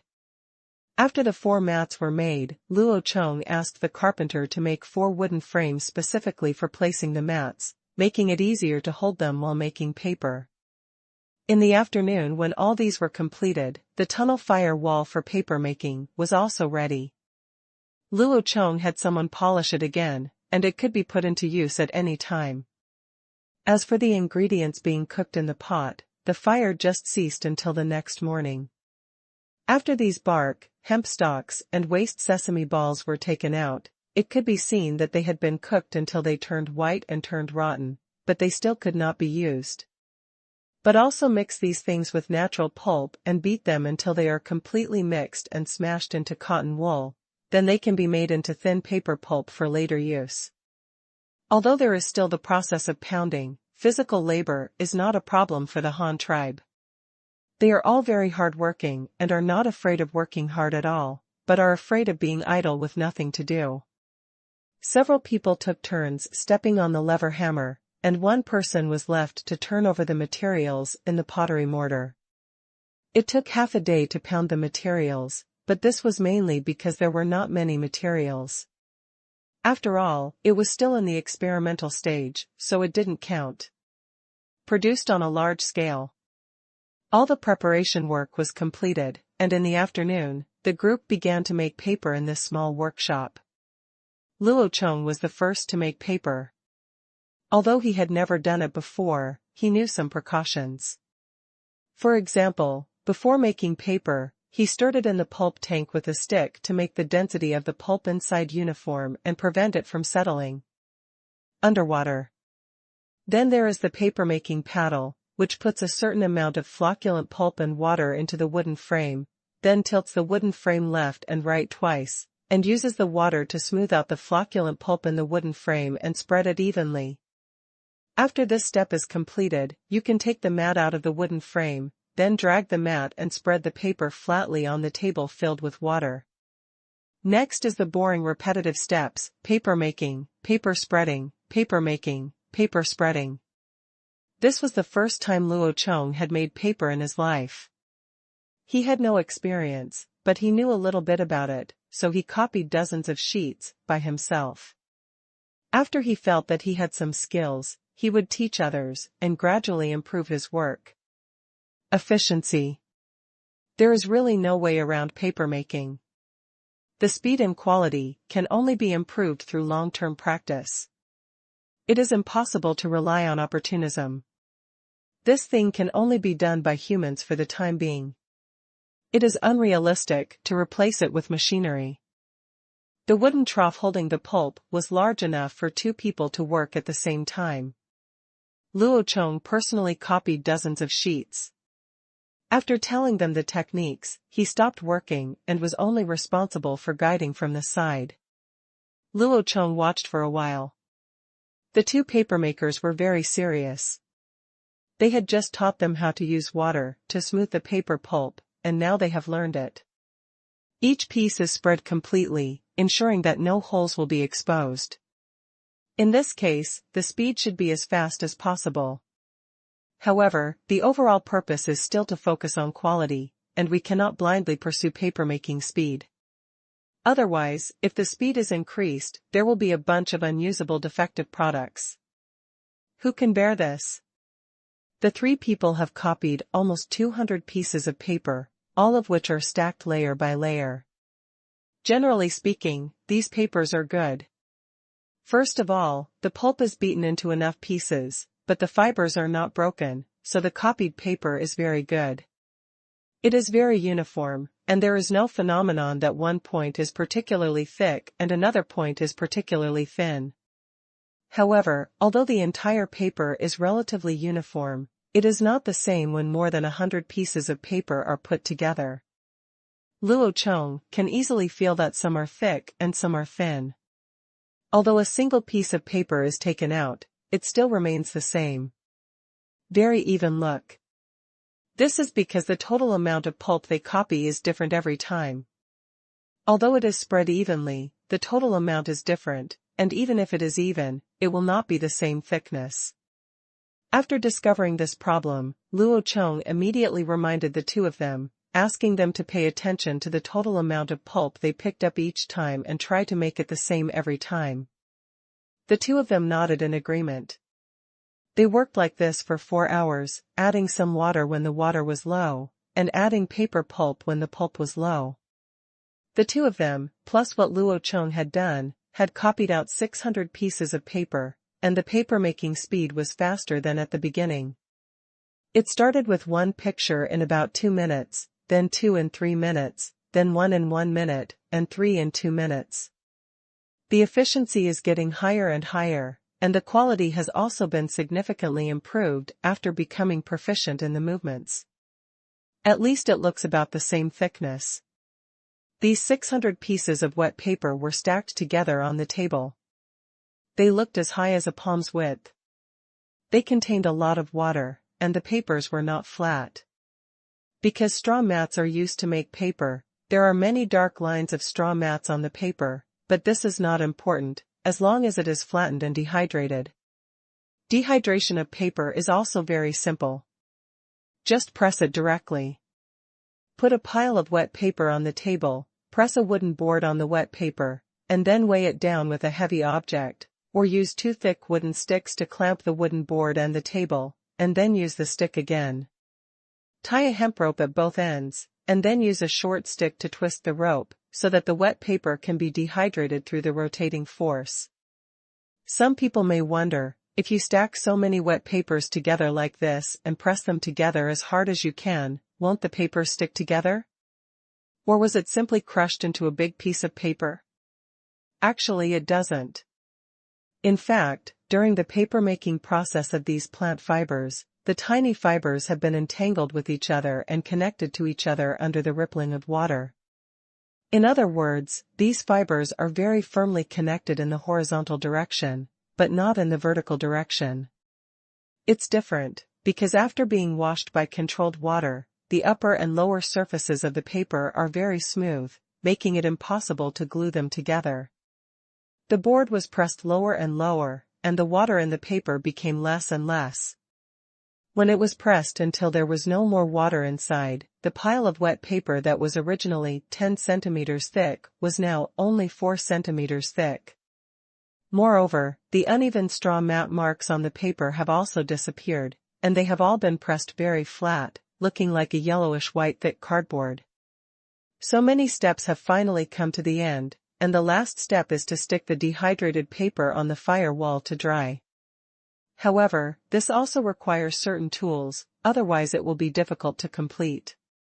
Luo Chong asked the carpenter to make 2 things similar to erasers or scrapers, with handles on them, and then wrapped a layer of tanned antelope skin with short hair on the outside to make a special sticker tool. This thing is a bit like a broom in the shape of a dog leg, but it's not a broom. It's like a large eraser covered in animal skin.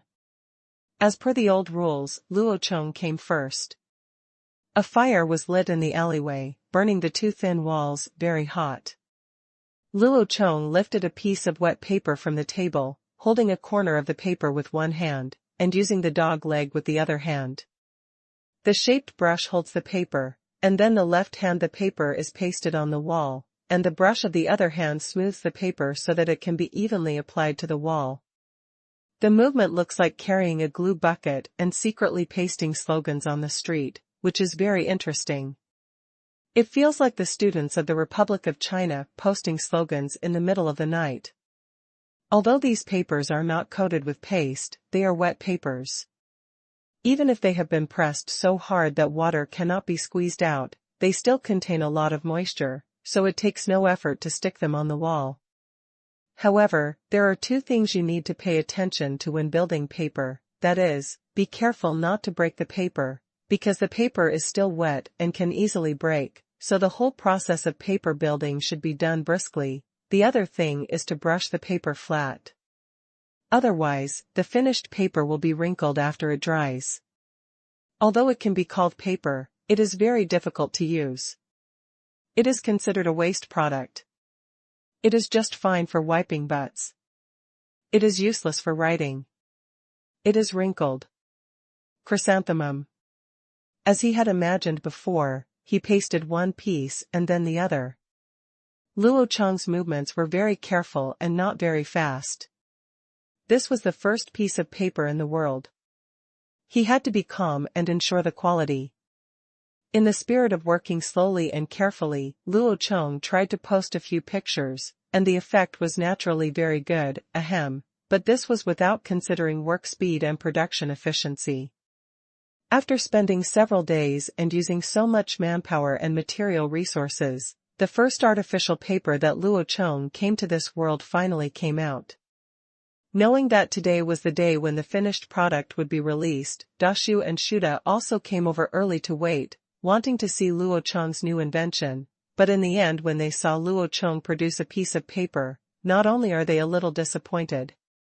Shuda is a martial artist who likes weapons and equipment the most. When he found out that the things Luo Chong made were not weapons, he no longer had much interest. Dashu is a more stable person and is good at management. He is interested in everything that is conducive to tribal construction, but it is obvious that he is more interested in tools, because only with the various tools made by Luo Chong, the Han tribe it has developed to this day, but the white paper produced now is obviously not a tool. Chief, what is the name of this thing? What is it used for? It is so troublesome and time-consuming to make. If it is of no use, we will not make it in the future. Shuda asked first. Haha, of course you have to keep doing it. This thing is called paper, and the white one is white paper. Don't underestimate this thing. Although it looks inconspicuous, it has many uses, and cannot be replaced by many things. This is related to the future development of our Han tribe, Luo Chong said as he handed each of them a blank piece of paper. Is this paper so important? Will it affect our future development? Chief, what is this paper used for? Gushed was originally not very interested in paper, but after hearing Luo Chong say that paper was related to the development of the tribe, he immediately took it seriously. Even the big rat, who didn't care about such trivial matters, became more interested. He looked over and over at the white paper in his hand, wanting to see what the usefulness of this thing was. Hey, there are many uses for it. I won't go into details, but let's talk about the purpose of making paper this time. In fact, I am going to use this thing to paste the windows. Look at this white paper. Is it very thin? Look at it against the sun. Doesn't it allow a lot of light to pass through? Luo Chong explained to the two of them. When the two of them heard this, they quickly raised the white paper in their hands and looked at the sun. As Luo Chong said, although the paper was not transparent, it could indeed transmit a lot of light. Chief, this paper can indeed transmit light. It is definitely better than animal skin for papering windows. If you use animal skin to paper the windows, the room will be dark and you can't see anything. Moreover, the room is very stuffy, so the leader made paper for the windows. Do you want to replace all the animal skins and use them to make clothes? Shuda looked at the sun, immediately guessed Luo Chong's purpose, and then confirmed it with Luo Chong. Chief, this paper is indeed light transmitting, but it shouldn't be used for gluing windows. I think this paper is not strong. It will rot easily when it touches water. Maybe if the wind is strong, it can be blown directly. Although the animal skin also has many problems, but the animal skin is strong and durable. Gushed also put forward his own point of view. Haha, you are all right. I really want to replace the animal skins with paper. We have so many more tribesmen this year. Wearing animal skins in winter is a big problem. There are not enough animal skins to survive the winter. Then we will have to something went wrong. In addition, Gushed said that paper is not strong enough and is afraid of water. In fact, this problem is easy to solve. Our tribe now has tung oil, which is not afraid of water. We only need to brush tung oil on the paper to make the paper waterproof. Although it's not okay to soak in water, it can block the general wind and rain. Moreover, the oiled paper will be more transparent, and you can even see things on the other side. If you don't believe it, you can find it now. Try some tung oil. Luo Chong continued to educate the two of them.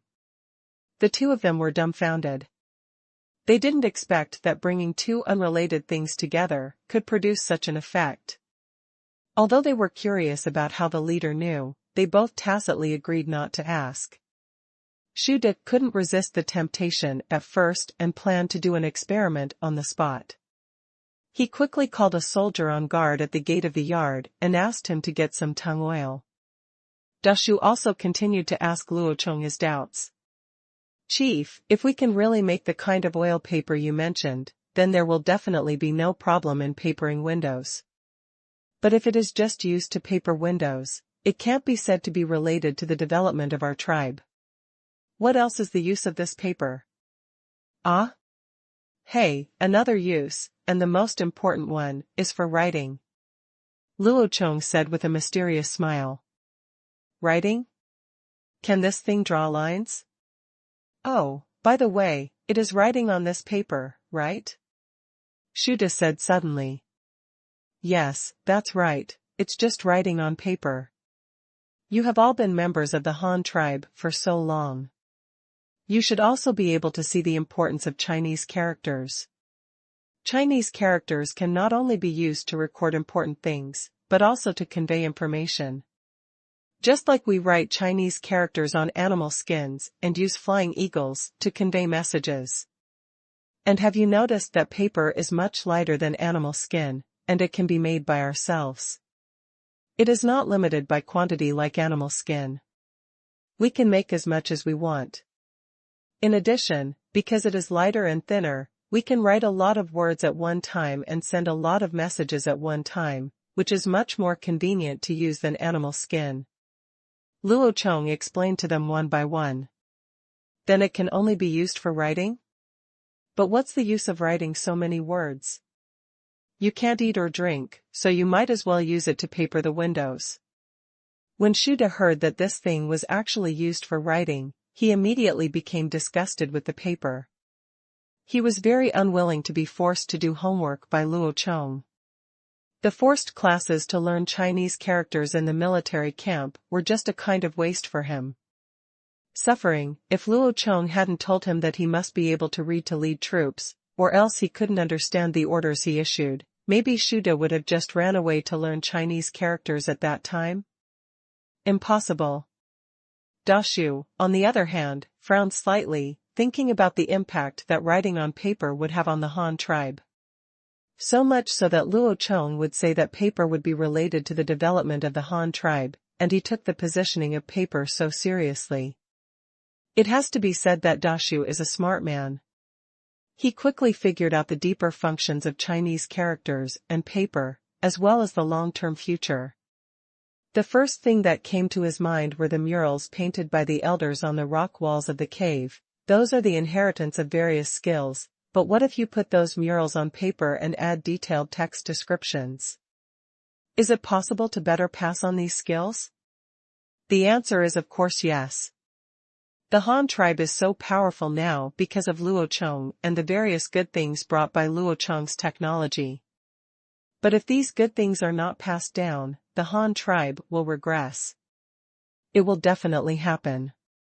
But what he didn't expect was that Luo Chong was not only using words and paper to pass on knowledge, but also using these things to teach and educate people, cultivate the culture of the next generation, and let them think and create by themselves, and only know how to eat. The old capital Luo Chong left behind is not enough. If a civilization wants to go forward in the long run, it must be dynamic and creative, instead of relying on the inheritance of its ancestors.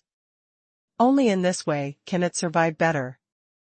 Just when Dashu was deep in thought, the soldier who had just been sent by Shuda to find tung oil also came back. He really didn't take much. He just came with a porcelain bowl. He probably asked for it from the carpenter. Come. Shuda was bored in the yard. When he saw the soldiers bringing oil, he couldn't wait to start experimenting with oil paper. Chief, how do you make this tung oil? Do you need to get a rag and wipe it on the paper? Shuda was also afraid that he had made a mistake, so he quickly asked Luo Chong. There's no need for rags. It's just an experiment anyway. Just pour some on it. You don't need too much. Luo Chong instructed. Shuda also quickly followed the instructions, spread the white paper on an empty table, and poured a little tung oil directly on it. When the tung oil was poured on the paper, it was immediately soaked by the oil, and then became translucent. After a while, when all the oil on it was dizzy, the rat held the oil-stained piece in his hand and shouted out in surprise. Oh my God, you can even see the palm prints on your hands from above. The success of the oil paper surprised both Shuda and Dashu. They originally thought that Luo Chong said it would be more transparent, but slightly better. Unexpectedly, if the oil paper was placed on other objects at close range, the bottom could be clearly seen. Something. This kind of translucent thing is undoubtedly an artifact for primitive people who have never seen any transparent objects. If Luo Chong finds the right material to get out the glass in the future, he might even surprise them. What kind of thing? The two of them marveled for a while, then listened to Luo Chong explain the process of making white paper, and then they went about their own business, while Luo Chong stayed in the small workshop and continued to watch the workers producing white paper. The first batch of 600 pieces of paper were all dried, and in the end, only more than 570 pieces were left in good condition. The rest were defective because they were removed too hard or were not brushed flat against the fire wall. The emergence of defective products is unavoidable. Although it is still a pity, this is the first time to do it after all. Everyone has very little experience. Luo Chong is actually very happy to be able to make a usable finished product in one go. The papermaking experiment was a success. Naturally, we worked overtime in the following days. The small workshop was fully powered, and it could produce more than 1,000 sheets in a day. However, the doors and windows of the Han tribe were very large, and the amount of paper required was also small. Quite a few. One family needs dozens of pieces of oil paper. If you want to meet all the door and window renovations in Hanyang City, you still need a lot of things. For several days in a row, the papermaking workshop was constantly making paper, and Luo Chong didn't have to do the work himself, so he was free again, but there were so many things that needed him to arrange, so it was really hard to do nothing. It was impossible, so he started researching something else. Paper has been made now, and the current output is okay. In 1 week at most, the output of the papermaking workshop will be enough to cover the doors and windows of Hanyang City. However, there is still a lot of raw materials collected this time, so naturally it cannot be wasted. So we have to continue building it.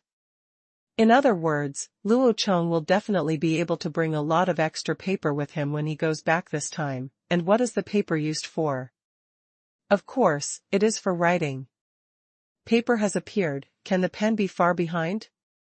However, Luo Chong was temporarily stumped as to what kind of pen he wanted to promote among the Han tribes. There is no need to think about fountain pens, ballpoint pens, etc. That is too unrealistic. Let me first talk about the current production level of the Han tribe. There are 3 types of pens that can be made by themselves with raw materials. Which one should I choose? But Luo Chong was in trouble. Luo Chong now has the conditions to make European-style quill pens, classical Chinese-style brushes, and pencils, but he must first consider the problems he may encounter in the future. First of all, papermaking is a handicraft industry. In the entire manufacturing process, only the beating of raw materials can be completed by automatic wind or water-powered machines. The rest, whether it is cooking or making paper, must be done by hand. In other words, with the current level of science and technology, no matter how much the production process is improved, the output of paper will not increase much, so the paper produced is very expensive. If the tribe becomes privately owned, ordinary people may not be able to afford it. Since ancient times, paper has been a luxury product. Only those from wealthy families can afford to go to school. The common people who only rely on farming cannot afford to take the imperial examination. Luo Chong is just the opposite, because he wants to popularize education, so he needs to use a lot of paper, but the output of paper is small and the cost is so high, so what should he do? The way Luo Chong thought of was to save money.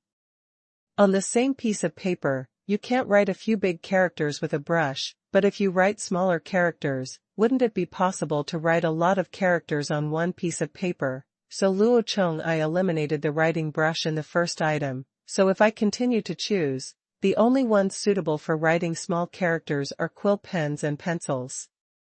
But when it comes to quills, Luo Chong doesn't like them at all. Let's not talk about whether quills are from the East or the West. Looking at the production methods and usage characteristics, there are not many materials for quills. The particularly large feathers are not popular in Han Dynasty. Tribes rarely see them, and even if they do, they use them to make bows and arrows. Another point to mention is that the quill pen is a consumable material.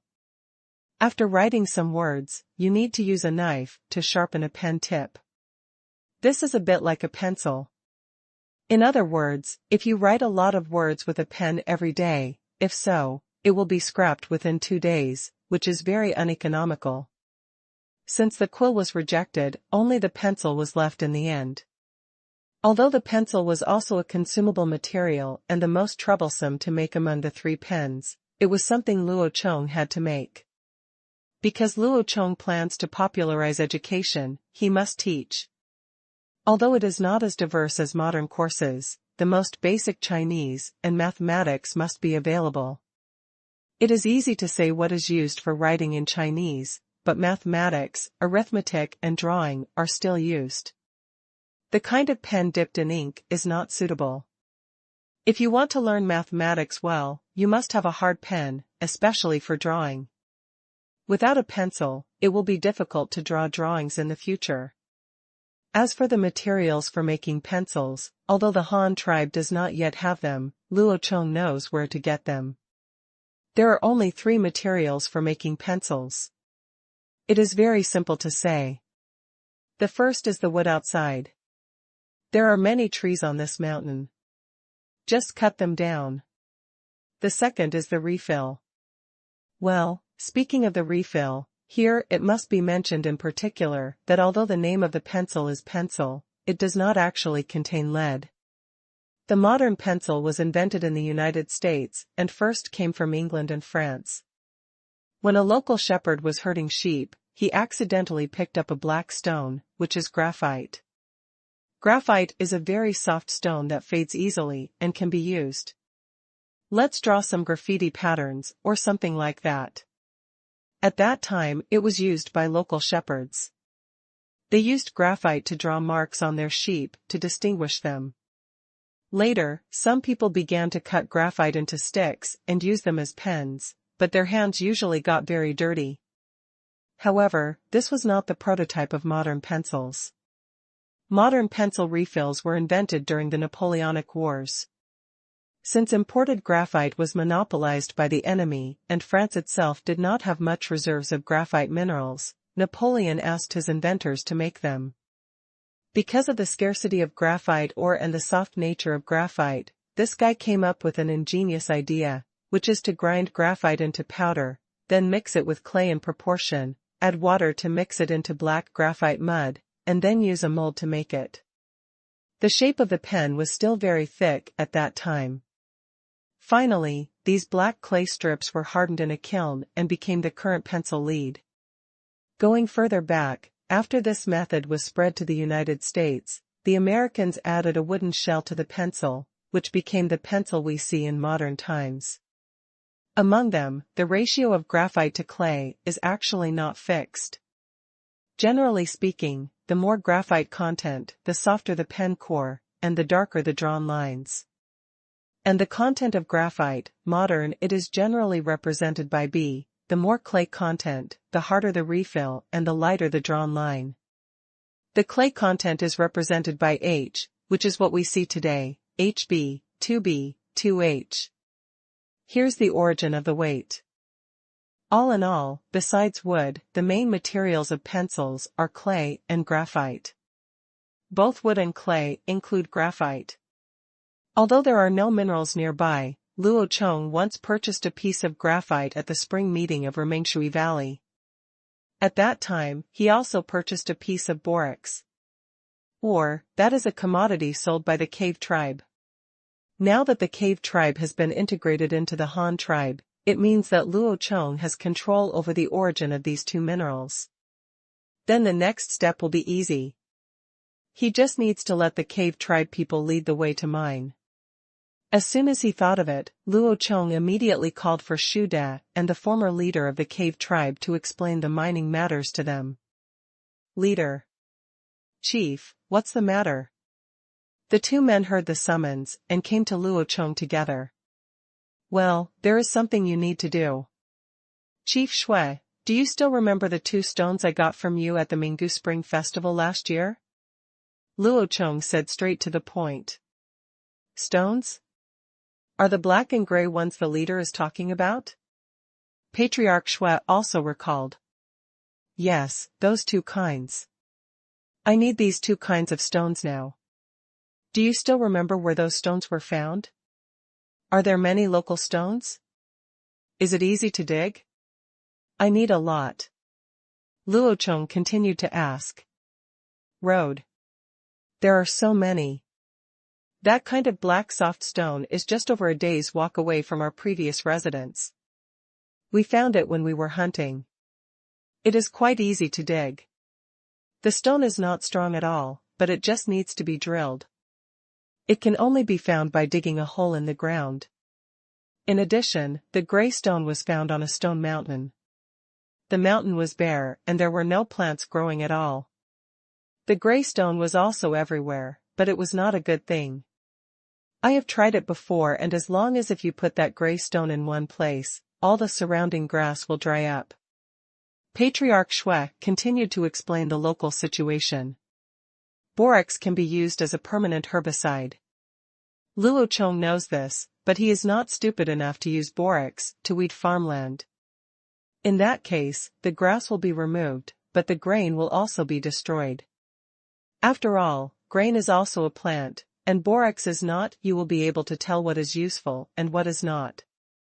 Moreover, Luo Chong wanted this thing not for weeding, but as a rust remover for metal welding, so he didn't need a lot. The main purpose this time was to collect more graphite. Well, just remember the place. The task I want to give you this time is to dig, that is, to collect those two kinds of stones. I will ask the rat to send people to protect your safety, and you must collect more. We don't have time to go there often, and it will take a while to collect once. Shu De, and you immediately mobilize 2 teams of small banners. Let Tan Jian, the general flag of the archers, lead the team, and then escort 20 people from the Shui clan, bring 5 carts and digging tools, and food on the road.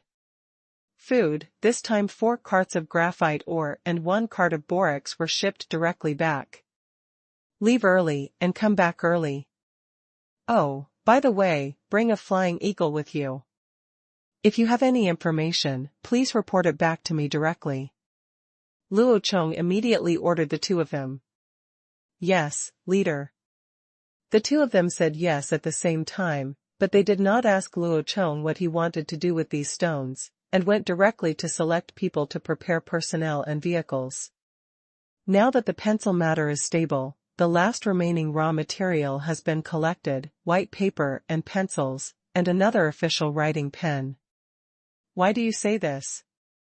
Because pencils are really convenient for drawing pictures and doing arithmetic, but they also have many disadvantages, that is, they are not easy to save. The handwriting written with pencils is easily erased. When I was a child, I used pencils to write. As soon as you lay down on the homework book, you will soon be able to print all the words on your arms, and then the words on the notebook will become much lighter. In other words, pencil writing is not suitable for recording important documents, books, etc., as well as letters, orders, etc. So in the end, the Han tribe still needs a pen that uses ink to write. The writing is in black and white, the kind that will remain intact for hundreds of years. Speaking of ink, since the quill pen is too infrequent, the only option is to use a brush. Luo Chong can write calligraphy with a brush, but his writing is just average, even a little bit poor. It is really difficult for people who are used to writing with hard pens to suddenly learn this kind of soft brush that has no focus. Batch. But fortunately, there is a new invention in the 21st century, which is the soft fountain pen, which greatly solves the problem of difficult writing with calligraphy. Well, actually this is a product that combines a fountain pen and a brush. The structure of the fountain pen and the pen body of the pen can be unscrewed. There is also an ink bag for holding ink inside, but the pen tip in the front is a brush pen tip. The nib of this kind of soft pen is very thin, with a diameter of no more than 3 mm and a length of at most 1 cm. It is made of relatively hard material, either artificial chemical fiber or natural wolfberry. The nib is short, thin, and relatively hard. It's no problem to use it as a pen for writing. And because this kind of pen tip is very small, it can only be used to write small regular characters. Although it is not as exaggerated as small regular script, it is still no problem to control it to the size of a fingernail. This is also in line with Luo Chong's desire to save paper. Original intention. This kind of pen is actually similar to the ancient small regular script pen, but it is 1 size smaller than the small regular script pen. It also adds an ink storage function to the pen, which is very easy to carry. When you go out to do errands or something, you can just take out the pen when you need to write. It works. But Luo Chong doesn't expect to meet this requirement at all. He just needs to make an ordinary brush according to this size, and usually just dip it in ink and use it. As for the black technology that can store ink, it doesn't mean that it can't be developed. But it is very laborious. Making such a pen is as delicate and troublesome as making jewelry. The cost is definitely not low, but it is not something that ordinary people can afford. As for other types of large writing brushes, of course they have to be produced, but they are only used for children to practice calligraphy and are not promoted among adults. Adults can just use small regular script pens, which saves ink and paper. It really saves money. This wasn't because Luo Chong was stingy and couldn't bear to part with that little thing, but because he didn't know if he didn't do it, and he was shocked when he did it. Paper was so expensive. The Han tribe still made their own paper. A few people worked hard for several days and produced more than 500 pieces of paper. It took so much manpower and material resources to make just this little thing. Of course, this is because it is the first time to make a lot of tools. But now that we have the tools, two people can make paper at the same time. They will be busy all day long and only make 1,800 sheets. What if you want to supply a school's students with books and exercises for calligraphy and test questions every day? I'm afraid that a whole paper factory won't be able to supply them. The cost is too expensive. Well, sure enough, education has been an expensive expenditure no matter which dynasty it is from ancient times to the present. Even in modern times, the education expenditure for a child from childhood to adulthood is probably hundreds of thousands. Although it is expensive and difficult, no matter how hard it is, it cannot be a hardship for the children, no matter how poor it is. People have come up with solutions. As long as you are willing to use your brain, there are always more solutions than difficulties. Education must be continued. Luo Chong estimates that a large part of the main financial expenditures after the founding of the People's Republic of China will be spent on education. Although the cost is high, it is a long-term investment. As long as it can cultivate by criticizing the Han tribe's own talents, the Han tribe can pass it on forever. No matter whether the country changes or not, civilization will never disappear.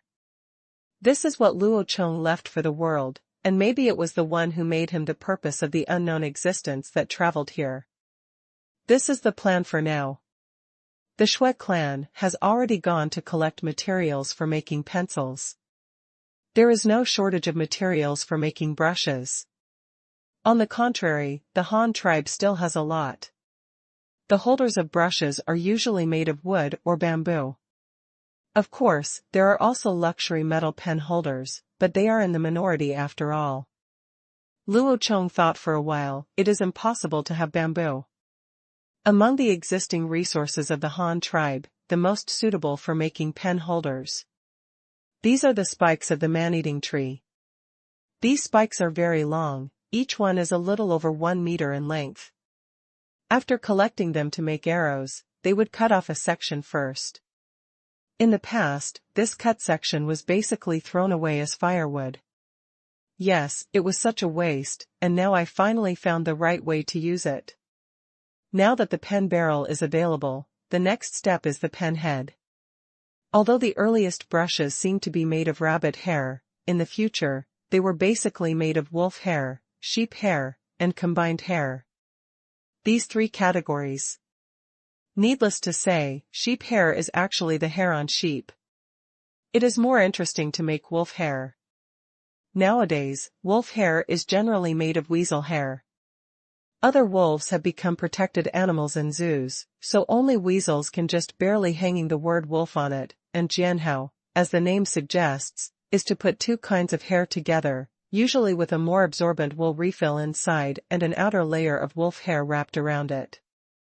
The brush Luo Chong wanted to make was like this, except that he had real wolf hair. In the winter of the year before last, just a few months after he came to this world, the Han tribe killed a large number of wolves, so he also got I have bought a lot of primitive gray wolf pelts. It can be said that the hair of these wolf pelts cannot be better. Moreover, this is a wolf pelt in winter, which is the time of year when it grows at its fullest. It is just a piece of wolf pelt. The hair content is enough for Luo Chong to make a lot of brushes. I was thinking about going back to Hanyang City to make brushes, and at the same time deal with various tribal affairs. I had just had lunch that day, and several paper-making workers were resting. Luo Chong was also lying on the mat in the house for a mid-morning break. It's hot summer now, and the temperature at noon is too high, but it still can't stop good news one after another from reaching Luo Chong's ears. At noon in the hot summer, the earth was steaming with heat. All work outside the new city was suspended. The tribesmen who were engaged in construction in the city temporarily went to rest under the grass huts. Several soldiers guarding the gate did not even wear armor and took off their robes. He reached the side, shirtless, hiding from the sun under the city gate, but at this moment, a sharp-eyed warrior discovered movement on the southern horizon.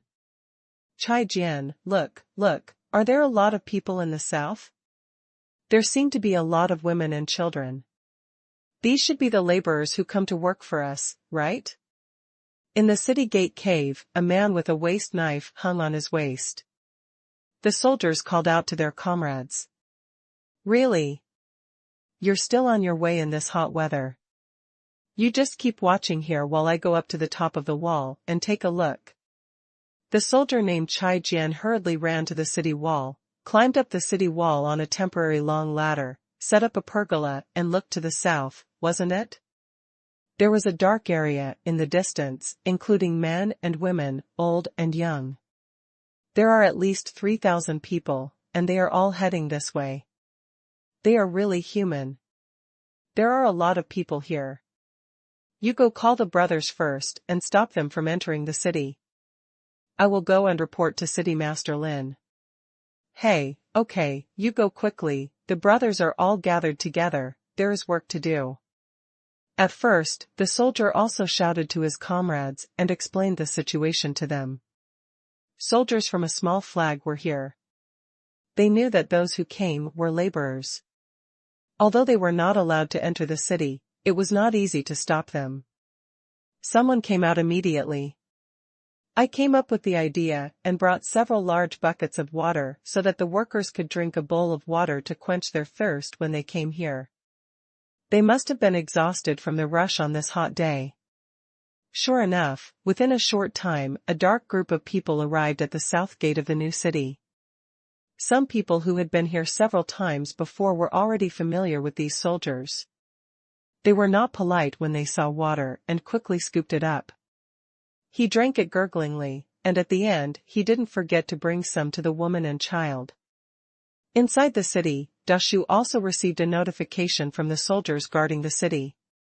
When he learned that so many people were coming here to work, he quickly rushed to the city gate to check the situation. When he arrived at the city gate, something unexpected happened. Things happen. Several tribes all migrated here. They even emptied their belongings from their hometowns and brought their large and small packages here. Seeing the appearance of Dashu, the steward, some people who seemed to be leaders or elders, people stood up one after another and expressed their intention to lead the entire tribe to join the Han tribe. They hoped that Dashu would agree and that they would work hard like the Han tribe members. They kept saying words similar to guarantees.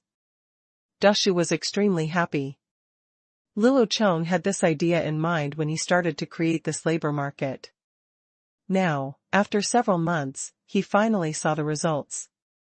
This is a good thing. So the two parties happily reached a consensus. Of the 3,000 people who came this time, more than 1,800 immediately joined the Han tribe.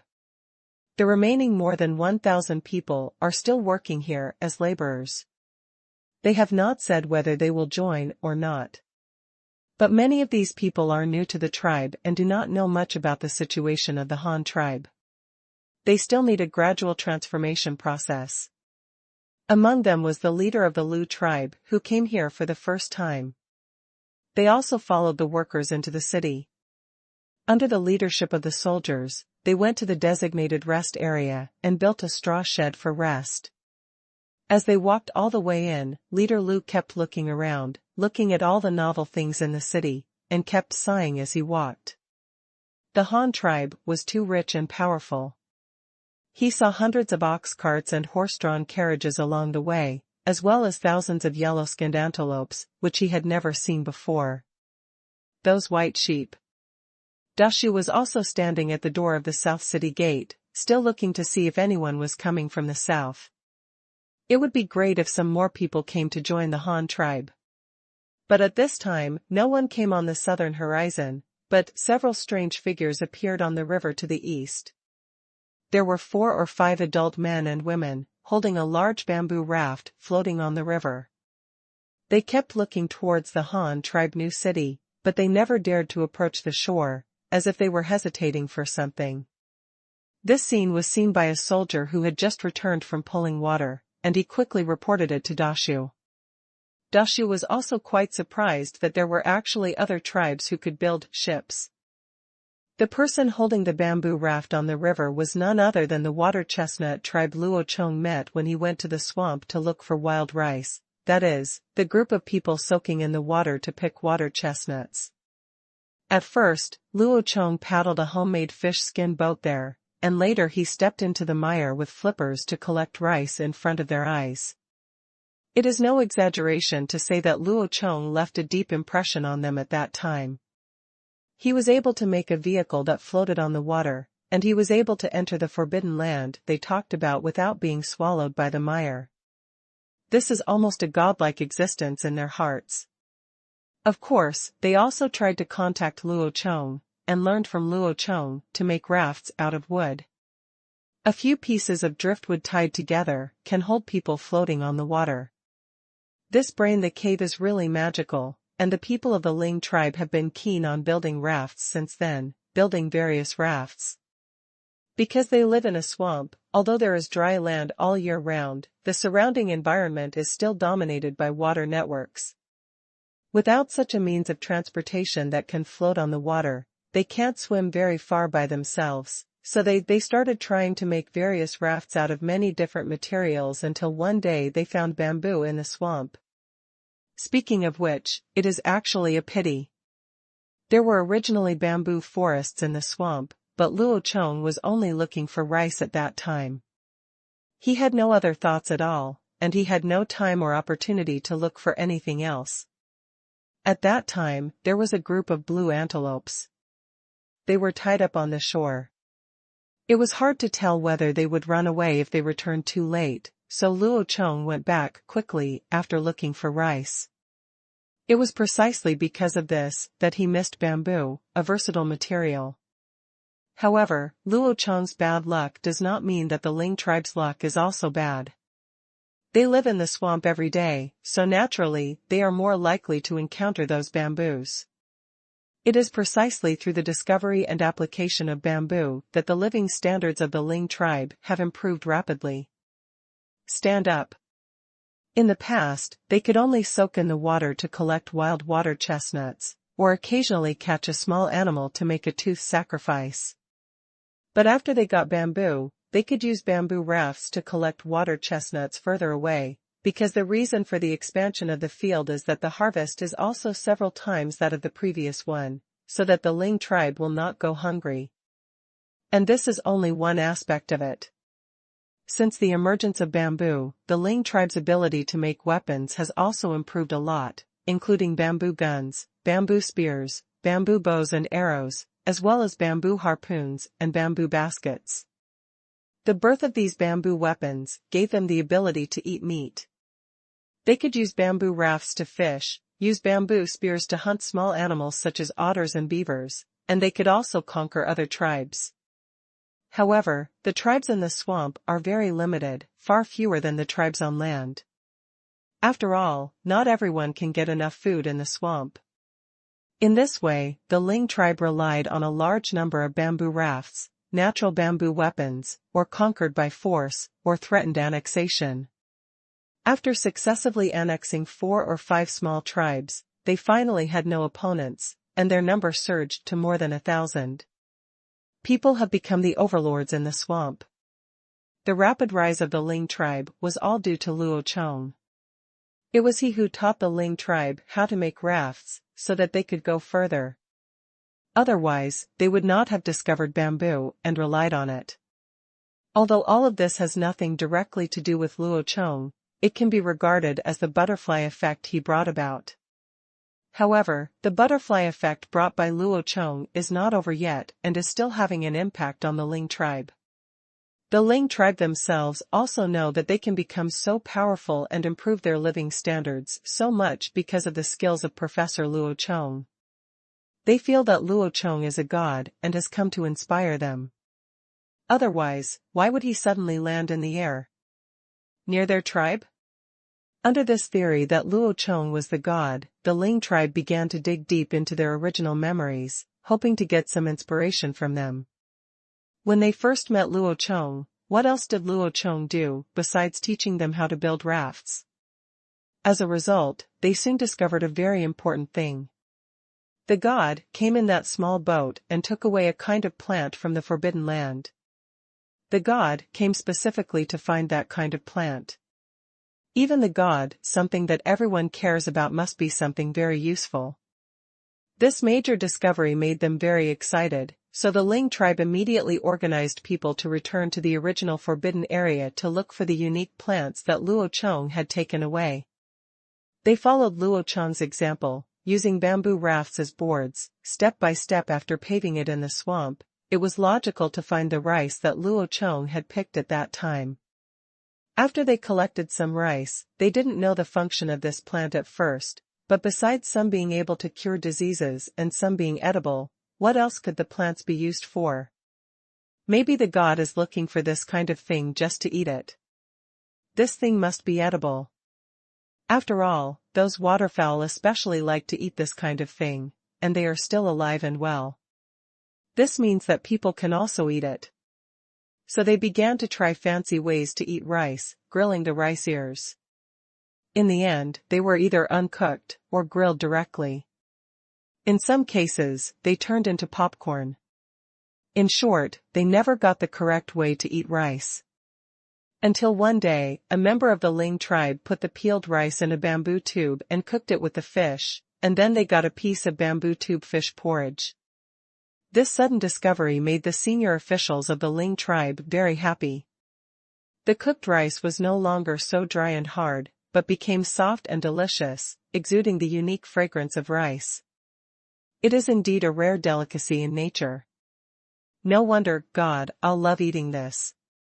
In order to verify whether this way of eating was correct, they specially prepared several bamboo tubes of rice and boiled them with water. However, because they did not know the correct proportion of water and rice, the cooked rice either turned into thin rice soup or watery rice soup. It turned into porridge, and some even cooked rice in bamboo tubes. Finally, through verification one by one, the Ling tribe came to the conclusion that no matter how the rice is cooked in the end, it is edible, especially the dry rice without water, which is simply the best in the world.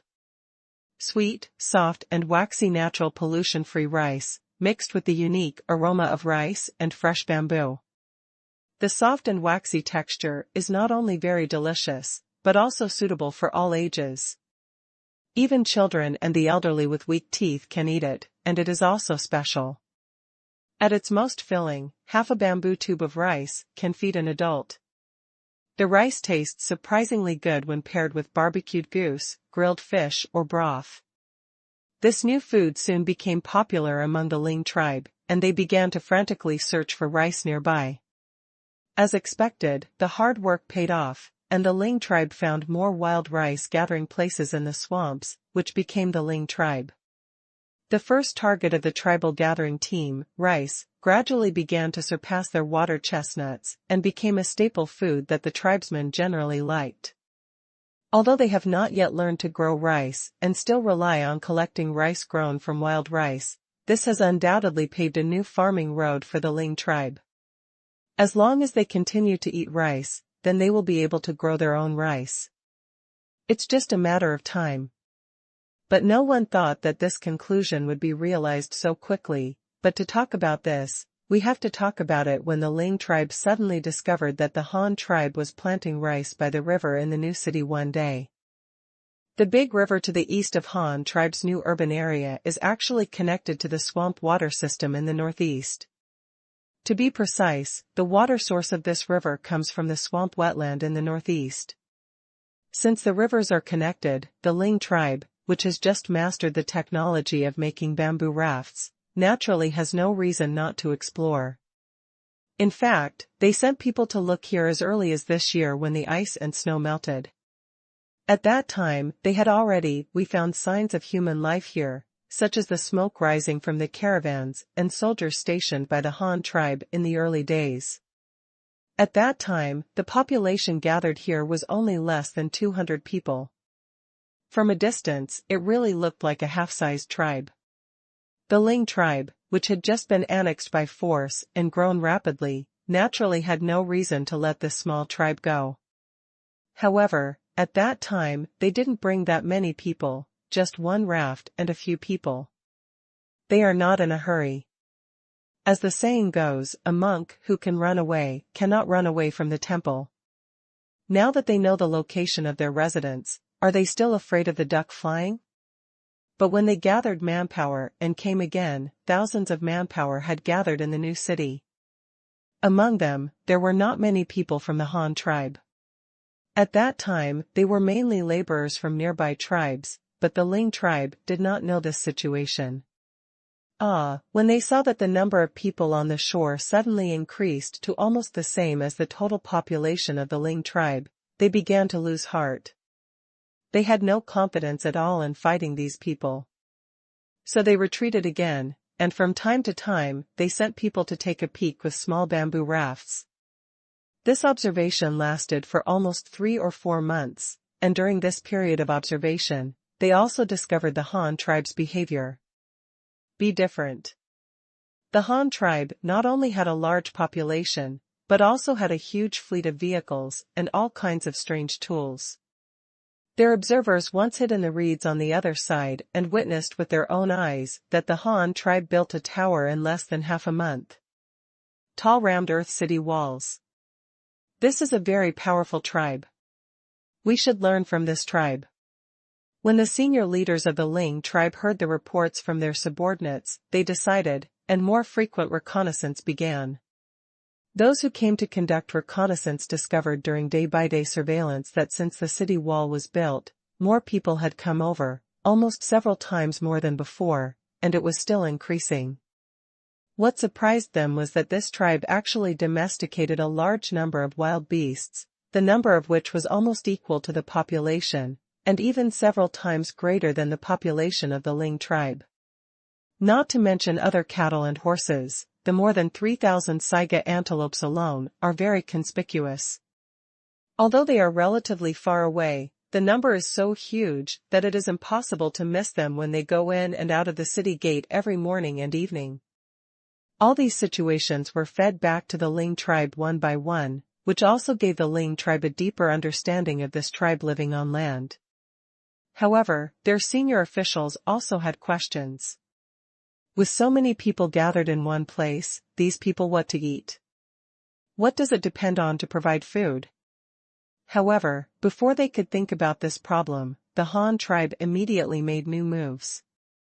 The large number of people who had just moved in began to dig deep trenches by the river and divert the water from the river. This move really shocked the Ling tribe.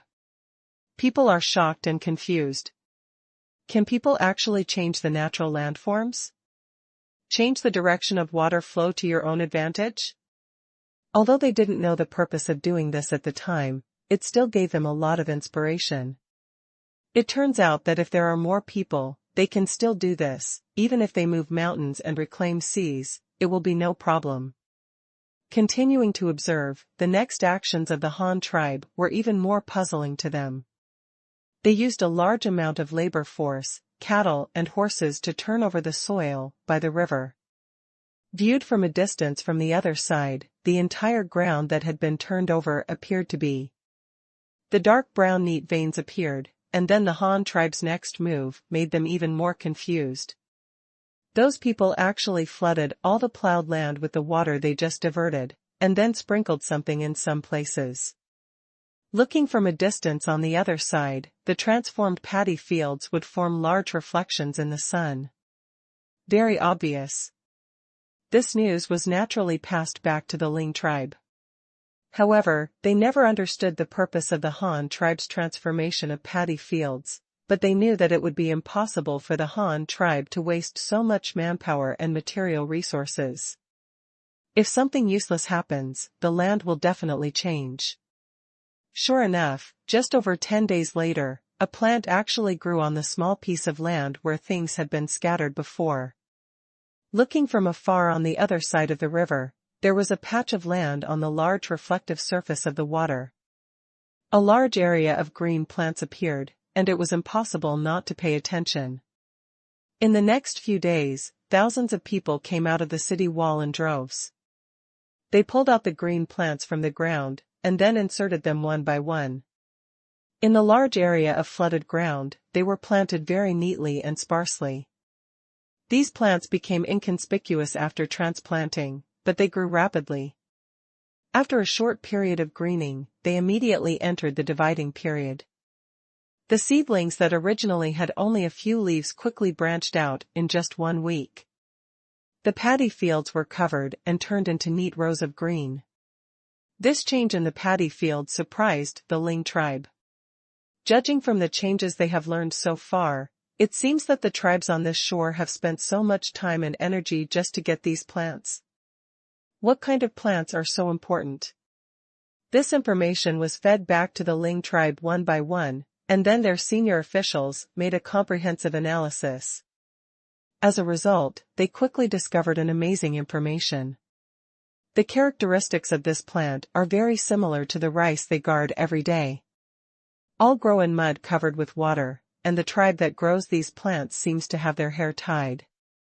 They couldn't confirm this because they were too far away, separated by 70 or 80 meters of the river, and hidden among the reeds.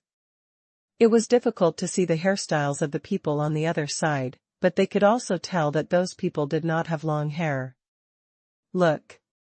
Combining a series of characteristics, they soon discovered that the tribe on the shore was very similar to the god they had encountered. They tied their hair and planted rice. Could this be what the god took away from the swamp? Those rice ears growing out? This conclusion made them very excited. They seemed to have met the tribe of gods. It would be great if they could meet the gods again, and maybe they could learn more things. The Ling tribe was excited. They were very much looking forward to seeing Luo Chong again, but not many people had seen Luo Chong. There were not many in the entire Ling tribe. Those who had seen Luo Chong before had also learned the teachings of Luo Chong. With his raft-making skills, he jumped into the upper echelons of the Ling tribe. So this time the senior officials decided to send a few people who had seen Luo Chong to observe in person to see if it was possible to see Luo Chong. However, it was such a coincidence that when the top leaders of the Ling tribe came to the other side to observe again, Luo Chong came the next day. It happened to be the time when Luo Chong brought people to experiment with paper making. As the leader of the tribe, Luo Chong naturally, I wanted to inspect the newly cultivated rice fields of the tribe. That day, Luo Chong was riding a tall gray mountain to check the growth of rice along the junction of the river and the rice fields. At that time, he also looked at the other bank a few times, but did not find anyone in the reed marsh on the other bank, but Luo Chong did not see it. They didn't mean they didn't see Luo Chong. The senior leaders of the Ling tribe were very excited because the man riding the elephant really looked like the god he had seen before. He was wearing cross-collar clothes, had his hair tied with a hairpin, and had shoes on his feet. They were about the same age, and they almost screamed in surprise. However, without confirming Luo Chong's identity, they did not dare to recognize each other rashly, because Luo Chong was accompanied by many people at the time, and there were more people in their teaching.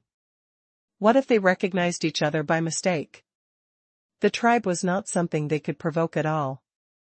They were too powerful, so they wanted to look for opportunities and wait until Luo Chong appeared alone by the river to try to make contact. But Luo Chong didn't come here just to wander around. As soon as he got a clue about papermaking, he stayed in the small workshop and never appeared by the river again for several days, but it was not good to just wait blindly like this. It's a matter of fact. Finally, after several days of waiting with no results, they decided to take the risk and go ashore to see if this tribe had anything to do with the gods. The people who made this decision were very brave. They had made plans not to go back. Even if they were caught, they would not tell where the tribe lived.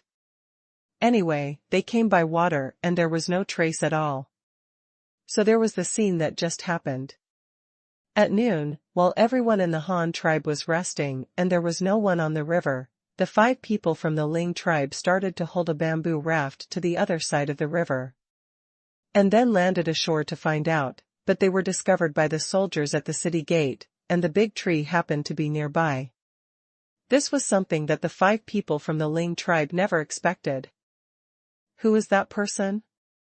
Go over to a small flag soldier and have a look. Don't kill them first. It's best to capture them alive. If they don't resist, bring them here. Dashu looked over there and wanted to go ashore.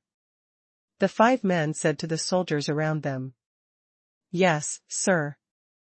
The soldiers responded quickly, then gathered a group of spearmen and ran towards the river, followed by several archers. The several Ling tribe members in the middle of the river were also very scared at this time.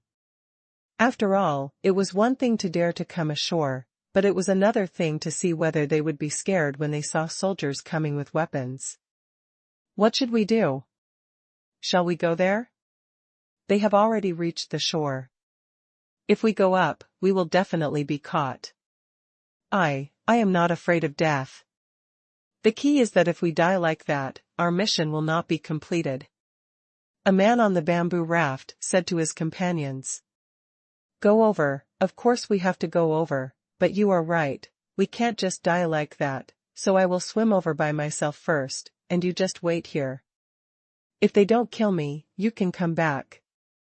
One of the adult women who had had direct communication with Luo Chong said. Ling Chao, let me go. You are the first person in the tribe who can make a raft. You stay while I go. Another young man who looked leaner but very strong patted his chest and said. No, I'm going. It's because I was the first to learn how to make rafts, so the god knows me. If I go, my chances of survival are greater than yours. Now the tribe has no shortage of people who can make rafts. It doesn't matter if I die, Hisoka said firmly.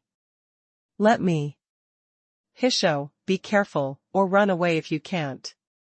The boy wanted to argue just now, but just halfway through his words, Hisho had already jumped from the bamboo raft into the water. And then swam quickly to the shore, and the young man's initial argument turned into a few caring instructions. On the riverbank, a dozen soldiers who had just put on shiny black armor had already arrived at the river. As long as those few people dared to go ashore, they would be able to catch them immediately. On the bamboo raft in the middle of the river, the remaining 4 people had inserted their long bamboo poles into the river sand at the bottom of the water, controlling the bamboo raft to stop at the original point. Ling Chao was also in the water in front of the bamboo raft, quickly heading towards the shore.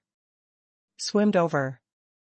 The distance of 30 to 40 meters, which is only a few dozen seconds for the Ling Chao tribe members who are very good at water, Ling Chao quickly swam to the shore.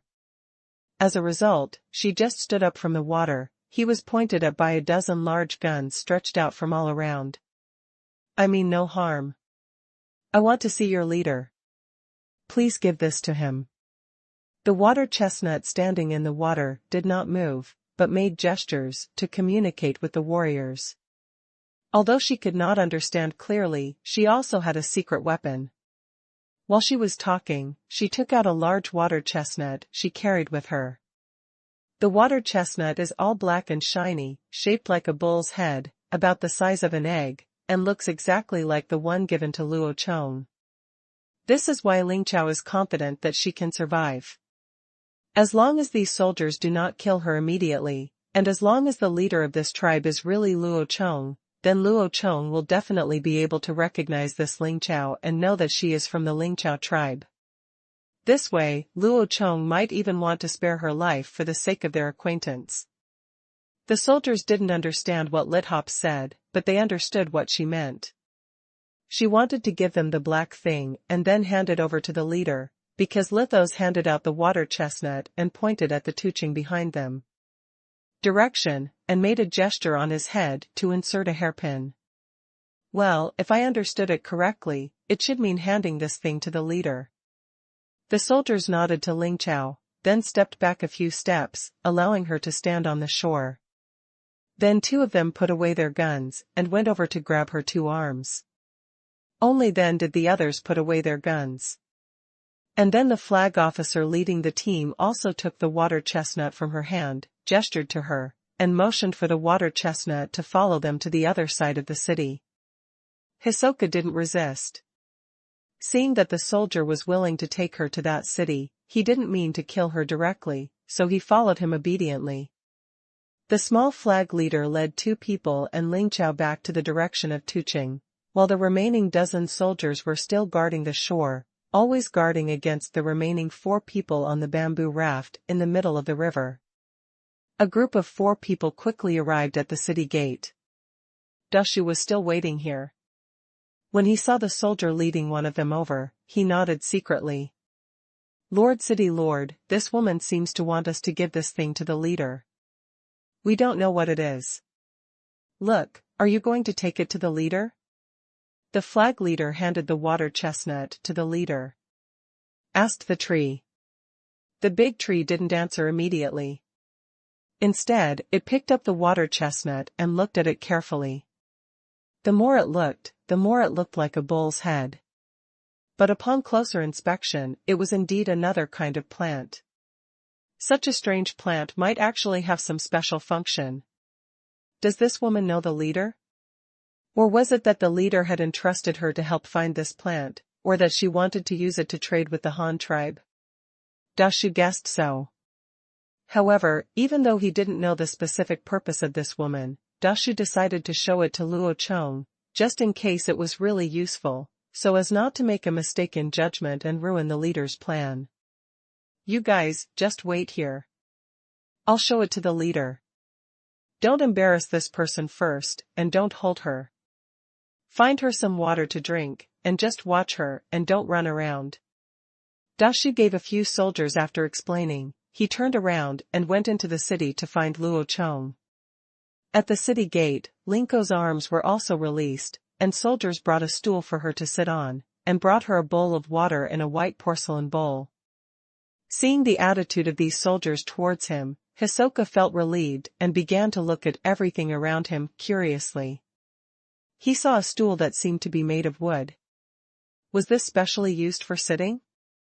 There is also a white, clean container for water. Moreover, there are strange symbols and beautiful patterns on the outside of this container, which is really exquisite. They actually used such beautiful containers to entertain themselves. After looking at these two things, Hisoka began to observe the soldiers around him, the tall city walls next to him, and the appearance of the inner city seen from the doorway. He sighed from time to time, and at this moment, Dashu also took the following: the water chestnut. "I came to the yard where Luo Chong made paper. Chief, a few people came over from the other side of the river just now. They have a flat thing that can float on the water. But now only one woman came over. The woman took a strange plant fruit and asked me to give it to you." Dashu came to the room where Luo Chong was sleeping and said. Luo Chong was sitting cross-legged on the mat, looking at the black water chestnut, and almost blurted out. "Ling Jiao. You said those people came from the other side of the river sitting on a kind of board floating on the water? And they brought this thing with them and asked you to give it to me?" Luo Chong looked at water chestnut and suddenly no longer felt sleepy. Said with some surprise. "Yes, Chief, do you know this thing? Why does this fruit look like a bull's head?" Does it have any special function and is it important to us? The big tree also asked doubtfully. No more today, we'll continue tomorrow. Well, it's not important. This thing is called water chestnut, which is a kind of nut that grows in water. The shell is black or red, and there is white pulp inside. It is edible, but it is not of much use to us. Give Dashu a popular science guide. Oh, so that's it. I thought it was the leader who asked those people to find her specially, but it turned out not to be the case. Does the leader still want to see that woman? Dashu said with sudden realization. Let's meet. I should have seen the woman you mentioned. When I went to look for rice in the wetlands east of Babao Mountain, I met a tribe who collected this kind of water chestnut. I also taught them how to make it. It seems that they have already learned about the raft, but they just don't know the purpose of coming here this time. Luo Chong briefly introduced his relationship with the Ling tribe. No wonder, I asked them how they could make something that can float on the water. It looks different from our wooden boats, but in the shape of a flat plate. It turned out that the leader taught them how to make it, but why didn't you let the leader make it? Our tribe also builds that thing. I think that raft should be easier to build than our wooden boat, right? Dashu asked in confusion. Haha, that thing is simple to make, but it can't hold anything. It's okay for a person to stand on it. But it can't be compared with our wooden boats for transporting things. Even if it can hold people, it can't be as loaded as our boats. There are a lot of people. Okay, let's not talk about this anymore. Let's go outside the city and ask them what their purpose is. Yes, Chief. Dashu and Luo Chong set off together to the outside of the city while talking. Ling Chao, who was sitting at the gate of the city with a porcelain bowl and still looking around, soon saw Luo Chong. God! It's really you. I finally see you again. Thank God for giving us the way to build a raft. When Ling Chao saw Luo rushing over, he quickly put the bowl aside and fell to his knees on the ground with an excited look. She gave Luo Chong a big gift. She really worshipped Luo Chong like a god. Luo Chong didn't expect that she would have such a big reaction. He looked at the woman carefully and found that she was indeed the woman who pulled his boat to prevent him from entering the swamp. After all, the other party had good intentions, but Luo Chong still treated Ling Chao had a good impression, so he quickly asked the soldiers to help Ling Chao up, then stood in front of her and communicated with her with gestures. Do you have a problem coming to see me? I heard that you have companions. Let them come too. I am the leader here and will not let anyone hurt you. Luo Chong said while trying his best to maintain a friendly smile. After Ling Chao understood what Luo Chong meant, she looked around at the soldiers holding various weapons, and then at Luo Chong. After thinking for a while, she decided to call the remaining 4 people ashore. Although it seemed it was very dangerous, but she had confirmed that Luo Chong was the man who taught them how to make rafts. He should not kill her, otherwise there would be no need to go to such trouble. So Ling Chao quickly went to the river under Luo Chong's instructions to call his tribe ashore. The remaining 4 people were very happy to see that Ling Chao had really met the leader of the tribe, and hurriedly, after holding the raft to the shore, the last few people worked together to drag the raft to the shore, and then, accompanied by Ling Chao, they came to the city gate again. Chief, look at their raft. Does it look like the thing called bamboo that you brought back last time? I think the raft is made of bamboo tied together, and the weapons they carry seem to be made of bamboo as well. It's done. Dashu looked at the bamboo raft that a few people dragged ashore. The more he looked at it, the more familiar it seemed, so he asked Luo Chong beside him for confirmation. Luo Chong originally didn't care about the raft belonging to the Ling tribe. Since it was a little far away from the shore, he didn't pay much attention to it. After all, it was just a raft he taught them to make. Even if they learned well, they could still make it. How well done. But when Dashu mentioned the word bamboo, Luo Chong immediately became energetic. Bamboo raft? They found bamboo in the wetland? This news made Luo Chong very shocked and excited. He couldn't help but be excited. This is bamboo. It is the natural universal material that Luo Chong has been looking for. However, he has never found bamboo anywhere. After a long time, the bamboo was all in the wetland. Inside, but I didn't find it the last time I entered the wetland. But it's good now. A tribe that seems to have a good relationship with itself actually has bamboo. Then whether it absorbs this tribe or makes deals with them, the Han tribe can obtain the source of bamboo.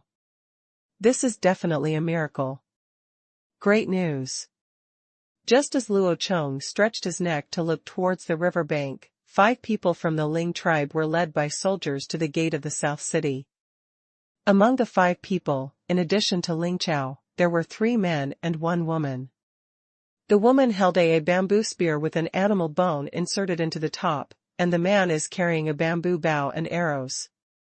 When Luo Chong saw the costumes of several people, he immediately felt relieved. Although he didn't see the bamboo raft, the bamboo weapons on them couldn't be fake. This meant that there was definitely bamboo, and they weren't gone. God, this is my tribe. Ling Chao took the lead in greeting again, and the remaining 4 tribesmen were also looking at Luo Chong curiously. They had never seen Luo Chong before, and now they saw Luo Chong. The clothes he wore did look very classy, but due to Luo Chong's status, they did not dare to look at him more. They took a quick look and quickly saluted Luo Chong and said hello. Well, if you want to come to me for anything, you can tell me directly, Luo Chong said to them. As a result, several people on the other side also looked at Hashizo, obviously led by Hashizo. God, according to your revelation, we have not only learned to make rafts, but also know the kind of grass that can be eaten. However, we cannot control their growth and can only collect wild grass seeds to eat, so I would like to ask the divine religion teaches us what to do. This passage was a bit complicated, but as Ling Chao gestured back and forth to the rice fields, Luo Chong got the general idea. It's okay to teach you, but as you can see, I am the leader of this tribe now. Naturally, I have to think about the tribe. I can't help you for free. So if you want to learn, you must exchange things, such as your bamboo. At the end of his sentence, Luo Chong pointed to the bamboo spear in the other woman's hand and told them that he wanted this thing. Bamboo, bamboo? Ling Chao imitated Luo Chong's pronunciation. So this thing is called bamboo? Yes, this is the thing. We need a lot of it. Of course, we won't ask for so much in vain. We can exchange it with our things.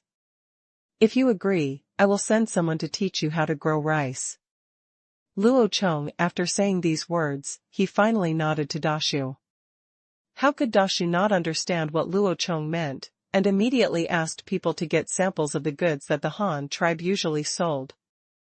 Soon, under the arrangement of Dashu, the daily commodities sold by the Han tribe were placed in front of several people from the Ling tribe, including pottery, white salt, iron pots and spoons, and even some farm tools. Dashu also gave them, they introduced the uses of things one by one. Ling Chao and others tasted the white salt and looked at a few things, but they were not very interested in the pottery and iron pots and spoons. Apart from the fact that white salt is hard currency, they did not need the pottery. They could do it themselves. They don't need to make bamboo tubes, iron pots or iron spoons. They can make rice in bamboo tubes. As for those farm tools, they still don't know how to grow rice. Even if they buy them back, they don't know how to use them. So this thing can only be done after the negotiation is completed. You can buy it later. Finally, Ling Chao thought for a moment and looked around again. When she saw the group of antelopes and sheep in the distance, she suddenly put forward her own thoughts to Luo Chong. God, we only want this white salt and farm tools. We can't use those pottery and iron tools, but we want the things you wear and a lot of animal skins.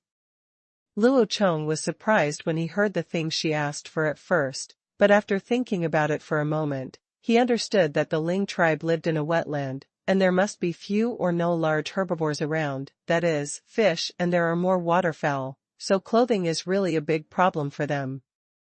They will definitely need a lot of cloth and animal skins to survive the winter. This is a material they are in urgent need of. After thinking about this, Luo Chong suddenly realized another problem. If he used so many things to exchange for a few bamboos with the Ling tribe, wouldn't it be a big loss? TSK, is Luo Chong someone willing to suffer a loss? How is that possible? No, we have to change the conditions and see what we want. Wetland, what else has the most, and it is something that the Han tribe does not have yet. Suddenly, Luo Chong thought of a deal that could allow both parties to cooperate and benefit mutually, which made him endure. I can't help but feel happy in my heart. Farming and farming are always accompanied by breeding. There is a lot of water in the wetland and there are also many water birds. The most suitable breeding project is ducks. Ducks are a good thing, so don't even think about down jackets. Without the airtight velvet fabric, you can't make a down jacket. Even if you make it reluctantly, all the fur inside will leak out within a few days. But if you can't make down jackets, it's okay to use feathers to make arrows. These are military supplies. There are also duck eggs and duck meat. When meat is not enough, eggs are also a good way to obtain protein. However, the Han tribe does not have the conditions to raise ducks. If you want to raise ducks, you must have a pond. This is the most basic condition. If there is no pond, it is useless to say anything else. But if the Han tribe cannot raise them, they can let the Ling tribe raise them. Their living environment is very suitable for large-scale breeding of waterfowl. Not only can they eat them themselves, but they can also sell them to the Han tribe. The Han tribe will use cloth and animal skins. Exchange with them so that Luo Chong feels that the transaction is equal. Otherwise, just exchange some bamboo, which will be too cheap for them. Another thing worth noting is that ducks are relatively easy to raise. First of all, there are many aquatic plants, fish and shrimps in the wetland. Even if the ducks have no feed, they can grow very well just relying on these natural water resources. Secondly, an important thing is that ducks are suitable for being raised in groups and are not prone to diseases. This is the most important point in breeding. Although the Han tribe also raises chickens in clusters, the scale is actually not large. The total number has always been kept within 5,000. It is still a semi-free-range chicken raising model. In fact, such cluster raising is not suitable. Apart from the fact that chicken manure is easy to collect centrally, there is really no other benefit. Chickens are the most susceptible to disease, especially when the breeding density is very high, such as the modern high-density chicken farms that are kept in cages and are not allowed to come out at all. I was given an injection once a week, but from time to time there was a chicken plague, also known as bird flu. Therefore, Luo Chong has always strictly required the hygiene of chicken farms, and has always maintained a semi-free-range chicken farming model, just in case the chickens get sick. Moreover, before there is a breakthrough in artificial incubation technology, the disadvantages of cluster chicken farming outweigh the advantages. Therefore, Luo Chong originally planned to privatize the black-bone chickens after returning this time, distribute them to each household, and let them raise them individually. In this way, people who laid eggs can also eat them by themselves without waiting for the tribe to distribute them collectively. It is a lot more convenient and can also reduce the chance of disease. On the other hand, ducks will not have this problem, especially if there is a pond with running water. The ducks will be very healthy. Even if they are raised in large groups, there will not necessarily be any problems. It is very suitable for promotion among the Ling tribe. After thinking about this, Luo Chong said to Ling Chao, "You can also want cloth and animal skins, but it is not easy for us to make these cloths. If it is just used in exchange for bamboo, it will be a big loss, so we don't need so much bamboo. We want you to process the bamboo products yourself and exchange them for finished products. What do you think? Bamboo products? What are bamboo products? Hisoka asked in confusion. It's just things made of bamboo, such as mats, bamboo hats, bamboo baskets, pen holders, steamers, etc. These things can be exchanged with us for cloth and animal skins. Luo Chong said that there were a lot of terms that they didn't understand. Talking to them, some even Dashu didn't understand. What is that? We won't. Oh, you don't have to worry about this. I will ask someone to teach you how to do it. However, your raft may not be saved. You don't have to worry about this. I will arrange for someone to take you back when the time comes. Luo Chong explained to them. Road. A few people still listened with little understanding, but it didn't matter. Luo Chong immediately let them know what despair meant. Under Luo Chong's order, a group of soldiers carried back the bamboo raft they were riding on, and then dismantled the bamboo raft in front of them and turned it into bamboos. Then Luo Chong arranged for some Han people, tribal craftsmen taught them how to make various bamboo products in the city. 5 people from the Ling tribe were left as guests. Within a few days, they dismantled the bamboo raft and split it into bamboo strips. Then they learned the techniques of making various things from the craftsmen of the Han tribe. Luo Chong also spent this time and asked the wood processing factory in the new city to make a new wooden boat, which was the same boat as the previous one, so that they could be sent back when the time came. In addition to the craft teaching in the past few days, Luo Chong also asked the original Cha tribe elders to teach them how to farm. That is to say, they first explained the growth process of rice. The specific planting method will be determined based on the local environment. In addition, when Luo Chong had nothing to do these days, he specially told Ling Chao about the various benefits of breeding and how to raise ducks on a large scale at their place. Ling Chao's eyes suddenly lit up and his interest greatly increased. Breeding ducks is actually very simple to do. First of all, they have land to settle on and large areas of shallow lakes, which are so-called wetlands. Although there is no natural pond, it is not difficult to enclose a piece of land near the shore. They have a lot of bamboo, don't they?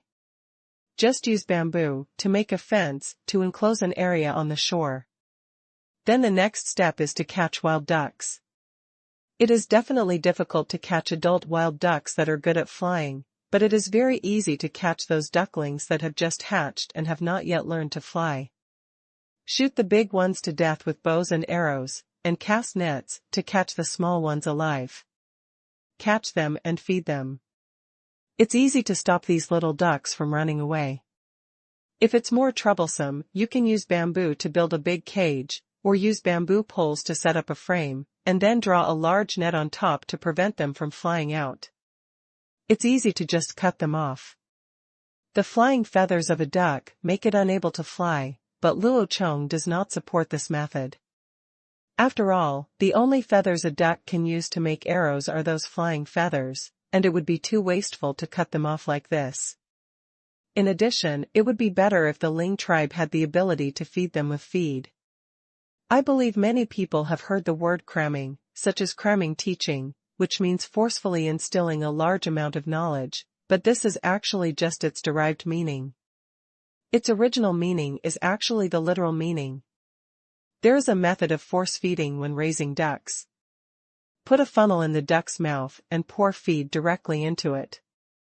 In this way, after the duck is fattened, its own weight can also limit its flight. Although it is very inhumane to do this, ducks are not human in the first place. Let's talk about the humanity of wool. Isn't this kind of thing raised just for eating? Well, in addition, this feeding method is also suitable for raising snakes. Following such a process, it seems that the Han tribe is suffering a loss. In fact, it is not the case. Luo Chong only provides the plan for raising ducks. At most, he sends a few people over to explain that the bamboo is not his, and neither is the duck. What can he do? Loss. On the contrary, once the Ling tribe had production, the Han tribe had a monopoly on white salt, cloth, and animal skins. If the Ling tribe wanted these things, they could only exchange them for their ducks, and the Han tribe did not have the conditions to breed ducks. It is fair to exchange resources with them for meat and eggs. To put it another way, even if the Ling tribe joins the Han tribe, Luo Chong will still let them station in the wetland bamboo forest.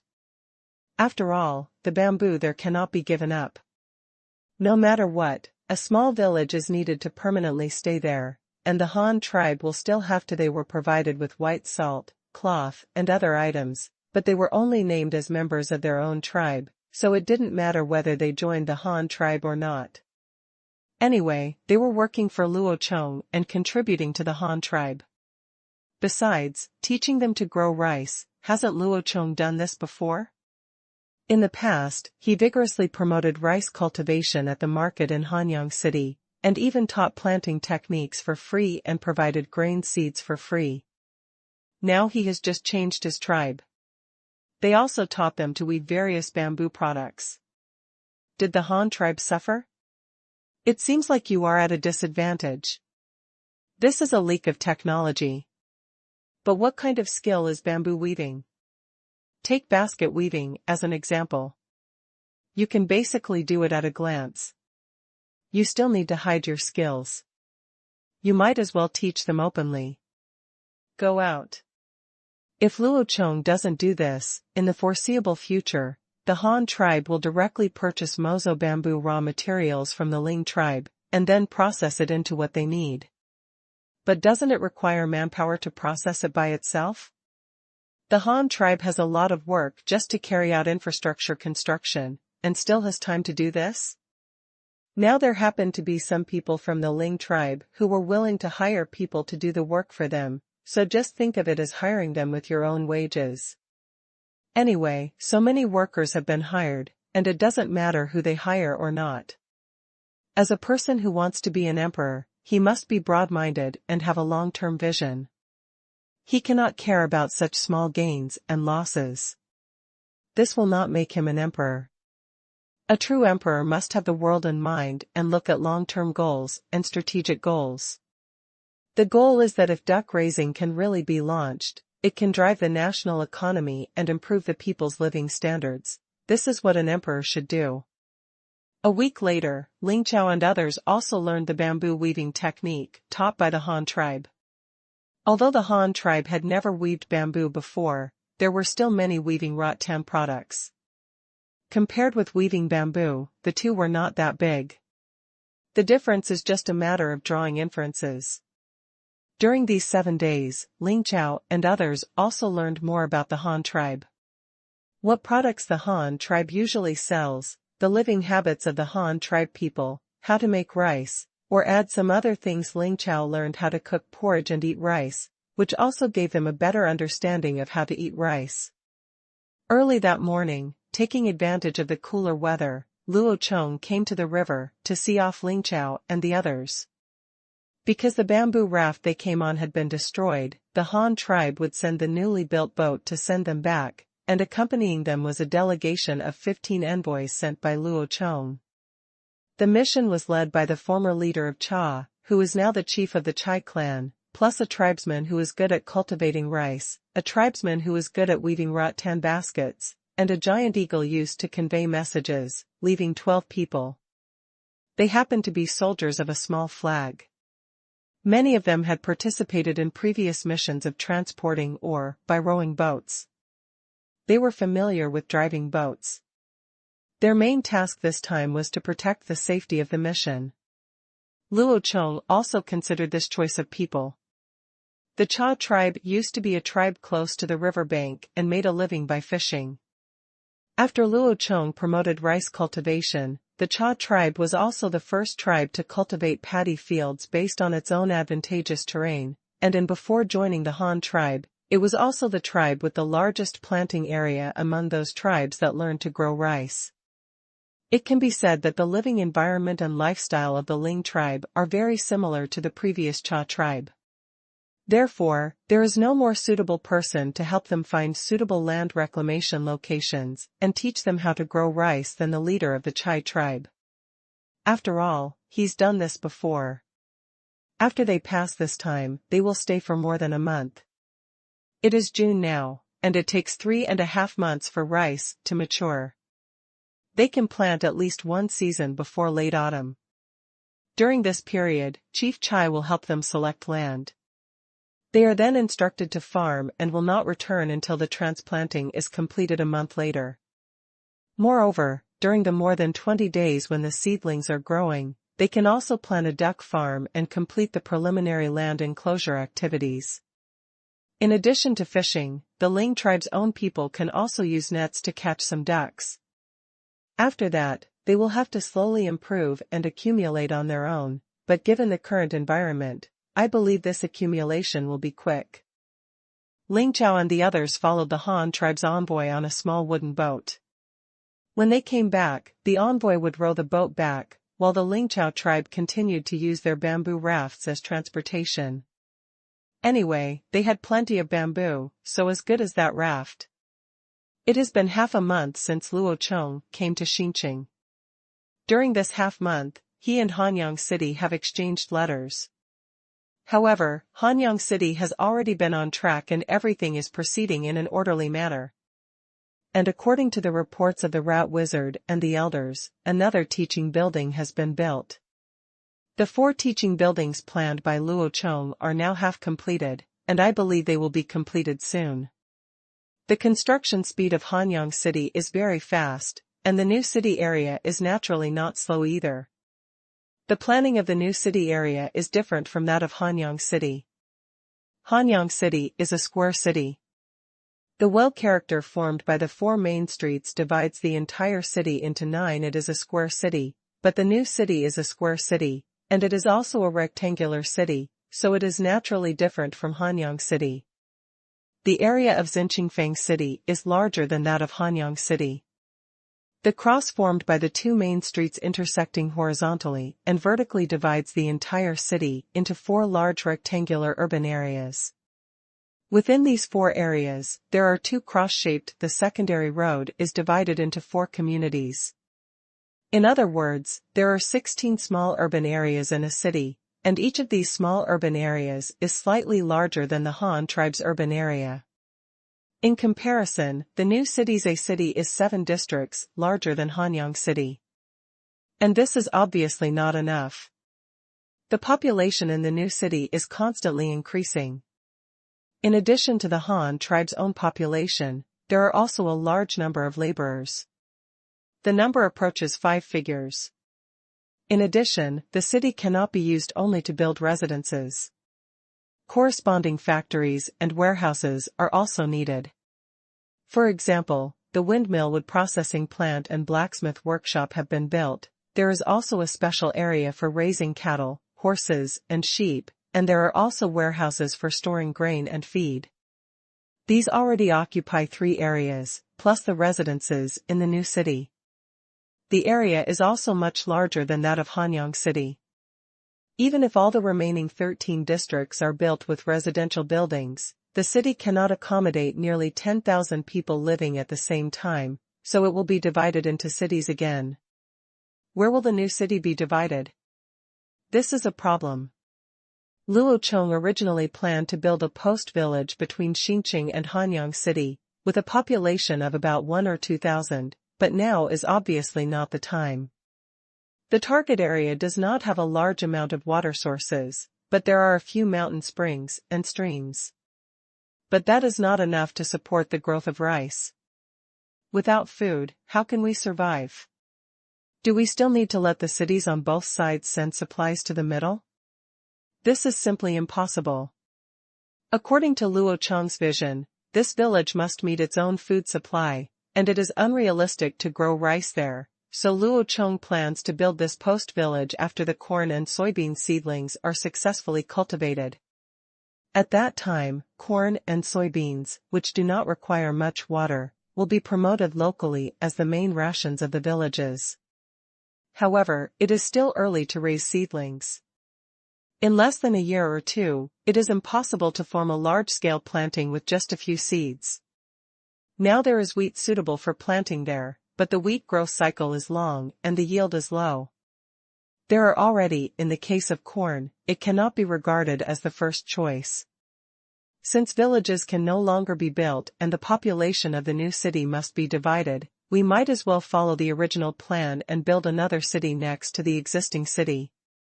The new city is close to a river, with abundant water resources, and is surrounded by large plains. The shrubs and grasslands are very lush, and the trees are sparse. It is a very suitable location for grazing directly or reclaiming wasteland for farming. Besides, the new city was originally planned to be built. For a big city, it is also planned to open a few more markets. A new city can build a rammed earth city wall first. It is easy and fast to build. If there are enough manpower, a rammed earth city wall can be built in almost 10 days, but the time for digging the earth will have to be calculated separately. Up to now, the city wall soil, bricks, and other building materials used in the construction of new urban areas have all been obtained by digging rivers. After all, even for farming, water must be diverted first. The purpose of this is to build the city. At the same time, more planting areas will be opened up. The plan was quickly finalized to build another city a few dozen meters north of the existing city. The specifications are exactly the same as the one currently under construction. It is also divided into 16 urban areas, so that it can reduce the number of urban areas. The pressure of not having enough place to live is gone. After giving Dashu the task of building the second square city, Luo Chong also continued to study papermaking, wondering if there was any mechanized method to replace the current purely manual processing. The current progress of papermaking was too slow, and he wanted to be satisfied. According to Luo Chong's requirements for popularizing education, this level of output is simply unrealistic, so we must find new methods and use mechanized production methods to replace pure manual work. Even if only one link is mechanical, it would be better if it can be faster. However, this kind of invention cannot be thought of in a day or two. After all, it is an assembly line production equipment, which is different from a single tool. It is not at the same level of difficulty. However, Luo Chong is not clueless. He has already come up with ideas for improvement in some of the links. For example, if you have a conveyor belt with bamboo, you can use bamboo to weave a super long bamboo curtain to pass the prepared paper pulp, and then build a long fire pit under the conveyor belt, and then click it immediately. When it is heated, the wet paper pulp is input from one end and output from the other end. It is directly evaporated to dryness through the heating of the fire Kong in the middle, which can save a lot of time and manpower in peeling off and building paper. However, this idea still has a technical problem that has not yet been solved, that is, how to spread the pulp evenly on the bamboo curtain conveyor belt without breaking it in the middle, and the speed must be fast enough. If this cannot be done, what will happen next? The conveyor belt is for nothing. To be honest, Luo Chong came up with this after thinking about modern papermaking. Modern papermaking is all mechanized, but there is no such thing as papermaking one by one. The whole roll is made, well, of course not toilet paper. Instead of a roll, it is a large paper roll 1 or 2 meters wide and more than 1 meter in diameter. Each roll weighs several tons. This means that modern papermaking must have a method of continuous papermaking without stopping, and the conveyor belt and heating and evaporation drying methods should be similar to what Luo Chong thought. After all, he has never seen a modern papermaking factory, so he can only rely on the scarcity of papermaking. The memory must be imagined by oneself, and it must conform to the production capacity of the modern Han tribe and can be produced with the current production technology. However, God didn't seem to want to give Luo Chong time to continue climbing the technology tree, because a letter from Hanyang City called him back again. The elder told Luo Chong in the letter that the inspection teams from the 2 tribal alliances in the north were coming. Already, the inspection team from the two northern tribal alliances arrived at Hanyang City around noon. The two surveying and mapping team members who led the way used Flying Eagle to notify the people in the city of their return as soon as they entered the entrance of the back valley on the north side of Hanyang City. The elders and route wizards, who stayed behind in the city, also prepared the reception immediately and passed the news to Luo Chong in the new city. There are 37 people in the inspection team. Each of the two alliances sent more than a dozen high-level officials, all of whom are heads of small tribes that make up the alliance. Compared with the people, they obviously brought more livestock, all of which were donkeys with blue and gray fur. These are plateau wild donkeys that have been tamed by them.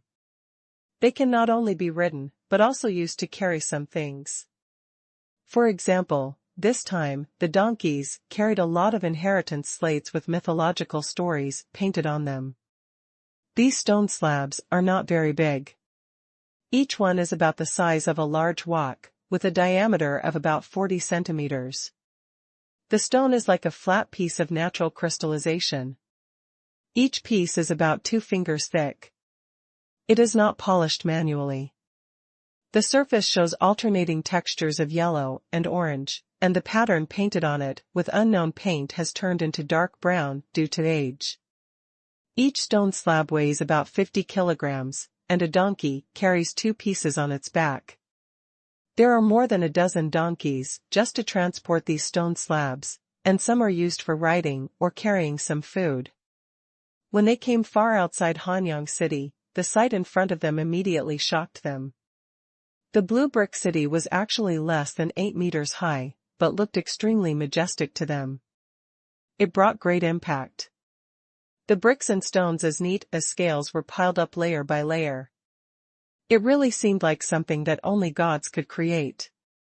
They thought in their hearts, how could a mortal have such ability? The moment they saw this blue brick city, they already believed most of what Ji said. Getting closer, on the grassland outside the West City Gate, a group of half-grown children were grazing white-haired sheep, while more children were playing in a rectangular area enclosed by a fence. They were automatically divided into several teams, chasing several balls made of leather at the same time.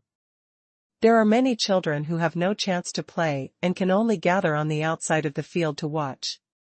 From time to time, they shout loudly to the inside of the field, but they all watch with gusto. An impatient one. After bypassing the football field where the children gathered, the moat has appeared in front of us.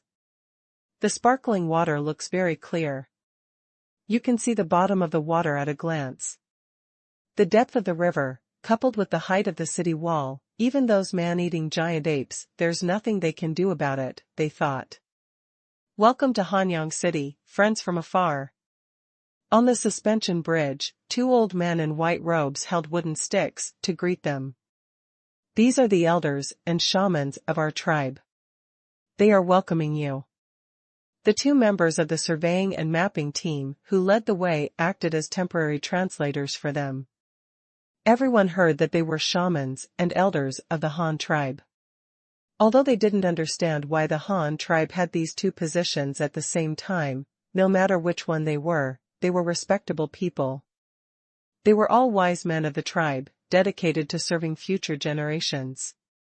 People who accumulate and spread knowledge, and having such people greet them is enough to show that the Han tribe attaches great importance to them.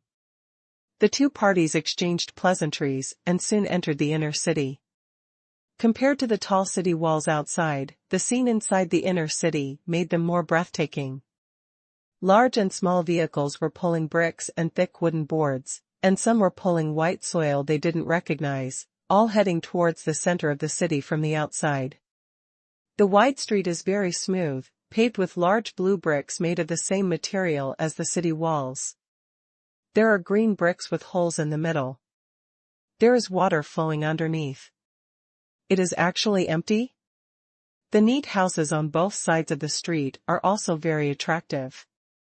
From time to time, people walk in and out of the courtyard. A lot of blue smoke slowly rises from the chimneys on the roofs. The unique smell of burning wood is also mixed with something they call, although they have never seen the invisible fragrance, they know that it must be a very delicious food. The group of people was led through the outer city and came to the streets of the central city, where vehicles of all sizes gathered. Two three-story tube buildings with large windows suddenly appeared in front of him. They could all walk on the street. I could clearly see people doing renovations in the building. Just opposite these two buildings, the same building was also under construction. Countless figures were busy on the scaffolding, some carrying bricks and some delivering mud. This scene immediately shocked the observation group. These buildings were actually built using manpower. Well, the city walls and these houses outside are also. They suddenly felt a little overwhelmed. Could it be that the leader of the Han tribe was really the legendary god who taught his tribe how to resist the giant ape? So what are these buildings taller than the city walls used for? They thought so. Everyone, it's time to eat now. The Han tribe has prepared a temporary residence for you, as well as plenty of food. The leader has gone to the new city and won't be back until tomorrow. You can go during this time. Visit various places of the Han tribe, the elder said as he led them to the door of several houses prepared in advance. Looking back at the people of this inspection group, on their faces of shock and admiration, there was now another look, that of expectation. Elder, when will the leader you mentioned come over tomorrow? Also, does your leader really have that long-nosed giant beast as a mount? A middle-aged man asked. The team member leading the way also quickly translated for them. Haha, of course there is the long-nosed giant beast you mentioned. The leader will ride it when he comes back tomorrow. He will set off at dawn in the morning and arrive at Hanyang City in the afternoon or evening. The speed is still very fast. The rat wizard also answered them with a smile. Question, looking at the surprise and admiration of this group of strangers at Hanyang City, he felt very happy and satisfied, and at the same time very proud. He was the second one to join the Han tribe, besides the Shu tribe. It can be said that every step of the growth of the Han tribe he has experienced it all, and this alone is enough to send him into the coffin. Then can we take a look at your food? What do you usually eat when so many people gather together? Also, can you show us how you get food? Another older man put forward the most popular question. Concerns. Don't worry about this. The answer to the food has been placed on the dining table in the house for you. You will know the answer after you finish eating. Of course, in the afternoon, I will come over to take you to visit the Han tribe. That I will also show you the source of the food. The elder replied again. When a group of people heard that the answer was food, they couldn't help but become more curious. They turned around and walked indoors to explore the answer. A group of people returned to the yard. Two long solid wood tables had been placed together to temporarily form a large square table. There was fragrant rice in the wooden bucket on the table, and stewed meat and stir-fry vegetables in several large pottery pots. And a tub of tomato and egg soup. This is already the top food in Hanyang City. Ordinary tribesmen usually don't have such a rich meal. At this time it is used to entertain these foreigners, just to let them fully understand the life of the Han tribe. There were several long stools around the wooden table, and the two team members who led the way showed them how to sit and eat, then personally served them rice, made egg soup, and placed the vegetable basin in the middle of the table. Worried that these people would not be able to use chopsticks, the elders carefully prepared ceramic spoons. It can be said that this meal was quite a shock to the inspection team. First of all, they sat on a stool and leaned on the table to eat. Compared with the previous sitting on the floor and eating with hands, now they feel many times taller. Then there are the white porcelain printed tableware, how exquisite and luxurious it is, especially those bowls, which are all containers, let alone such exquisite porcelain, even a stone basin is a scarce commodity. It's so laborious to hold it up to a level. How are these stone basins made? They look so beautiful. There shouldn't be many of your tribe. Are these only for the leader? An old man in the inspection team asked tentatively. No, this is not a stone basin. This is called ceramics. Of course, it can also be called pottery or porcelain. It is created by our leader. The method of making it is not difficult. We can make as many as we want. Now not only can everyone in the Han tribe use porcelain bowls, but we also make many and sell them to other tribes. Well, selling means exchange. One of the team members recalled the pedal-powered pottery wheel invented by Luo Chong. Now the pottery industry of the Han tribe has reached countless levels. Not only has the output increased, but the quality has also improved to a very high level. It can indeed be said that now it's so easy to make. After listening to the explanation, a group of people from the inspection team were surprised again. Such black technology was placed in front of them. If they must say that Luo Chong is a god, it is indeed unshakable evidence. A group of people expressed their hope to meet the magical leader Luo Chong earlier, and then began to taste the delicacies on the table under the guidance of the two team members. The rice is very sweet and makes you feel full easily. The egg soup is also delicious. More importantly, it has a salty taste. In addition, vegetable oil is added when frying the tomatoes. It tastes better than usual. The barbecue is even more delicious. Stir-fried loofah with green chili peppers, even without any other seasonings, only requires white salt and vegetable oil, and does not require meat as a foil to fully bring out the flavor of this vegetarian dish.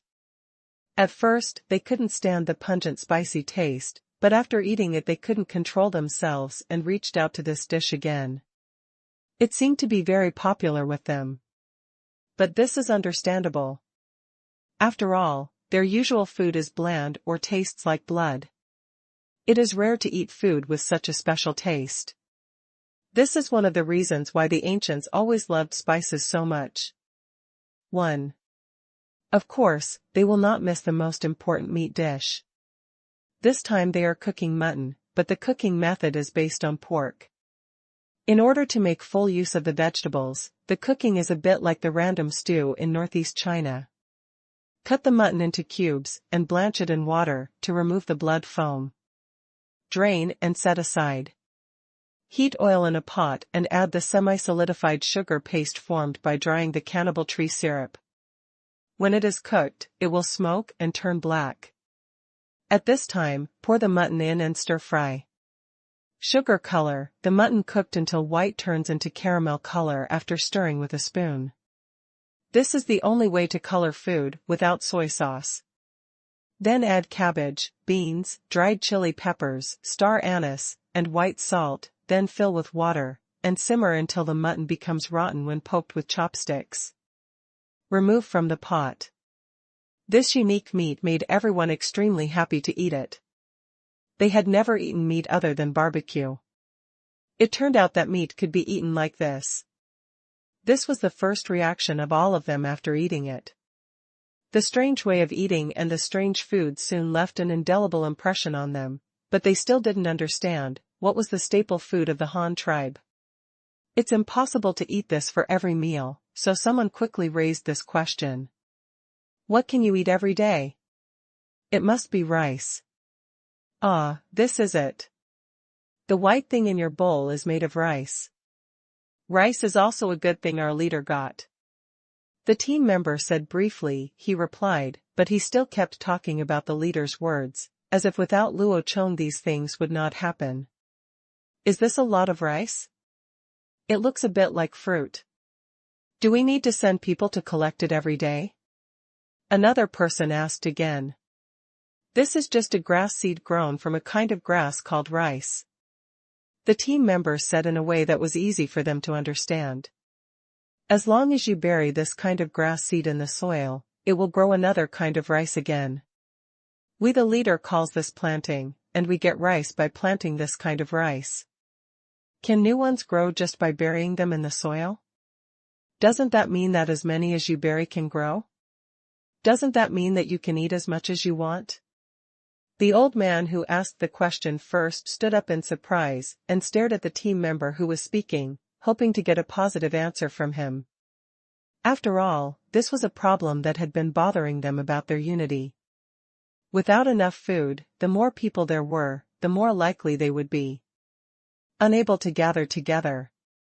The team member was a little confused by the old man's eyes, but finally said, "Well, that's about it, but growing rice is not an easy task, and this kind of grass can only grow in the mud submerged in water, so it is difficult to get enough suitable land, but our leader also has ways to transform the paddy fields.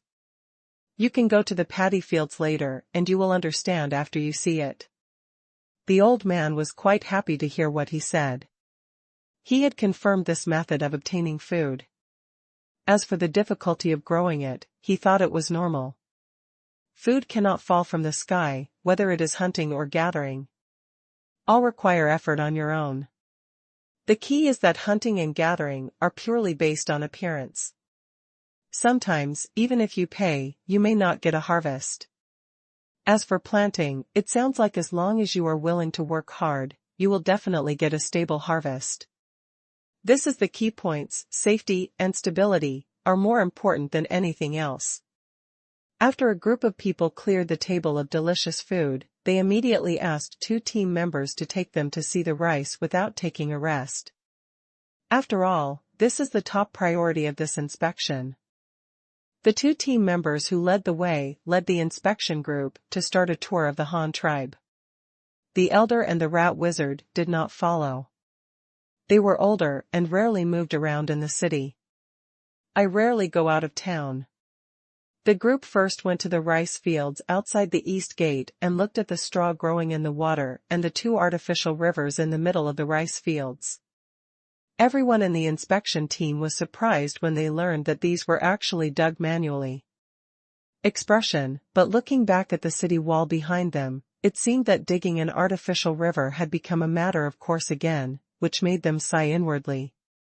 The old man who asked the question while eating just now fell into deep thought after seeing the rice fields, and seemed to be studying the possibility of such farming in their place.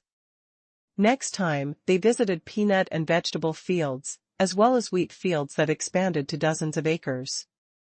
These grains that did not need to be planted in water aroused their interest, but they were told that these were new varieties, newly created by the leader.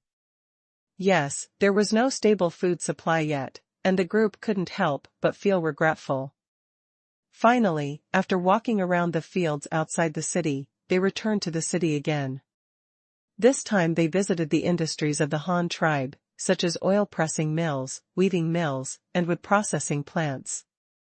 When they saw the huge windmill driving countless when the connecting rods and gears finally drove a row of saw blades flying up and down to process wooden boards, their eyes almost popped out of their eyes. If the previous work was still based on human labor, then the windmill sawmill is definitely a black technology that defies the sky. This kind of power that can control nature can only be mastered by gods. After visiting here, they have gained an understanding of the Han tribe and have a feeling of admiration for Luo Chong. Although they have not seen the real person yet, they already believe in their hearts that the leader of the Han tribe is the god on the stone slab. Being able to figure out a way to obtain stable food that tastes delicious, having godlike skills, being able to do things that humans can't do, and weaving cloth from wool and turf to replace animal skins, there is a lack of it. Either way, it is impossible to achieve a large population gathering.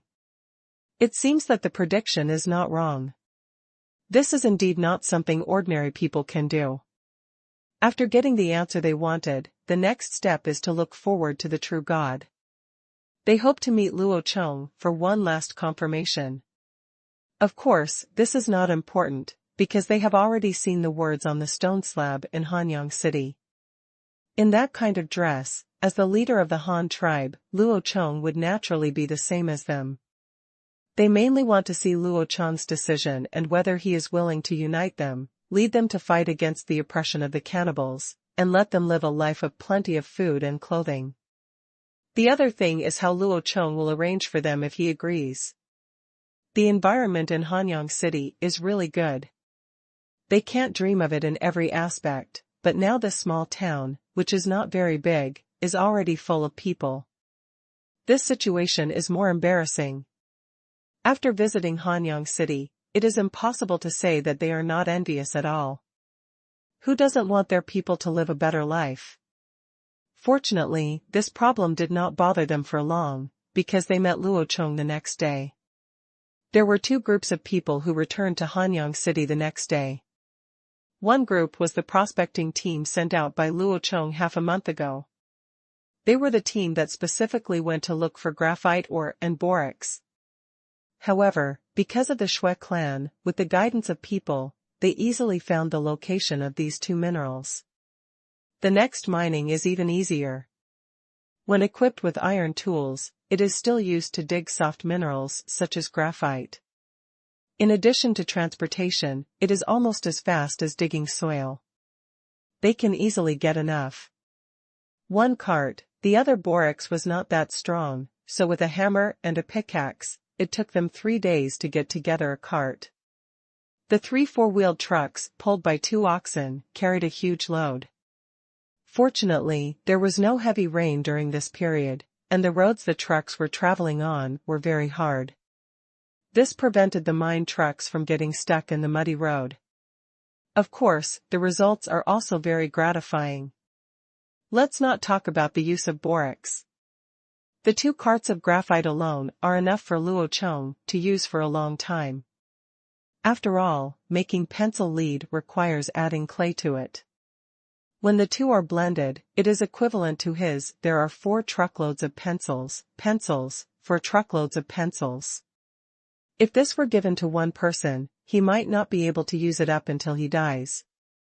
After the mining team returned, in the afternoon, the elders and the rat which led a group of people from the inspection team to the east gate of Hanyang City early to wait for Luo Chong's return. The group was not disappointed, and at about 4 o'clock in the afternoon, they saw a man wearing a golden crown and hairpin from a distance, riding a one-tusked elephant towards Hanyang City. Luo Chong's return this time seemed a bit lonely. He was alone, plus Ruru and Huishan. The team that went with him was left by Luo Chong in the new city to continue making paper, in the new factory assembly line equipment. Before the development was successful, this small paper-making workshop had to run continuously to make it possible to gather the white paper for window coverings before winter came. Luo Chong did not care about these things anymore because he had more important things to do, which was to win over the tribal alliances that circulated the prophecies of the stone tablets and let them join the Han tribe to expand the strength of the Han tribe. Another point is to use the ancient prophecies on those stone tablets as a cover, and then actively create public opinion among the Han tribe, promote the legend that Luo Chong is the chosen one, and then use the trend to achieve the goal of ascending to the throne. Well, although he is now a leader, this is not enough. For the Han tribe, whose population is about to exceed 20,000, it is time to establish a country, so that the planning of the management system can be completed early. Huishan's footsteps were getting faster and faster, and Luo Chong was getting closer and closer to Hanyang City. After a few minutes, he finally reached the city gate. At this moment, there was no shouting as expected, only a group of dumbfounded fools at the gate whose eyes were about to fall to the ground. Is this really the god riding the giant beast with one tooth and a long nose on the stone slab? Look, God has a golden crown and hairpin on his head. My God bless you. My God bless you.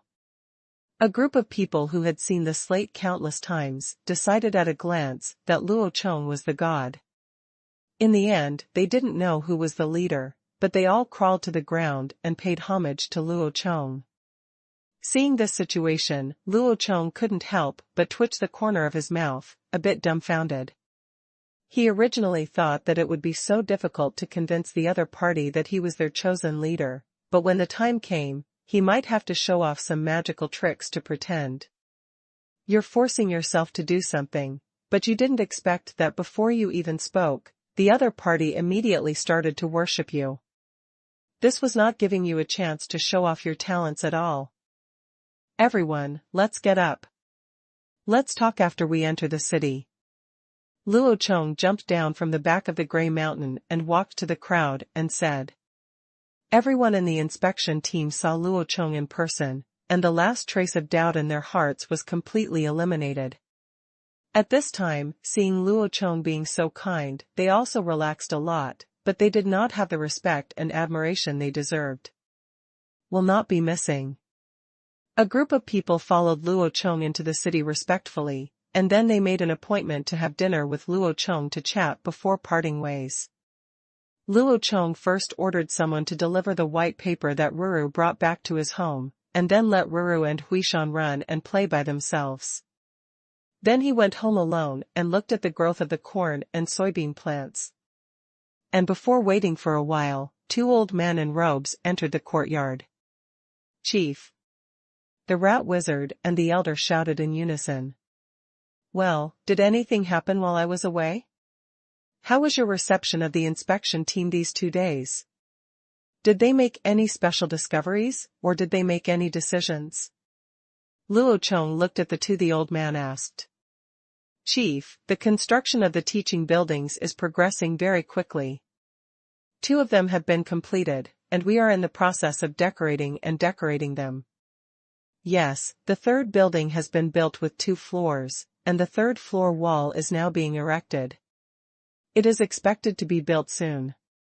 It will be completed soon, and the foundation of the 4th building is also under construction. But Chief, do you think that the land in the middle of the school to the north should also be used to build a building? Since it is where the chief wants to live, so how big is the building? If it is planned in advance, the construction can be started as soon as possible. The elder first reported to Luo Chong. Well, the teaching building is well built, but the quality must be ensured to avoid accidents in the future. If you have time, go and take a look. In addition, regarding my house, we will discuss this later. I may change the original plan. I'll tell you when I think about it, Luo Chong responded. Yes, Chief. Well, is there anything else? Luo Chong continued to ask. Chief, the Shui clan you sent out to dig graphite has returned. Just this morning, there were 2 large trucks of graphite and 1 truck of borax. All the team members returned to the team, and there were no casualties. The rat witch also reported immediately. What? You came back this morning? It's really fast. Well, as long as everything is okay, they probably haven't left yet. I'll invite them to have dinner together in the evening. I want to reward them. Luo Chong said with some surprise, the mining team I came back half a day earlier than him, and I just found out about this. Yes, Chief. Well, let's talk about the inspection team. Luo Chong reminded them both. Chief, they arrived yesterday morning. There were 37 people. They also brought a lot of long-eared ponies with loud and unpleasant calls. I heard that they caught and raised them themselves. This time they are not only used for riding, and also brought those stone slabs back. I have already seen that slate, and the one painted on it is indeed the leader, as is Grey Mountain. This is really incredible. If I hadn't seen it with my own eyes, I would never have believed it. The rat wizard said in surprise. Luo Chong was puzzled. How did they know that the paintings were his own? Although he had never seen the original slate, he had also seen the pictures copied by Yui on the animal skin. They were obviously all at best. One could tell from the simple drawing composed of lines that it was a man riding an elephant, but they insisted on saying it was themselves. But, well, this is exactly what I want. If everyone can think like this, then it will be much easier to absorb the population. Well, let's not talk about those slates. Let's talk about their reaction after they arrived. Did they say what they planned to do? Luo Chong continued to ask. Well, it's nothing. They are no different from those people who came to Hanyang City for the first time. They just feel magical about everything. But yesterday afternoon, they went to see rice and were very interested in our planting. Maybe they want us to teach them how to farm, but I think this is a very good idea. They have domesticated that kind of pony and it should be no problem to use it for plowing, but they don't have metal farming tools, the elder added. Haha, it's not that easy to farm.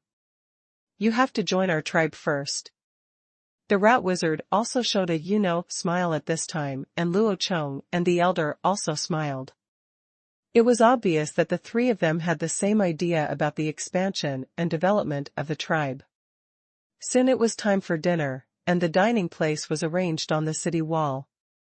In the summer evening, sitting on the high city wall to eat has a unique flavor, and it is also helpful for Luo Chong to display something here, just like he did last time to persuade those tribes to join the Han tribe. The top of the 2.5-meter wide city wall is very spacious, enough for 4 people to walk side by side easily. Now it is more than enough to place a row of long tables along the city wall. This is the first time that the inspection team has climbed onto the city wall. Standing on the top of the city wall, with the afterglow of the setting sun, the vast farmland and sparkling river under the city wall have a panoramic view. Looking closer, the height difference of the city wall can be seen. It also dazzled them slightly, but some people were thinking about the purpose of such a high wall. Everyone, welcome to the Han tribe. Thank you for your help to my men. Assist them in exploring the cannibals' lair and point the way for us to counterattack the enemy in the future. Luo Chong was sitting in the main seat, and his first sentence brought the topic to the cannibals. The surveying and mapping team members standing behind him also helped Luo Chong translate simultaneously. A group of members of the inspection team who were immersed in this vast panoramic view also looked away when they heard Luo Chong's speech. When they finished listening to the translation, their faces immediately became serious.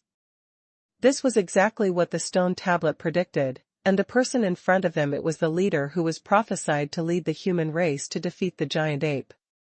Now that the leader personally expressed his attitude of counterattacking the enemy, how could they not pay attention to it? Leader Han, do you really plan to counterattack the cannibals and completely eliminate them? I have a question. Have the Han tribe seen those monsters? They are really powerful. Even 10 of our warriors may not be able to defeat one of them. An older man questioned Luo Chong's statement. Of course, we have been attacked 3 times, and we have won all 3 times. Although they are very powerful, they are not without weaknesses. You have been here for 2 days, and you should have seen those working in the city. Slaves, those people are the cannibals we captured, Luo Chong said with certainty and confidence. After listening to the translation, a group of people were shocked. Is it true that the Han tribe defeated those monsters 3 times? Of course, I said that although those monsters are powerful, they still have weaknesses and are not invincible. However, unity is also very important. If there are too few people, we still have no way. There is no problem in protecting ourselves, but to completely eliminate them. It's more difficult, Luo Chong explained.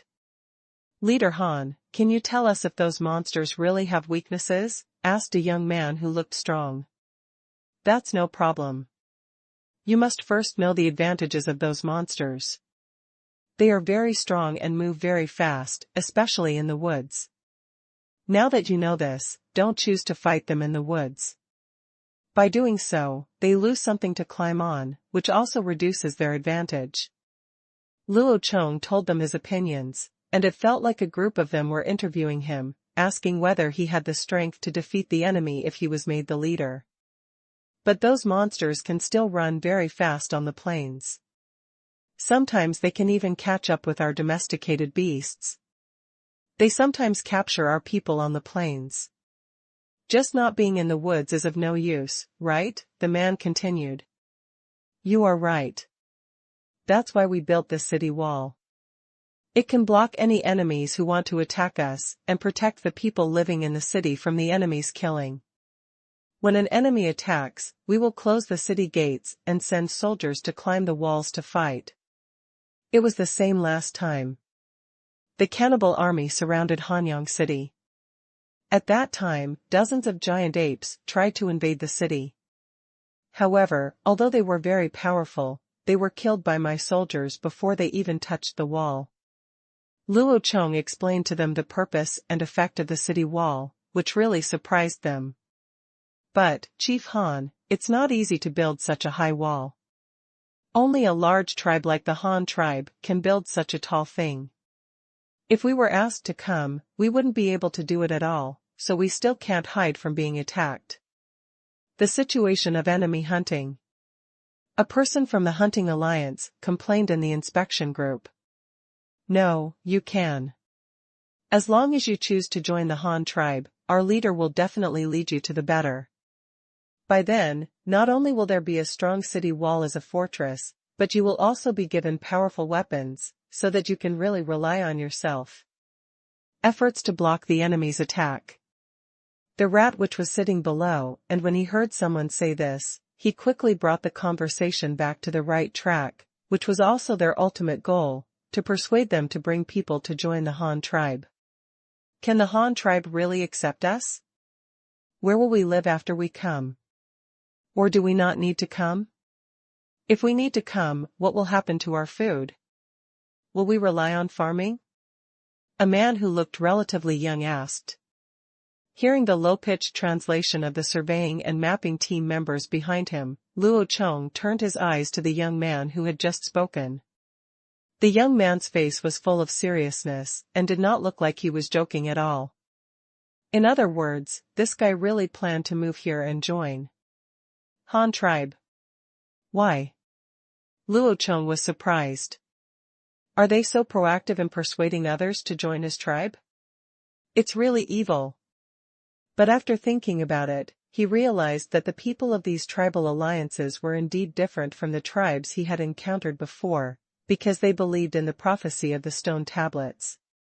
Therefore, after confirming that Luo Chong was really the prophecy of the gods, their kind of understanding of the gods, all unconditional trust and loyalty were transferred to Luo Chong, and this was only a spiritual impact. On the other hand, in reality, the strength and wealth of the Han tribe made them excited. They could get endless food by growing grass, and machines made of a few pieces of wood could continuously produce cloth, a substitute for animal skins. This is something that is simply unimaginable, let alone those other incredible artifacts. A cart pulled by an ox horse can easily carry large piles of stones. In the same way, it can naturally be used to transport other things. A huge gear driven by the wind can drive tools for various productions. Under that huge machine, the wood that was originally difficult to handle in their eyes can be easily broken down into various shapes, which is not too magical. If you had the opportunity to join such a large tribe, who wouldn't be willing to do so? What's more, this tribe is personally led by a god. Are you all willing to join the Han tribe's camp? Follow me to counterattack the cannibals' lair in the future? Luo Chong did not answer directly, but asked a question. Everyone in the inspection team pondered for a moment when they heard this question. To be honest, after learning about the Han tribe and Luo Chong in detail, they were indeed willing to join the Han tribe. Let's not talk about anything else. At least they would be safe and secure. Let's see. The place where they ate had such a high wall that even a monster like the giant ape could only wait to die under the wall. But if they follow Luo Chong to counterattack the cannibals' lair, to be honest, they are not willing to do so. The opponent is so powerful. Isn't it good to live there? Why should they take the initiative to go there and seek death? It's just my own disadvantage, so I might as well forget it after thinking about it. However, if the leader is really as powerful as predicted, they will definitely be able to win this war in the end and gain the final victory. And isn't the first half of the prophecy on the stone tablet happening now? Then, it's better to choose to believe in the gods. I am willing to follow the leader and jointly resist the cannibal hunting. Fight them back to their home base so that future generations will never live in fear. We are willing to join the Han tribe. I hope the gods can accept us, and we are willing to fight for the gods. Luo Chong was very happy and stood up with a smile on his face. You are not fighting for the gods, nor are you fighting for me, you are fighting for yourself and our descendants, so that they can be free, grow up carefree, no longer have to worry about hunger, cold, and enemy killings, so I will lead you to the final victory. I am willing to follow the leader and fight back to the monster's lair for our descendants. Luo Chong's impassioned speech easily resonated with them. Yes, for themselves and their children, isn't this what they want? Well, since you are all willing to join the Han tribe, let's study the migration matter. First, let's talk about how many people are in your respective alliances. Luo Chong pressed his hand, motioned for them to quiet down, and began to discuss how to move. After all, moving so many people is not a trivial matter. How many people there are, how much food and shelter need to be prepared, and when to move. These are all problems. It cannot be done. Call the people over, and they'll all end up sleeping in the wilderness, freezing to death and starving to death. After hearing Luo Chong's questions, the members of the inspection team began to report on the population and property of their tribes. They also counted the units of each small tribe. It seemed that the alliance had never made a unified summary. Now when they report, it seemed very chaotic, and Luo Chong couldn't help but feel dizzy after listening to it. In the end, he had to let them talk one by one, and then Luo Chong would help them summarize it. After a brief summary, Luo Chong quickly understood their current situation. First of all, these two tribal alliances did not have their own names. They were just gathered by different tribes to survive. However, they had no idea who the alliance leader was or what their name was, and they even had no idea at all. I don't know what an alliance is. This word was proposed by Luo Chong himself. But in order to facilitate future planning, Luo Chong still gave them a temporary name. One of the two alliances lives at the junction of plateau woodland and grassland. Simply put, it is the plateau forest traceline. This alliance has the largest number of people, with a total population of about 2,400 people. It is composed of 16 small tribes. On average, each tribe has only 150 people. It can't be said to be large, but it is not small either. They mainly make a living by raising livestock. The livestock they raise include plateau wild donkeys with blue and gray fur. The total number is around 600. They have been saving them for unknown years. In addition to wild donkeys, there are also plateau creatures such as alpacas. The fur colors are very mixed, including black, white, brown, dark brown, and even gray. There are also a lot of them, about 1,800 of them. They are their main source of hides, meat, and dairy products. There are also taller, big-antlered deer, but their numbers are very rare, with less than 200. To sum up, this tribe that is good at breeding is very developed. They are good at taming animals, so their hunting skills have gradually faded. As a result, their force is not very strong, but they have a large number of livestock, and they are good at riding. In the spirit of hunting, however, the principle of just running away was not wiped out by the cannibals. Luo Chong also gave them a temporary name, the Sanxing Alliance, which was very vulgar, but very appropriate. The other alliance has a slightly smaller number of people, with a total of about 1,600 people. It is composed of 11 small tribes. The average population is not much different from that of the Sanxio Alliance, but they are not good at breeding. The main activity area of this alliance is the junction of the plateau grassland and the southern mountains. They make a living by hunting and only raise a small number of livestock. Their prey include saiga antelopes on the grasslands, and they also like to jump around on the cliffs. The bighorn sheep is a very large wild sheep, about the same size as a donkey. In addition to these, alpacas, wild ass, and elk are also on their diet, but there are fewer of them. Especially elk, they like to hang out at the edge of the forest. This tribal alliance mainly makes a living by hunting argali. Luo Chong named them the Argali Alliance. Of course, they also have a small amount of livestock, mainly wild donkeys, with a number of about 200 or more. All of them are obtained from intermarriage with Sanqing alliance and transactions. Listing these important data, Luo Chong quickly summarized it. There are 37 tribes in the two alliances, which is as many as the number of people in the inspection team. One tribe should have sent a high-level official. The total assets of the two alliances are as follows. The total population is about 4,000 people, about 900 domesticated wild donkeys, less than 200 elk deer, and about 1,800 alpacas of various colors.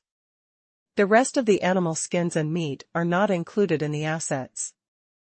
Generally speaking, the strength of these two alliances is still very strong. Together, they can be as large as the Hanyang city. If Luo Chong can join the Han tribe, Luo Chong is expected to increase the total population of the Han tribe to 20,000 this year. There is no exact statistics on the total population of Hanyang city, but there are nearly 5,000 people.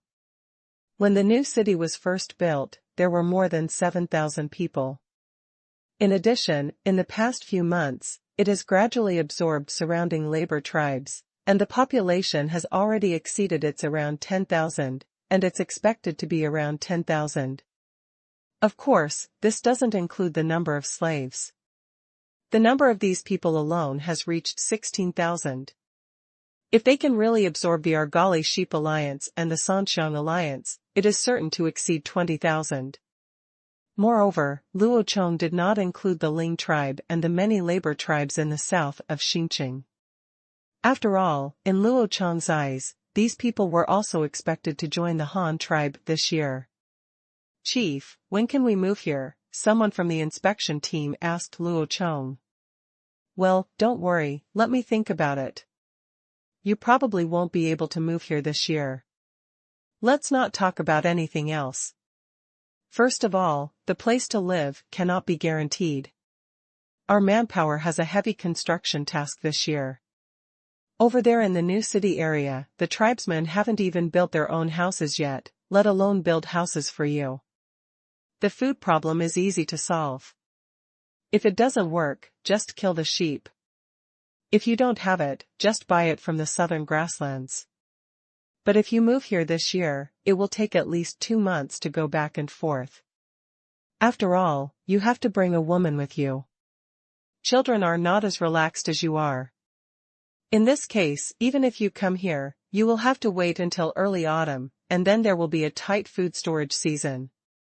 There will be no time to prepare a place for you to live.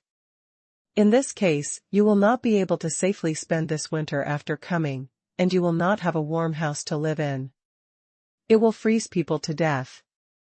Therefore, I plan to move in the early spring of next year. You will start moving this way after the snow melts, so that you will have a year to do infrastructure construction, that is, building city walls and building houses. And within this year, all the construction projects in Hanyang City will be completed. As long as the teaching building and the remaining single-family building are built, they will have nothing to do next year, so I can send them to help you build it. Take a year to build the new city. By next winter, you will have safe city walls, warm houses, and endless food.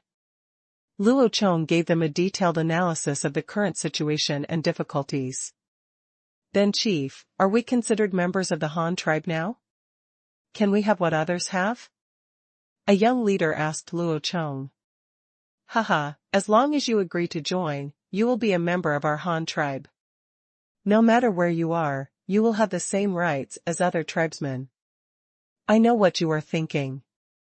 I can promise to give you some things now: white salt, cloth, needlework, scissors, iron pots, ceramics, buckets. These can be given to you, and I can also give you some vehicles for use. Transportation, and will also send some people back with you. The first is to teach you Chinese characters and Chinese language, the second is to teach you how to use those things early, and the third is to monitor you so that you don't take my things and never return them. Of course, Luo Chong didn't say the last sentence, it was just his own thoughts. The joining of the Sansheng Alliance and the Argali Alliance has greatly improved the strength of the Han tribe again. Although they cannot move here this year, it is only a matter of time. Luo Chong has personally decided on the relocation matters, and he can start preparations. What we need to do this year is to first replenish them with a batch of daily necessities. It doesn't need to be too much, just enough to last until next spring. This way, we can support them with daily necessities and save them from never coming back. The other thing is to send a team of people over to teach them Chinese and Chinese characters, and this team of people must be able to protect their own safety. Even if they want to rebel, or turn their backs and refuse to admit their fault, this team of people must be able to run back on their own. After thinking for a long time, Luo Chong decided to send a soldier from the general banner. The soldiers had received uniform lessons from Luo Chong, and they could be regarded as the group of people in the Han tribe who knew the most Chinese characters. Moreover, they had received military training and had actual combat experience. They were really in the event of an unexpected situation. These soldiers can also come in handy. After the matter was finalized, the next step was naturally the enjoyable eating and drinking session. Although there was no wine now, so many delicacies were enough for them to have a delicious meal. After the dinner party at the city wall, the sky quickly became gloomy, and the air was sultry, as if the biggest heavy rain of this summer was brewing. However, it did not rain that night, and it was not until the next day that the heavy rain finally released from the sky. The next morning, there was no light at all in the sky. The sun that should have climbed into the sky long ago was blocked by dense dark clouds. There were thunder and lightning in the sky, and the wind and rain were swaying, suppressing the Han tribe members in the house. Since the members of the inspection team have to prepare the supplies they want to bring back, they naturally cannot go back so early. It is raining now, so they should just take a good rest here. For them, it can indeed be said to be a rest, but for the surveying and mapping reconnaissance team traveling in the north, this heavy rain brought them a disaster, an unforgettable disaster. Under the leadership of the guide, Yu Yi and his party crossed the mouth of the Sancha River from a ford, and then continued to move north. They walked upstream along the river in reverse direction, passing through the forest along the way, and once again came to a place crisscrossed by mountains. The farther north you go, the higher the terrain becomes. After all, you are upstream. Otherwise, the river would not flow down. So just yesterday evening, a group of them traveled to the interior of the plateau mountainous area. As a result, dark clouds were gathering and heavy rain was about to hit. Yui had no other choice, so he started to lead his team members to find a campsite that could take shelter from the rain. Unexpectedly, they were lucky enough to find a large cave. The cave was not empty. There was already a nest of wild wolves living here. But the team's manpower was not much less than that of the wolves, and they were also equipped with the latest compound bows and crossbows. It didn't take long to wipe out the wolves, and then occupied the cave, and just used the wolf meat to satisfy their hunger. It rained heavily that night, and because they were at a higher altitude, they were closer to the sky. This caused thunder and lightning that usually didn't look scary in the plains to become extremely scary here.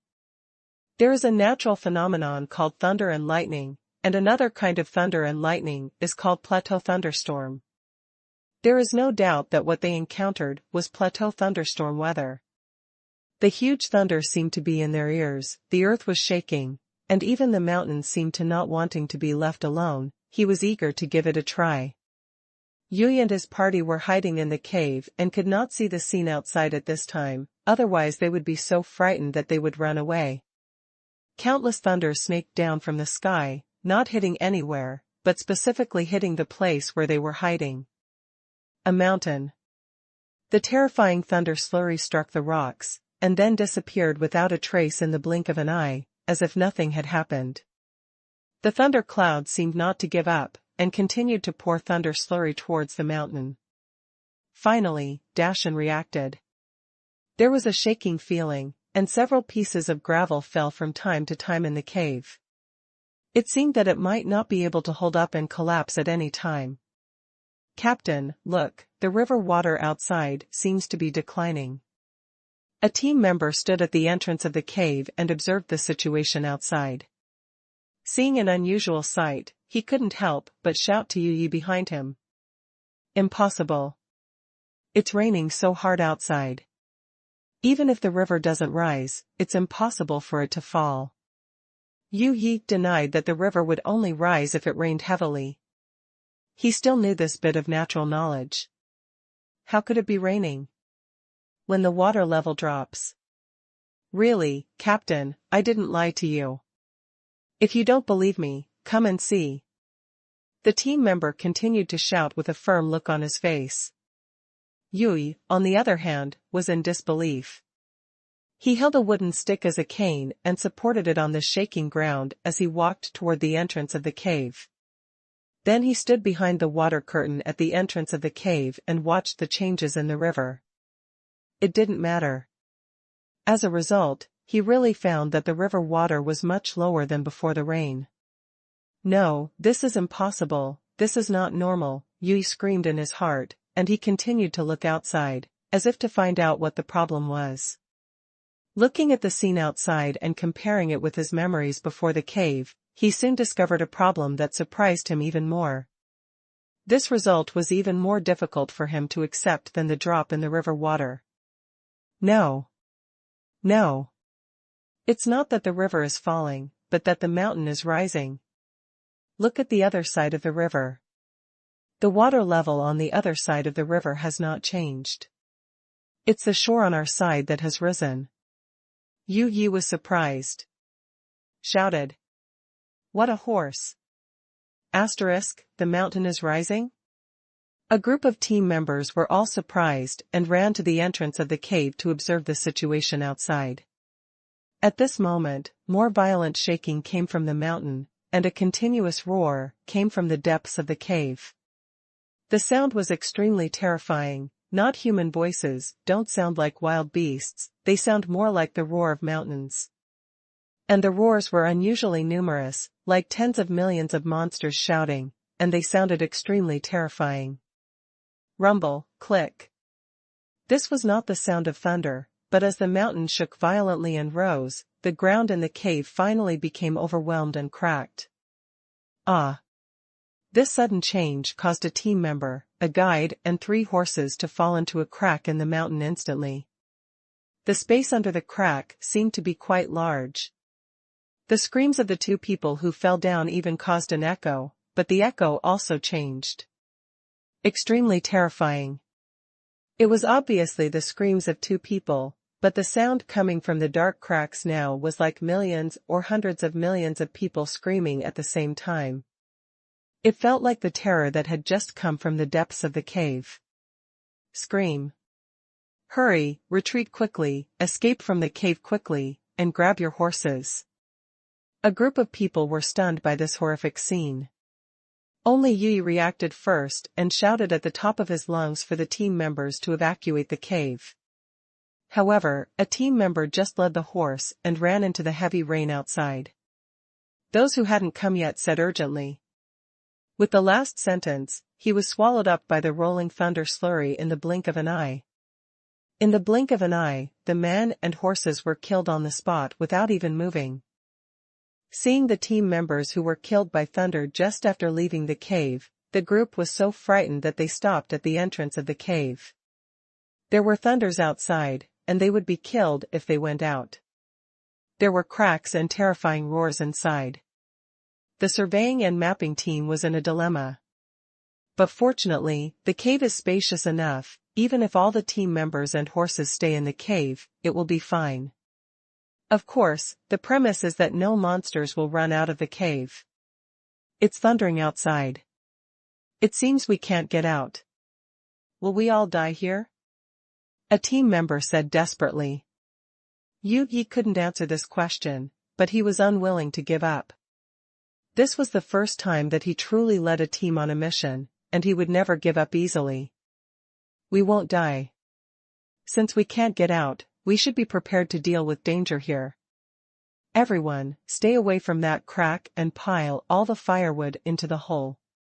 Even if there are any terrifying beasts, they will definitely be there. We'll be afraid of fire. We were divided into two teams, those holding crossbows to defend the depths of the cave, and those holding short bows to defend the outside of the cave. As long as we persisted until the thunderstorm was over, we would all be able to get out alive. Believe me, don't give up. Yui shouted firmly to everyone amidst the rumbling roars and vibrations. When a group of people heard the captain's shouting, hope burst out in their eyes again. Yes, as long as they persisted as the captain said, everyone would be able to persist until the thunderstorm was over, and then they would be able to get out alive. A group of people quickly got busy, moving the bonfire in the center of the cave to the end of the cave, and adding some firewood to stretch it into a horizontal line, forming a fire wall deep in the cave to defend against the unknown and terrifying beasts inside.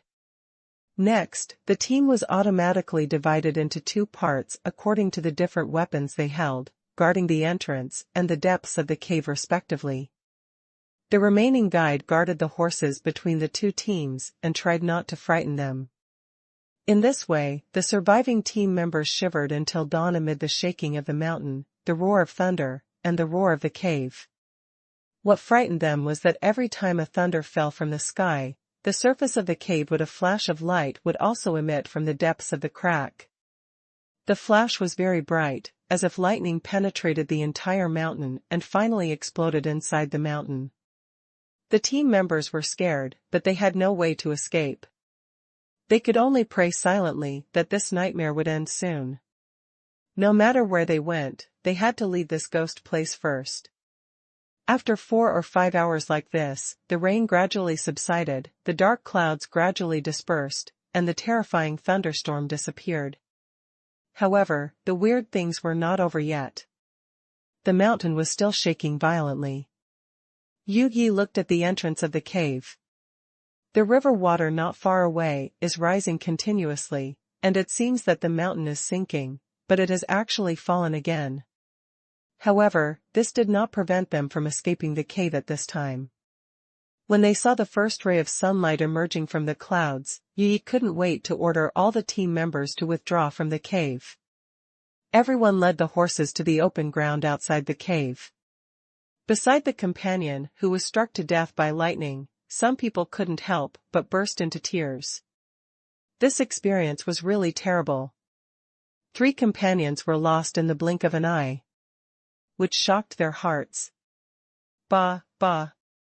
The dark clouds dispersed, and the giant eagle used to deliver the message flew back from nowhere, hovering above everyone's heads. It had been released before it started to rain. It must have found a place to hide from the rain on its own. Fortunately, the member of the eagle clan in the team was still alive, and the giant eagle did not lose control. He grabbed a bone pendant on his chest and blew into it hard. A sharp whistle suddenly came from the bone, and Azu in the sky, the cod giant eagle, also circled and flew down. "Captain, what should we do? Should we continue to move forward?" The member of the eagle clan asked Yu Yi, while stroking the feathers of the giant eagle. Yu Yi sat next to the bodies of the dead team members and didn't speak for a long time. Because he couldn't understand, he even suspected that this was the will of the gods. The gods didn't want them to continue. However, isn't his leader also a god? This is the leader. The task assigned to me, is this all wrong? Yu Yi couldn't make a judgment. After thinking for a long time, he said in a deep voice, "Let's not leave yet. Let's retreat and leave the mountain first. Then we will send a letter back to the leader and ask him what to do." The team members nodded one after another, fully agreeing with Yu Ye's decision. So a group of people buried their dead teammates with the engineering shovels they carried. The horses' bodies were cut up and used as rations. Then they retreated to the back of the mountain to set up a temporary camp. Yu Yi also wrote a letter personally. The letter recorded the strange things encountered this time in detail, and then asked Fei Ying to send it to Hanyang City. Although they walked for more than a month, the actual journey did not go very far. For such a long distance, it only took less than a day to use the giant eagle to transmit the message. So in the evening of that day, Luo Chong received Yuye's message. Letters. The letter was received by Qingshu. After getting the letter, he immediately went to find Luo Chong. At this time, Luo Chong was still at home, counting the supplies and soldiers that needed to be transported to the two alliances. Chief, there's a letter. And Izuka has sent a letter. Qingshu began to shout loudly as soon as he entered Luo Chong's courtyard. Letter? Where did it come from? Luo Chong heard the shouting and walked out of the house. I don't know either. I didn't open it to look, but it seems to have come from the north. Qingshu replied. To the north, there is only Yui surveying and mapping reconnaissance team. Luo Chong assigned them 2 giant eagles. One of them has returned with the expedition team. They only have one left now. What happened to them and they need to talk to him? Emergency contact, have they found the cannibal settlement? Luo Chong quickly opened the animal skin letter and glanced at the contents. He suddenly frowned. The reconnaissance team had made a huge sacrifice. 3 people died and 3 horses died. This was definitely considered a major sacrifice. After all, there were only a few of them, which was equivalent to losing 1/3 of the members. Chief, are you from the reconnaissance team? What happened? Qingshu looked at Luo Chong's frown and couldn't help but become curious about the content of the letter. However, he had only just joined the Han tribe and had not learned so many Chinese characters. It's not good news. 3 members of the reconnaissance team died. Luo Chong said seriously. Qingshu was shocked and wanted to continue asking, but when he saw Luo Chong focusing on reading the letter, he refrained from disturbing him. Terrifying sky thunders, rising mountains, huge cracks, flashes of light every time thunder strikes, and countless roars of monsters. Will the mountain sink after the thunderstorm stops? What does this mean? Is it caused by occultism? Or is it a scientific principle? Luo Chong fell into deep thought for a moment. Luo Chong quickly grasped a few key points. The thunderstorms in the plateau area, the elevation and shaking of the mountains, and the mountains falling back after the rain and the weather cleared. Cracks and other things must be caused by the elevation of the mountains. This is not included in the reference. As for what Yi described in the letter, there were terrifying screams coming from the cracked underground and the cave. He even suspected that there might be something ghost below. This was automatically ignored by Luo Chong. According to his inertial thinking, he first tried to use science. Explain it. If it doesn't make sense, then look into other explanations. Taken together, the useful conditions are the 2 key points of thunderstorm and mountain elevation. Was it a thunderstorm that caused the water level in the underground river to surge, causing the entire mountain to float? Luo Chong quickly shook his head and denied this conclusion. How much water would it take to make the entire mountain float? Even if there was a big flood in the underground river, it would only impact the mountain and cause some inconspicuous damage at most. The earthquake they felt, and even the screams they heard, might be the echo produced by the rapids generated by the underground floods in the belly of the mountain. Excluding the cause of rain, the only thing left is lightning. If analyzed according to this idea, the flash and the cracks may be explained. Maybe the lightning is transmitted to the interior of the mountain, causing a physical reaction of some substance, thus caused a flash. But this is still not the point. The point is that lightning causes the mountain to rise and fall. Well, to use a more scientific term, that means the mountain deforms. In this way, the information becomes clearer. Thunder and lightning caused the deformation of the mountain. Luo Chong's judgment in making this conclusion is also well-founded. This is not nonsense. Yi clearly stated in the letter that the mountain began to rise after the thunderstorm, and then fell back to its original position after the rain and the sky cleared. That is to say, this deformation process occurs when lightning occurs. After the lightning disappears, the deformation returns to its original state. Luo Chong tried hard to recall the knowledge he had learned before. In physics, the deformation of objects caused by electric current should be the piezoelectric effect. It seems that only the term piezoelectric effect can be explained here. Anyone who listened carefully when they were in school should know that there is an electrical effect in physics, that is, applying external force to a type of object can cause the object to produce a discharge phenomenon, and this phenomenon is called the piezoelectric effect. In the same way, when an electric current is directly connected to such a substance, it will deform, that is, the electrical energy is converted into kinetic energy. To put it bluntly, the deformation of the object generates an outward force. This reaction is called the inverse piezoelectric effect. Well, although it sounds awesome, in fact, things that use this piezoelectric principle are everywhere in our lives, and we come into contact with a lot of them every day. For example, when we press the button on the back of a plastic lighter that costs 1 yuan, the lighter will instantly release thousands of volts of electric sparks, igniting the liquefied gas it sprays out. Many people even use the black part inside the lighter. I cut out the piezoelectric device and played with it. In fact, this is the use of the principle of piezoelectricity. There is a small piezoelectric ceramic installed inside. As long as downward pressure is applied, the ceramic piece inside will cause the current to be released. In the same way, there are other methods that use this physical phenomenon. Gas stove for cooking. As long as you press the button of the switch, the electrodes in the fire plate of the stove will release electric sparks to ignite the natural gas. This is basically accessible to everyone, and this is the piezoelectric effect. But what Yu and the others encountered should be the inverse piezoelectric effect, which means that lightning causes the deformation of objects. Of course, there are many things around us with this principle.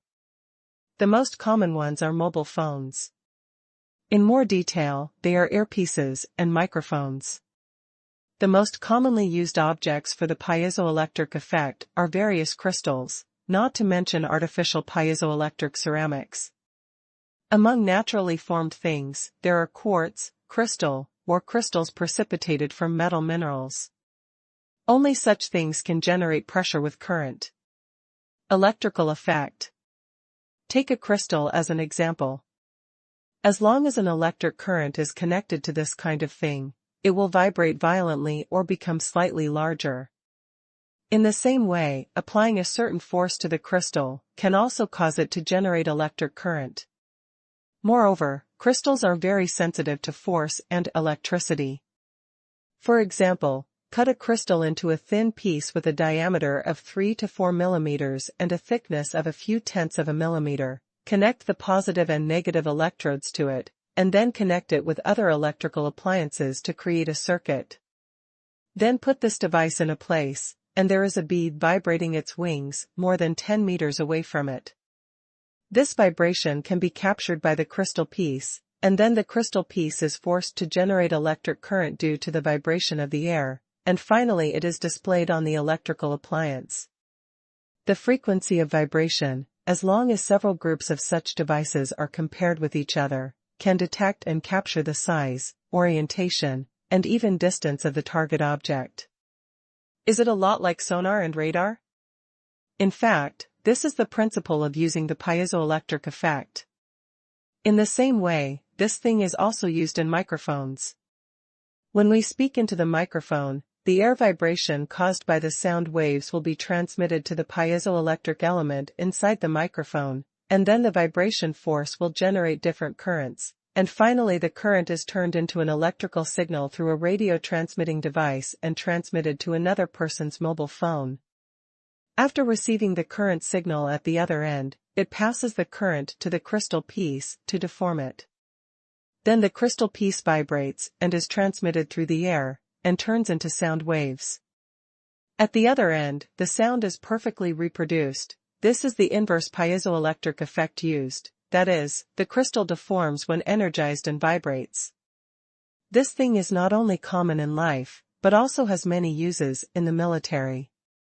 Not to mention radar and other things, such as the trigger fuse of a bomb, which stresses the crystal through impact and then releases an electric spark, causing the internal explosive to explode, and ultrasonic weapons. In addition, there are many applications in medicine. By energizing the crystal to deform and cause vibration, it is used to produce ultrasound, ultrasound machines, and extracorporeal lithotripsy machines, all of which use the inverse piezoelectric effect. Having said all that, and analyzing this incident, Luo Chong strongly suspects that there is a crystal vein with amazing reserves under the mountain. It may be quartz, crystal, or alkali salt crystals precipitated from metals, such as copper sulfide, iron sulfide, and the like. These crystal mines received strong currents due to plateau thunderstorms, and then experienced violent vibrations and deformations. A small piece may not have much power, but if the entire crystal mine vibrates and deforms together, it is really possible to lift the top of the mountain. So the question becomes, what kind of mine is this? After Luo Chong's analysis, it is certain that there is a mine there, and it is a crystal mine, but it is not clear whether it is metal or quartz, but he is more inclined to have crystals there. Because the piezoelectric effect produced by high-purity crystals will be greater, and Yui also explained in the letter that bright flashes appeared in the cracks, which is easy to understand. Assuming that there is a crystal mine below, then these crystals will violently. It is normal for discharges to occur again under vibration and extrusion, so as long as there are a large number of electric sparks flowing in the crystals, it is not impossible for those transparent crystals to infinitely refract the electric light and finally illuminate the entire mineral vein. On the contrary, if it is an opaque quartz or metal vein, then the possibility of them producing sparkle is extremely small. Although crystal is not a metal vein, it is still very useful. The main component of pure and transparent crystal is silica. Depending on the transparency, its purity varies, but the cleanest crystals are basically 99.999% silica. The silicon oxide content is the best material for making special glass, or in other words, it is a super clean glass. As for why it is called special glass, it is because glass made of crystal not only has good light transmittance and is suitable for making various optical instruments, but also has high temperature resistance and is often used to make various containers, especially laboratory equipment. Things like beakers and thermometers. The melting point of traditional ordinary glass is between 500 and 600 degrees, but the melting point of crystal glass is around 1200 degrees, which is doubled. Although it is more difficult to make, it also has its own advantages. Ordinary glass requires a lot of catalysts due to its impure composition, such as carbon, soda ash, etc., but crystal glass does not use it because it is a piece of natural glass, so the processing method of crystal glass is like directly melting and plasticizing again. Similarly, it can be said that as long as the temperature is high enough, there is basically no need for additional catalysts. However, this is not a big problem for the Han tribe, who are already able to smelt copper and iron.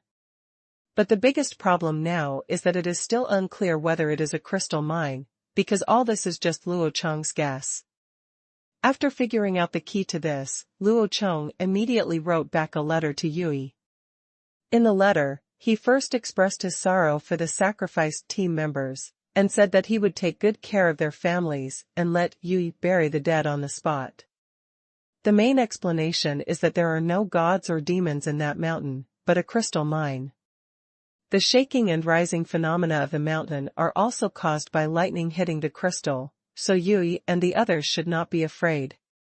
Secondly, under the condition of ensuring safety, it is best to go deep into the cave to explore and see if you can find 1 or 2 crystal stones and take them back as samples, and then continue to investigate and be sure to find the gathering place of the cannibals. Finally, Luo Chong asked Yui in the letter if he needed any supplies. Of course, it could only be something that was not too heavy, so that he could have the giant eagle send it to him directly. The letter was sent out that night. Giant eagles have very strong night vision, and they live near floating islands for a long time. They are also quite sensitive to geomagnetism, which means they have a good sense of direction. This is why Luo Chong dared to let them go at night. The reason for sending the letter. The next morning after the letter was sent, Yu Yi received a reply from Luo Chong, which also made the entire surviving team members breathe a sigh of relief. This at least proved that they could still contact the tribe. Although they were thousands of miles apart, they could still contact the tribe. It felt like there was a whole tribe behind me, and they weren't fighting alone. This feeling is very good, especially for a group of people who have just experienced a disaster. There is nothing scarier than fear and loneliness.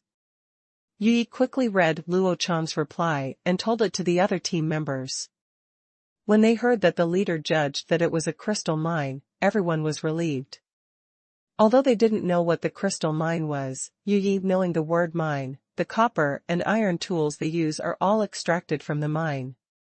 To put it bluntly, they are just a pile of stones and dead objects.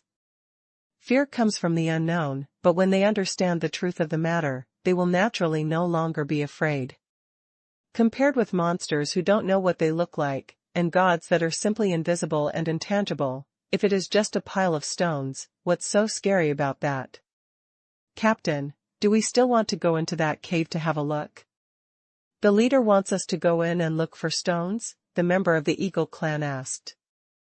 Yes, that's what the leader said, so of course we have to go in and look for it. Yui said with a relaxed expression. After reading Luo Chong's reply, he was no longer afraid. He just went in to look for 2 stones.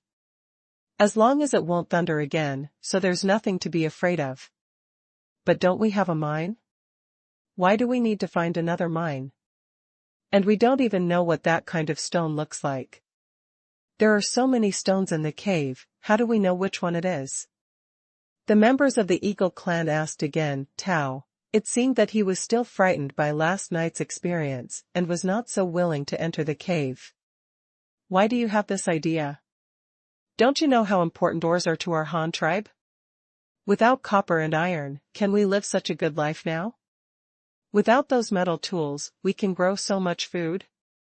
Without the metal weapons in your hands, can we protect our families from being killed by cannibals? Yui blurted out a series of questions, strongly expressing his displeasure. You should be happy to be able to discover new ores for the tribe this time. If these new ores can be used to make more useful things, it will be beneficial to the entire tribe, and as long as we can bring the ores back, you will definitely be rewarded by the leader, and you will also be a person of merit in front of the clansmen in the future, don't you think? Yui looked at them without speaking, calmed down, and encouraged them again. I didn't say I didn't want to look for it. Doesn't it mean I don't know what that kind of stone looks like? The members of the Eagle clan, who had been scolded, muttered in a low voice, unwilling to admit their cowardice. This problem is easy to solve. Since the leader said it is ore, it must be different from the ordinary stones we see. We only need to take one of each of those stones with different lengths.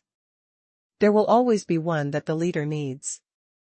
Just take it back and show it to the leader then. Yui made an immediate decision. Okay then, when do we go in and look for rocks? Of course as soon as possible, but you don't have to worry. You don't have to go in this time. Leave a few people to guard the camp outside. Just keep an eye on our horses. I will only take 2 people, so a total of 3 people will go in. Even if there is danger, it will save us all going in, Yu Yi said firmly. After a short preparation, Yu Yi selected 2 team members to enter the cave with him again, while the remaining people stayed at the camp outside. They didn't even need to go out to hunt. Horse meat and wolf meat alone were enough for the whole team to eat. After a while, the giant eagle couldn't help them hunt, so the group didn't bring any dry food at all. The 3 Yui also went into battle lightly. They all had long knives and shovels. One of them was equipped with a short bow and arrows. The other two were equipped with makeshift short spears, plus a large number of makeshift torches, and 2 beasts. Armed with leather bags, a small amount of dried meat and water, the 3 of them began to head deeper into the cave. As far as Hanyang City in the south, the people of the inspection team are still preparing the materials that need to be brought back. Of course, during this preparation time, they can also continue to learn more about the Han tribe. Luo Chong also sent a letter to the rat in Qingshu in the morning, ordering him to dispatch soldiers with 2 small banners back to Hanyang City. He had another task for them, and these 2 small banners, plus the 2 small flags that went to mine graphite mines, were temporarily formed into a general flag for use. They will be divided into 2 teams and sent to the 2 alliances to perform tasks until next winter, when they will be brought back together. After things are arranged, Luo Chong still has a lot of things to do besides waiting for news from Yu Yi. The construction of the teaching building is still in progress. Luo Chong does not need to take care of this, but there is still a lot to do about papering the windows. There was something about making pens that he had to arrange personally. The first batch of more than 1,000 pieces of paper could not cover the windows of several houses, but the leader Luo Chong was naturally the first to enjoy it. Luo Chong arranged for people to brush all the papers with tung oil, and they had to brush them several times, and then dried them thoroughly, and finally used them to paste the windows. This process took 2 or 3 days, and Luo Chong didn't have time to focus on such trivial matters. He also has other things to do, such as making pencils, brushes, ink sticks, inkstones, and clay seals. According to Luo Chong's plan, it is better to temporarily make a batch of wolf hair small regular scripts for the writing brush. The wolf hair can be pulled directly from the wolf skin, and the pen holder is made of cut-off arrow shafts, which are the sharp spikes of the man-eating tree. This can be prepared by the tribe first. Luo Chong will guide them in their production when the time comes.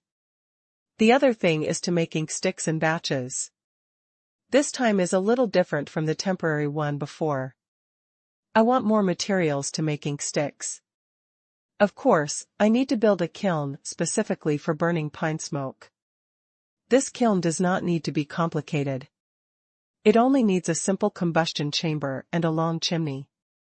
Moreover, the chimney cannot be too small and must be able to be walked by a person. As long as a large amount of pine wood is piled into the combustion chamber and ignited, and then the pine smoke is discharged along the chimney, the oily soot in the pine smoke will adhere to the chimney wall, and finally only green smoke will be left out of the vent. If you follow this process several times, you can scrape off the thick soot from the chimney. You can even shovel it directly. Finally, collect the soot and use glue made from deer antlers or antelope horns and mud like ink.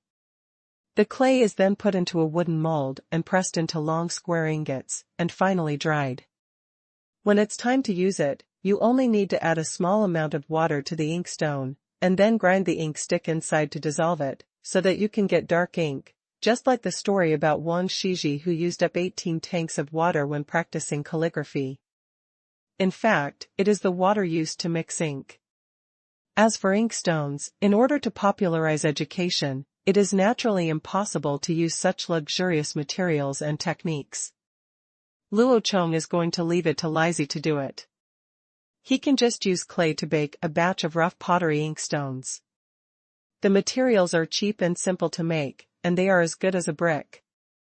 The cost is about the same and ordinary people can afford it. Compared with these, making pencils is the most troublesome, but it is not enough without it. Drawing drawings with pencils cannot be replaced by a brush, so no matter how difficult it is, it must be made.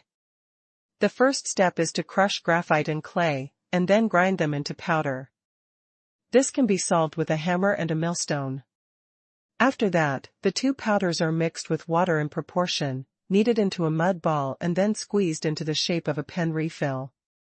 For this purpose, Luo Chong, you also need to make an extruder first. Of course, this is not that difficult. In fact, its principle is the same as making glutinous rice noodles.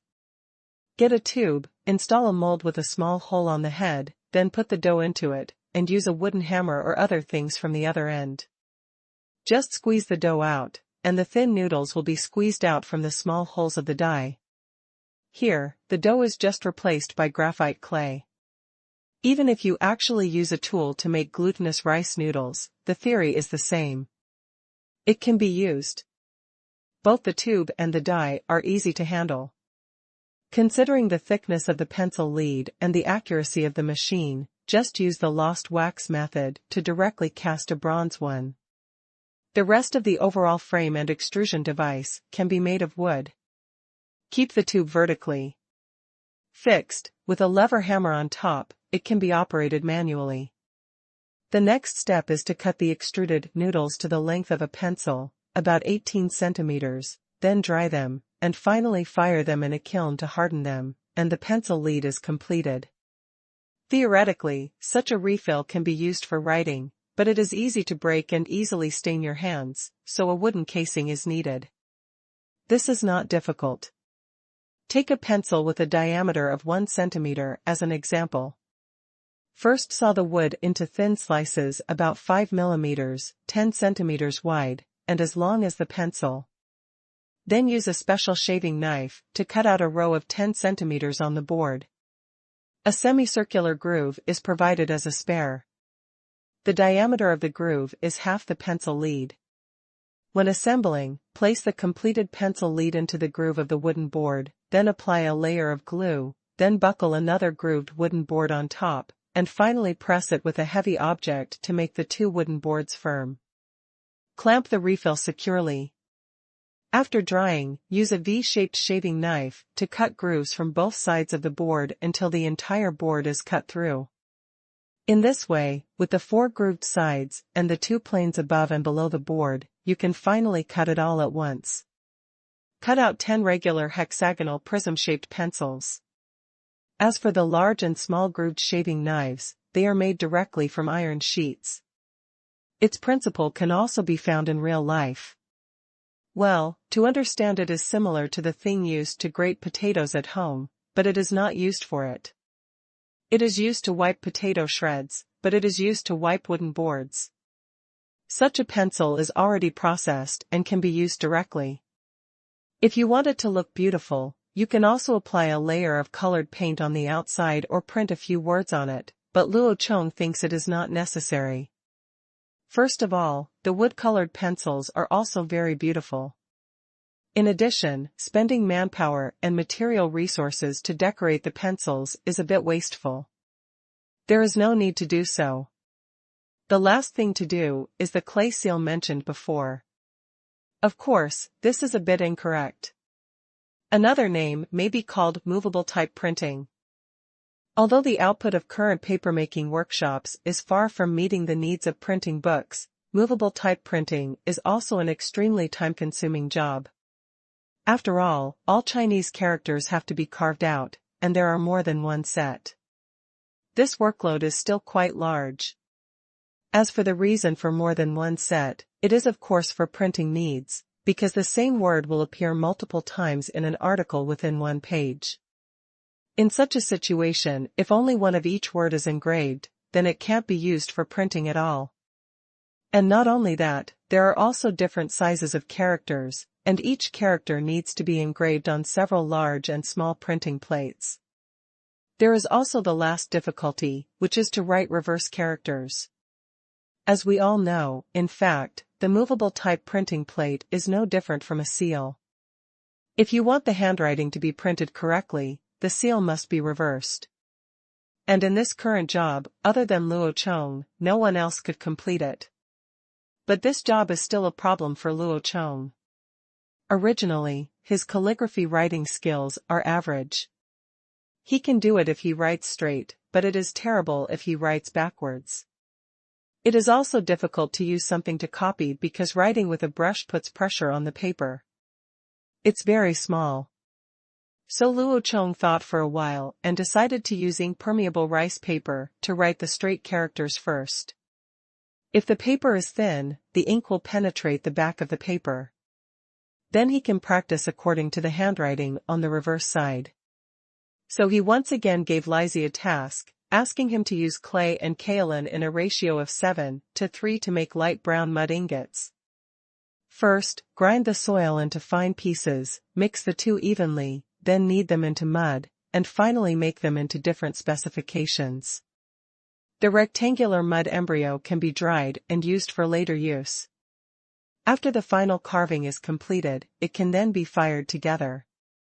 It only takes half a furnace at most. After making these arrangements, Luo Chong was free again. He sat under the pavilion built in the yard and began to think about the current construction plan. He has spent 3 winters in this world. When autumn enters in a few months, it will be the 3rd year of traveling through this world. The plans he made before have changed due to various factors, so he has to adjust the construction direction appropriately. Judging from the current situation, the Han tribe has no territory at all. Although the tribesmen can go anywhere, there is really no clear mark on where the Han tribe's territory is. Therefore, it is time to enclose the territory. The benefits of enclosure are obvious. As long as clear territories are divided, these land resources can be used more effectively. Whether it is military defense or farming and grazing, the utilization rate of the land can be enhanced. This has not been done before. First, there were not that many people at that time, and secondly, there was no need. Even if there were not many people, it would not be possible to develop so much land. But things are different now. The population of the Han tribe will soon exceed 20,000, and even more in the coming year. It is no longer appropriate to use this tribal management method, so it must be changed. The construction project of Hanyang City is nearing completion. It is expected that the final schools and mansions will be completely completed by early autumn at the latest, and then only simple decoration tasks will remain. By then, in addition to daily farming, most of the Han tribes all the labor force will be relieved, which will also give Luo Chong the opportunity to enclose the land. Only when there are people in hand can he do the work. We must always keep in mind the people-oriented policy of governing the country. Well, that's it. Plans have been made before. The Han tribe will expand outward by establishing strongholds, and then build villages within the territory formed by connecting the strongholds, using the land to the maximum extent instead of locking everyone in the city. As the population increases, there will only be more and more houses and farmland, and far away from the rivers, the Han tribe can also grow wheat, ensuring the utilization of these lands, instead of just relying on the rivers to survive as they do now. Especially with the joining of the 2 tribal alliances next year, the Han tribe will gain another 4,000 people. Luo Chong already has an idea for the resettlement of this population. They will become the first nail in the Han tribe's way, and it is the beginning of the transition from public ownership to private ownership. These 4,000 people are equivalent to the living population of Hanyang City. It is obviously impossible to continue to be crowded in Hanyang City, so they will become the first step for the Han tribe to expand their territory. Luo Chong is planning to set up his first stronghold in Hanyang City. The entrance to the valley north of the back mountain on the north side is where the cannibals were first ambushed and where the wild horses were rounded up. That place can be said to be a naturally formed pass, with mountains on both sides and a long and narrow valley in the middle. The narrowest part is only about 700 meters. If a rammed earth city wall is built there, and a 4,000-person city wall is placed behind the city wall villages, then these people can rely on advanced weapons to block any enemies from the north and form a solid barrier for Hanyang City. As a result, if the enemy wanted to invade the Han tribe from the north, they would either have to break through the city wall, advance along the waterway, or take a long detour from the northwest to the west of the Han tribe, but it would be impossible to drive straight in. In addition, the distance from the valley to Hanyang City is only 2 or 3 days, but this is a distance measured with legs. If you ride a horse, it will only take 1 or 2 hours. If a solid road is built, then the distance between the 2 places, the round trip time would be shortened again, and if a hard road could be built for carriages to travel on, it would be possible to drive a carriage to the valley in an hour. It doesn't sound that far away, but the span between the two places is at least about 50 kilometers. Such a large area will be directly included in the Han tribe's territory. Whether it is used to resettle residents or for farming, it will be a safe area. The scope can be protected by both the valley and Hanyang City. If the population is resettled, there is no need for a city wall. Moreover, various resources in this mountain forest will be better developed, such as forest resources, animal resources, etc. In addition, the hanging man-eating tree, which is extremely important to the Han tribe, is also within the scope of this territory. After the village is built, it will be completely included in the Han tribe's back garden, and the Han tribe will no longer have to worry about the man-eating tree being destroyed or used by the enemy. Luo Chong even thought about the name of the valley village. Just like Tugiling, it was named after what happened there. In addition to its specific functions, Luo Chong decided to name this place Buma. Close. One is because wild horses were once rounded up there, and the other is because it is a pass used to defend against enemies, so it is fitting to name it Bima Pass.